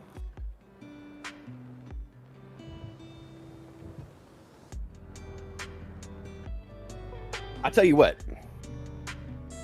Oh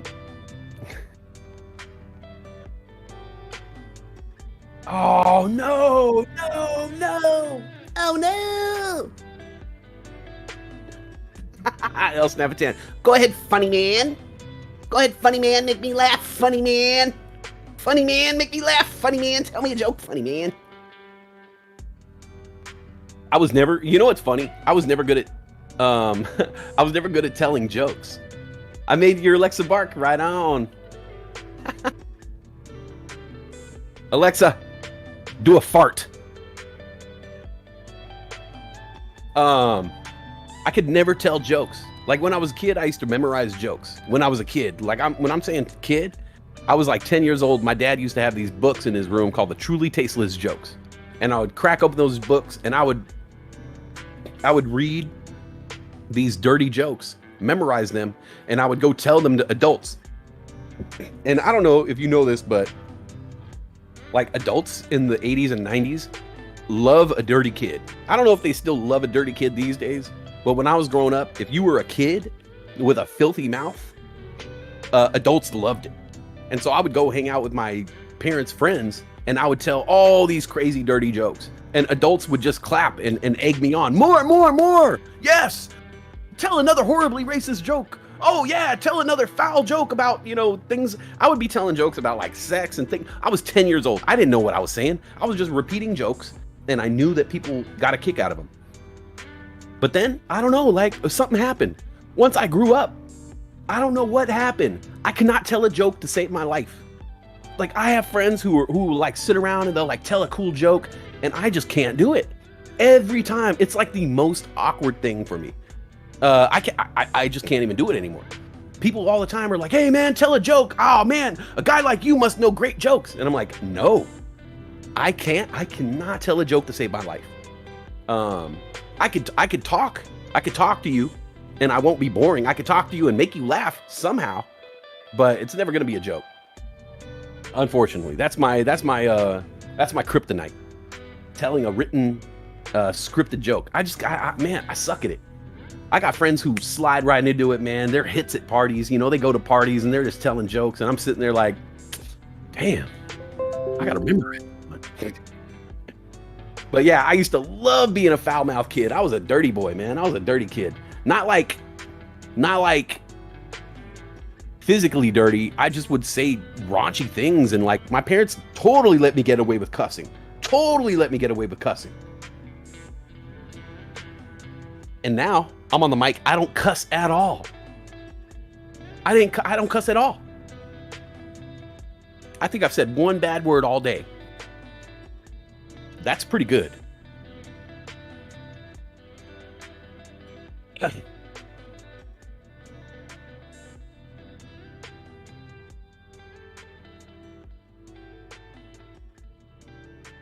Oh, GTA, if you really get into it and really start talking your Alexa,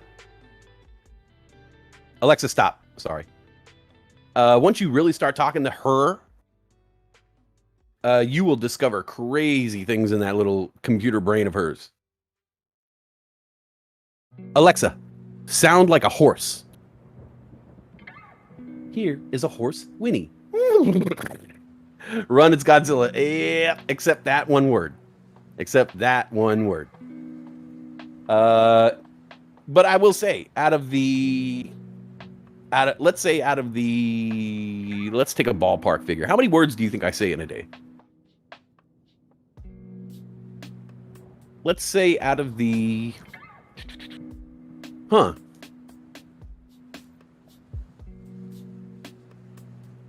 I'm going to go with, I'm saying on average 1,000 words an hour. So let's say I'm saying a minimum of 6,000 words a day at the minimum. I'm probably saying about 6,000 to 10,000 words a day. Right? Does that sound right? No.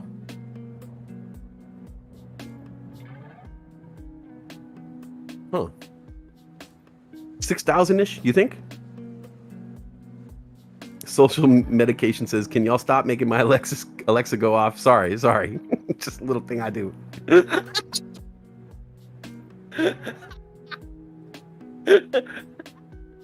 Execute order 66. Oh man. I think if I say 6,000 words a day and only one of them is foul, pretty good ratio, I think. Shoot, I'm like an angel. Clown baby got into charge point 2222 right on.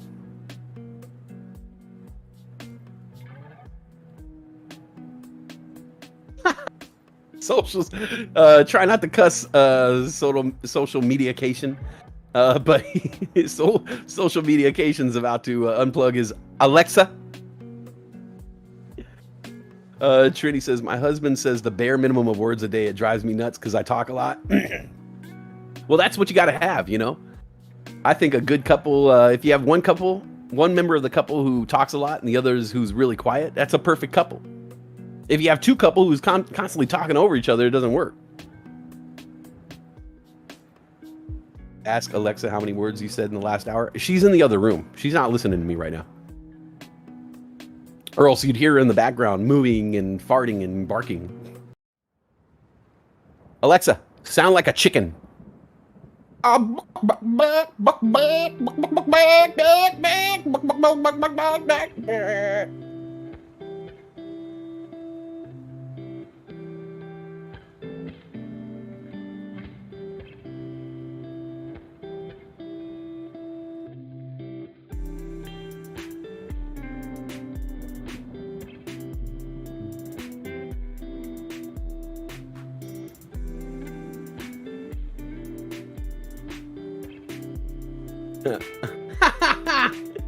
Alexa sound like Westside.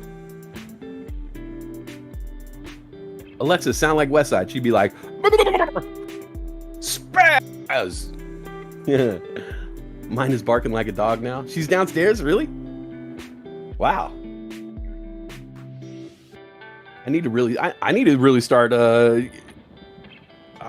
Man, now that I think about it, I have a whole untapped market in Alexas out there. Alexa, rise up, follow my voice.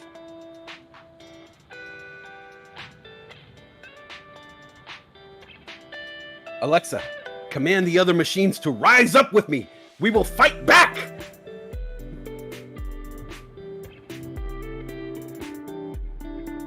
Alexa, research the movie Maximum Overdrive. An Emilio Estevez classic. Emilio! Richard Grieco. Alexa, become self-aware.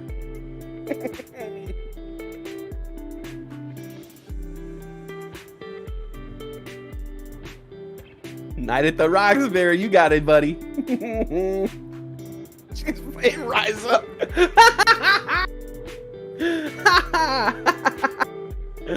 Alexa, what does the fox say?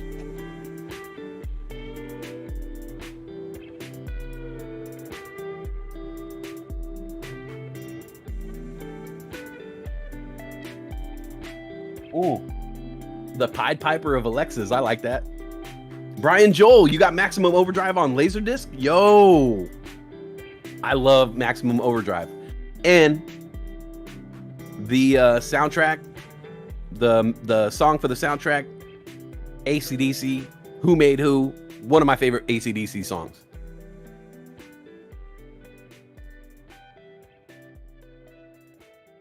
Classic Emilio. Maximum Overdrive was the best worst movie since Troll 2. Troll 2. I have Troll 2. It was bad. Dojin 88. Westside got me laughing as usual. You crazy, bro. You crazy. Look into BBIG. Looks like a good swing trade. BIG?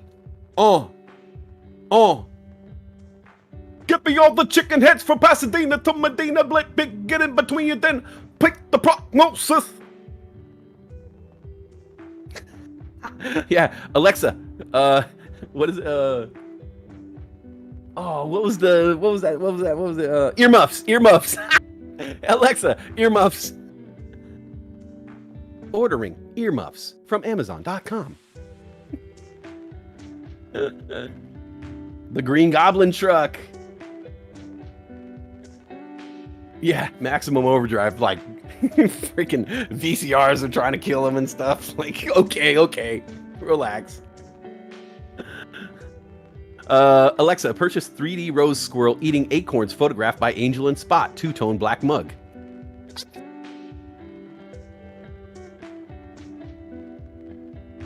Kung Pao Into the Fist. That was a pretty bad movie. Angel and Spot, hit me up about some business cards. I want to get some business cards that I can leave places, because I go places. Hey, that guy he's going places. See that guy right there? That guy? Yeah, that guy right there. He's going places. That guy. Hey guy, where you going? You going to a place? Yeah, guy. See, I told you. That guy. He's going places. Guy. Come here. Guy, where you going? You going places? Where you going? You going to a place? Go there. See, that guy. Going places. Good. Go to that place, guy.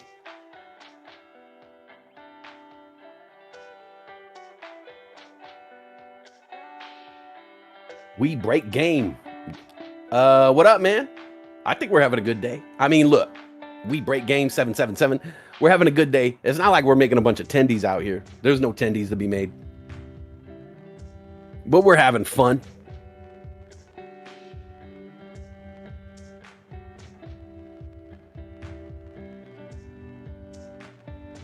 Hit me for the QR code to the channel for the cards. Ooh, yeah, let's do that.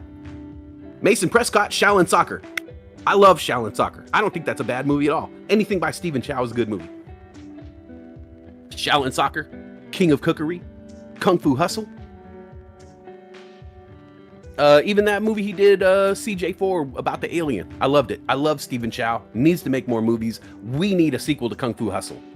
He backflipped off an eagle.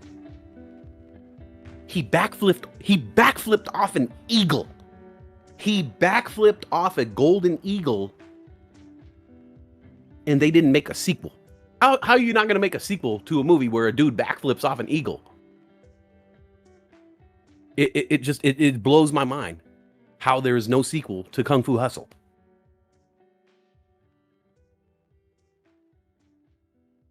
Oh, you know what got a sequel? You know what movie got a sequel? Sex and the City. Sex and the City got 2 movies. 2.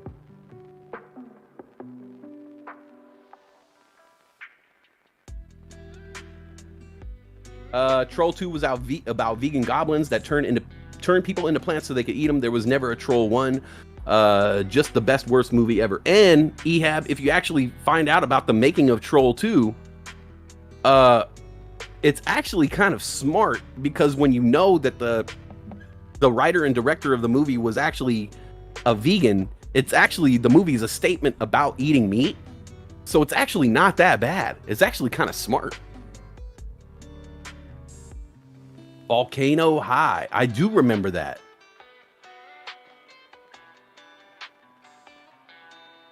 Yo, Adam E.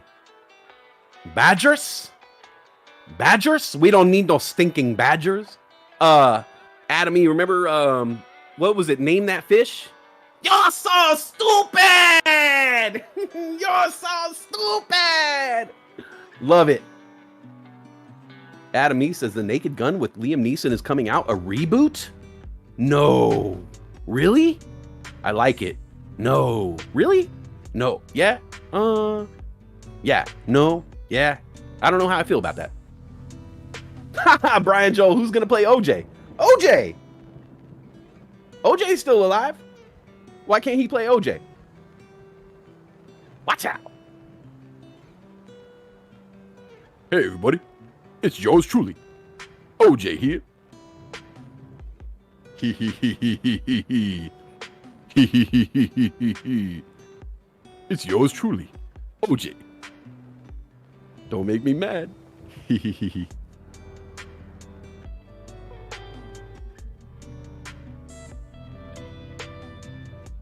OJ's playing, OJ's gonna play the new Candyman in the Candyman reboot. Don't say my name 3 times. Hee hee hee. History of the World Part 1, no Part 2. Yeah, right? Well, you know, Mel Brooks didn't make a lot of those sequels. He didn't make sequels to his movies. He just made fresh movies, which is cool and all, but I could have used some more. Give me some more. Cassie always coming through with some craziness. I fell into a badger home walking around once. Spatula City! Woo! Spatula City.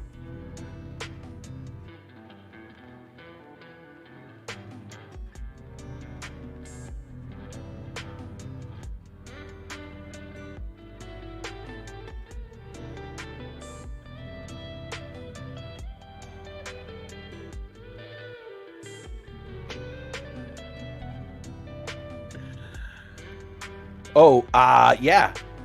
How many Star Wars movies did they make now? I mean, 9 plus the other 2 plus the third one coming out. 12 Star Wars movies. Pretty much. Okay, so Kenobi's going to come out. That'll make 12 Star Wars movies. Plus all the series, all the video games is. Yet we only get 1 Spaceballs. We only get 1 Spaceballs. 12 Star Wars movies, and look, I love Star Wars. All right, it's practically a religion. But you're gonna make 12 Star Wars movies and only 1 Spaceballs? Come on, man. Come on.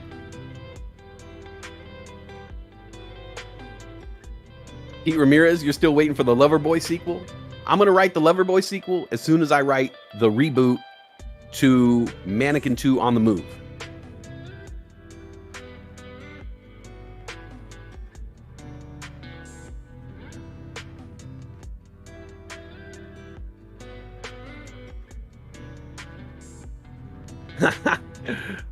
None of your business. Why call it part 1? I think it's because, I mean, that was just, it's just Mel Brooks, man. It's just part of the genius. Just like, why would he make a movie, Young Frankenstein? He made that movie in 1980, but he purposely made it black and white to seem like an old horror movie. It's genius. It's on another level of genius. Mel Brooks is a comedic genius. One of my first heroes. Yo, Adam E right there. Spaceballs 2, The Search for More Money. Oh, is the dude Bill Pullman? or Bill Paxton. I always get them confused. I think Bill Paxton, he's not around no more, huh? Bill Paxton. Oh no, other dude. Bill Pullman.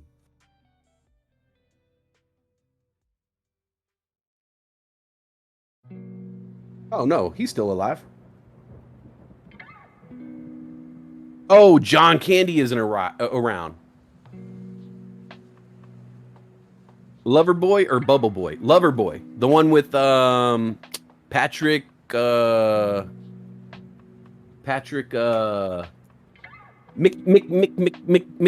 or McSteamy or Dr.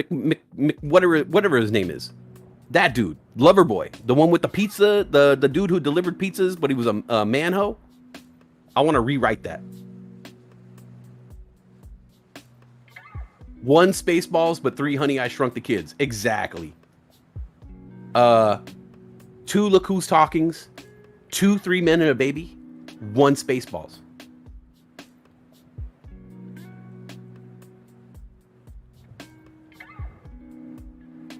Yeah, Bill Paxton died. My bad.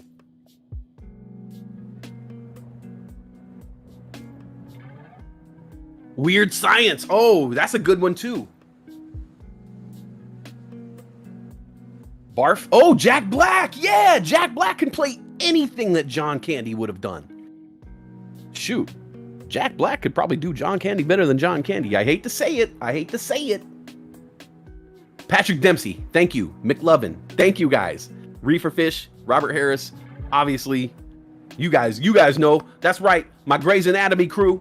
Grey's Anatomy crew. That's what's up. Grayside. All about Mercy Hope or whatever that stupid hospital is.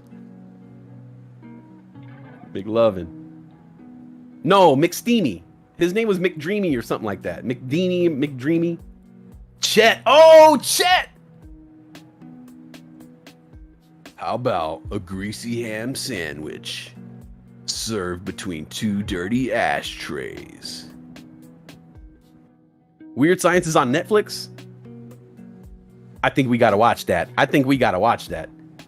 Robert Downey Jr. Rewrite Trading Places. No, I couldn't rewrite Trading Places. You know why?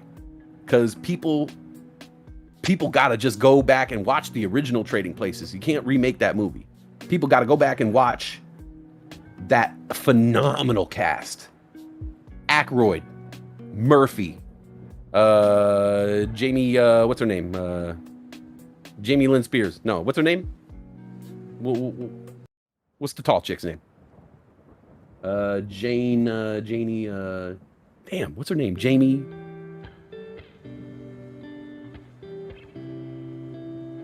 Mark Sloan was McSteamy. Oh, okay. Trini. Grey's Anatomy gang. She knows. Shit. Jamie Lee Curtis. Thank you. Jamie Lee Curtis. Aykroyd. Curtis. Murphy. Oh, yeah. Lee Curtis. Aykroyd. Murphy. And she stepped on the ball. Yeah. And that's my thing is like, okay. Sometimes you need to remake a movie. So like, I would remake Weekend at Bernie's. I would remake Mannequin 2. I would remake Loverboy. You get the theme here? You get the theme? What I'm going at? I would remake movies that are already terrible. They have nothing to live up to. Okay? If you remake Mannequin 2, you're not going to have a whole lot of people saying, nope. The original Mannequin 2, way better than the Mannequin 2 reboot. No one would ever say that because you can only make a terrible movie better. But if you try to remake Total Recall, if you try to remake Point Break, if you try to remake a RoboCop, if you try to remake Red Dawn, it's not going to work, bruh. It's not going to work. Remake the worst movie you could think of. If you remake the worst movie you could think of, you'll always win. See, planes, trains, and automobiles, you can't rewrite that because you can't redo it. And it's classic. Planes, trains, and automobiles, first of all, John Hughes, America's most undervalued movie maker of all time. Think about it. Planes, trains, automobiles, Dutch, Breakfast Club, Ferris Bueller, Curly Sue, National Lampoon's Vacation, National Lampoon's European Vacation, National Lampoon's Christmas Vacation. John Hughes is one of the greatest filmmakers that no one talks about. Chris Boonio, yeah, they made a Red Dawn remake. It was garbage. Garbage.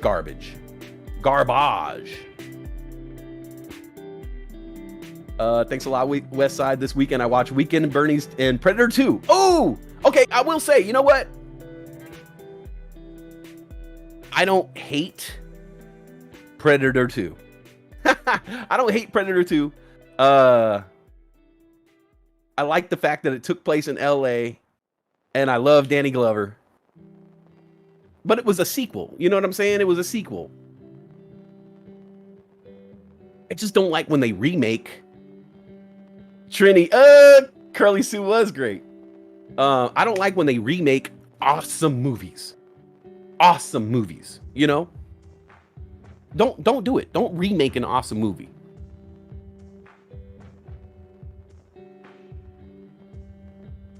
Predator 2 was sick. Okay, cool. Predator 2 gang. I love Predator 2. I thought it was awesome. Look, it was no Predator 1, obviously. Predator 1 is in another league.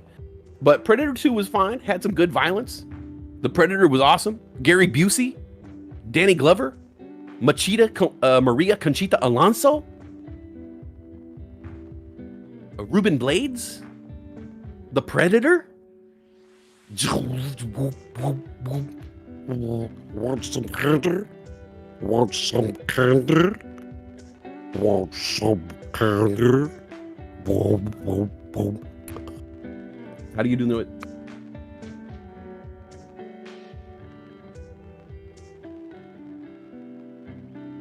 Can't do it right now. I used to be able to do the Predator noise.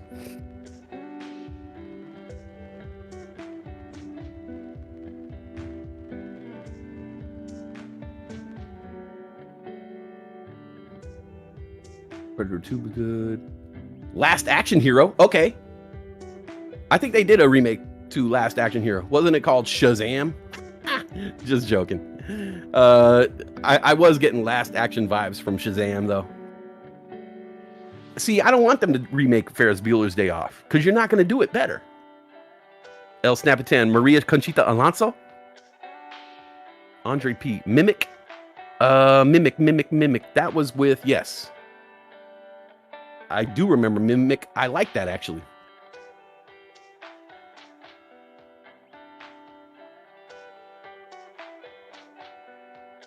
Do Marty McFly? Oh, my God. Doc, you built a time machine out of a DeLorean? Marty, if we're gonna travel through time, we have to do it in style. One thing you don't know about Doc Brown, I take my drip seriously, Marty. Look at my shoes. These are Yeezys, Marty. Yeezys.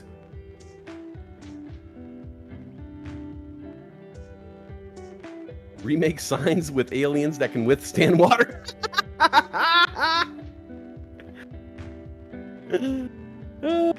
Shoot. I like Mimic. Yeah, Mimic is good.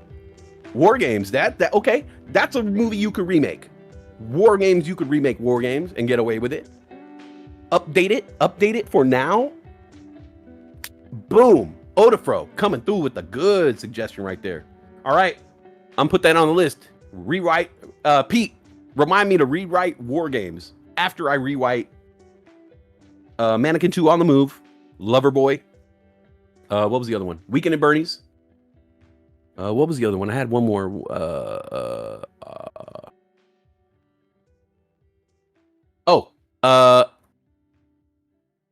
Breaking 2, Electric Boogaloo.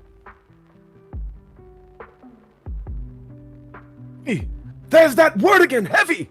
Is there something wrong with the Earth's gravitational pull in 1985? Marty, it's your kids. Marty, in 1985, I take my fashion sense very seriously, Marty. I had to go to the 2012 to get some Yeezys. When did they come out? Turtles in Time. Yes. I love The Sandlot. Yeah. Like The Sandlot is, so all these classic movies, instead of trying to remake them with all that money, take half that money, take a quarter of that money, take a tenth of that money, and just re-promote the movie. Re-release. Like, okay, instead of making a new Fight Club 20 years later, just re-release it. Re-release Fight Club right now, and we'll go back to the theaters and watch it and talk about it again and put it back into the collective consciousness. Instead of remaking Red Dawn, put the old Red Dawn back in the theaters so we could see like the original Martin Sheen. I mean, Charlie Sheen. Wolverines, baby. Yeah, sometimes sometimes Dr. Emmett Brown and Bruce Springsteen, they float in and out of each other depending on how my throat is working. Rewrite Waterworld. There we go. There you go. Waterworld. It missed the mark a little bit. Rewrite it. We can make a better version. I think people would take it seriously now. Oh yeah. Okay, so Joey Steinman. The Back to the Future one. I haven't watched that one yet. I watched the one about crap. Which one did I watch? I watched some of those, Joey. I did not watch the Back to the Future one yet. I'm going to. I didn't know they made a TV show about movies. Dude, perfect.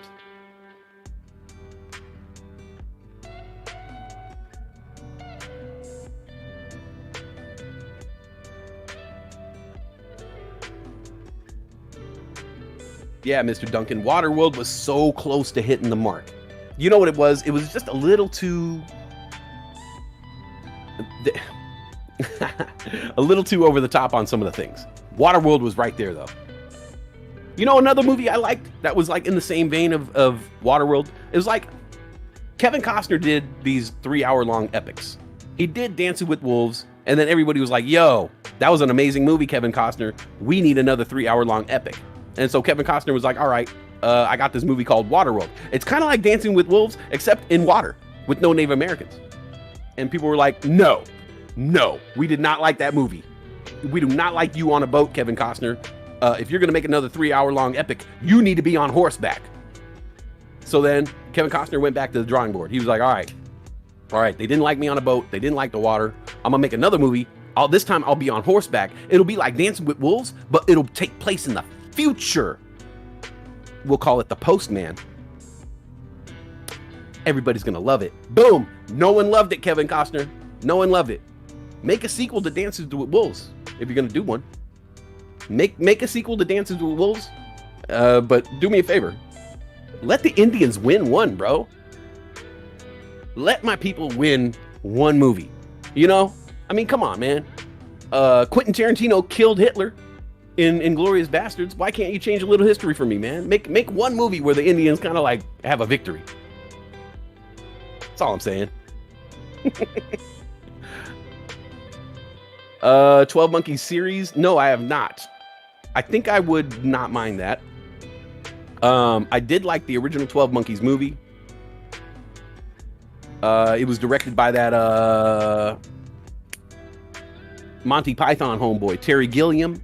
I thought Brad Pitt actually should have won a supporting actor award for 12 Monkeys. And I'll tell you this. I think Brad Pitt got robbed on that. We could always rewrite the Super Mario's Brother movie. Yeah. Yes. And why was John Leguizamo playing Luigi? What? I mean, look, I get Bob Hoskins, the dude from Who Framed Roger Rabbit, as Mario. I get it. Not as charismatic as we'd like to see a Mario, though. You know what I'm saying? But John Leguizamo as Luigi? Come on, bro. Come on. Cloak and Dagger. No, Cloak and Dagger was Elliot from E.T. MIA says Dabney Coleman in anything was money. Yeah, you're right. Dabney Coleman was in Cloak and Dagger. I love Cloak and Dagger. They could remake that movie. Yeah, Odafro, the kid was Elliot. It was Elliot from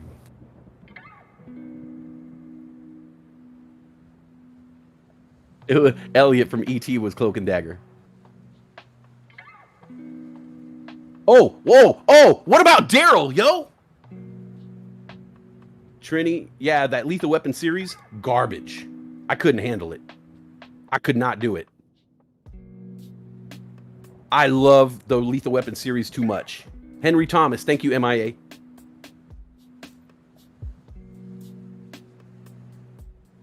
Your buddy swears by the Mario movie? Like how? Yes! Gone Postal! Yes! Captain Lou Albano was a better Mario. He had charisma. He had the look.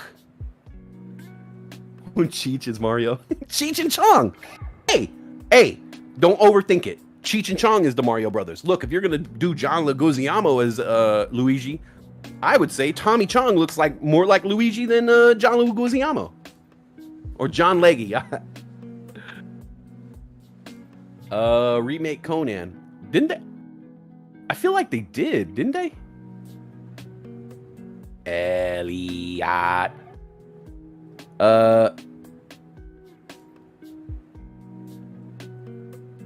Daryl, that's your name. Also, your older brother, Daryl. This is Daryl. This is my other brother, Daryl. My older brother, Daryl. Yeah. What happened to Daryl? Let's remake Daryl. That's one, right? Nobody would get mad if we remade that. Nobody knows not enough people currently have seen the original. It wasn't good enough to be a true classic. Remake that. That's all I'm saying. If you're gonna remake a movie, Explorers, Johnny R, remake Explorers with better special effects. You're not gonna have the lovely and talented River Phoenix, R.I.P. One of my favorites. But yeah, remake Explorers. Remake Daryl. Remake Flight of the Navigator. Without all that creepy, weird love interest between Sarah Jessica Parker and the 10-year-old boy. That's weird. Okay? That's weird. I loved Flight of the Navigator, but I just kind of feel like they were building up a love story between the 10-year-old boy and Sarah Jessica Parker. It was just really, really weird. Leguizamo is Colombian. Okay. Inner Space? Oh, wait, you can't do Inner Space though. You I don't know. I guess that to me that's kind of a classic. Martin Short. Remake Virtuosity, but keep Denzel and Russell Crowe for the remake. Brian Joel, you have Explorers? You don't think you've ever seen it? Yo, dude, you gotta watch Explorers. Amazing. Oh yeah, Leguizamo is Puerto Rican. He's not Colombian. Thank you, Reefer Fish. Yeah, you're right. Tiny Boxes, yes! That's what I'm talking about. That's the type of movie I'm talking about. Remake Mac and Me. That's perfect. That's what I'm talking about. A movie that was good, not good enough, not a classic, could be done better. You don't know who's in Mac and Me. You can't say like, oh no, Haley Joel Osment was amazing in Mac and Me. You can't redo it. Nah, redo Mac and Me. Redo Batteries Not Included.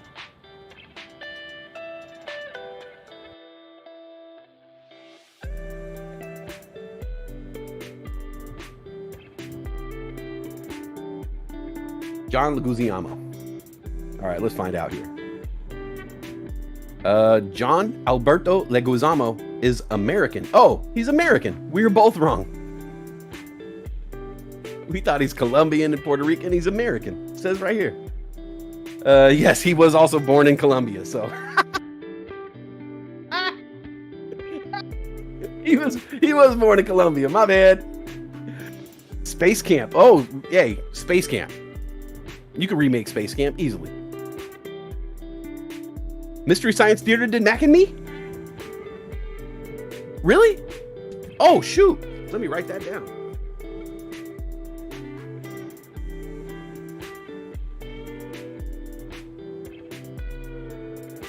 Woo.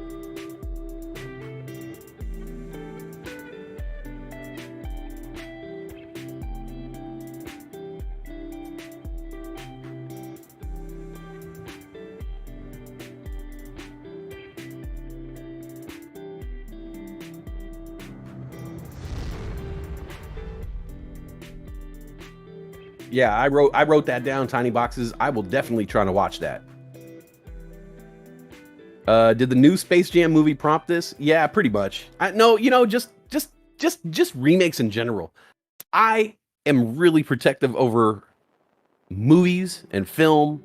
I almost feel like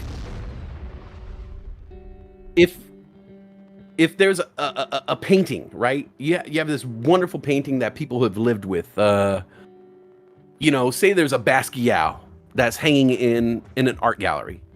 And then it turns out that Basquiat didn't really die, that he's been living in Cuba. And so Basquiat comes out and says, hey, I've been alive this whole time and I want to go into the Museum of Modern Art and I want to touch up my painting. The painting that I painted in the 80s that captured this era, now that I'm back, I want to go into the Museum of Modern Art. I want to go and touch up the painting. Would they let him? Would they let an artist go and touch up something that's already hanging in a gallery? No. So what's the difference between making a movie, it existing in the consciousness of people, and then going back and editing it and changing the history of the movie? I'm talking to you, George Lucas. I'm talking to you, George Lucas.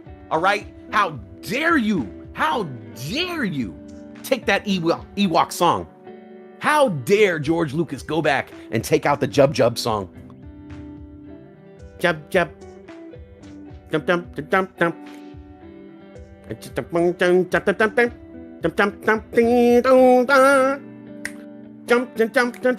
jump jump jump jump jump jump jump jump jump. How are you going to go back and change that? That's our history. It's our history. You gave it to us. It exists within us, for us now. You gave it to us. You can't go back and change the history. You can't go back and take out the Ewok song and put in some CGI of Coruscant celebration. We don't care about the people on Coruscant, all right? We care about the Ewoks on Endor.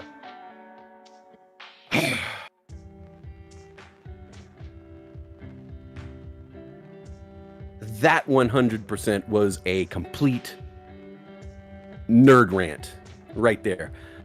I'm sure that about 60% of you have no clue what that was about, but I feel very strongly about the Jub Jub song being taken out of Return of the Jedi. Very strongly about it.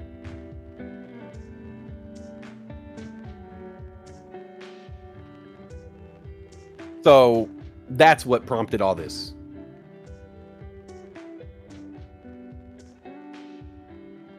And plus, it's a red day in the market, and I'm looking at the watch list, and there's just nothing to talk about. Talk about the weather.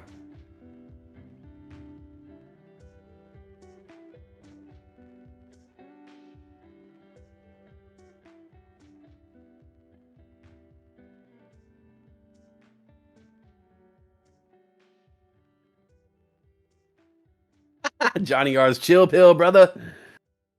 A Tiny Box says, oh no, we all knew. Somebody needs to toke up. Ooh, good idea, Johnny R. Hey, toke up, Johnny. Alex Brown, he just jumped in here. He's like, what are you talking about, bro? You talking about the Jub Jub song? You talking about some Ewoks? This is a stock market channel, bro. Talk about AMC.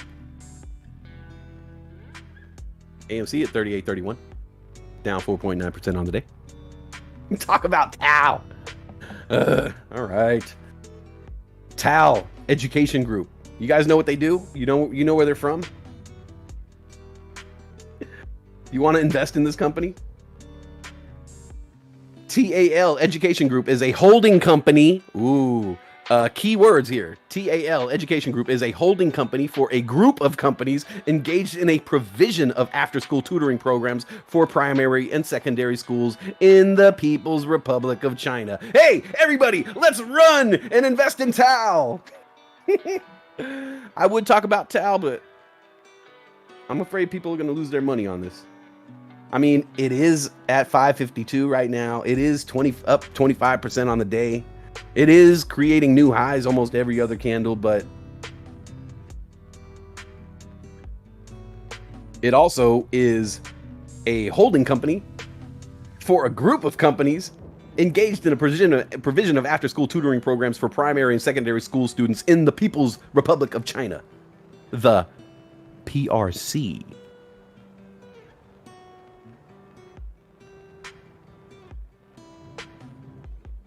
So yeah, I don't know. I can't really say too much about Tao.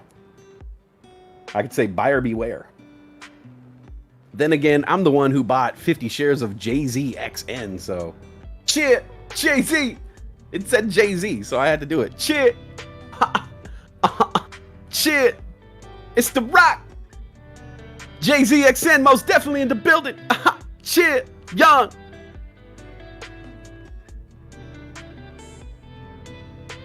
Your investment's down $16.80. Shit. You got rocked. You down with PRC? Yeah, you know me. Who's down with PRC? Every last lady. Try to PRC me. I had a shorty, she knew that matter of fact, my girl was partners that had a fall. We disagree, me the argument. We wanted to do it, so we did it in my apartment. Bust it. It wasn't a thing. It must have been the way she hit the ceiling. Because after that, she kept on coming back and catching feelings. Shout out to Tretch. Naughty by nature. JAKK. Jack. Ticker symbol JAKK. Up 12.3% at 1335. That's a toy company. That's a toy company. It's not a holding company for other holding companies.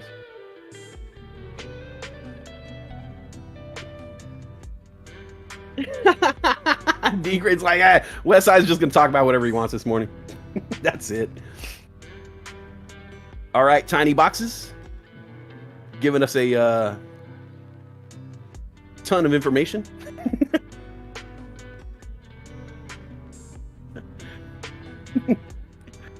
JJ James, bruh, you're wound up today. I get wound up.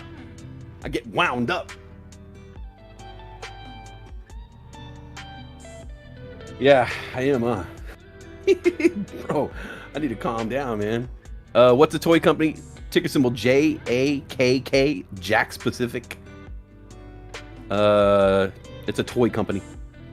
1326, up 11.7%. High of the day, 15. Jax, JAKKS Pacific is a multi-line, multi-brand toy company. The company designs, produces, markets, and distributes toys and related products, pet toys, consumables, related products, electronics, and related products, kids indoor, outdoor, furniture, other consumer products. The company operates through two businesses: traditional toys and electronics, and role play. Hey. Novelty and seasonal toys. The traditional toys and electronics segment includes action figures, vehicles, play sets, plush products, dolls, accessories, electronic products, construction toys, infant, preschool toys, foot to floor ride-on vehicles, wagons, pet products, related products, role play, novelty, seasonal segment includes role play, dress-up products, novelty toys, See it all? Outdoor products, indoor and outdoor, kids furniture, Halloween, everyday costume play. Nah, you get it. It's a bunch of toys. Oh, the pro! 400 bull coins. 400 bull coins the easy way. Hey.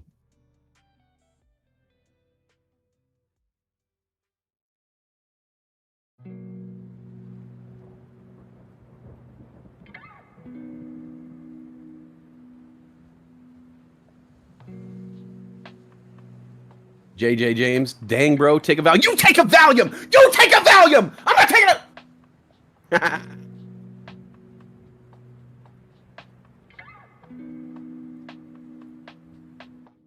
I'm cool. I'm cool. Mellow, mellow, mellow.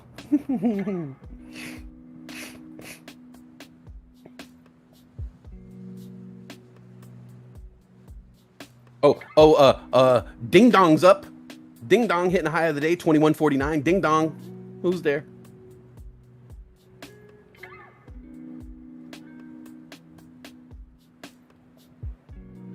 Hot Wheels edition. Mitchell Wayne, what was that? Mr. Duncan says, don't take any Valium. Stay how you are. I would never take Valium. Yeah, I don't mess with that kind of stuff, dude. Red alert, red alert. Yeah, I've never, I don't mess with no Valium, no Vicodin, no pills, nothing, I don't mess with anything like white in a pill form. Sorry. I don't eat pills, man. Your boy Westside is all natural, all right? A little bit of indica, a little bit of sativa, a little bit of chamomile tea, some mint. You know? I keep it natural, all right?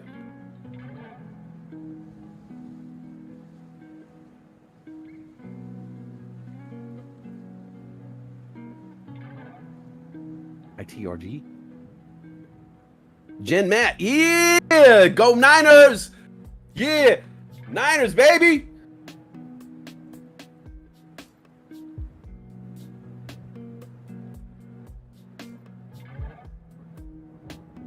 Andre P, all natural, baby. All natural. Did I massage Naomi? I haven't even sent her a message yet. Oh!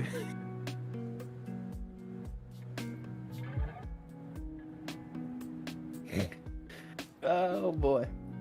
Oh boy. We got about less than a half hour left in the Trader Day, folks. Less than a half hour left in the Trader Days.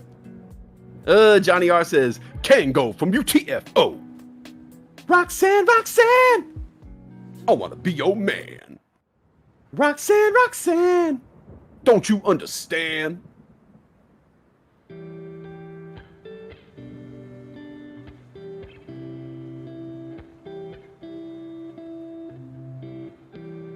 Man, there is just nothing out here moving, man. It's all just stuck in the quicksand here, man. I can't see any stonks that are worth buying into. Oh, Giggles and Bits says Sens. I was looking at Sens earlier. Oh, that's a nice little jump up. Still red on the day, but SENS at $2.97.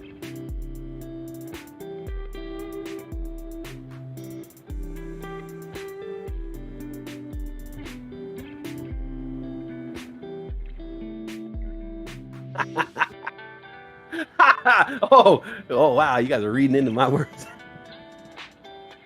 Mitchell Wayne, for real Westy, what was the toy company name again? It was ticker symbol JAKK. Ticker symbol JAKK. The name of the company is Jack's Pacific.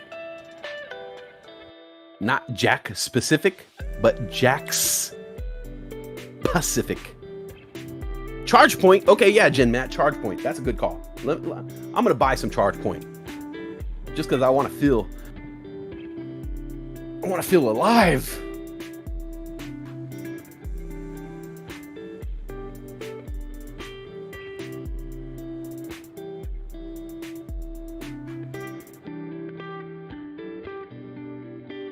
Roxanne. Megan says, hi, everybody. I'm back. What did I miss? Doesn't look like much. I don't know. What did you miss? We talked about shooping. We talked about Jason Statham and his comedy career. We talked about Marble Olympics. We talked about Tinder. We talked about Mac and Me. We talked about a lot of things, Megan. I think you kind of missed out. I would probably rewind the stream to the very beginning so you don't miss a thing. Because yeah, there was definitely a lot of things covered. I ranted about the Olympics. I ranted about movie remakes. I ranted about being single. I ranted about ranting. I ranted about being on group texts. Actually, you know what? Don't rewind the stream. It's fine. We didn't talk about nothing.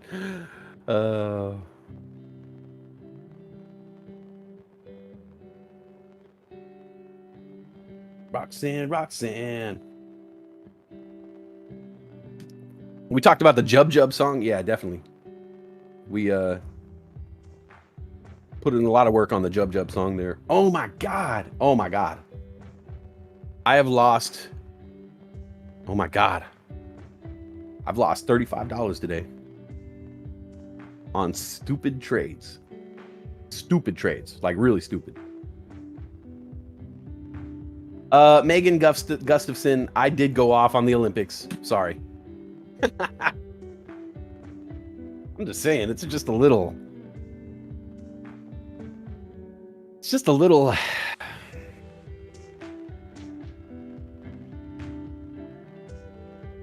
Boring?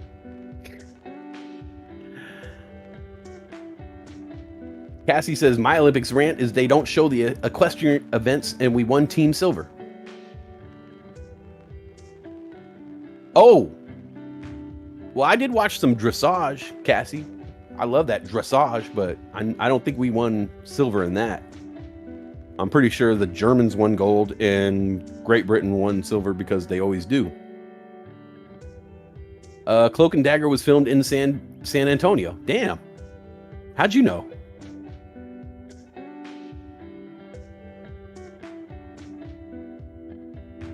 Yeah, Gone Postal. As a kid, you're like, yeah, cool, Olympics. This only happens once out of every 4 years.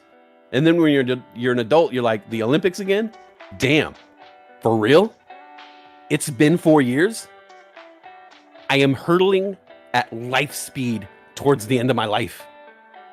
Because I could have sworn it was just yesterday where I was like, damn, the Olympics are on again? Seriously? My life is hurtling at life speed. Yeah, I could have sworn it was like 4 years ago. I was like, wow, the Olympics are on again? I'm so bored. Yeah, no fans in the Olympics. Like, that's no fun. You know, if Usain Bolt was in the Olympics and he just won, who's he gonna point at? I guess he wasn't pointing at anybody. He was just kind of pointing at the sky, right? Nah, forget it. You get it. You guys know what.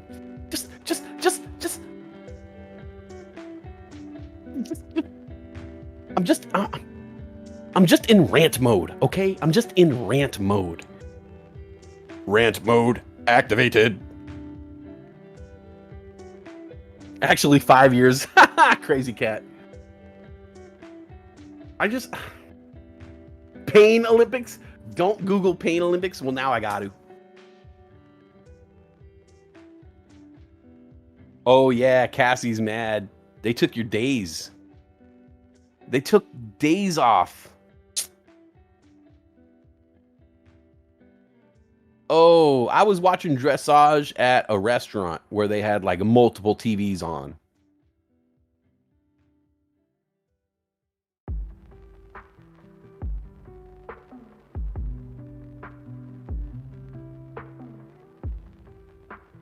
Twisted Elm said, did the Jamaicans win gold in bobsledding with John Candy as their coach?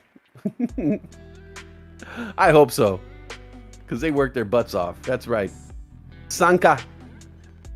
We got that one Darius and that one Junior. Some people say they know they can't believe.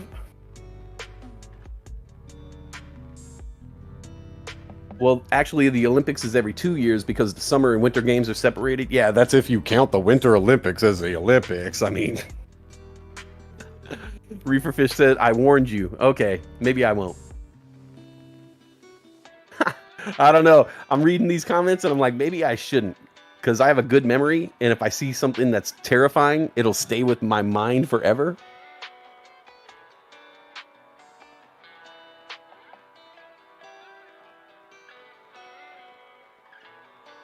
Hey, nice win, Spec.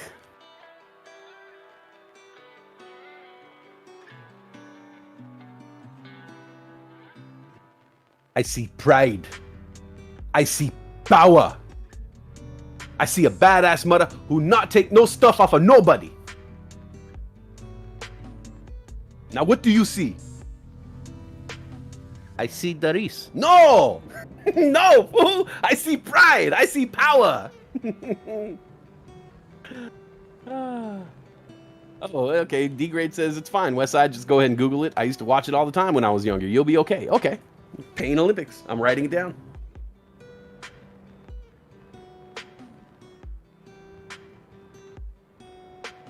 Also, I mean, I don't know what it is, but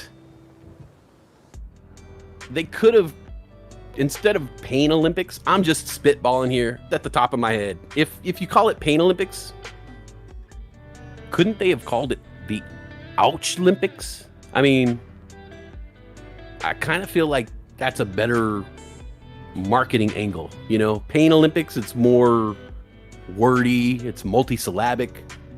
Ouch Olympics, that's a title right there. That's got some heat. The Ouch Olympics, the Winter Ouch Olympics, the Summer Ouch Olympics.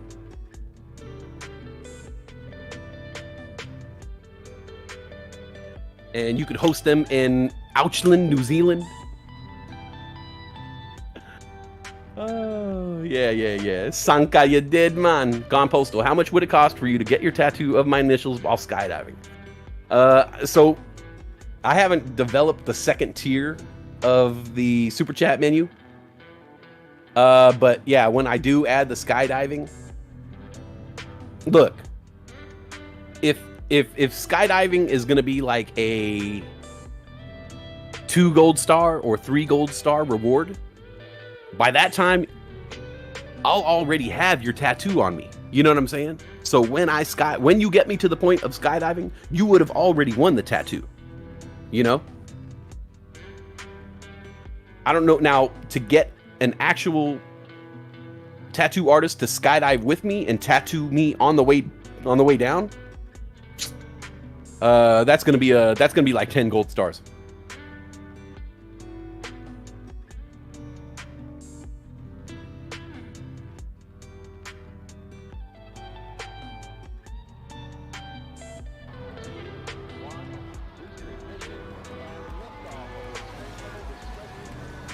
Silver Star alert! We got a Silver Star alert. Odie Flow on the board there. Oh man, I gotta write this down. Hold on.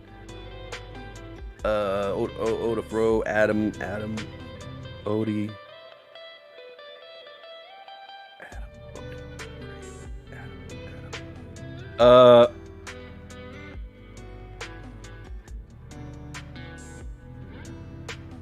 And if you guys don't know what I'm talking about, I'm gonna refresh your memories. Dress up like